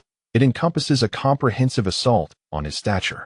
However, due to the potential for spoilers, I shall refrain from further elaboration. Rest assured, it will not follow the simplistic narrative of a former teammate accusing Wang Xinke of intentional harm, leading to nationwide condemnation. Such an outcome would scarcely constitute a true blow against him. As a successful head coach, as long as he continues to guide his team to victories and championships, moral reproach will have a limited impact on him. In summary, regarding Wang Xinke, I will say no more. Anticipate the unfolding of events in the third volume. The evolution of the relationship between Hu Lai and Hu Lisin serves as the thematic core of this volume. Regardless of the superficial display of wealth, accolades, or bravado, the heart of this narrative remains the journey of reconciliation between a father and son, transitioning from conflict to understanding. Certainly, while they have not yet fully reconciled, a turning point has emerged. Comrade Xielan's relentless efforts have finally borne the fruit of hope, and I am genuinely delighted for her. The ability of these two men to transition from confrontation to reconciliation owes much to this remarkable woman, who stands as the foremost contributor to this achievement. I hold a particular fondness for Xielan, a character I have crafted with immense emotional investment. Among the many books I have penned, and the numerous mothers of protagonists I have portrayed, she remains my favorite, to whom I have devoted the most sentiment. It is not solely Xielan. Hu Lisin has also received considerable emotional investment and meticulous attention in my writing, along with a multitude of other characters. Many passages, which some readers may hastily dismiss, serve to illuminate these characters and, in turn, shape this fictional world. To address the recurring issue, if individuals feel that elements outside of football are superfluous, it indicates that they are not the intended audience for this work. I have previously emphasized my reluctance to write a narrative that unfolds solely through a series of matches, with the plot entirely dictated by the schedule of games. Beyond the matches, I intend to explore a wealth of off-field content, delving into scenes that do not revolve around the protagonist's bravado, including characters who may have only a fleeting connection with the main figures or whom they have never encountered. I am aware that mainstream narratives tend to rely heavily on sequential matches to create conflict, develop characters, and advance the plot, often culminating in a relentless cycle of games. I have written such stories before, many of them, yet this book will not follow that formula. I aspire to explore an alternative approach that, in a sense, represents a return to a different style. Both Do You Care That I Play Football? And We Are Champions embody this philosophy, particularly in the latter. I have deliberately refrained from segmenting the plot according to the professional football season. Instead, all considerations and content serve the narrative, rather than the narrative being subservient to the schedule. To further the plot and consider the rhythm of conflict, I am willing to forego entirely unnecessary details, either glossing over them or omitting them altogether, or perhaps revisiting them later in a reflective manner after significant developments. I aim for this book to resemble a cohesive narrative rather than merely a guide to football games. This writing approach has also afforded me greater enjoyment than I have previously experienced, making the process of composing this book a source of happiness thus far. Regardless of the reception, whether it be favorable or disappointing, as long as I am immersed in the act of writing, even amid the challenges it may entail, my spirit remains invigorated. Prior to embarking on this book, I engaged in discussions with Qi Shibian, the author of Imposter Hero, Judgment, and Chronicles of the Wandering Sky, regarding ideas for new works. He encouraged me to write what I truly wish to express, emphasizing that maintaining the joy of writing is paramount. If this method brings me happiness, then I should pursue it. Heeding his advice, I resolved to write Fox in the penalty area, employing a fictionalized approach and dedicating substantial focus to the off-field aspects of football. Some readers may criticize it as an urban narrative, yet I contend that sports inherently fall within the urban genre. The narratives of sports competitions invariably unfold within the context of modern urban landscapes, and the individuals involved cannot escape this backdrop. Therefore, when portraying sports, how could one possibly neglect the urban environment that envelopes them? As long as the essence of the narrative remains centered around sports, with the protagonist's triumphs derived from athletic pursuits and conflicts resolved through sporting endeavors, one cannot deem it off-topic. On this foundation, is it not permissible to enrich the narrative with additional descriptions of the surroundings? The crux lies in whether these additions are captivating. Are the off-field scenes compelling? Do the stories of supporting characters resonate emotionally? Is the depiction of the world around them authentic and believable? All of these elements collectively shape the ultimate criterion of visual appeal. If it is engaging, what is the issue? Conversely, if it lacks allure, then there is undoubtedly a misstep. Even a narrative solely focused on competitions can fail to attract an audience if it is uninteresting. With this perspective, I intend to continue penning the forthcoming chapters in line with my vision. If one cannot embrace this approach, perceiving the off-field elements as excessive or the portrayal of characters beyond the protagonist as superfluous, I sincerely recommend that we part ways amicably. Without the need for critiques on how I ought to write, I comprehend your sentiments. Notably, the subscription numbers for Champion's Heart are nearing 10,000, a rarity for sports-themed literature, suggesting that I am capable of crafting a work that aligns with the expectations of the majority of readers. However, as I articulated in the preface, this is a work born of whimsy, and I do not anticipate universal approval. I am already content with the achievements it has garnered thus far. 17 years ago, when I first shared Do You Care About My Football? Online, I expressed a desire to connect with like-minded individuals. Now, 17 years later, as I release Fox in the penalty area, my hope remains the same, to find those who resonate with this story. I never aimed to create a work that would become a viral sensation, universally appealing to all audiences. Sports, by nature, are niche, and my approach is even more specialized within that niche. I was well aware of this when, prior to commencing the book, Butterfly Blue inquired about my new project. Upon hearing my initial concept, he remarked that it was indeed a niche endeavor, likely to yield modest success. I fully understood this, which is why I felt elated when my initial volume surpassed 3,000 subscriptions. After dedicating 17 years to football, I inevitably experienced some aesthetic fatigue. In the previous work, Green Fields and Glory, I found the moments of interaction between Gao Zheng and Sister Feng to be the most joyful to write. Thus, I yearned to rediscover the initial impulse and joy that compelled me to articulate the stories of Zhang Jun, Sophie, and others through my words. This book embodies my purest desire to express, to convey the myriad feelings and thoughts I have accumulated within, through the stories and characters I have envisioned. For me, this book represents an opportunity to embark anew. While achieving success is undoubtedly significant, it is not the sole measure of my endeavor. However, the most crucial aspect is to compose a work that satisfies me, one that can serve as a testament to my 17 years of writing in the realm of online competitive literature. Frankly, I am uncertain about how much longer I can continue this endeavor, as I initially believed I would struggle to persist for even a decade. I recall during my 10th year, while penning the victor's crown, I reflected on the past decade and expressed my hope of writing through a second decade, envisioning a 20-year summary in due course. In hindsight, reaching the 20-year mark seems plausible. However, the prospect of 30 years remains uncertain. As time passes, I find myself aging, both physically and mentally, having surpassed my peak. Like Hu Lai, I too feel I am gradually falling behind the times. Perhaps it is inevitable that I will be supplanted and rendered obsolete. I am unequivocally destined to grow old. When that time arrives, will I still be capable of producing work that resonates with others? Will I maintain my passion for writing? Will I still have a wealth of thoughts to share with the world? I do not know. Recently, I felt a tinge of sadness upon hearing of old Cat's retirement. He entitled his afterword The Lake Outside the Window, a place I have visited and found truly beautiful. It is indeed a blessing to be able to gaze upon such lovely scenery beyond the window while engaged in writing. Consequently, I began to gather photographs of the snow-capped mountains taken from my study's window, glimpses of beauty that I observed while typing away.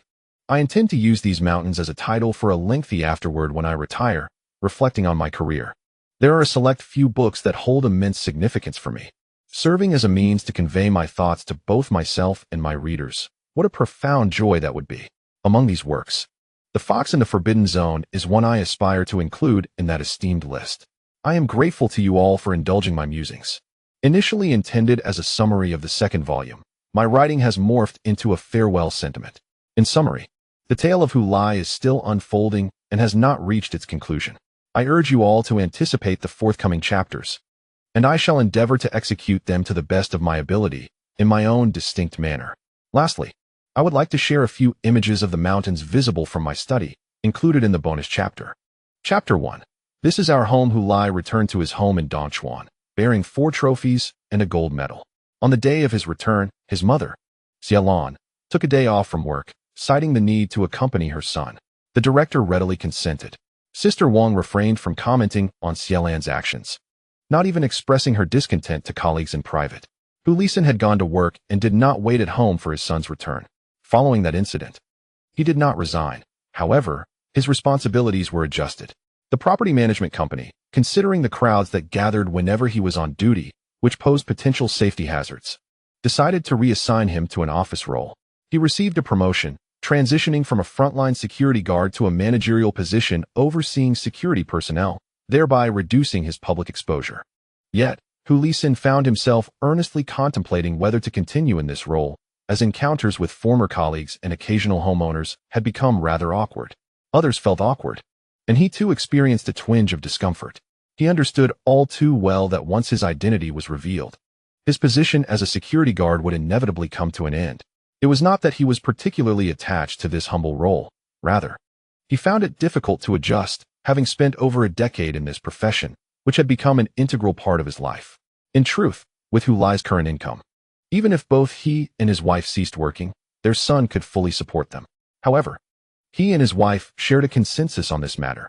At their age of around 40 to 50, they were not yet at retirement age and should not rely on their son for sustenance. Thus, his wife had not mentioned resigning. After all, aside from Sister Wang, the office was likely filled with her colleagues, and she derived satisfaction from her work. Meanwhile, he contemplated what he could pursue if he were to resign from his current job. Increasingly, he regretted that apart from playing football, he had not acquired any other skills, leaving him with nothing but the ability to exert physical labor. As the path to a football career was now closed, he had become merely a laborer. Now, as he sought to redefine his life, he realized he remained unaware of what else he could do. Aside from football, he was utterly uninformed. Sitting in the office, Hu Lai stared blankly at the pristine white walls. He was jolted from his reverie by the sound of someone speaking. "Old Hu, why haven't you left yet?" He regained his focus to see a colleague entering, carrying a takeaway meal from the company cafeteria, intending to dine in the office. It then struck him that it was already time to clock out. "Ah, it's time to go," he murmured, rising to tidy his desk. "If I were you, I would have slipped away long ago. Why do you still adhere to a regular schedule?" His colleague remarked, shaking his head in confusion. Hu Lai found it challenging to explain why he felt compelled to maintain a punctual routine, even though his work was decidedly light and devoid of pressing tasks. The company seemed uncertain about how to manage such a unique employee, too hesitant to dismiss him. So they merely shifted him from frontline duties to the office without assigning him specific responsibilities. Consequently, his daily routine consisted of sitting in the office and daydreaming. Indeed, this job was rather dull. Hu Lai quickly organized his desk, which mainly involved pocketing his cigarette pack and lighter, grasping his phone, and bidding farewell to his dining colleague as he exited the office. He located his electric bicycle in the parking area, donned his helmet, and rode out.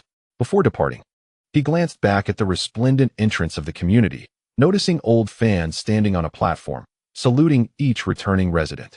I told you to tell your father not to go to work today, but he insisted. All he does is sit in the office, which is even more tedious than our place. I can't fathom why he insists on reporting on time and leaving punctually. I've lost count of how many people secretly criticize your father for putting on airs, Xiaolan remarked, busy in the kitchen while chatting with her son, who leaned against the kitchen doorframe.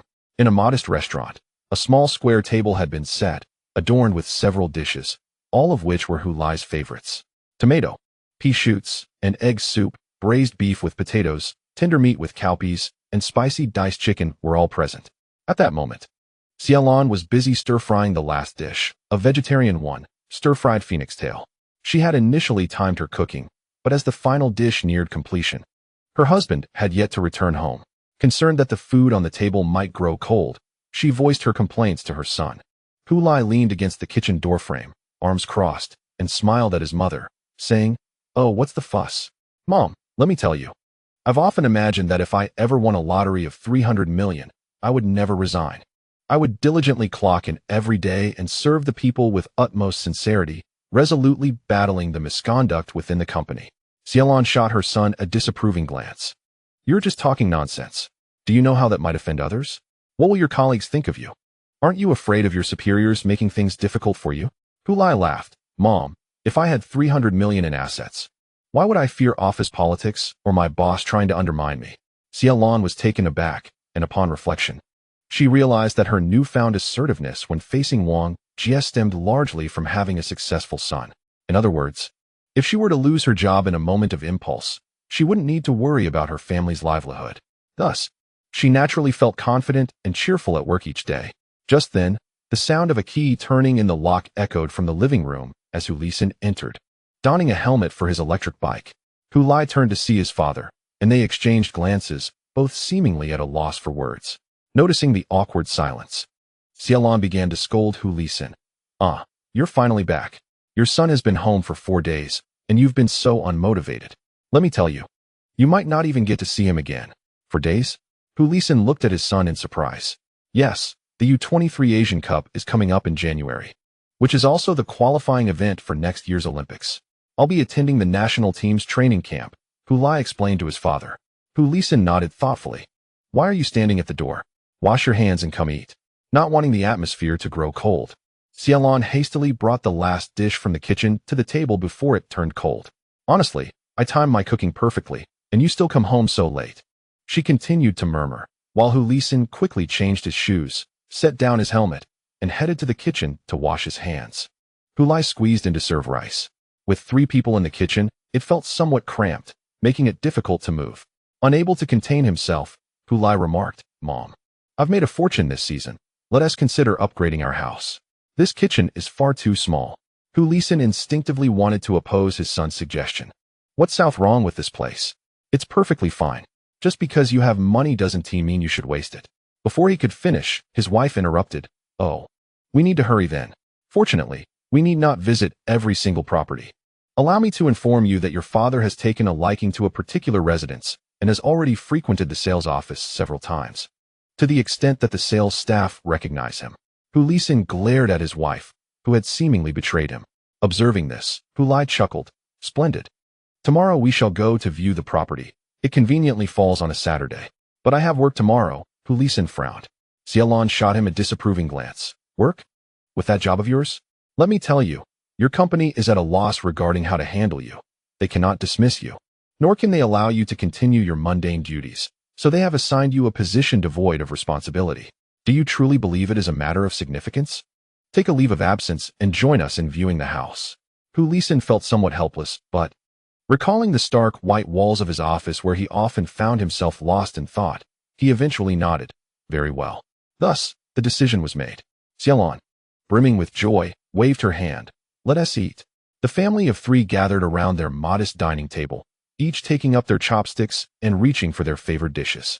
This same scene was unfolding in neighboring apartments, above and below, within this residential complex, replicated in countless households. The following day, despite having no work obligations, Xiaolon arose early to prepare breakfast for her family. While she busied herself in the kitchen, Hu Lai sat in the restroom, smoking a cigarette. Hu Lai, clad in his autumn attire, dashed from his room, knocking on the door only to discover his father smoking inside. Unable to contain himself, he jumped up and exclaimed, "Dad, I need to use the bathroom." Xiaolon chimed in with a scolding tone. "Hu Lai, what are you doing hiding in the restroom smoking so early in the morning? Don't occupy the toilet without doing your business." "I'm coming out," Hu Lai replied with exasperation from within, followed by the sound of the toilet flushing. As he emerged, adjusting his trousers, he shot a glare at his son. "Why is it that you only need to go now?" Hu Lai, as he squeezed into the restroom, grinned at his father.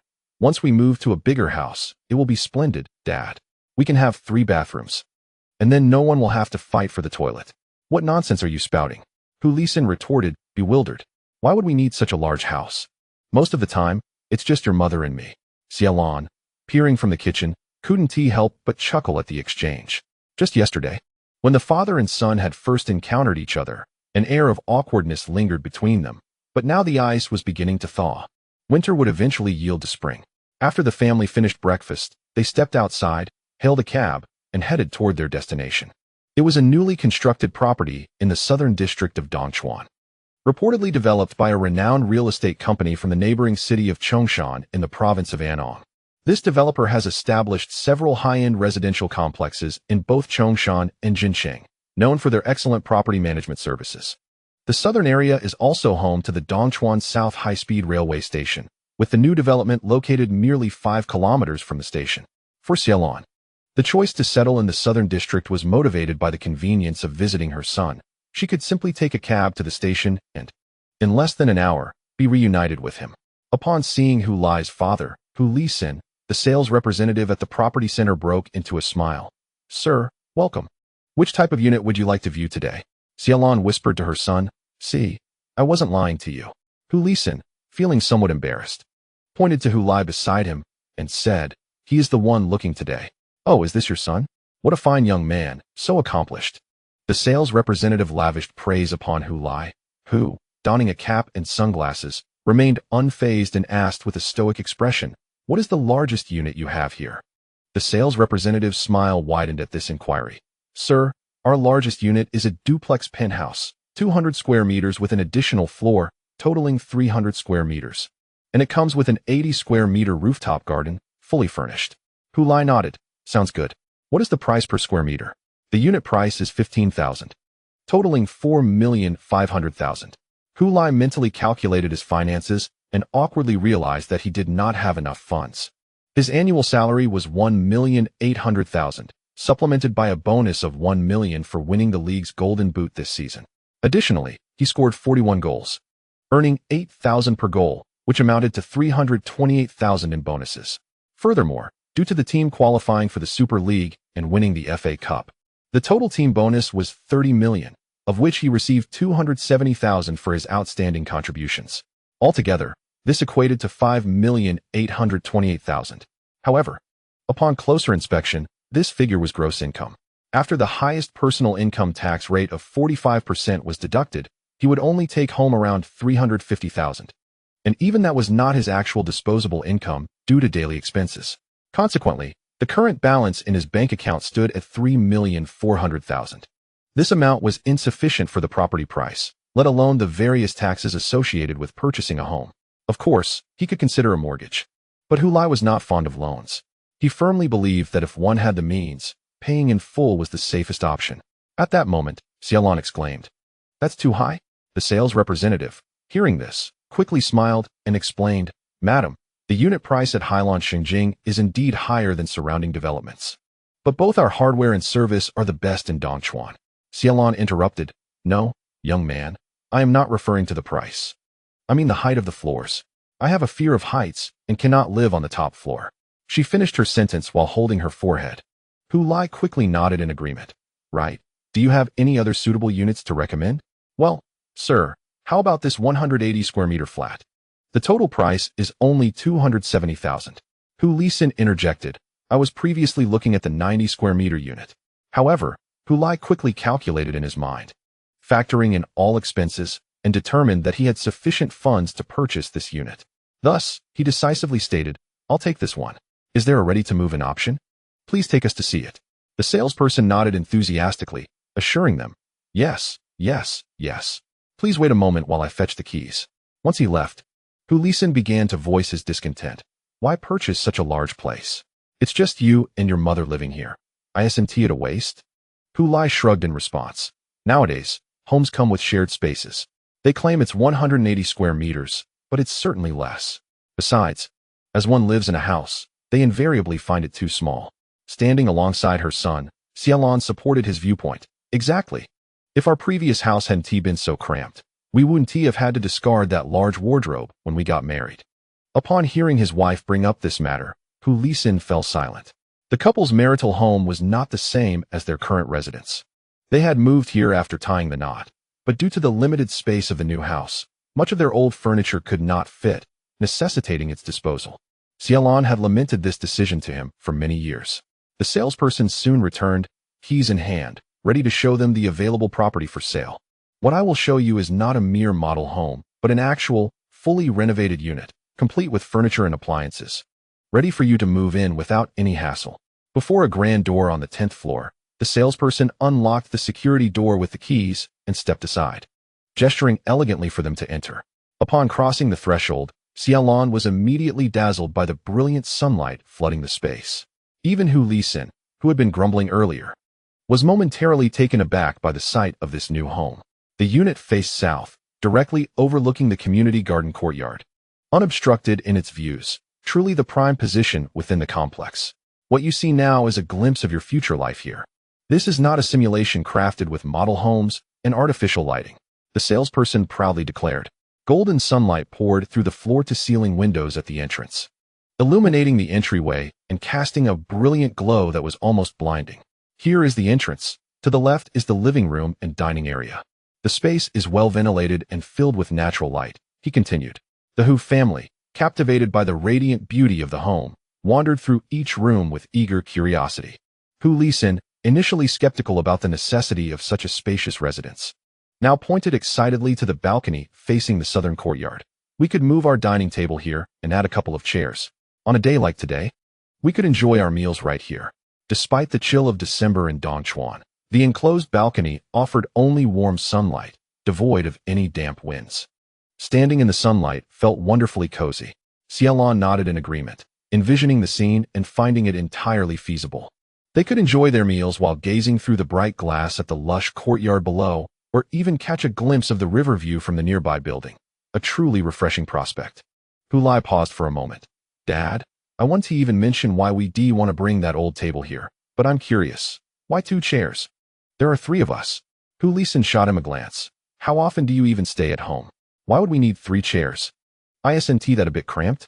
What is the area of this balcony? Hu Lai turned to the salesperson and inquired. Our balcony measures 6 meters in length and 3 meters in width, and this area is complimentary. He did not allow the salesperson to continue with the introduction, instead turning back to his father and stating, an 18 square meter balcony, and you say it cannot accommodate 3 chairs? Father, let me tell you, if you say it like that, the salesperson will become quite anxious. The salesperson standing nearby quickly smiled and waved his hands. No, that's not the case. Xiaolon stood at the threshold between the living room and the balcony, observing as her son and husband engaged in playful banter about the arrangement of their furniture like 2 children.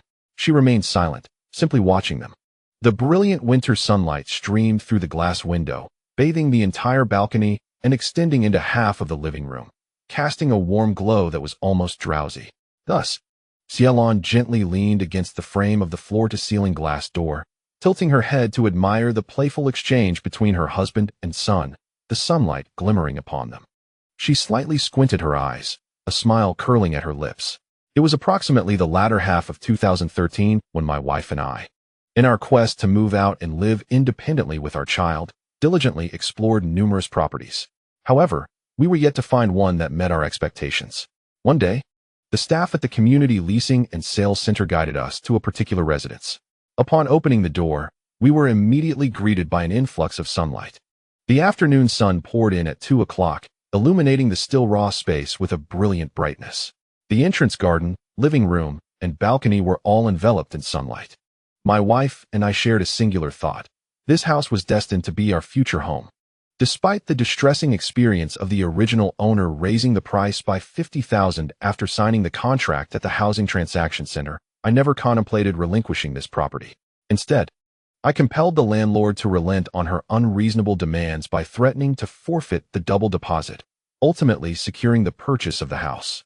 On the day we viewed the property, our child, just over a year old, accompanied us, strolling across the sun-kissed balcony with his hands tucked into his pockets, exuding an air of maturity as if inspecting his future abode.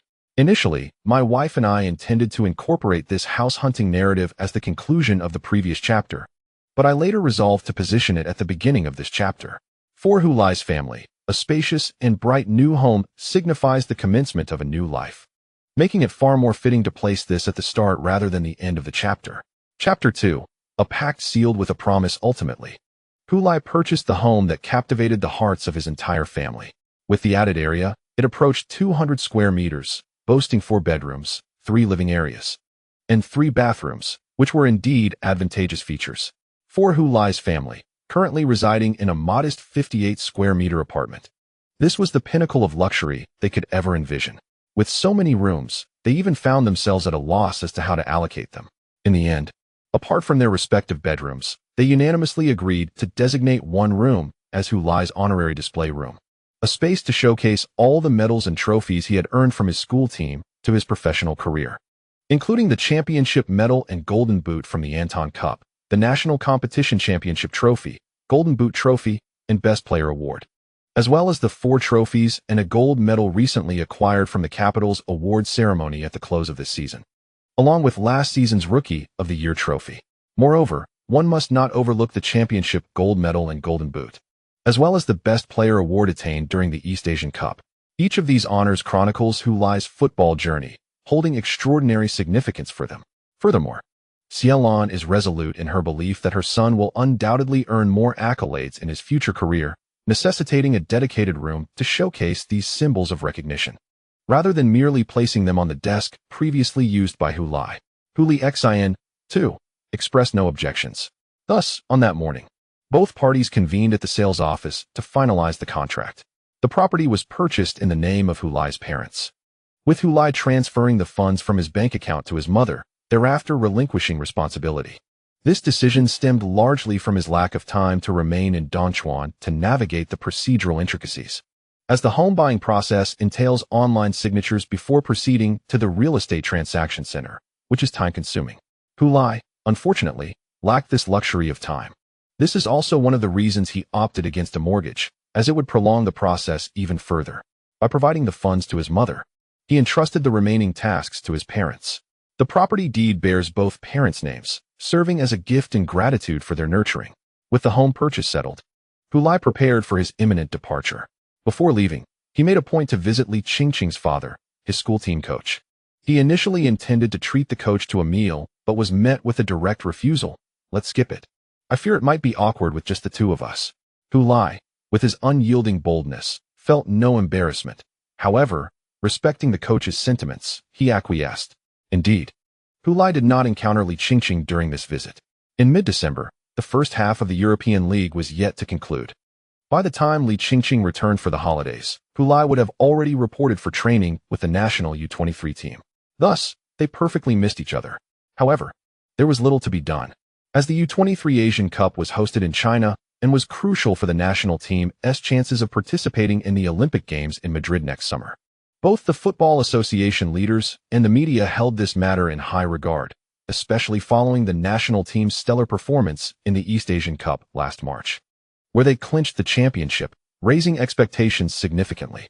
"Let us agree on this, Hu Lai. See you at the Olympics." "Olympics, you say? Shouldn't you be preparing for the new season at your club?" "What is wrong with you, Hu Lai? I'm going to the Olympics too." Hu Lai paused, taken aback by Li Qingqing's video call on his phone screen. Upon witnessing his demeanor, Li Qingqing immediately realized that Hu Lai had certainly forgotten. You see, the men's football team participates in the Olympics as the U-23 national team, while our women's team goes directly as the national team. Hu Lai suddenly grasped the situation. He had indeed overlooked this fact, always assuming that participation in the Olympics was reserved for the U-23 national team. However, Li Qingqing represented the national team. What Olympics was she attending? Only when Li Qingqing pointed this out did he remember that the women's football team competes in the Olympics under the banner of the national team. You all will determine the Olympic spots at the U-23 Asian Cup in January, while we will secure our Olympic qualifications in 2 phases during February and March. Li Qingqing explained. Ah, yes. Hu Lai exclaimed.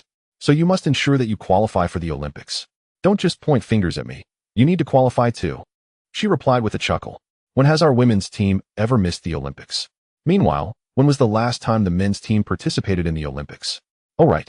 It was at the Capital Olympics, and that was 11 years ago. Hu Lai felt speechless. Who could argue when the women's team was so formidable?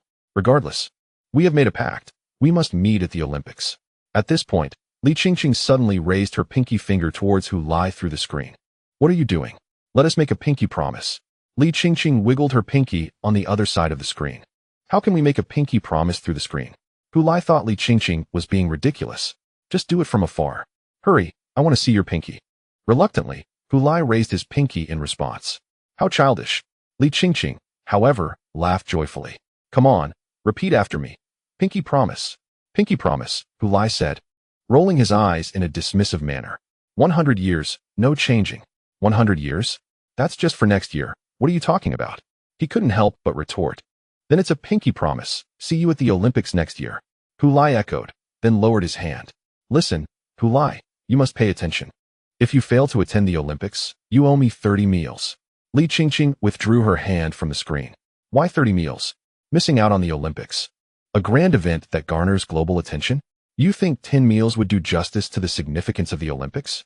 Li Qingqing stated with conviction. Hu Lai opened his mouth to argue, but, seeing Li Qingqing's determined stance, shook his head. All right then, but I truly believe I won't miss it. Great. It's settled then. We will meet at the Madrid Olympics next year, no matter what. Zhiyuan, are you ready yet? Agent Qiu Xinrong stood up in the living room, glancing towards the bathroom. Coming. Just as he spoke, the bathroom door swung open, and a tall figure emerged. It's me who made it into the U-23 national team, not you. Why does it feel like you are more excited than I am, Uncle Qiu? Excited? I'm worried. If you don't hurry, you'll miss your flight. Move it. Qiu Xinrong exclaimed with a roar. Only then did Lin Ziyuan grab his backpack and suitcase, rushing out the door under the pressure of his agent's booming voice. Be mindful not to offend anyone once you join the national team. Qiu Xinrong repeatedly cautioned Lin Ziyuan as they drove. He was genuinely concerned that this carefree young man might not integrate well with the team. Many members of the national squad were seasoned teammates who had collaborated for years, inevitably forming tight-knit groups. Gaining entry into such circles would prove challenging. Hence, it was imperative for Lin to heed his advice. Glancing at the rearview mirror, Qiu Xinrong noticed Lin Ziyuan lounging awkwardly in the back seat. Infuriated, he barked. Sit up straight. Buckle your seatbelt. Reluctantly, Lin complied, straightening up and fastening his seatbelt. I'm listening. Please, continue, Uncle Qiu, he replied. What was I saying? Oh right. When you joined the South China Tigers, some of your remarks may have irked Hu Lai. He is currently the rising star of the national team, so tread carefully to avoid conflict. If it comes to a clash, remember, a step back can lead to a broader horizon, Qiu Xinrong advised. Lin Ziyuan withdrew his gaze from the window, focusing intently on his agent's silhouette. Uncle Qiu, if stepping back leads to a broader horizon, why should it be me who retreats? He retorted playfully. Hey, you little rascal, Qiu chuckled. Rest assured, Uncle Qiu, I'm not foolish. I'm joining the national team to play football, not to brawl. If Hu Lai truly has an issue with me, let him speak through the game. Isn't he a forward? Let him score against me first. If he can't get past my defense, he should refrain from showing off. Lin Ziyuan scoffed. Hearing his words, Qiu Xinrong furrowed his brow but found it difficult to argue. Football indeed spoke through skill. After all, when Hu Lai first joined the national team, he too was merely a newcomer. Yet, due to his stellar performance in the East Asia Cup, He had transformed into a core player of the national squad, while the former star, Guo Xinyan, had been relegated to the bench. Speaking of Guo Xinyan, it seemed he hadn't even made the training roster this time. Chen Xingyi placed a bowl of beef soup, nearly the size of his face, on the table. Having consumed every drop, leaving not even a scallion behind. Finished eating? His father, Chen Hantang, inquired. Satisfied, Chen Xingyi exhaled contentedly. White steam billowing from his mouth in the crisp winter air. I must have a bowl of old Xia's beef soup before heading out. All right, let us go. Chen Hantang rose and walked towards the car parked by the roadside. Chen Xingyi turned to glance at the other diners, who were engrossed in their soup. Clouds of steam swirling above their heads, dispelling the winter chill. It was an ordinary winter morning in Tongdu. Old Xia's beef soup was bustling as usual, drawing in crowds. To avoid delaying their schedule, he and his father had to arrive early to queue for their meal. Now that they had finished, he was finally ready to embark on their journey. This had become a fixed routine and tradition for Chen Xingyi, whether heading to Dazhun Jinjiantu or Jincheng. He would always stop here for a bowl of soup before departing Tongdu. On one hand, the places he visited lacked the ubiquitous beef soup found in every alley of Tongdu, while on the other hand, the flavors of his hometown always invigorated him. The seafood in Dashuan was delightful, and the hot pot skewers in Jincheng were commendable, yet he remained most fond of the steaming bowl of soup from his hometown. Ding dong. A new message notification chimed on his phone. Chen Xingyi glanced at it. It was a message from Hu Lai. Xingxing, have you set off? Lao Wang and I have already met up at the Jincheng airport. Chen Xingyi chuckled. I'm just about to catch the high-speed train. See you at Hongfengling. I wish I could take the train to the capital as well, Hu Lai remarked to Wang Guangwei, as they strolled through the terminal of Jincheng airport. Their luggage cart piled high with their bags and suitcases. The time it takes for him to take the high-speed train is probably similar to our flight, Wang Guangwei noted. They had arranged to meet at the airport. Who says that? The high-speed train has internet access, so it's much more entertaining than a flight. Just as they were discussing this, the duo arrived at the designated boarding gate. At that moment, as they were about to find a place to sit, Hu Lai paused, staring at someone in the distance. Simultaneously, that individual lifted his head, and their eyes met. Damn, what are you doing here? Hu Lai exclaimed, pointing at Luo Kai in surprise. Why can't I be here? Luo Kai retorted, annoyed. I was selected for the National Olympic team too. Oh right, I forgot you're also from Dongchuan, Hu Lai remarked. Although he was alluding to something else. Wang Guangwei chuckled. What a coincidence. I never imagined we'd be on the same flight. Luo Kai, where are you sitting? Row 11. Wang Guangwei pulled out his boarding pass, his eyes widening in astonishment. No way. I'm in row 11 too. I'm in CD. And Hu Lai is in F. Luo Kai paused for a moment. I'm in D. The three of them found themselves seated closely together in the same row. What a twist of fate. It's as if destiny has opened the door and welcomed us home. Wang Guangwei exclaimed. What kind of fate is this? Hu Lai scoffed. I was hoping to sit next to a beautiful girl, and look what I got instead. What would sitting next to a beauty change for you? Luo Kai mocked. She wouldn't even notice you. Hu Lai chuckled. I have Li Qingqing's WeChat. Luo Kai took a deep breath, striving to calm his emotions, and chose to ignore the irritating comments from his side. Wang Guangwei, observing this exchange, felt certain that their journey would be anything but dull. Chapter 3. Catfish. Similar to the last training session on Shanhai Feiyu Island, this time at Hongfengling, participants were required to sign in at a designated area. As everyone queued up to check in, Hu Lai, Wang Guangwei, and Luo Kai came into view, instantly drawing the attention of the crowd. Hu Lai quickly became the focal point among them. Chen Xingyi, who had arrived earlier, approached first and then noticed Luo Kai beside him. So, you three came together? We were all on the same flight. Wang Guangwei explained the situation. Oh right, I completely forgot that Luo Kai is also from Dongchuan. Chen Xingyi exclaimed, slapping his forehead. Hu Lai said to Wang Guangwei, you see, I'm not the only one who makes such mistakes, right? Guo Junfu and Liu Jinge approached, one on each side. Patting Hu Lai's shoulders. You're here? Hu Lai quickly greeted them. Yes, you arrived early, didn't you? Just got here, waiting in line to sign in. The group then surrounded Hu Lai as they made their way to the sign-in table. The head of the Olympic team, Ran Jiachong, was already waiting for them. Upon seeing Hu Lai, he greeted him with a cheerful smile and gave him a thumbs up, exclaiming, you played beautifully in the FA Cup final. Everyone had watched the FA Cup matches, and even those who hadn't seen them were somewhat aware of Hu Lai's performance through the news. Furthermore, they were certainly aware of the feud between Hu Lai and Wang Xianke. However, as the head of the Olympic team, Ran Jiachong did not show any signs of distancing himself from Hu Lai. Instead, he remained as warm as ever, offering a hearty smile and words of praise to reassure Hu Lai, subtly indicating that the Olympic team supported him. Hu Lisin had previously worried that Hu Lai's unsubstantiated confrontation with Wang Xinka might lead to troublesome consequences. Yet, he had underestimated Hu Lai's current standing in the eyes of many in the football community. A hero against South Korea? A young talent who could potentially help the Olympic team qualify for the Olympics. And a record-breaking player who scored 30 goals in a single season in the China League One. It's evident to even a fool that his future is bright. Would he be silenced merely because of a verbal spat with a coach from a Super League team? Were the higher-ups of the Football Association collectively losing their minds? Perhaps. In Hu Lisin's younger days, such a possibility existed. But now, after a crackdown by various departments, for such a powerful figure to still exist within the Football Association would be akin to inviting trouble willingly. Based on Hu Lai's performance throughout 2023, no one could contest that he was the star player of the Olympic team. Thus, when Lin Ziyuan appeared at the sign-in point alone, dragging a suitcase and carrying a backpack, he saw Hu Lai surrounded by admirers, akin to a star surrounded by planets. He recalled his agent, Uncle Chio's repeated admonitions in the car, and a smile crept onto his lips as he approached the group. His tall and robust figure quickly drew the attention of the crowd. "Are you Hu Lai?" Lin Ziyuan asked, looking down at him. "I am Hu Lai, and you are?"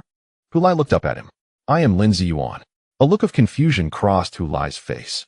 Noticing this, Chen Xingyi, standing nearby, added fuel to the fire. "Oh, he's the genius goalkeeper who said your achievements are only this high." He gestured at his calf. Lin Ziyuan ignored Chen Xingyi's provocative remarks and continued to look at Hu Lai. Upon hearing this, Hu Lai's expression shifted to one of realization. Oh, it's you." Others have also come to realize the long-standing enmity between Lin Ziyuan and Hu Lai. Initially, they were unfamiliar with Lin Ziyuan, but they were well acquainted with Hu Lai and had paid attention to his affairs. Thus, when Lin Ziyuan made a remark clearly aimed at Hu Lai upon joining the South China Tigers, the crowd's perception of him shifted. Many regarded Lin with less friendliness. Considering Hu Lai's evident prowess, the audacity of Lin, after making such a comment, to approach them was perceived as a provocation. Furthermore, Lin's background of training in Germany led many to view him with suspicion, as if he were an outsider among them. The atmosphere in the vicinity grew noticeably tense. At that moment, a towering figure pushed through the crowd, Tan Yunlong, the team's forward. Both he and Lin Ziyuan played for the South China Tigers. Upon entering, he quickly apologized to everyone. My apologies. Ziyuan is just like that. He has received his share of reprimands on our team, but he can't help but speak his mind. Hu Lai, don't take it to heart with this big oaf." After saying this, he yanked Lin's arm and exclaimed, "What are you doing? As a newcomer, you shouldn't be so bold. Hu Lai wasn't this cocky when he first joined our team." His words elicited peculiar expressions from those around, and Guo Junfu muttered, "It seems Hu Lai was indeed more arrogant back then." The memories flooded back of Hu Lai seated at the table in the Hongfengling restaurant, surrounded by other national team players who rushed over to greet him, creating a scene reminiscent of a moment from The Godfather. Tan Yunlong felt somewhat awkward. Lin Ziyuan turned to him and said, "Tan Go, don't call me a big oaf. You're a big guy too. Aren't you just insulting yourself?" This remark elicited laughter from the other national team players, dissipating the earlier tension significantly. Amidst the laughter, Lin Ziyuan turned back to Hu Lai and said, "I watched your performance in the FA Cup. You truly are impressive. However, I am even more eager for the upcoming Chinese Super League, and I will defeat you in the match, ensuring you do not score." Hu Lai spread his hands and replied, "Why wait until next season? Aren't there shooting drills and scrimmages during our national team training? Training performances don't count." Lin Ziyuan retorted dismissively, "I agree that training doesn't count, but are you certain you will be playing for the South China Tigers next season?" "I have that confidence," Lin Ziyuan declared boldly. Hu Lai nodded at his assertion. "Very well, let us meet in the Chinese Super League then." With Hu Lai's response, Lin Ziyuan grinned. "It's a deal." Ran Jiachong turned to Shi Wuyin and asked, "Is it really fine not to intervene?" Shi Wuyin, who had arrived earlier and witnessed the entire exchange, restrained him from stepping in. "There's no need, old Ran. Isn't this quite enjoyable? They resolve their internal matters internally, and isn't the situation now well managed? Moreover, Lao Ran, do you know why I decided to recruit Lin Ziyuan? It is not solely because he assisted the South China Tiger Reserve team in securing the championship of the Chinese Super League Reserve League. That is merely one of the reasons. Upon thoroughly examining Lin Ziyuan's background and character, I discovered that he is indeed a suitable catfish. A catfish? Ran Jiachong felt perplexed. Yes, the catfish from the catfish effect. Ran Jiachong suddenly understood. He had heard of the catfish effect before. Catfish specifically prey on fish. So when a catfish is introduced into a fixed ecological environment, the other fish, in a bid to evade the catfish's pursuit, will swim vigorously, thereby activating their survival instincts. Thus, the catfish effect is often used to describe strategies employed to stimulate competition. You wish for Lin Ziyuan to provoke others? Precisely. He is an excellent candidate. His boisterous personality and unfiltered speech, whether due to his character or other reasons, suggest that he does not fear offending others. Having him act as the catfish is simply ideal. Following our victory in the East Asian Cup, the player roster has gradually solidified, and I worry that some individuals may develop a sense of complacency and lose the drive to improve, much like Guo Xinyan in the past. Hence, I sought someone to act as a whip to spur them on. Lin Ziyuan, with his overseas team experience, can leverage his status as a returnee, and moreover, his unfamiliarity with nearly all the players of the National Olympic team eliminates any possibility of factionalism. Shi Wuyin shared his thoughts with Ran Jiachong, who nodded in agreement. There is merit in this idea. Furthermore, Lao Ran, look, he has just arrived, hasn't even signed yet he dares to challenge Hu Lai. Our other players are all busy flocking around Hu Lai. I do not mean to imply that Hu Lai's popularity is a detriment. Rather, I do not wish for him to perceive his time in the National Olympic team as a comfortable circumstance. He is indeed the tactical core of our team, and we cannot easily replace him. We can only find an external force to stimulate him, lest he becomes too relaxed. So you specifically sought out Lin Ziyuan, who has some past grievances with Hu Lai. Shi Wuyin smiled without responding. You are cunning. Speaking of which, this matter suddenly reminds me of a scene from a national competition years ago. As we walked to the dormitory building, Chen Xingyi suddenly remarked. Which scene? Wang Guangwei and Hu Lai both inquired. It is the one where, Hu Lai, do you remember someone cornering me at the cafeteria entrance, issuing a challenge? Was there such an incident? Hu Lai furrowed his brow, pondered for a moment, and then his eyes brightened. Yes, I recall it now. And you, lad, sold me out at that time. I feel somewhat nostalgic. Once, it was others who issued challenges to me, and now it is others challenging you, Chen Xingyi said to Hu Lai. By the way, what was that person's name? Hu Lai could not recall at that moment. I think it was Zhou Zijing, Chen Xingyi endeavored to remember. Oh right.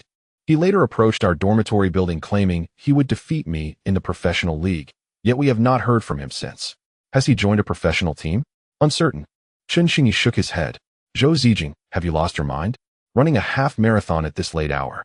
When Zhou Zijing's father, Zhou Shanhai, saw his son return home drenched, his eyes widened in disbelief. Did you run at noon? Zhou Zijing leaned against the doorframe, gasping for breath. That's not it. I meant, why are you pushing yourself so hard? It's not easy to have a break at home, yet you're training even more intensely than at the club. What can I do, Dad? It's not my fault I wasn't selected for the national under-23 team. Lin Ziyuan made it, while I did not. He's the champion of the reserve team. Are you? Zhou Zijing shot a glance at his father and went straight to the bathroom. I'm serious, son, don't overexert yourself. Be cautious of injuries during training. You're still young, and the road ahead is long, Zhou Shanghai said earnestly behind him. I know, Dad. I have my limits. It's not like I run like this every day. Zhou Zijing waved his hand dismissively as he entered the bathroom.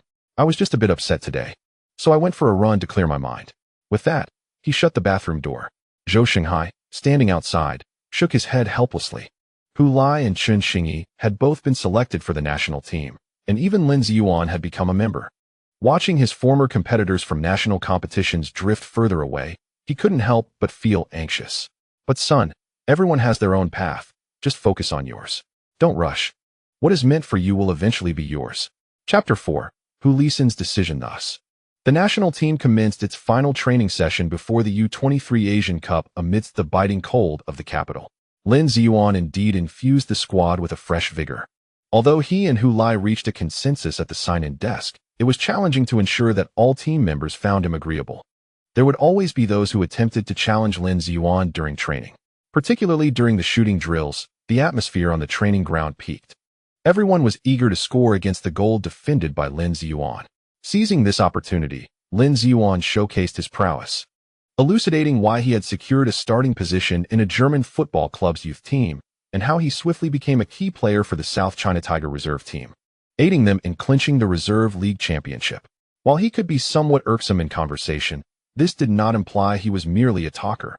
He possessed genuine talent and skill. After repeatedly thwarting his teammates' shots, even the national team players, who might have felt uneasy about him, had to concede that Lin Ziyuan was indeed formidable. As for the rivalry between him and Hu Lai during training, they both had their victories and defeats.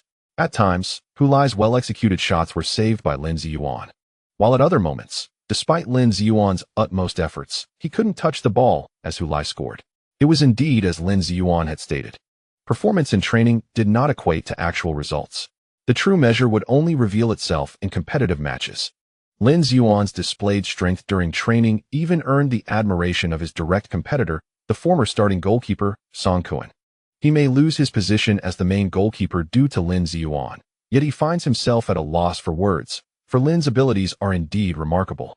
After witnessing Lin's performance, he has come to realize the stark contrast between domestic training and the high-level professional football training in Germany, a rather melancholic reality. As a goalkeeper, he has been a standout among his peers domestically. Otherwise, he would not have transitioned from the national youth team to the Olympic team, serving as a mainstay throughout. However, this is all within the confines of domestic football, which, compared to the vast ocean beyond, resembles but a small pond. Lin Ziyuan, as a returnee, possesses many qualities that evoke resentment, yet his prowess is beyond reproach. If one's skills are inferior and one's position is usurped, acceptance is necessary. Like Guo Xinyan, if one refuses to acknowledge this, one may find themselves excluded even from the training roster. Learning from Guo Xinyan's experience, Song Kuan feels fortunate to still be part of the Olympic team. After the conclusion of the training camp, the Olympic team will collectively travel to Dashun City in Haining Province for the U-23 Asian Cup, which will be held across 4 cities in the province. Dashun City serves as the base for the Chinese Olympic team, where they will engage in a friendly match against the United Arab Emirates Olympic team, marking the final warm-up before the U-23 Asian Cup commences. Following this match, the U-23 Asian Cup will officially begin. As the host nation and a seeded team, China has been automatically placed in Group A, alongside Qatar, Uzbekistan, and Oman. This U-23 Asian Cup serves as a qualifying tournament for the Olympics, stipulating that only the top 3 teams will qualify for the Olympic Games to be held in Madrid this August. Thus, for the Chinese team to secure a place at the Olympics, they must at least reach the semi-finals, a daunting task for the Chinese Olympic team. Even having won the East Asian Cup does not guarantee their capability to advance to the semi-finals of the U-23 Asian Cup held on home soil. The psychological state of teams competing in the East Asian Cup is entirely different from that during the U-23 Asian Cup. Nevertheless, as the host nation for this tournament, fans naturally have ample reason to harbor high hopes for the team's performance. Since the Olympics held in their capital in 2012, the Olympic team has not qualified for any subsequent Olympic matches. That year, they advanced without qualification, solely due to their status as host. Regrettably, the team's performance was dismal. They failed to advance from the group stage, losing all 3 matches without scoring a single goal, resulting in a humiliating defeat. At that time, the patriotic fervor surrounding the home Olympics heightened expectations for the Olympic team's performance. Yet, they delivered such a disappointing outcome, inciting widespread criticism from fans and media alike. Some even labeled it a national disgrace. However, to be candid, given the level of Chinese football, such results at the Olympics are rather typical and hardly constitute a national disgrace. If the table tennis team were to suffer a complete defeat at the Olympics, it would indeed be considered a national disgrace. Subsequently, the performance of the Chinese Olympic team has declined with each passing event. In the 2016 Olympic qualifying tournament, which was reformatted to resemble the U-23 Asian Cup, the Chinese team, in its inaugural U-23 Asian Cup, faltered in the group stage and was eliminated in the first round of the knockout stage by the Qatari Olympic team. In the 2020 Olympic qualifying tournament and the third U-23 Asian Cup, the Chinese team faced a dismal fate in Thailand, suffering 3 consecutive losses without scoring a single goal, failing to advance from the group stage before returning home in disappointment. The current national Olympic team, of which Hu Lai is a member, was at that time still categorized as U17 and participating in the Asian Youth Championships. This team achieved a commendable 7th place, although they did not qualify for the World Youth Championships. Nevertheless, their progress is marginally more promising than that of their predecessors, as they at least managed to advance from the group stage. Additionally, benefiting from the anti-corruption measures enforced by the Football Association, the developmental environment for this youth team is significantly improved compared to that of their forerunners. For instance, the long-serving coach Shi Wuyin has not been dismissed for various reasons, maintaining continuity in tactical philosophy and fostering familiarity among the players. Such a stable environment is a luxury that previous Olympic teams lacked. It is worth noting that the Olympic team that participated years ago underwent a sudden coaching change just a month prior to the Olympics, replacing the relatively successful foreign coach Lauterbach. Allegedly, the change was prompted by the coach's failure to adhere to the directives of the Chinese Football Association, which subsequently appointed a more compliant local coach. This last-minute alteration of leadership is a cardinal sin in military strategy, and it came as no surprise when the Olympic team returned home in disgrace after a dismal performance.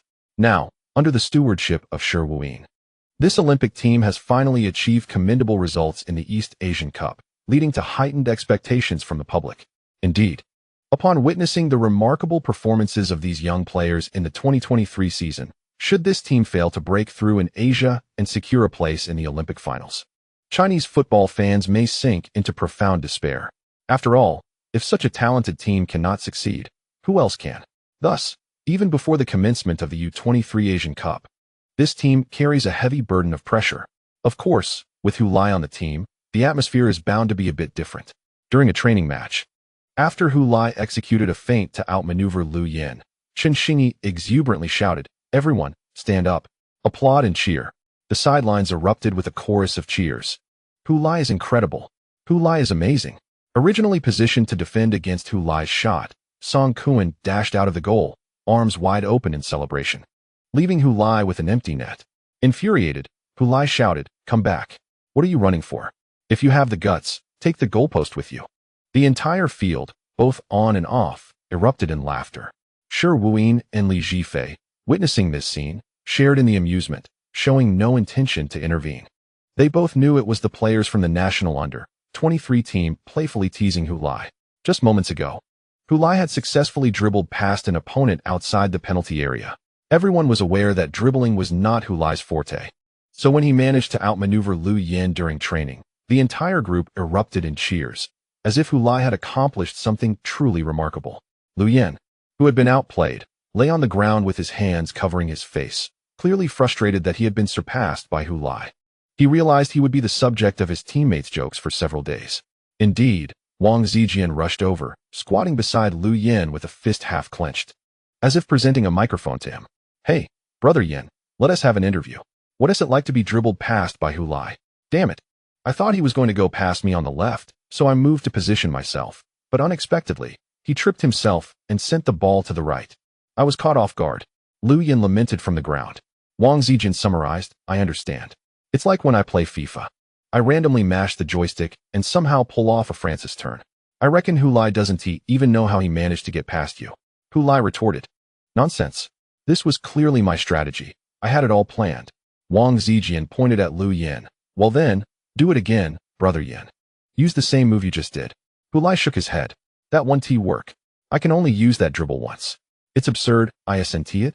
A one-time dribble? Just as no two leaves in the world are identical, my dribbling move is also unique. Like how one cannot step into the same river twice. I cannot replicate the same move. I call this maneuver the Schrodinger's pendulum. I can't believe this." Wang Zijian jumped up. "What Schrodinger's pendulum? Isn't that just the random joystick mashing I mentioned earlier?" Liu Jinge lay on the grass in silent tears, feeling even more embarrassed. "Ha ha ha." Everyone burst into laughter at the exchange between the two, doubling over with amusement. Even Lin Ziyuan grinned widely, joining his new teammates in their laughter. Initially, when he first joined the national team, he found it hard to believe that the team's top scorer and tactical linchpin could be the subject of such playful teasing. But now, he had fully acclimatized to the group's dynamics, which gave him a sense of belonging within the team. The training ground of the national under-23 team was filled with joy and laughter, reminiscent of a festive celebration. So, one might wonder, with the immense expectations placed upon them. How much pressure were they truly under? Perhaps there was some, but it would be overly simplistic to assume that they could be easily overwhelmed by it. Today is January 1st, 2024, New Year's Day, and the young men of the Chinese national under-23 team, who are preparing for the U23 Asian Cup, are celebrating the holiday in their own way.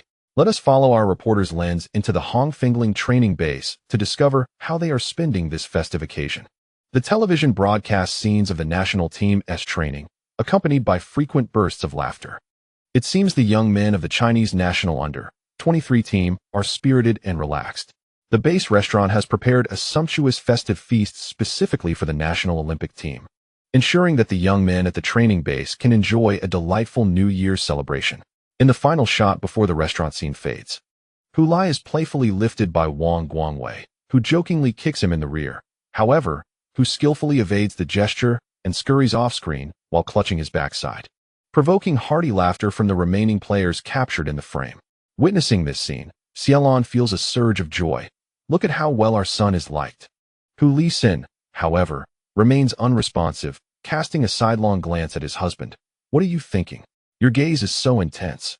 I am contemplating resigning, Hu Lai replies, maintaining his focused expression. Resign? Sounds good. You should have done so long ago. Let me tell you, that wretched job, what is there to it? I don't look down on security guards, but having you sit idly in the office every day is pointless. Is that enjoyable? It is not, Xiaolon exclaims, slapping her thigh in excitement. Oh my husband has finally come to his senses. After her moment of exhilaration, she probes further. But have you thought about what you want to do after resigning? She hadn't considered the option of her husband idling at home, as they had reached a consensus on not depending on their child for support. Nevertheless, whatever job he pursued, it must keep him engaged. They feared that idleness would lead to stagnation and troubles. I want to pursue a coaching qualification, he declares. Then I can coach at a primary school, teaching children how to play football. Our country is now advocating for football in schools, yet there is a persistent shortage of youth training coaches. I believe I should be able to find work quite easily, Xiaolon inquires. I'm not opposed. I just find it curious that you suddenly want to teach kids to play football. After posing her question, she notices her husband's gaze has cleared, albeit still fixed on the television screen. When Hu Lai was younger, I didn't allow him to play football. If I could have taught him back then, perhaps he would have endured far less hardship. Now that he has grown, it's too late for him, so I shall teach other children instead, Hu Lai reflects. This could also be my contribution to the evolving landscape of Chinese football. Upon hearing this, Xiaolon smiles. I support you. Chapter 5. Aspiring to keep pace with him after concluding the training camp at Hongfengling in the capital, Shi Wuyin ultimately made his selection, narrowing the list from 30 participants to 23 for the competition roster. These 23 will be registered for the U23 Asian Cup. The list was largely anticipated, as the players who performed exceptionally during training were predominantly included. Those not selected may feel a tinge of regret, yet they accept the outcome with tranquility, acknowledging that their performances did not measure up to those chosen. Coach Shi's criteria for selection are straightforward: training performance and skill. Everyone has collaborated with him for many years and understands this principle well. This also distinguishes him from previous coaches of the national youth and Olympic teams. Since the reforms in the Football Association, the interference from higher-ups demanding spots and financial incentives has ceased to exist. However, it is inevitable that there may be instances of nepotism. Yet, in the case of Shi Wuyin, such tactics are inapplicable. He has consistently led this national youth team and possesses undeniable authority here. Without his approval, no one can join the squad. The players he selects are undoubtedly those he has thoroughly assessed and deemed the most suitable within their age group. The 7 teammates who were not selected quietly bid farewell to their companions at the Hongfengling training base and departed. However, they must also ensure that their communication lines remain open, should any unforeseen circumstances arise among the remaining 23, such as injuries necessitating a last-minute substitute. The coaching staff will prioritize selecting from these 7 players. If they are unreachable at that time, they risk missing their opportunity. After seeing off the eliminated teammates, the remaining 23 players gathered their belongings and boarded the bus to the airport, embarking on a direct flight from the capital to Dashun in Haining. Oh, how I miss gazing down at the coastline from the airplane window, Hu Lai mused. It was less than 2 months ago that we had last been here. He directed this remark towards his companions, Chen Xingyi and Wang Guangwei. Indeed, it is surprising that the U-23 Asian Cup's base for the Olympic team is in Shanhai. Wang Guangwei reflected. Chen Xingyi added, after all, it is a football city. Upon hearing his words, Hu Lai couldn't help but cast a glance in his direction. What is up? Chen Xingyi sensed Hu Lai's gaze. Speaking of which, I suddenly remembered. Remembered what? Remembered that we still do not know whether Chen Xingyi. Hu Lai's sentence remained unfinished as Chen Xingyi, seated beside him, clapped a hand over his mouth. Be quiet. Wang Guangwei chuckled from the side. The plane was currently descending, preparing to land at the airport. Having visited Shanhai twice, Wang Guangwei was overwhelmed by entirely different emotions. Although the expectations and pressures he faced on this second visit were greater than the first, for some reason, he still found himself smiling, relaxed and joyful. His mindset had transformed completely. At the time, many may not have realized it, but in retrospect, it became clear what changes the FA Cup final had brought about. He was uncertain about others, yet he felt a tangible sense of growth since that match, all the way to this national training camp. What are you thinking about? Hu Lai, freed from Chen Xingyi's grasp, noticed Wang Guangwei lost in thought, and inquired. I was pondering whether you feel you've improved after last season. Hu Lai. Improved? Of course. Hu Lai thought to himself, with so many training drills seamlessly integrated, if I haven't improved, then what is the point? Look, I can even use Schrodinger's pendulum to outmaneuver Yan Gu during practice. Please don't mention that. If Yan Gu hears, he will definitely lose his temper, Chen Xingyi interjected, rolling his eyes dramatically. Damn, I assure you, this is genuinely my unique skill, not mere luck. Yes, your unique skill is indeed sheer luck, Chen Xingyi replied dismissively. Wang Guangwei interrupted their playful banter and stated earnestly, I feel that I have improved, both in terms of match experience and mindset. In the past, it was often said that young players must participate in high-level competitions to achieve greater progress. Yet, this notion remained rather vague, lacking tangible experience. However, after competing in the FA Cup and triumphing over Golden Arrow in the finals, I truly sensed my improvement. This led me to ponder whether a similar advancement could be realized after the U-23 Asian Cup. Upon hearing Wang Guangwei's remarks, Hu Lai scoffed. What does the U-23 Asian Cup even signify? If we are to speak of high-level competitions, it must undoubtedly be the Olympics. Old Wang. Once you return from the Olympic Games, then you can truly reflect upon your growth and discern what new heights you have reached. At that moment, I noticed Chen Xingyi leaning over, peering out of the window, and feigning a glance downward. Indeed, below us lay Dazhan. Hu Lai, feeling the weight of Chen Xingyi pressing against him, pushed him aside, exclaiming, What are you doing? Your words made me think our flight was destined for Madrid. Hu Lai retorted, somewhat playfully. Rest assured, we shall certainly go to Madrid this summer. Hu Lai asserted. Chen Xingyi instinctively wanted to question his certainty, but, recalling the experiences of the past season, particularly Hu Lai's resolute assurances before the FA Cup finals about securing the championship, he wisely chose to remain silent. Wang Guangwei, filled with aspirations, remarked, I genuinely wish to witness the Olympics, to compete against those athletes we typically only see in sports news. Regardless of the outcome, it would undoubtedly be exhilarating. His words led Chen Xingyi into a reverie. No matter how they were labeled as prodigies, there existed a limiting condition. The domestic talents in China, when compared to the true geniuses of the global football arena, perhaps fell short. In their small pond, they considered themselves exceptional, the big fish. Yet, upon entering the vast rivers and seas, they were merely untraveled little shrimp. Take, for instance, the widely acknowledged young talent of contemporary football, Melabanija, who at the age of 20 has already claimed the UEFA Champions League title, a super genius on a global scale. In contrast, at the same age, Hu Lai has merely secured the domestic FA Cup championship and has yet to participate in the AFC Champions League. The disparity between them is glaringly apparent. With the dreams and aspirations of these young players, the plane touched down on the runway of Dazhan Airport. As the players of the national Olympic team, clad in uniform, disembarked from the aircraft, they took their first step towards the goal fervently anticipated by fans across the nation. Xia Xiaoyu, having seen the latest news of Hu Lai preparing with the national Olympic team for the U-23 Asian Cup, learned that in a friendly match against the UAE national Olympic team, they had successfully addressed their defensive shortcomings from the previous October, maintaining a clean sheet for 90 minutes. This improvement could also be attributed to the change in goalkeeper, with Lin Ziyuan taking the starting position. Ultimately, with Hu Lai scoring twice and Chen Xingyi adding another goal.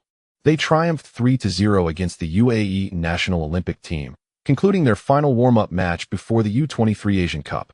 This victory instilled hope and confidence in many Chinese fans, sparking ongoing discussions online. Xia Xiaoyu felt envious. He too desired to don the jersey of the Chinese national Olympic team and fight alongside Hu Lai. Yet he was acutely aware that, given his current abilities and qualifications, he was wholly inadequate for selection to the national Olympic team. The only course available to him was to relentlessly enhance his skills and strive to keep pace with Hu Lai. A small solace came from the fact that after a year of training with the youth team, he was indeed promoted to the first team before the commencement of the new season's training camp for the Rising Stars. Coach Zhao had not deceived him. He truly believed in his potential and was diligently nurturing his development. He certainly could not betray Coach Zhao's expectations. While he was internally expressing gratitude towards his coach, Zhao called him to the sidelines from the training field. As he approached Coach Zhao, he noticed the esteemed Qin Lin standing nearby. Xia Xiaoyu respectfully greeted both of them. Zhao Kongming nodded and inquired, "Xiaoyu, you have played as a central midfielder for a year in the youth team, rather than as an attacking midfielder. What insights have you gained from this experience?" Xia Xiaoyu pondered seriously before responding to the head coach's question. Though the position is not as close to the penalty area as that of an attacking midfielder, it has afforded me a broader field of vision and greater space to maneuver. When necessary, I can also make forward runs. Initially, my passing was not very accurate when situated far from the penalty area, prompting Coach Shi to specifically train me on medium to long-range passing, which has greatly improved since then. Now, if given the choice, would you prefer to return to the attacking midfielder position or continue playing as this deeper central midfielder? Zhao Kongming asked. I feel that the central midfielder role is indeed more suited to me at present, Coach Zhao, Xia Xiaoyu replied earnestly. Upon hearing this response, Zhao Kongming and Qin Lin exchanged glances, and then he smilingly posed another question to Xia Xiaoyu. What if you were to drop back even further? To the defensive midfielder position? Xia Xiaoyu was momentarily taken aback, unable to comprehend the reason behind the coach's inquiry. Defensive midfielder? The first image that sprang to his mind was of his former midfield partner Chen Rui from the school team, a muscular powerhouse. A compact tank who bulldozed through the field with tireless stamina and sheer muscle, reclaiming every ball and executing passes over 10 meters with precision, a competent workhorse, but one whose role seemed entirely disconnected from that of an orchestrator like himself. However, his thoughts swiftly turned to Coach Zhao's earlier question and his experiences over the past year with the youth team, particularly considering the presence of Qin Lin nearby. Thus, he countered, Coach Zhao, are you referring to a versatile defensive midfielder like Brother Lin? Zhao Kongming appeared quite pleased with Xia Xiaoyu's ability to engage in such thoughtful reasoning and arrive at that conclusion, but he nonetheless shook his head with a smile. No, I mean a purely organizational defensive midfielder. This position is situated further back than that of a central midfielder, but it is not responsible for defensive duties. Rather, it is tasked with orchestrating attacks, controlling the tempo and direction of the team's offense, essentially, the brain of the team. Xia Xiaoyu was momentarily struck by the description of being the brain of the team. Of course, to claim that there were no defensive responsibilities at all would be misleading. Even a striker like Hu Lai had to track back. If you were in the defensive midfielder position, you would undoubtedly also have defensive tasks to fulfill. Nevertheless, your primary duty remains the organization of the attack, managing the tempo, linking both offensive and defensive phases. With fewer opportunities for direct assists compared to when he played on the school team, and certainly less chance to be in the spotlight, Zhao Kongming continued to elaborate on the qualities of a defensive midfielder. As soon as he finished speaking, Xia Xiaoyu nodded vigorously, exclaiming, I am willing, Coach Zhao. I am eager to retreat and embody such a midfielder. I aspire to become the brain of the team. Zhao Kongming pointed to Qin Lin, saying, from today onward, you shall closely learn from Qin Lin how to fulfill that role. Qin Lin interjected, we only have a year, so I will hold you to high standards. Don't complain when it gets tough. Rest assured, Brother Lin, I will not. Xia Xiaoyu puffed out his chest, resembling a soldier entrusted with a significant mission. Both Zhao Kongming and Qin Lin chuckled at his spirited demeanor, remarking, very good, you exhibit great enthusiasm. Xia Xiaoyu articulated his motivation. I must strive to keep pace with Hu Lai. Zhao Kongming, reminiscing about Hu Lai's preparations with the national under-23 team for the Asian Cup and Olympic qualifiers, mused. He must be flying so fast that he is nearly out of sight. Chapter 6. The place where the sail sets forth seated on the bus traveling from the hotel to the Dasan Ocean Sports Stadium. Hu Lai's consciousness was immersed in the system. He had just revisited the task log containing an unfinished assignment that had surfaced after a video chat with Liu Jinge. Due to their agreement, this task had materialized. However, the requirements of the task were not merely to secure a spot in the Olympic Games. Instead, he was to achieve commendable results in the U-23 Asian Cup, though the definition of commendable was left ambiguous. The conditions for failure were distinctly outlined. If the team did not qualify for the Olympics, the task would be deemed a complete failure, yielding no rewards. This stipulation likely aimed to prevent Hu Lai from exploiting loopholes, considering that, based on historical performances of the Chinese national under-23 team, reaching the semi-finals of the U-23 Asian Cup would be considered a significant accomplishment. Yet, what value does such an achievement hold if it does not lead to Olympic qualification? Why not directly set the task's objective to securing a place in the Olympics? Perhaps it was intended to motivate Hu Lai to strive for excellence beyond the confines of the system's prescribed goals. Regarding the task rewards, aside from a visible Olympic gift package, all other rewards remained shrouded in mystery, presumably contingent upon the final outcome of the task. If he were to merely obtain Olympic qualification, it would likely culminate in that singular Olympic gift package. Hu Lai was uncertain about its contents. Reflecting on rewards tied to unfinished tasks, he recalled a similar instance. The reward he received after avenging his father, which was a mystery package. The nature of such rewards, requiring unboxing to reveal their contents, felt akin to a lottery, and Hu Lai had never possessed good fortune in such matters. Consequently, after completing the task, he had refrained from hastily opening the package, opting instead to store it within the system's space. Now, he resolved to unveil its secrets. As the U-23 Asian Cup group stage match against Oman approaches, he hopes to uncover something of value. A few red strings from loved ones would suffice. Or perhaps a jersey worn by a giant bear would be delightful. However, he now finds himself staring blankly at the items emerging from the mysterious package. Skill book. Universal language. Football is the world's premier sport, and mastering the languages of various nations and cultures is an essential skill for any player. Upon usage, one becomes fluent in all languages across the globe. What on earth is this? Does this mean my mother no longer needs to worry about my foreign language grades? Hu Lai silently scoffs.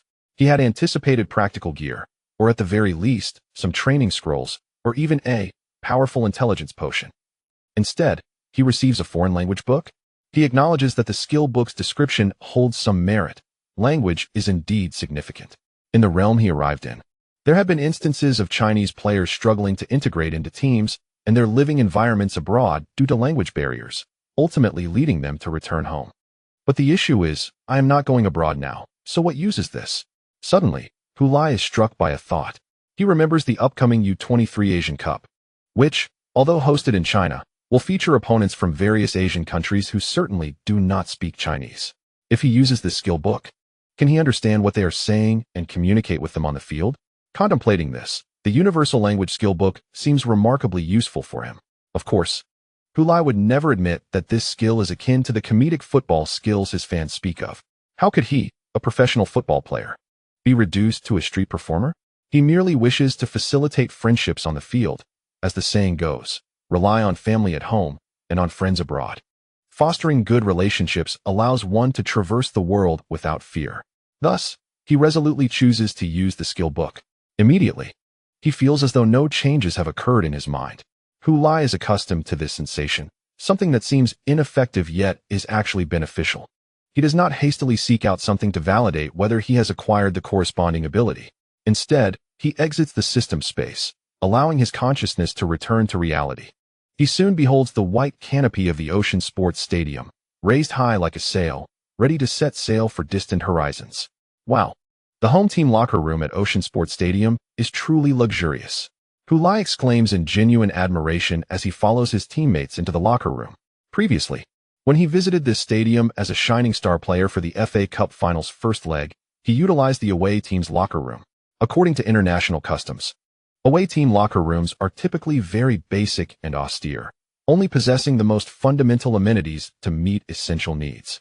In contrast, the home team locker room before him boasts significantly superior space, facilities, and decor compared to the away team's. It is even more opulent than the locker room for their own home team at the Antong Sports Center. After all, it is a locker room of the Super League caliber, remarked Chen Xingyi beside him. He was no stranger to everything in this locker room, having spent a year here. Though he wasn't always included in the squad for home matches, he had visited numerous times. Now, in preparation for the U23 Asian Cup, this locker room had undergone some renovations. The posters and numbers of players from the Dazhun Golden Arrow team that once adorned each locker had been replaced with photographs of the Chinese Olympic team players. Chen Xingyi quickly located his own photo, as well as Hu Lai's, with the two of them side by side. Hu Lai also noticed his own picture, which struck him as somewhat incongruous. He mused, I wonder how the Dazhun Golden Arrow fans feel about this. Not only did we take their championship, but we also invaded their locker room. It's akin to a cuckoo occupying a magpie's nest. Wang Guangwei, passing by, couldn't help but interject, use a more civilized term. Hu Lai, cuckoo occupying a magpie's nest is quite derogatory. Hu Lai retorted defiantly, I'm merely speaking from the perspective of the Dazhun Golden Arrow fans. Isn't it entirely normal for them to call us cuckoos? He then turned to Chen Xingyi, by the way. I wonder if the local fans will boo us during the match. Not likely, Hu Lai. Chen Xingyi waved his hand dismissively. We are players of the Olympic team now. They surely want us to win. Hu Lai sighed. The Dazhun fans are truly wonderful. I almost feel guilty about giving their team a thrashing in the new season. Why hasn't the Golden Arrow Club dismissed Wang Zijian yet? As January approached, the teams in the Chinese Super League began their intensive training and preparations. Wang Zijian remained the head coach of Golden Arrow, seemingly unaffected by recent events. Is now the time to consider that matter? Chen Xingyi began changing in front of his locker, removing the unified red, yellow, and white long-down jacket of the Olympic team and hanging it inside. He made sure to display the side with the Chinese flag outward. We represent China now, he declared with a hint of pride in his voice. Behind the changing Chen Xingyi, the team's assistant coach, Li Zhifei, wielded a plastic tactical board as a prop, striking it against the table to create a series of sharp sounds, urging everyone to listen closely to his forthcoming instructions. Hurry up and change. It's cold today, with temperatures dropping to -5 degrees during the match, so you must warm up thoroughly and get your bodies moving. This is our first match. Oman is not a strong team, but they should not be underestimated. Everyone must take this seriously from the bottom of their hearts. Respecting the opponent is also a form of self-respect. As the players of the Chinese Olympic team donned their uniforms and sprinted onto the field to warm up, they were greeted by the first cheers from the stands. This was the welcoming applause from the fans who had already entered. As Chen Xingyi had pointed out, regardless of past grievances from their club days, they now shared a singular identity, players of the Chinese Olympic team. Clad in home jerseys adorned with the colors of the Chinese flag, their training jackets bore a prominent letter emboldened on the back. Whether some chose to acknowledge it or not, this team was the embodiment of China within the U23 age group. In rallying support for them, one could set aside club rivalries. Thus, Hu Lai heard the fervent shouts of fans in the stands calling his name, Hu Lai, without uttering an expletive. He smiled and waved at the enthusiastic supporters. Truly, Hu Lai is well liked. Having claimed the FA Cup championship from them, he is still greeted by fans here. Li Jinge, watching the match at home with her father, couldn't help but reflect on this. She had just returned from a holiday in France, only to find that Hu Lai had departed Dongchuan for national team training, resulting in their missed encounter. Today marked her final day in Dongchuan, strictly speaking. She was supposed to return home today. Yet, she had deliberately extended her stay for the opportunity to witness a match featuring Hu Lai. Li Zijian, her father, felt helpless about his daughter's decision and could only accompany her in front of the television for the game. Can the national team qualify for the Olympics? He scoffed. Dad, do you think the national team will make it to the Olympics? I don't know. Football is unpredictable. Who can accurately forecast such outcomes? Just give it an analysis. Would you? What can I possibly analyze? I'm just a person involved in campus football, completely detached from the national team. Li Zijian firmly declined his daughter's request. Shaking his head, noticing his daughter's pout, he pretended not to see. He picked up his phone, lowered his gaze, and secretly smiled to himself. Chapter 7. For the glory of the nation, Hu Lai stood in the center circle, the football at his feet, utterly alone. In this modern age, a single player suffices to commence the match, no longer requiring two. He glanced to his left, where Chen Xingyi stood at the juncture of the center line and circle. On his right, Luo Kai was positioned much farther away, nearing the right sideline. Behind him, Guo Junfu stood just outside the center circle. Further back were the midfield and defensive lines. His gaze traversed the field, settling on Lin Ziyuan, who was kneeling in front of the goal, preening his gloves. This was the final moment before the match against Oman commenced, as he awaited the referee's whistle. The crowd in the stands gradually hushed, alleviating any concerns he had about missing the signal. As Coach Li had noted, it was exceptionally cold today, with temperatures plummeting to -5 degrees. And every breath released a cloud of frosty mist. Despite wearing a long-sleeved jersey layered over a thermal shirt and donning gloves, the chill still permeated. Yet, on this frigid night, the stands of Ocean Stadium were still filled to capacity, predominantly occupied by fans clad in red Chinese jerseys. This was a U23 Asian Cup match, not the Senior Asian Cup or World Cup qualifiers, yet the fans of Dashun still bestowed a high level of respect upon this game, for it determined whether the national team could participate in the upcoming Summer Olympics. Hu Lai recalled the moment when both teams stood on the field for the national anthem. The sight of the entire crowd united in singing the March of the Volunteers was a magnificent spectacle, stirring emotions within him. From his vantage point, he gazed out at the stands, where every occupied space was enveloped in a thick, ethereal mist, rising and falling in rhythm with the national anthem. The last time he donned this jersey for the East Asian Cup was in South Korea, a territory belonging to others. During the anthem, the Korean fans displayed commendable restraint, not booing at all, a stark contrast to the scene unfolding before him now. In a prior warm-up match for the national under-23 team, the atmosphere lacked such grandeur due to the nature of the game. The stands, adorned in crimson, were shrouded in mist, reminiscent of flames flickering amidst a vast snowy expanse. Witnessing this spectacle, Hu Lai profoundly grasped the weight of the phrase "to bring glory to the nation." It was far more than a mere slogan plastered on the walls of the arena.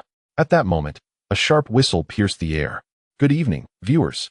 You are now watching the inaugural match of the 2024 U23 Asian Cup, featuring the host nation, the Chinese national under-23 team, against the Oman national under-23 team. With the whistle from the referee hailing from Japan, the match commenced. Seated before the television, Li Qingqing straightened her posture, poised on the sofa. Beside her, Li Zijian set aside his mobile phone, directing his gaze to the screen. Due to the frigid weather, neither team immediately found their rhythm as the match began. However, the Chinese team exhibited a slightly better performance, attributed in part to their thorough warm-up. Additionally, the Omani players appeared unaccustomed to such cold conditions, having likely never encountered temperatures this low in their tropical homeland. Prior to the commencement of this U23 Asian Cup, some Chinese fans speculated online that the Chinese Football Association had deliberately scheduled the tournament in the colder Northeast, anticipating that the two Middle Eastern teams in their group would struggle in such frigid weather. Yet, this was merely a rumor. The decision regarding the tournament's location had been made long before, at a time when the draw for the group stage had yet to occur. How could the association have known which teams would be placed in the same group as the national team? It can only be said that the current situation was an unintended advantage. In the biting cold, the Chinese players adapted more swiftly, launching their offensive strategies towards the Omani goal as per Coach Sher's tactical directives. Aware of their disadvantage, Oman resorted to a defensive strategy. In response, the Chinese team frequently exploited the gaps left by Oman's dense defense, taking an assertive approach. Within the 12th minute of the match, China nearly scored. An Omani player, perhaps still recovering from the frost, delivered a weak back pass, which was intercepted by Luo Kai.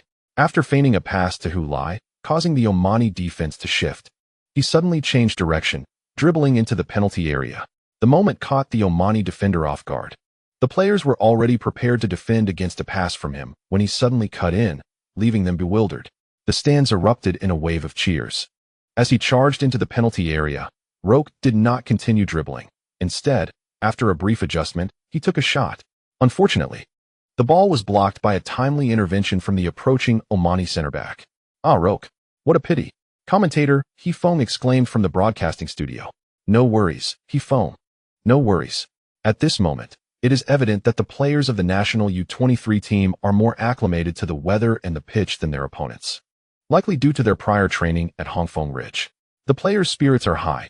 The fact that this attack did not result in a goal is inconsequential. I believe that if they maintain this level of play, a goal will surely come. Yin Kong reassured He Feng, providing comfort to the viewers at home. Wouldn't it have been better if Roque had passed the ball to Hu Lai after cutting in? Li Qingqing remarked, pointing at the television screen. Just moments before. As Roque cut inside, Hu Lai had swiftly turned to make a run into the penalty area, while the center back, originally marking him, was compelled to assist Roque's defense, leaving Hu Lai unmarked.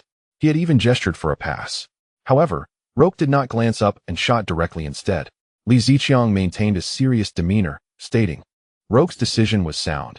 As a forward, he was essentially one-on-one with the goalkeeper, and opting for a direct shot was reasonable. One can only commend the quick reaction of the Omani center back. Had he been a moment late, Roque's shot would have found the far corner of the net. Although Hu Lai is the core of the national U23 team, it does not mean every ball must be passed to him. Otherwise, if the opposition solely focuses on Hu Lai, the team would struggle to score. Yes, Dad, you make a valid point. Li Qingqing nodded in agreement. After his unsuccessful shot, Roque finally looked up and noticed Hu Lai in the center. He gestured to Hu Lai, indicating that he had not deliberately ignored him, but simply had not seen him. Hu Lai, understanding as a fellow forward, bore no ill will. They both knew that in the fleeting moment of an opportunity, the instinct is singular, to shoot. This is not a matter of selfishness, but rather a forward's instinct, devoid of any personal relations. The national U23 team's head coach, Shi Wuyin, stepped out from the coaching bench to applaud the team's offensive efforts. As the head coach, his actions were aimed at supporting his players. He did not consider Roque's failure to pass to Hu Lai a significant issue. By applauding Roque's attempt, he preemptively silenced critics and bolstered the players' confidence. Although Roque's shot did not result in a goal, it significantly uplifted the morale of the Chinese national U23 team. Faced with what is widely recognized as the weakest team in their group, the national U23 team continued to press forward, executing high-pressure tactics against the densely packed Omani defense, directly challenging their ball-handling players at the edge of the penalty area and forcing errors akin to the one seen earlier. The Chinese supporters in the stands created an immense atmosphere, exerting psychological pressure on the Omani players, who were already struggling to acclimatize to the weather. Under this triadic offensive force, Oman found itself beleaguered, often teetering on the brink of capitulation. In the 20th minute, Chen Xingyi received the ball on the left flank and executed a clever 1-2 wall pass with Guo Junfu. Guo deftly slipped the ball past the Omani right-back defending Chen, who, exploiting his speed advantage, darted behind him. After catching up to the ball, he delivered a low cross that skimmed the grass towards the goal. Seeing the cross from Chen, Luo Kai accelerated in a diagonal sprint towards the near post, while Hu Lai lagged behind, taking a step away. When Luo reached the front, he discovered that Chen's pass had formed a backward triangle, rolling just past his feet. Initially intending to stretch out for the ball and take a shot, he hesitated, remembering Hu Lai was behind him. Thus, he allowed the ball to slip past without making a desperate attempt to reach it. As anticipated, Hu Lai arrived at the penalty spot, feigned a left-footed shot to deceive the advancing Omani defender, who turned to block, only for Hu Lai to sidestep and let the ball roll to his right foot, unleashing a powerful strike. Hu Lai, amidst Feng's elongated shout, the ball soared towards the far corner of the net. The Omani goalkeeper, diving back from the front post, was rendered powerless by the shot, despite his attempt to save. It appeared more a formality than a genuine effort. It's a goal. A goal. The national U23 team executed a splendid attacking maneuver, culminating in Chen Xingyi assisting Hu Lai for their first goal in the U23 Asian Cup. This exemplifies the synergy between these two young stars, Yan Kong remarked with a smile. They had previously demonstrated such brilliant coordination in last season's China League One, and now they brought that connection to the national team. Yes, Li Qingqing, seated on the sofa, raised her arms in jubilation. Magnificent. The television echoed with the deafening roar of the crowd, the fervor stirring the mist hovering in the stands, as if the sound waves had materialized. Hu Lai, after scoring, turned and sprinted towards the corner flag, where, under the spotlight of countless eyes, he leaped and celebrated with his signature move. We hope to witness more of such celebrations from him during this U23 Asian Cup, reminiscent of last season's China League One and FA Cup. Yan Kong added with a grin, just like the East Asian Cup. Last year, Hu Lai netted 5 goals, earning the title of top scorer in that tournament. Most importantly, the Chinese U23 team clinched the championship. Chapter 8. A decision to transform the future of Chinese football. The Chinese team did not keep their fervent supporters, who braved the chilly evening air to cheer for them, waiting for long. Within the first 20 minutes, they seized the lead. The stadium erupted like a boiling cauldron, with steam rising and voices clamoring. The sports photographers on site focused their lenses on the jubilant players of the Chinese U-23 team, eagerly capturing the moment with rapid clicks of their shutters. This marked an extraordinary first step for the team towards the Madrid Olympics, a moment that demanded to be immortalized. In the viewfinders of the photographers, the players embraced each other, exchanged high fives, and turned to march back to their half, all the while waving in gratitude to the fans in the stands. The crowd responded with thunderous applause and cheers. The red jerseys of the Chinese team, against the backdrop of the cold winter night, resembled flickering flames, providing warmth both visually and psychologically. Many years hence, should those who witnessed this night recall it, they might find themselves astonished that amidst all the vivid memories, the sensation of coldness was utterly absent. Just as their bodies ignited with fervor from the goal, a mere 4 minutes later, in the 24th minute, the Chinese team launched another attack. This time, it was Chen Xingyi who received the ball on the flank, cutting inward not with lateral dribbling, but rather executing a sudden pass with his right foot toward the center of the penalty area. Hu Lai, who had been stationed at the back during the previous goal, surged forward to draw away an Omani defender, creating an opening in front of the Omani goal. Luo Kai dashed into this space and leaped, heading the ball into the net. What a splendid goal! The U-23 team had scored twice in rapid succession. It was Luo Kai, who had squandered an earlier opportunity, that found the net this time. The Chinese team was performing exceptionally well, displaying proactive play and intricate positional exchanges that left the Omani defense struggling to cope. Amidst the commentators' praises, Luo Kai rose from the ground, sprinting towards Chen Xingyi, who had assisted him, and embraced him joyfully. Throughout their club and school days, they had been rivals, their fans having long engaged in a fierce rivalry. At that moment, who could have anticipated that one day their idols would share such an intimate celebration? Chen Xingyi's fans took to the internet to remind Luo Kai's supporters, "Remember, your player scored thanks to our Xingyi's assist." Luo Kai's fans found themselves at a loss for words, for indeed, he had been assisted by Chen Xingyi, and Luo Kai had reciprocated with an embrace. They could only swallow their pride in silence. Although Chen Xingyi had yet to score, he had already provided 2 assists, and his performance was nothing short of stellar. Since introducing the Trident formation in 3 warm-up matches last October, this was the first official appearance of these 3 players in a competitive setting. Although less than half an hour had elapsed since the commencement of the match, the remarkable synergy displayed between them had already taken us by surprise. Chen Xingyi and Hu Lai both played for the Shining Stars, while Luo Kai had previously been teammates with Hu Lai during their student-athlete days. All 3 had participated in our nation's prestigious National High School Football Championship, serving as exemplary figures in the cultivation of football talent within academic institutions. Upon hearing the commentator and guests discuss this, Li Qingqing turned to her father, Li Zijian, with a beaming smile and asked, "Dad, what is it like to nurture 2 national players at once?" Li Zijian shook his head. "Luo Kai was not trained by me. He had already developed his skills before joining the Dongchuan Middle School team. As for Hu Lai, I truly never anticipated he would achieve such success. Given his age when he first engaged in formal training, it would be quite difficult for him to attain any notable accomplishments. He's a genius," Li Qingqing exclaimed with pride. "I told you that from the very beginning." Li Zijian cast a knowing glance at his daughter. "Is it solely based on his off-the-ball movement talent?" "Of course not," Li Qingqing replied earnestly. "When I first had him doing coordination drills in that open space, I noticed that his rate of improvement was significantly faster than that of the average person. You know, Dad, the older one gets, the less effective coordination training tends to be. But Hu Lai was different. Even in his first training session, his progress was already visibly remarkable."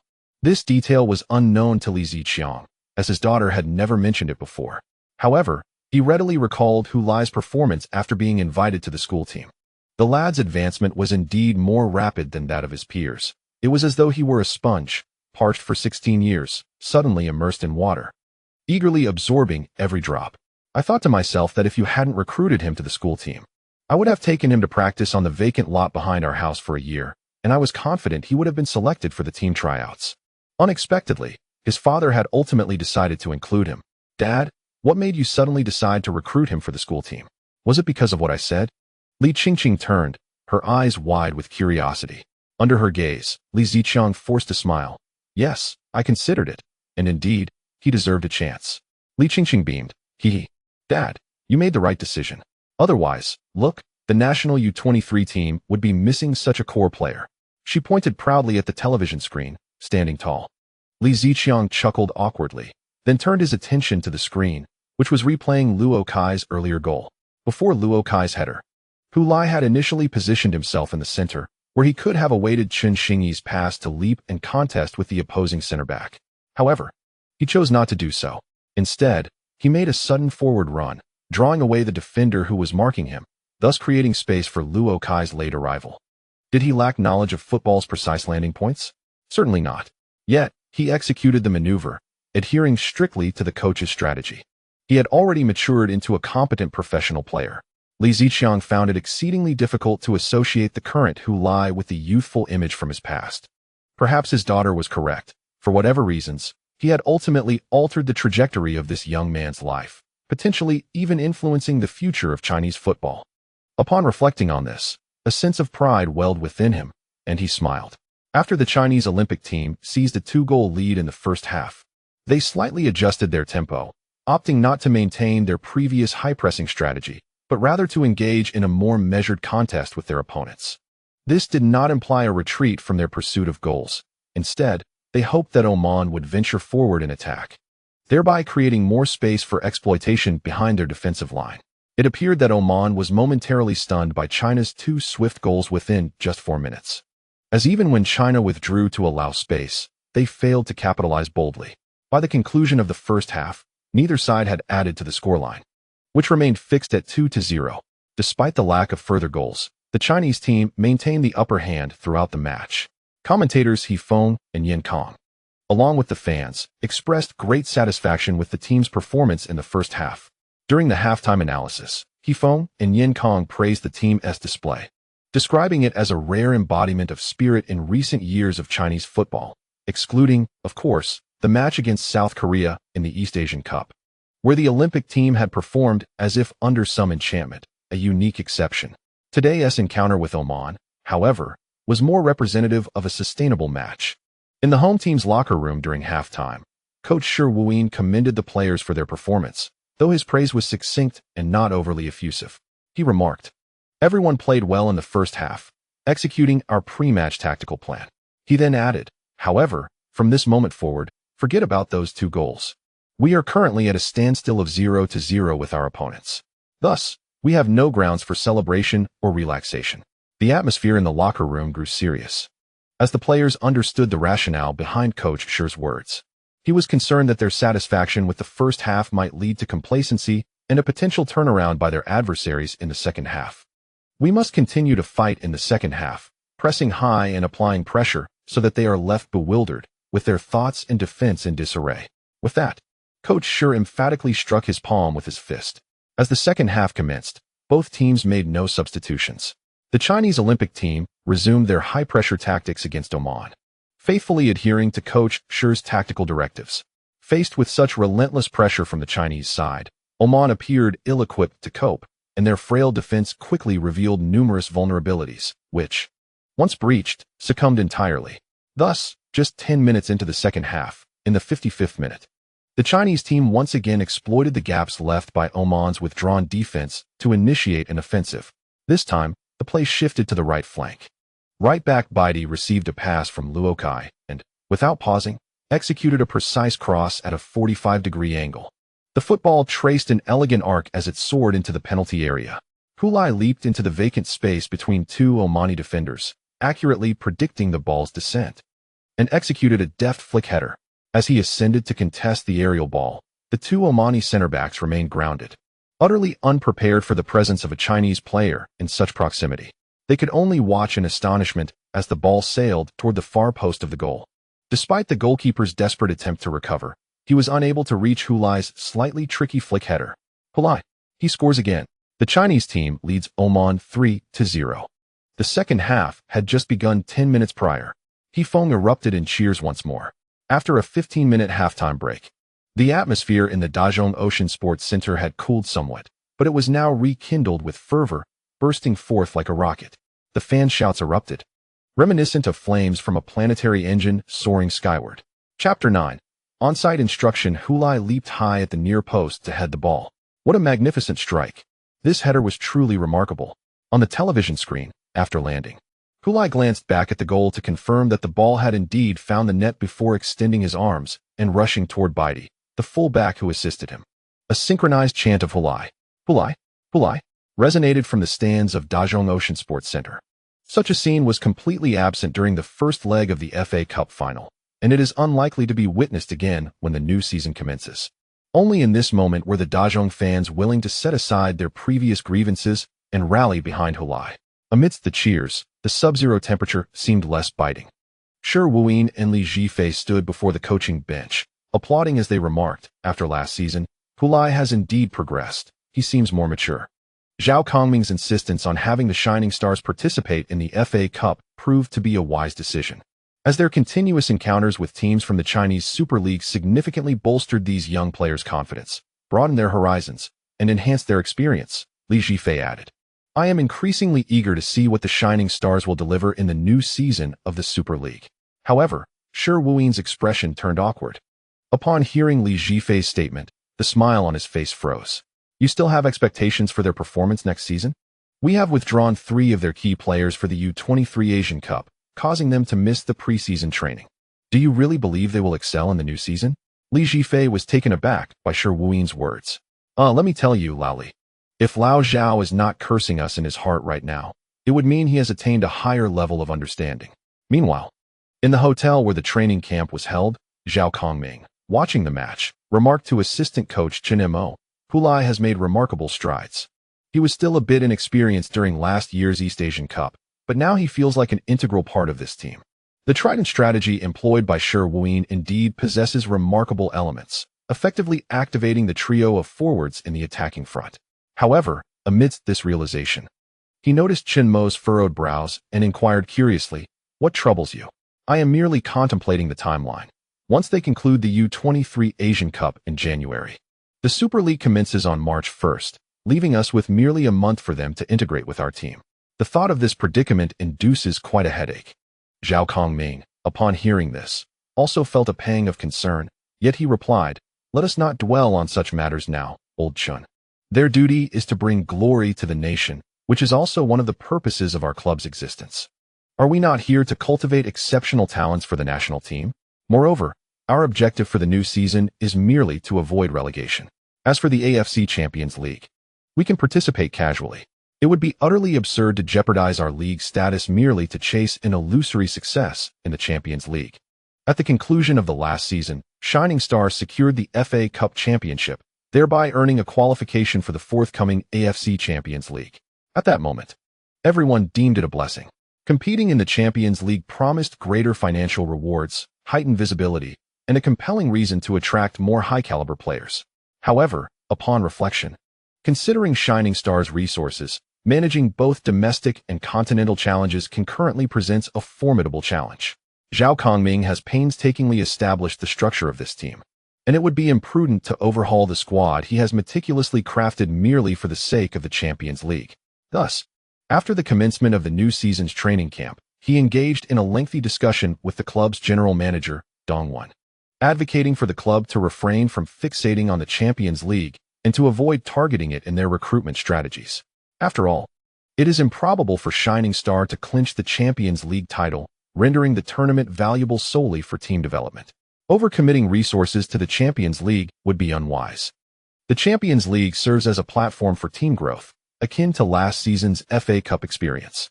Hence, the focus for this season must remain steadfastly on the league, striving to ensure that, at the conclusion of the season, Shining Star retains its place in the Super League. This understanding was reached following Zhao Kongming's extensive dialogue with Dong Wan. With the foundation of the team's commendable performance from the previous season, Dong Wan fully respected the head coach's insights. Following the successful negotiation of Zhao Kongming's contract extension, Dong Wan proceeded to engage in renewal discussions with key players within the team. For instance, Zhang Qinghuan is assured of receiving a contract superior to his current terms. He also attempted to negotiate with Jin Jiantu regarding the buyout of Chen Xingyi, which left the Jin Jiantu club bewildered, unable to comprehend how Dong Wan could muster the audacity to pursue the buyout after the FA Cup final. The Jiangjiantu club had deeply regretted their premature decision to loan Chen Xingyi to Shining Star for an additional season, almost wishing to breach the contract to retain him. It is evident to all that this young player possesses immense potential, making it inconceivable for Jiangjiantu to relinquish him, unless they were all undercover agents for Shining Star. After witnessing Zhang Qinghuan's performance in the previous season, the management of the Capital Longting Club has expressed their regret over letting him go more than once. In another room on the same floor of the hotel, Qin Lin was pointing at the television screen while speaking to Xia Xiaoyu. Although the national youth team scored during that recent attack, do you believe there are any underlying issues? What issues could there be when a goal has been scored? Xia Xiaoyu found Qin Lin's question rather peculiar. Every offensive play in football is aimed at scoring. Thus, once a goal is achieved, there should be no concerns. Moreover, the sequence of play was a classic one, involving a central pass to the flanks, followed by a cross into the middle where the striker finished with precision. Luo Kai's pass from the center was timely, and Baidi's choice of timing and trajectory for the cross was commendable. As for Hu Lai, his textbook-like positioning in the box was exemplary. However, Xia Xiaoyu sensed that Qin Lin, being astute, had a deeper intent behind his inquiry. Noticing Xia Xiaoyu's furrowed brow and contemplative demeanor, Qin Lin elaborated. Did you observe that when Hu Lai scored, there was a notable gap outside Oman's penalty area? Guo Junfu, as the midfield orchestrator, joined Hu Lai in pressing into the opponent's box, yet our defensive midfielder, Gao Ruimin, failed to advance to cover that space. Upon reflection, Xia Xiaoyu recalled the moment and recognized the truth in Qin Lin's assertion. Indeed, there had been some vacuity outside the Omani penalty area. However, at that moment, everyone's focus had been captivated by the happenings within the box, leaving little regard for the events occurring outside it. You must pay attention, as you need to be present in that space, Qin Lin remarked. Just then, the television replayed Hu Lai's goal from multiple angles, prompting Qin Lin to pull out his phone to record the moment. He proceeded to explain to Xia Xiaoyu, while Hu Lai successfully headed the ball into the net. What if the opposing team had cleared it? With such a significant gap and no one to control the second ball, who would take charge? Gao Ruimin was positioned too far back, likely wary of a counterattack, which is not an unreasonable choice. Yet, if he had proactively moved forward to secure that second ball, wouldn't it have been preferable to waiting for the opponent to launch an attack? This approach would not only thwart their counter, but also allow us to initiate a second offensive, which is paramount for you as a defensive midfielder.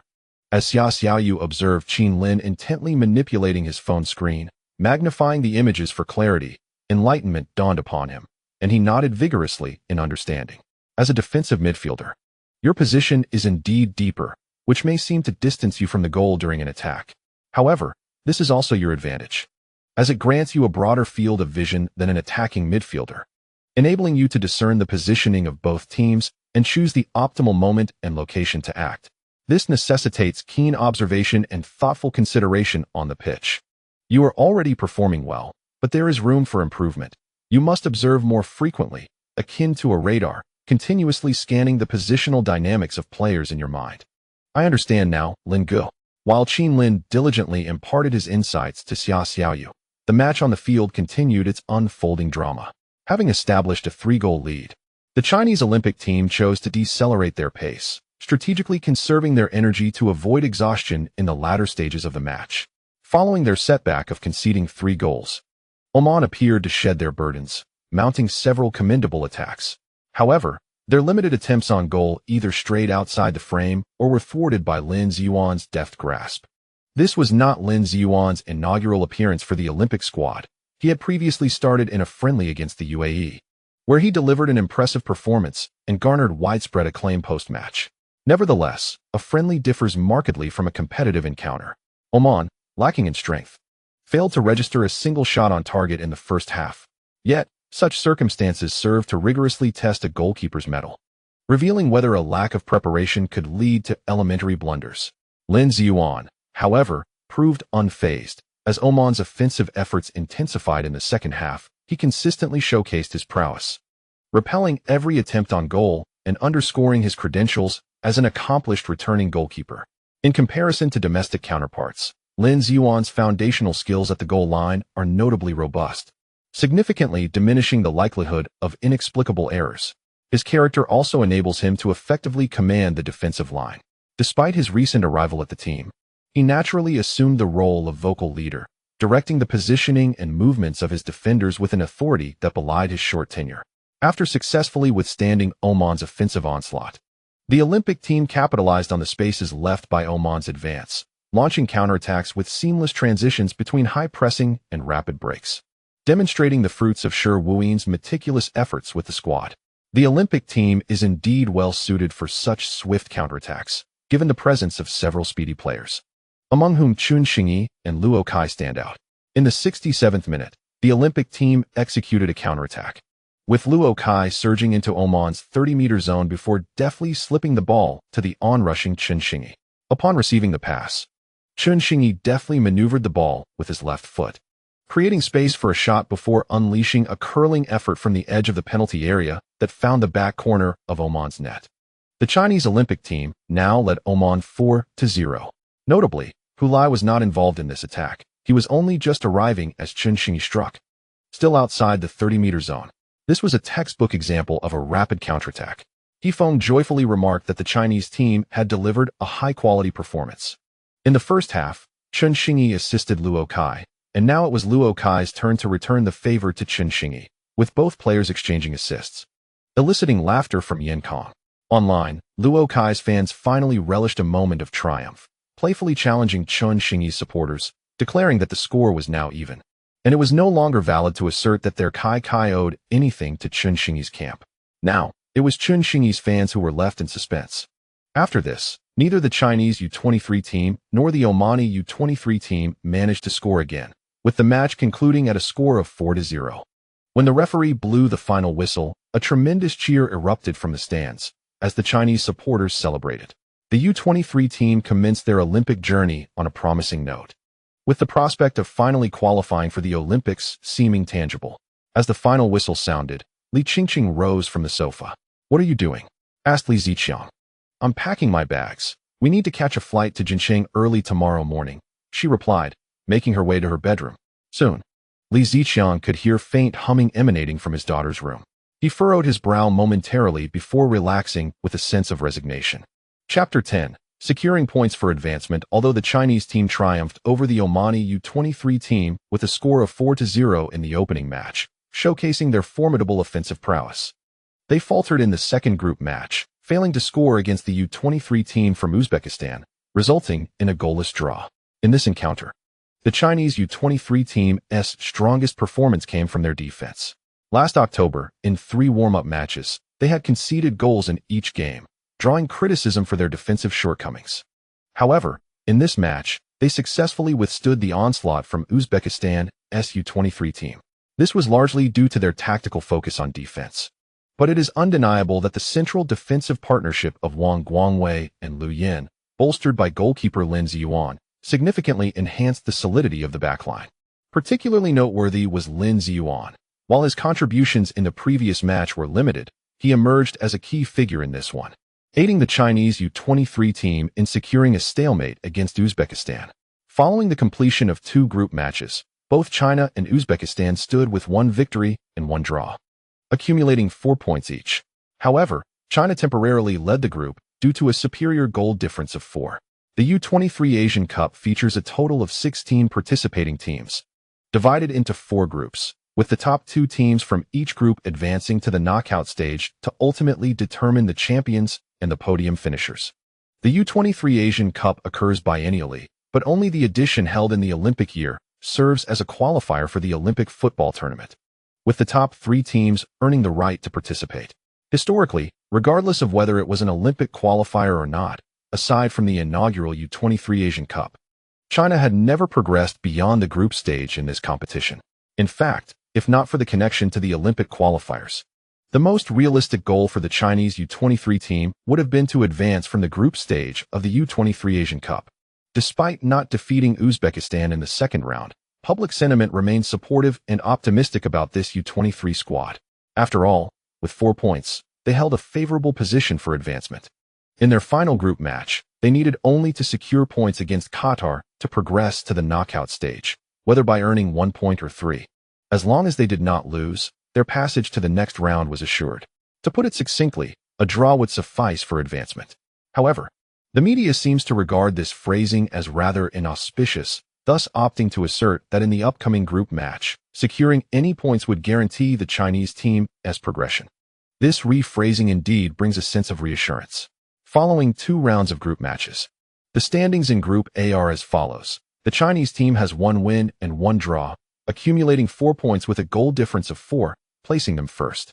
Uzbekistan also boasts 1 win and 1 draw, amassing 4 points with a goal difference of 1, securing second place. Qatar has 1 victory and 1 defeat, garnering 3 points with a goal difference of 0, ranking third. Oman, having faced 2 defeats, remains at 0 points with a goal difference of -5, sitting at the bottom of the group. In the final round of group matches, Uzbekistan will compete against Oman. This match holds little suspense. Given the relative strengths and performances of the teams, Uzbekistan's chances of winning appear exceedingly high, with the only uncertainty being the margin of victory. The other group match will feature China facing Qatar. Whether in this time frame or in the past, Qatar has undoubtedly been one of the nemeses of Chinese football in recent years. Of course, China has had many adversaries in football, so this is hardly surprising. This is particularly notable given that Chinese football initiated significant reforms in 2015. If these reforms had not taken place, the performances of youth teams from Vietnam and Thailand would likely soon see them ascend to become new adversaries of Chinese football. The last encounter between the Chinese U23 team and Qatar was during the Olympic qualifiers in 2016, when the Chinese team advanced from the group stage of the U23 Asian Cup, only to face Qatar and subsequently lose, thus forfeiting their chance to participate in the Olympics. This failure left a profound impression on Chinese fans, as it followed a period of comprehensive reform in Chinese football, which had sparked high hopes. However, the following year, during the Olympic qualifiers, the U23 national team faltered in the Asian Cup. While it is understood that the impact of reform in football is not immediately evident, the defeat to Qatar in such a symbolic qualifier significantly undermined confidence in the ongoing reforms. Since then, the U23 team has not faced Qatar again, even in friendly matches. This coincidence has led some to interpret it as a sign that Chinese football has been deeply wounded by Qatar, leading to a deliberate avoidance of encounters, which they label as cowardice. With such timidity permeating from top to bottom, how can one expect Chinese football to thrive? It appears as though Chinese football has been utterly intimidated by Qatar. Therefore, the U23 Asian Cup and Olympic qualifiers being held on home soil present a timely opportunity for those with such beliefs to witness whether Chinese football has indeed lost its spirit against Qatar. A member of the U23 team's WeChat group, Wang Zijian, shared a news link. The title alone suffices to convey the essence of the matter. The referee for the match between China and Qatar has been confirmed, with Iranian official Ali Reza Fagani officiating this pivotal encounter. Who is this person? Hu Lai inquired within the group. Oh, come on, Hu Lai, don't play coy. Wang Zijian quickly retorted. I truly do not know who he is. What is the issue? Hu Lai responded, perplexed. No way, Hu Lai. Have you really forgotten? He was the referee in our match against South Korea during the East Asian Cup. Hu Lai, holding his phone, widened his eyes in sudden realization. Oh, it's him. In that match against South Korea, Hu Lai could indeed sense the referee's bias. He seemed considerably more lenient towards the actions of South Korean players compared to those of the Chinese players. Were it not for the blatant foul by Sun Hajin against Hu Lai, coupled with the sheer visual impact of Hu Lai's reaction, Sun Hajin might have remained on the pitch until the end of the match. An Iranian referee officiating our game against Qatar. Well done, AFC. Someone in the group lamented. Come on, let us not be like that. Our match against Oman was officiated by a Japanese referee, an East Asian referee. Why doesn't anyone claim that East Asian referees favor East Asian teams? That's entirely different. We all know the nature of West Asian football, and they are adept at uniting. In contrast, we in East Asia are embroiled in infighting. Unity is simply unattainable. I dare say if a South Korean referee were to officiate our match, who knows what might happen? We cannot merely rely on geographical proximity to determine favoritism, can we? Over there in West Asia, various factions are often at odds, sometimes harboring deep-seated enmities. How could they so easily unite? I am unaware of the underlying reasons, but I am well aware that the abhorrent antics of West Asian football are not a recent development. As the debate intensified, the team captain, Guo Junfu, quickly intervened in the group. All right, enough. Regardless of who the referee is, we must focus on our own performance in the match. What do football politics have to do with us? Do not let any frustrations with the referee seep into our game. Hu Lai promptly acknowledged. Understood. Chen Xingyi followed suit. Understood. Soon, the instigator of the discussion, Wang Zijian, chimed in. Understood. The group then became inundated with acknowledgments, maintaining their focus. Guo Junfu, observing this exchange on his phone, finally breathed a sigh of relief. As the final round of the group stage approached, the mood among the players seemed distinctly different from usual. The anticipation for advancement, mingled with the anxiety of the unknown, rendered the internal atmosphere of the team somewhat peculiar. Even a news article about a referee could ignite such debate in the group. In the past, who cared about who the referee was? Regardless of the official, the game would proceed as usual, with a draw sufficient for advancement in the final group match, coupled with the formidable opponent of Qatar. Guo Junfu sensed that his teammates were somewhat on edge. As captain, it was his responsibility to assist the head coach in maintaining a positive atmosphere within the team. This was one of his duties. Today, he felt his intervention had been timely, preventing a situation where hundreds of messages would have cluttered the chat before he could step in, which could have escalated the situation beyond control. Thanks to the observer's penchant for lurking in the group and keenly observing, the troubling signs were detected in a timely manner. The captaincy is no easy task. Chapter 11. Straying from the topic, we delve into the significant matter concerning the Chinese team's advancement from the group stage. On January 15th, despite it being a Monday, by 6 o'clock in the evening, the stands of the Ocean Sports Stadium were already teeming with spectators. Many of these individuals had come directly from their workplaces, perhaps without even pausing for dinner. While they may have been clad in various uniforms during the day, now they adorned themselves in the vibrant red jerseys of the Chinese team, creating a wave of crimson in the stands. The match was set to commence at 7:30, and the fans were growing increasingly impatient. Outside the stadium, reporters from television networks and various new media outlets were interviewing the fans. The well-known CCTV journalist Wang Xiangyan, who had frequently appeared at the national team's matches, was also present, engaging with the fans queuing to enter. When she asked them to predict the score of the match, some optimistic fans gestured a score of 3-0, while others shouted in unison, Madrid, Madrid, Madrid, as the capital of Spain and the host city for the upcoming Summer Olympics. The fans' chants reflected their high hopes and confidence in the national U23 team's Olympic participation. Although the second round of the group stage ended without any goals, considering the strength of the Uzbek U23 team, the Chinese team's ability to secure a 0-0 draw was commendable. As they prepared for their third group match against Qatar, some were confused about the situation, mistakenly believing that the Chinese team was an easy target, attempting to mock Chinese football with references to past failures. However, they were met with a wave of fervent support from passionate Chinese fans. The overwhelming majority of Chinese supporters held firm belief in their team's victory for this match. They were confident that the home advantage would propel the Chinese U23 team to triumph over Qatar in their final group encounter. Some fans even began speculating about potential opponents in the knockout stage, devising what they termed the Madrid roadmap. According to the regulations, the first-place team from Group A would face the second-place team from Group B in the quarterfinals, while the second-place team from Group A would compete against the first-place team from Group B. Currently, Japan leads Group B, with Palestine in second place. Given the substantial advantage in goal difference that the Chinese U23 team possesses, it can be asserted that as long as they defeat Qatar, securing the top position in the group is nearly guaranteed. It would be quite challenging for Uzbekistan to achieve a goal difference of 4 against Oman. Consequently, it is highly probable that the Chinese team will encounter Palestine, the second-place team from Group B, in the quarterfinals. This team is not particularly strong, and based on the U23 team's performance, they should be able to navigate this hurdle successfully.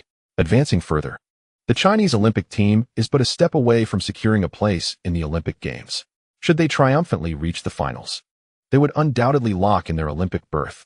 Even if they falter, there remains the opportunity to vie for third place, which would still grant them access to the Games. Thus, as long as the Chinese team progresses to the knockout stage, the Olympic ticket beckons enticingly. They possess a significant chance of participating in this summer's Olympics in Madrid, Spain. After years of yearning, the hopeful Chinese fans are finally on the brink of witnessing a glimmer of hope. Who could remain unmoved by such anticipation? Consequently, despite the match occurring on a weekday evening, the vast Ocean Sports Center, with a capacity of 60,000, was nearly filled to the brim. It is worth noting that such attendance is remarkably formidable for the Olympic team. Even the national team struggles to achieve such numbers unless for particularly crucial matches. Beyond the stadium, countless fans across the nation were glued to their televisions, smartphones, and computers, fervently watching the game from the comfort of their homes, bars, or other venues. With such immense expectations resting on the shoulders of the Olympic team, the young athletes indeed rose to the occasion. What a spectacular goal! With a thunderous shout from commentator Hu Lai, the stands erupted in joyous celebration, nearly drowning out his voice from the studio. On the pitch, in front of Qatar's goal, Guo Junfu received a ball passed back by Luo Kai from near the baseline and decisively struck the ball towards the net.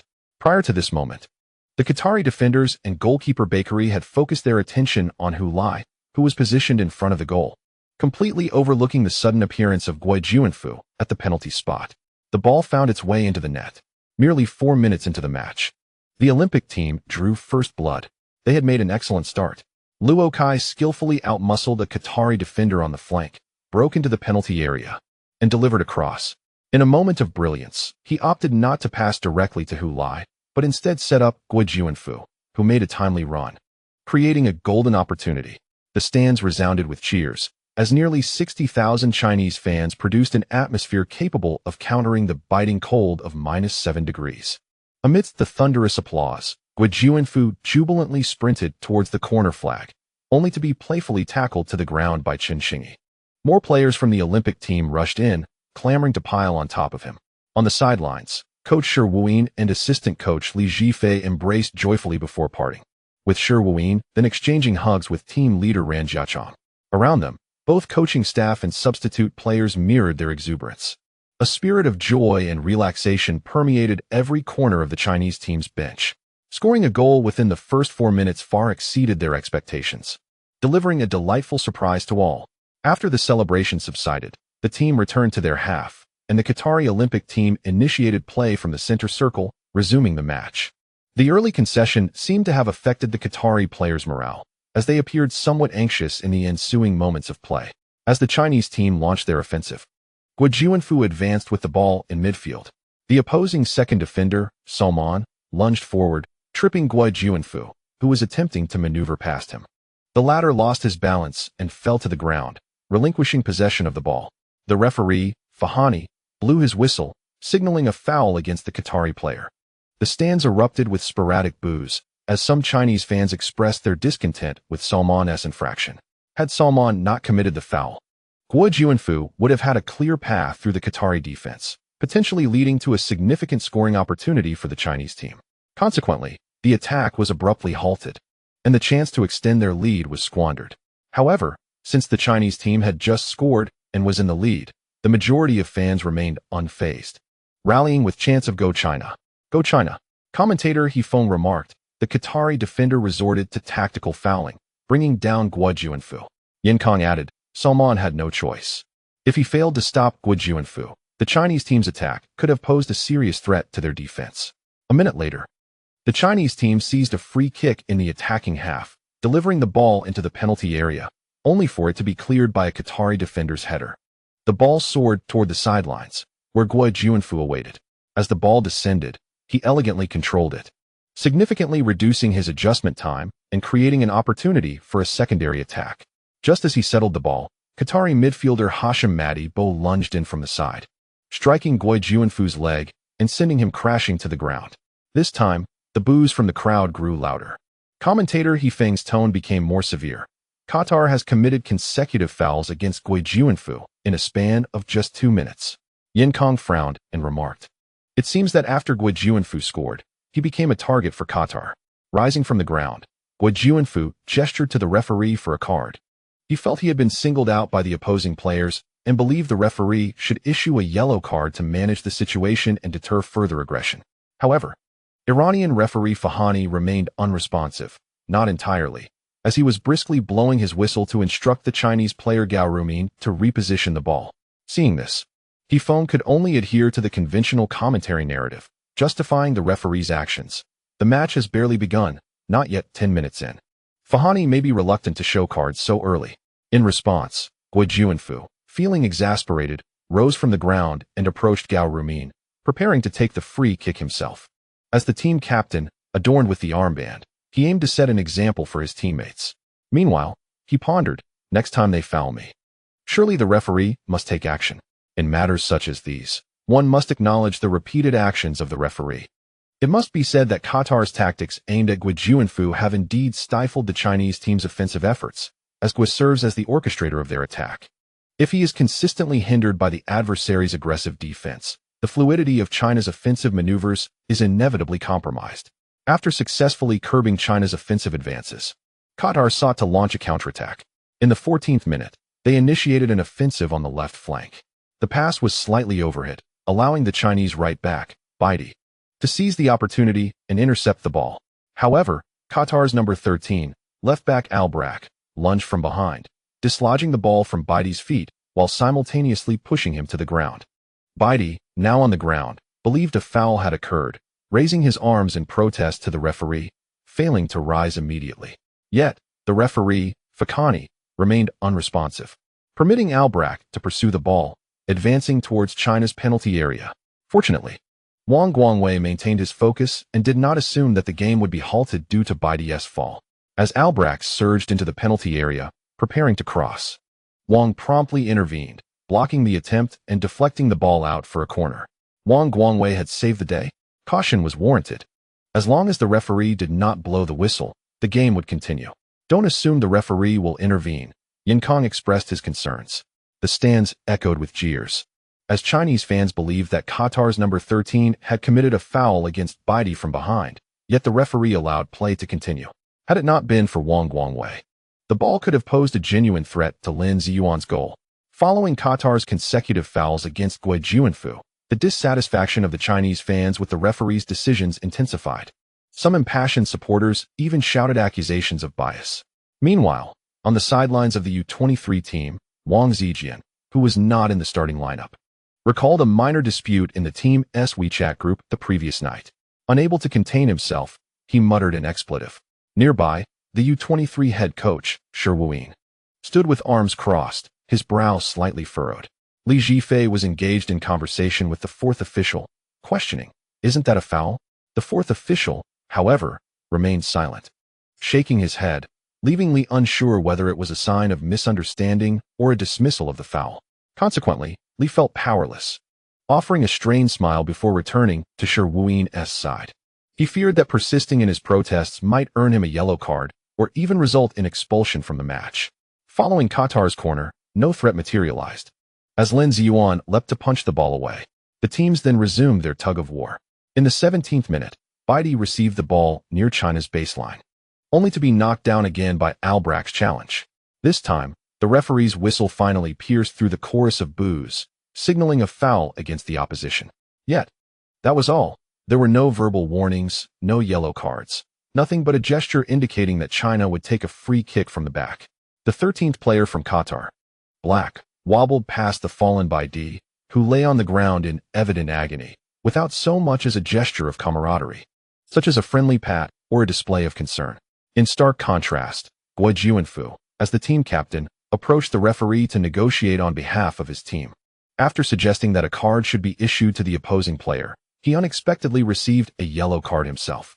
Stunned by this turn of events, Guo Junfu thought, "I came here to urge the referee to issue a card to the opponent, not to receive one myself." Fahani, indifferent to his protests, noted Guo Junfu's number on the back of the yellow card.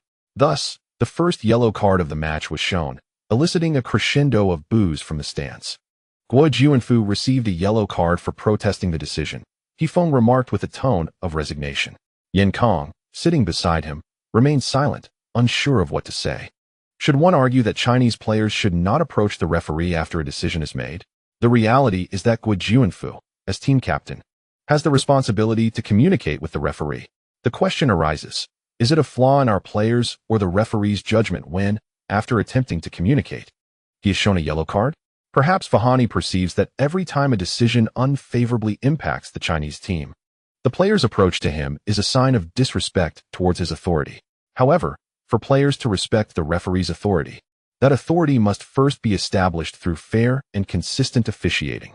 Aside from the 13th player's initial foul on Baidi, All other fouls committed by Qatar against the Chinese team were duly recognized. Yet, despite numerous fouls, not a single yellow card was issued, nor were there any verbal warnings. What credibility does such officiating hold?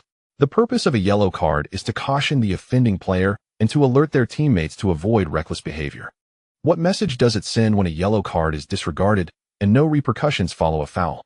To Qatari players, it signals that they can act with increasing audacity under the referee's leniency. Just observe the 13th player's demeanor after tripping by D. He clearly showed no remorse for his foul. Yin Kong harbored these thoughts but could not voice them, for as a commentator, he must refrain from directly criticizing the referee during commentary, as it could lead to significant repercussions for him. Thus, he endeavored to maintain his silence. Guo Junfu returned, having just received a yellow card, and was pulled away by Hu Lai. Don't approach him. Didn't you see Fahani's displeasure? Guo Junfu, filled with indignation, retorted. I am even more displeased. Damn it, they are committing fouls against me, and he hasn't even issued a verbal warning. Yet, I am the one who received a yellow card. What are his standards for issuing cards? In this moment, he momentarily forgot his own reminder to the team the previous night in their WeChat group not to let emotions dictate their play. However, one cannot fault him. Anyone facing such officiating would inevitably feel a surge of frustration. Regardless, he resolved, let us play at our own pace. After all, we are still leading in the score. Do not let the referee's decisions disrupt your rhythm. Hu Lai advised. Guo Junfu took a deep breath, slowly exhaling, then expressed his gratitude to Hu Lai, saying, Thank you. Hu Lai, you are right. I have been too impulsive. Hu Lai smiled in response. You are being overly courteous, Team Guo. He then turned and dashed back to his position. Nearly 20 minutes into the match, Guo had yet to take a shot at goal, the focus of the game. Since that goal seemed to have shifted beyond the realm of football, leaving him at a loss. Chapter 12. An unusual match. Hu Lai believed that after advising Guo Junfu to adjust his mindset, the game would return to a normal flow. However, he soon realized his naivety. The ability for this match to proceed normally was not contingent upon the Chinese team, but rather on Qatar and the referee. Just 2 minutes after Guo received a yellow card, Qatar launched an attack in front of the Chinese penalty area. They passed the ball to a teammate, their main striker, number 19, Almoez Ali, who was clearly offside. Despite the Chinese defenders raising their hands to signal the offside, neither the main referee nor the linesman made any indication. Thus, the Chinese players had no choice but to hurriedly organize their defense in response to the sudden assault. Fortunately, the Qatari player in possession, Ali, faced with Wang Guangwei blocking his path, was unable to create space despite his repeated attempts to maneuver. Ultimately, as more Chinese players closed in, he was forced to take a hasty shot, which missed the target entirely, rolling toward the goal line. At that moment, Qatar's number 20, Salem Al-Hari, surged in from the back post, pursuing the ball. Yet, he was destined not to reach it. Just then, his foot collided with the linesman standing on the goal line. Almost instinctively, Al-Hari fell to the ground, raising his arms in a gesture towards the referee. Only after he lifted his head did he realize that the individual he had collided with was the linesman. This was indeed awkward. He stared at the linesman, who returned his gaze. Ultimately, it was the linesman who extended his hand first, helping him up. Meanwhile, the stands erupted with a cacophony of boos and laughter directed at Al-Hari's clumsy performance. He was at a loss for words. Having never witnessed a case of a player colliding with a referee in such a manner, Yin Kong could not hold back and remarked, he might have thought he collided with our goalkeeper, Lin Ziyuan. At that moment, Lin Ziyuan stood on the goal line, spreading his arms in disbelief, a mocking smile gracing his face. You fell for your mother. In the distance, Hu Lai rolled his eyes at the spectacle, feeling that he sometimes put himself at risk for a penalty, enduring collisions without hesitation. Little did he expect that this fellow would go to such lengths for a penalty, seemingly disregarding his own dignity by throwing himself into the penalty area. If the referee Fahani were to truly call a penalty, one might be compelled to question whether he had been bribed by the Qatari contingent, who have a notorious history in such matters. In the context with which he is familiar, the scandal surrounding Qatar's bid for the World Cup had previously surfaced, implicating numerous high-ranking officials within FIFA, leading to their disgrace and subsequent resignation. He has always maintained that issues of national character remain unaffected by the passage of time or change of circumstances, a notion vividly illustrated by the South Korean team. Thus, It is entirely plausible to suspect that the Qatari representatives might resort to bribery to secure a place in the Olympics or engage in underhanded tactics within the AFC. A deduction that is both logical and reasonable. This is by no means an act of defamation or conspiracy, as if providing evidence for such rational speculation. The television broadcast replayed the slow-motion capture of Almoez Ali receiving the ball just outside the Chinese team's penalty area. From the freeze frame, it was evident that Ali was in a clearly offside position before the Qatari player made the pass. However, the assistant referee, with a clear line of sight, did not raise his flag, and the main referee, Fahani, remained unresponsive. This was indeed offside. Fortunately, the goal was not scored. Else Feng would have felt a pang of dread upon witnessing it. Wang Guangwei once again proved his worth during this defensive play. While other teammates were preoccupied with signaling for offside, he was the first to appear promptly in front of Ali, effectively blocking his shot. Yan Kong preferred not to comment on the referee, instead praising Wang Guangwei's performance. Such accolades were well-deserved, as he had consistently risen to the occasion amid these unexpected developments. He exuded an aura of reliability, suggesting that no matter how the tides of fortune may shift, Wang Guangwei remains a steadfast presence, the anchor of the Chinese defense. While other Chinese players grew increasingly agitated by the decisions of the Iranian referee Fahani, Wang Guangwei maintained a level of composure. He neither rushed to engage the referee in discussion nor yelled at the Qatari players. His focus remained steadfastly on the game itself. This composure may be traced back to an experience during his high school years, endowing him with a demeanor that remains unflappable in the face of adversity. Regrettably, not everyone possesses such calmness and rationality. Given their youth, it is easy for players to become flustered, and few can maintain their equanimity when faced with the provocations of the referee and Qatari players. If all Chinese players exhibited the self-control of Wang Guangwei, the state of Chinese football would not have languished in the shadows for so many years. In the 25th minute, Qatar launched an attack from their defensive end. During the defensive process, Chen Xingyi pushed the back of a Qatari player who was in possession of the ball, prompting the latter to fall to the ground with remarkable ease. The sharp sound of the whistle pierced the air. What should have been a routine foul transformed into a spectacle, as the sound of referee Fahani's whistle echoed, accompanied by a sudden sprint towards the scene, where the fallen Qatari player writhed on the ground in dramatic agony. One might have thought that Chen Xingyi had unleashed a formidable internal energy, shattering the very essence of his opponent. Fahani approached the bewildered Chen Xingyi, brandishing a yellow card high above his head. He foamed, gritted his teeth and executed a sharp turn, exclaiming in disbelief, "A yellow card? For such a minor infraction?" Unable to contain himself any longer, he subtly expressed his dissent regarding the referee's judgment. Meanwhile, he inwardly lamented, why not just issue a red card instead? Thankfully, the U-23 Asian Cup's broadcasting rights had not been secured, or else Shanlang would surely have been in the studio, vociferously criticizing the situation. Upon seeing the yellow card, Chen Xingyi's expression shifted from confusion to shock as he repeatedly questioned in English, Why? It was then that Hu Lai intervened, pushing him aside. Do not question it. The referee's authority is sacrosanct. Since acquiring the skill to understand the universal language, he realized he could comprehend the foreign players' dialogue on the field. Previously, as he passed by Fahani, he overheard the referee conversing with the fourth official via earpiece, lamenting the perceived disrespect from Chinese players. Hu Lai was aware of this and approached the referee to discuss the matter. In other matches, such behavior might be considered entirely normal, provided the attitude was measured and not overtly angry. Most referees would not feel their authority was being challenged. However, it was evident that this particular Fahani was rather sensitive, placing great importance on the issue. Thus, Hu Lai refrained from confronting the referee. Despite his newfound ability to communicate seamlessly with foreign players, eliminating the misunderstandings that had previously marred interactions with that Japanese center back during the East Asian Cup. This matter had nothing to do with fluency in English. Even the mere act of standing before the referee with arms crossed could be perceived as a grave provocation, marking one as a target for the referee's desire to assert his authority. Yet to claim that Chinese players disrespected the referee, thereby inciting bias against them, would be unfounded. Merely 2 minutes prior to Chen Xingyi's foul, Luo Kai had been subjected to a foul by Qatari midfielder Madibo, who had sent him sprawling to the ground.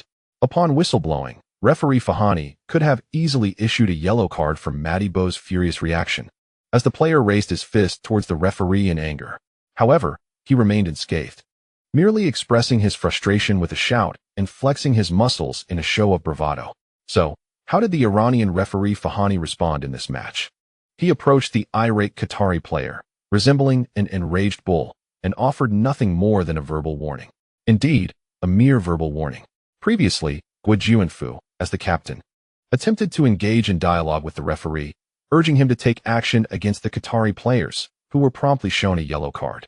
However, after committing a foul, the Qatari players resorted to aggressive gestures and verbal abuse, even flexing their muscles and flaring their nostrils at the main referee, yet they received merely a verbal warning. This absurdity seemed to amuse Hu Lai immensely. Within a minute, the Qatari players committed 2 fouls against Guo Junfu without any yellow card or verbal reprimand. The same Qatari player, with both hands and feet, repeatedly brought down Baidi from behind, again without any yellow card or warning. Yet, when Chen Xingyi pushed an opposing player during a defensive play, he was issued a yellow card. Initially, Hu Lai could not comprehend why this referee was so stringent towards the Chinese players. Eventually, he recalled that this referee had officiated the East Asian Cup match last year between China and South Korea, where some of the calls favored the South Korean team, leading to criticism from Chinese media and fans post-match. After all, Hu Lai had nearly been incapacitated by Sun Hajmin, although he was fortunate to escape unscathed. Nonetheless, it had sent chills down the spines of the Chinese media and supporters. Many felt that had Fahani been more stringent in regulating the fouls committed by the South Korean players and issued timely cards, rather than being miserly with them, Sun Hajmin might have hesitated to target Hu Lai with malicious intent. Did these criticisms reach Fahani's ears? Hu Lai genuinely did not expect this Iranian referee to be perusing Chinese social media for leisure. When the Chinese team took the lead just 4 minutes into the match, fans in the stands and in front of their televisions believed it would culminate in a resounding victory, enabling China to triumph over their opponents and advance from Group A as the top seed, thereby evading the formidable Japanese U-23 team. In retrospect, that goal may have been the only moment in the match resembling a legitimate contest. Subsequently, the game descended into an unpredictable abyss, showing no signs of slowing down.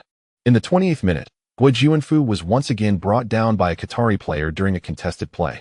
Referee Ali Reza Fahani called a foul against Qatar yet again. There was no yellow card or verbal warning, even as other Qatari players protested the decision, claiming Guo Junfu had simulated the foul. He did not assert his authority over the dissenting players. A minute later, Luo Kai, having crossed the midfield line, was tackled from behind by Qatar's number 13, Barak, who brought him down. Fahani's whistle was nearly drowned out by the deafening boos.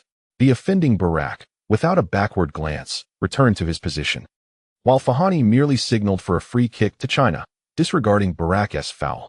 Thus, following 2 consecutive fouls, Black did not receive even a single yellow card despite a 3rd suspected foul.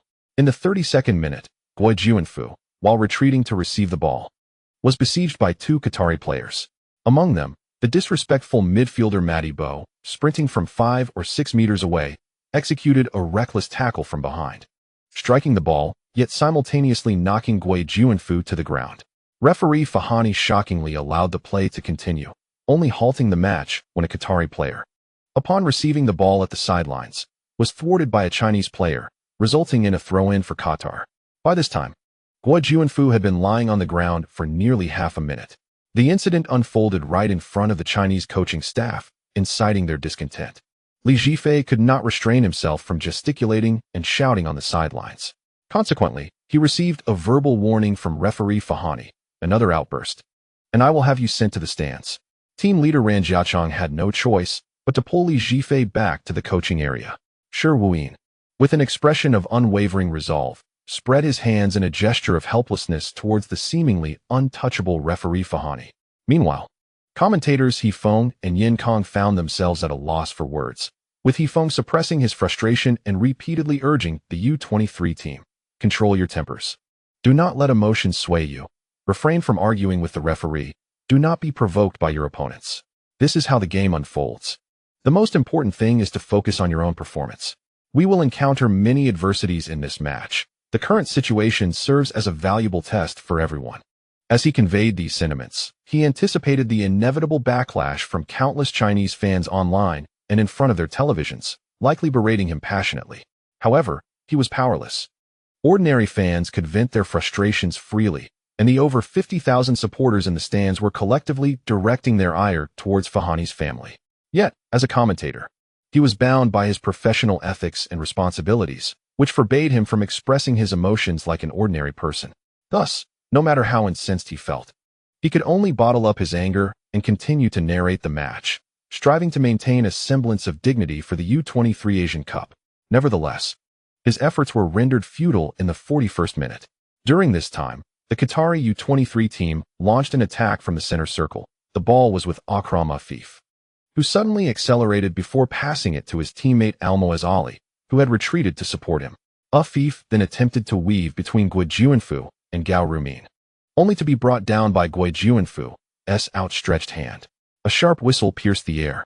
Referee Fahani, positioned nearby, pointed towards the foul location while reaching into his back pocket, where the cards were kept. Hifeng noticed this motion and paused momentarily, taken aback. The reaction of Afif, who was brought down on the field, was swifter than the referee's whistle. Upon seeing the referee's gesture signaling a card, he quickly rose to his feet, enthusiastically clapping and cheering, realizing that Guo Junfu might receive a second yellow card. Meanwhile, the other Chinese players remained in a state of shock, unable to comprehend the unfolding situation. The referee was indeed issuing a card?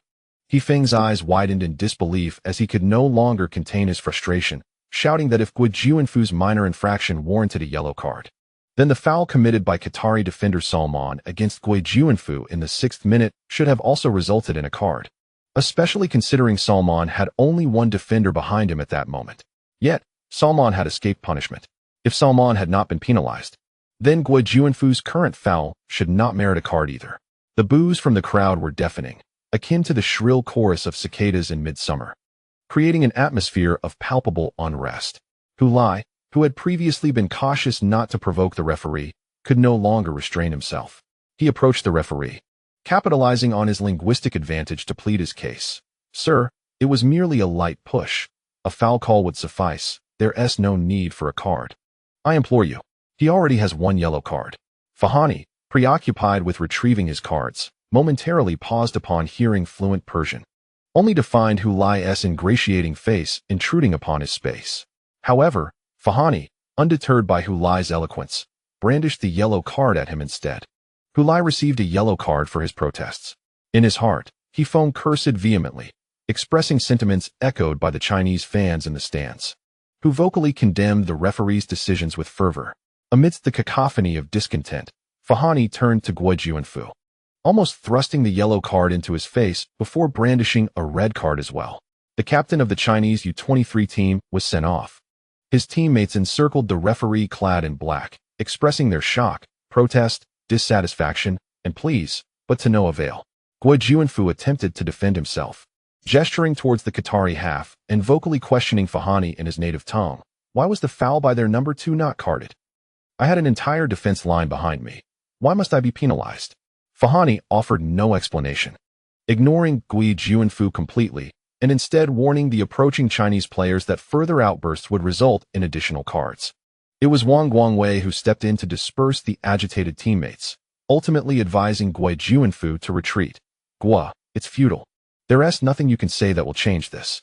Hearing Wang Guangwei's words, Guo Junfu felt a swell of emotion, his eyes brimming with tears. He felt unjustly treated.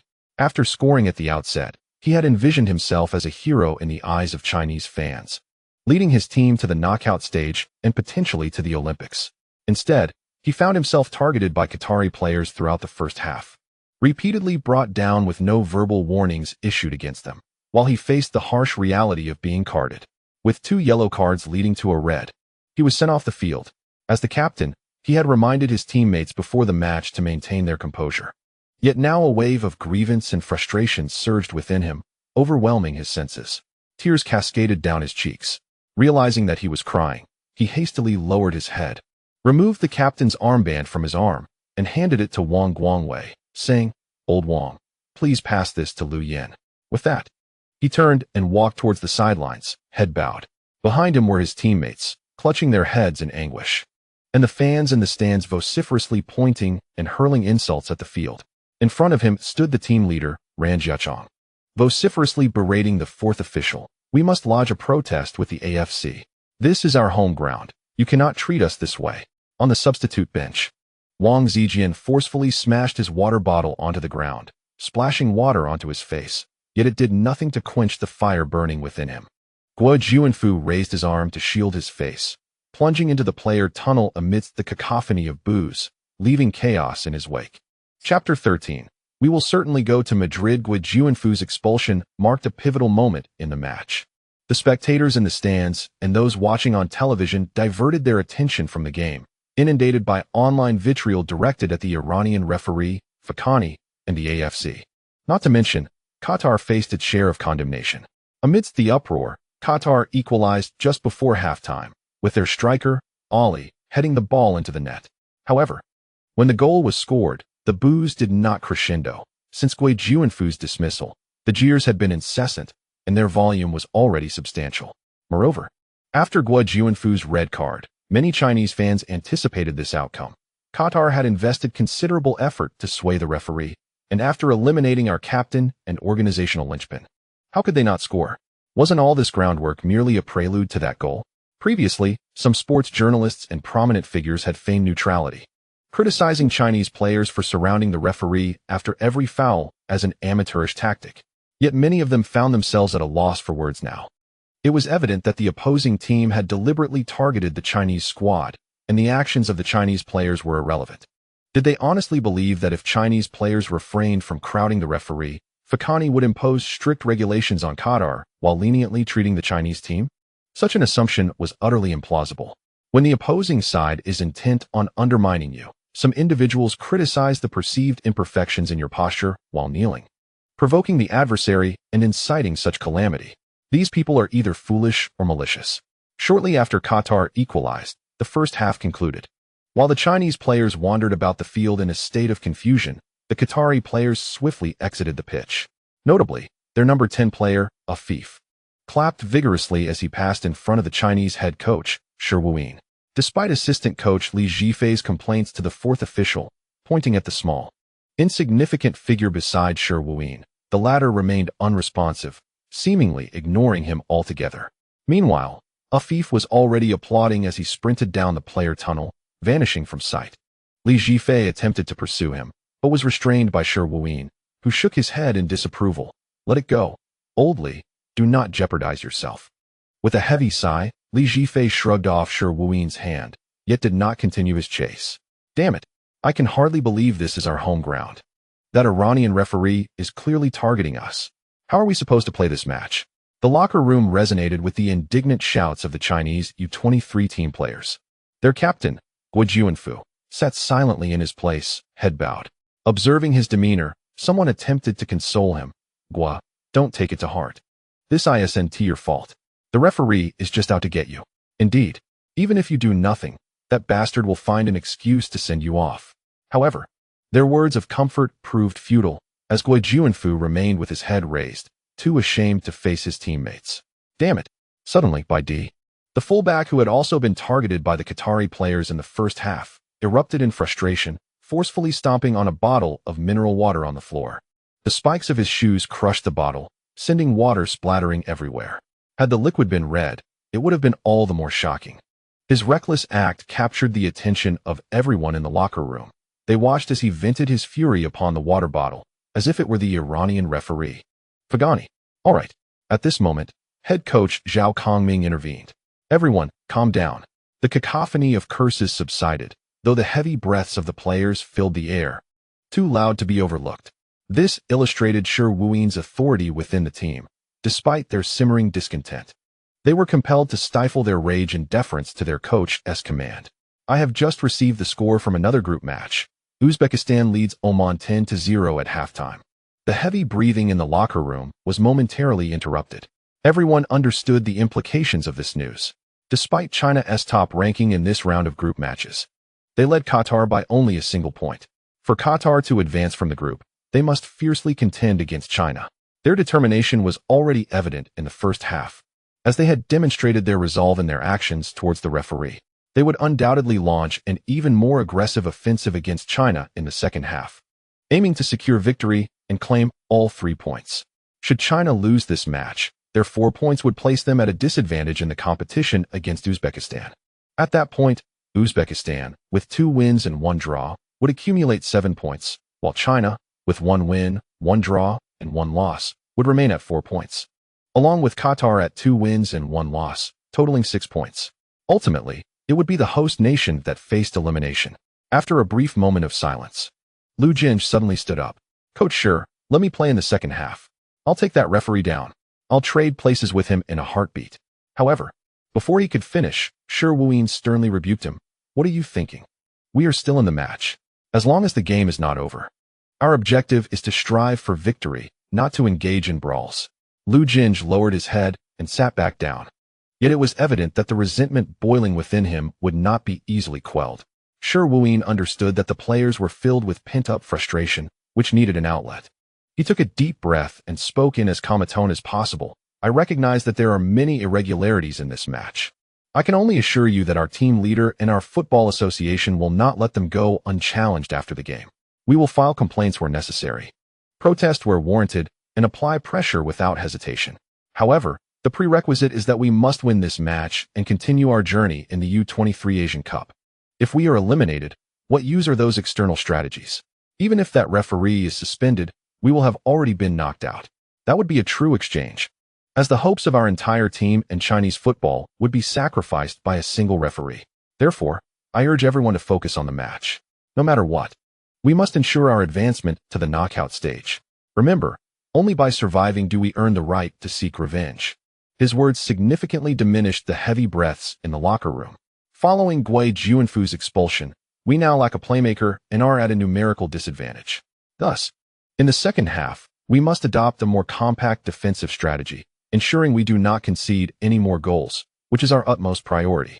Keep in mind, we only need a single point to progress. The urgency lies with them, not us. Shi Wuyin outlined his tactical arrangements for the second half and sighed deeply within. He knew full well that if the opponents had 12 players instead of 11, no strategy would suffice. Yet, he could not voice such thoughts in front of the players, as it would severely dampen their spirits and lead to a collapse. At that point, even divine intervention would be futile. Upon returning to the locker room, Hu Lai did not join his teammates in berating the referee, but instead slipped into a focused state, entering the system space. He began to assess his arsenal. In the previous season's FA Cup final against Wang Zijian, he had exhausted all his resources. Fortunately, the mission had rewarded him with 200,000 points. At that time, Hu Lai refrained from using these points, as training scrolls provided ample tasks. But now he was eager to see what those 200,000 points could offer him.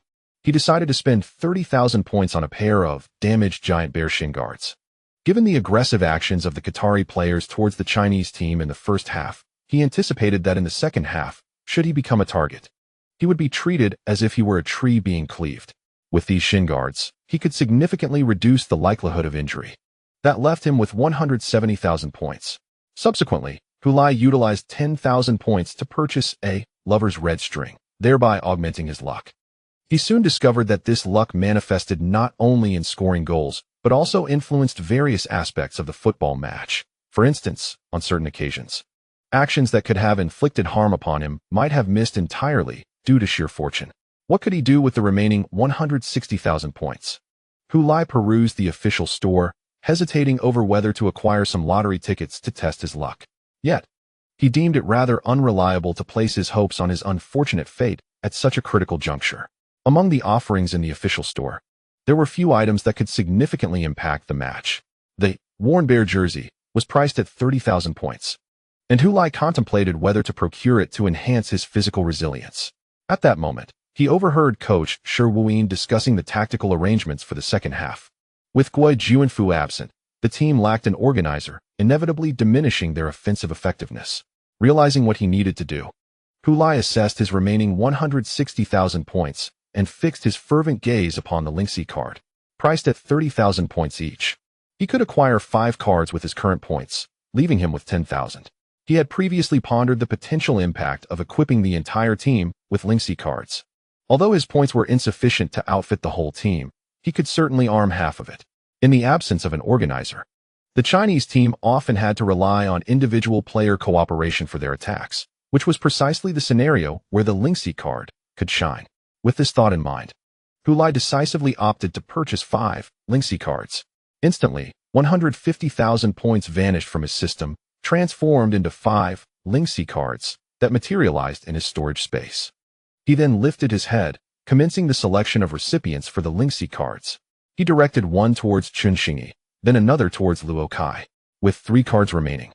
He resolved to wait until he had heard Coach Shi Wuin's tactical plan for the second half before deploying them, to avoid the awkward situation where a player he had empowered might be substituted.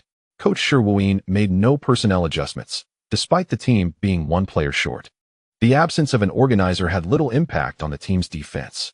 Meanwhile, the front 3 were currently the sole threat to Qatar, preventing them from overly pressing. Hence no substitutions were made.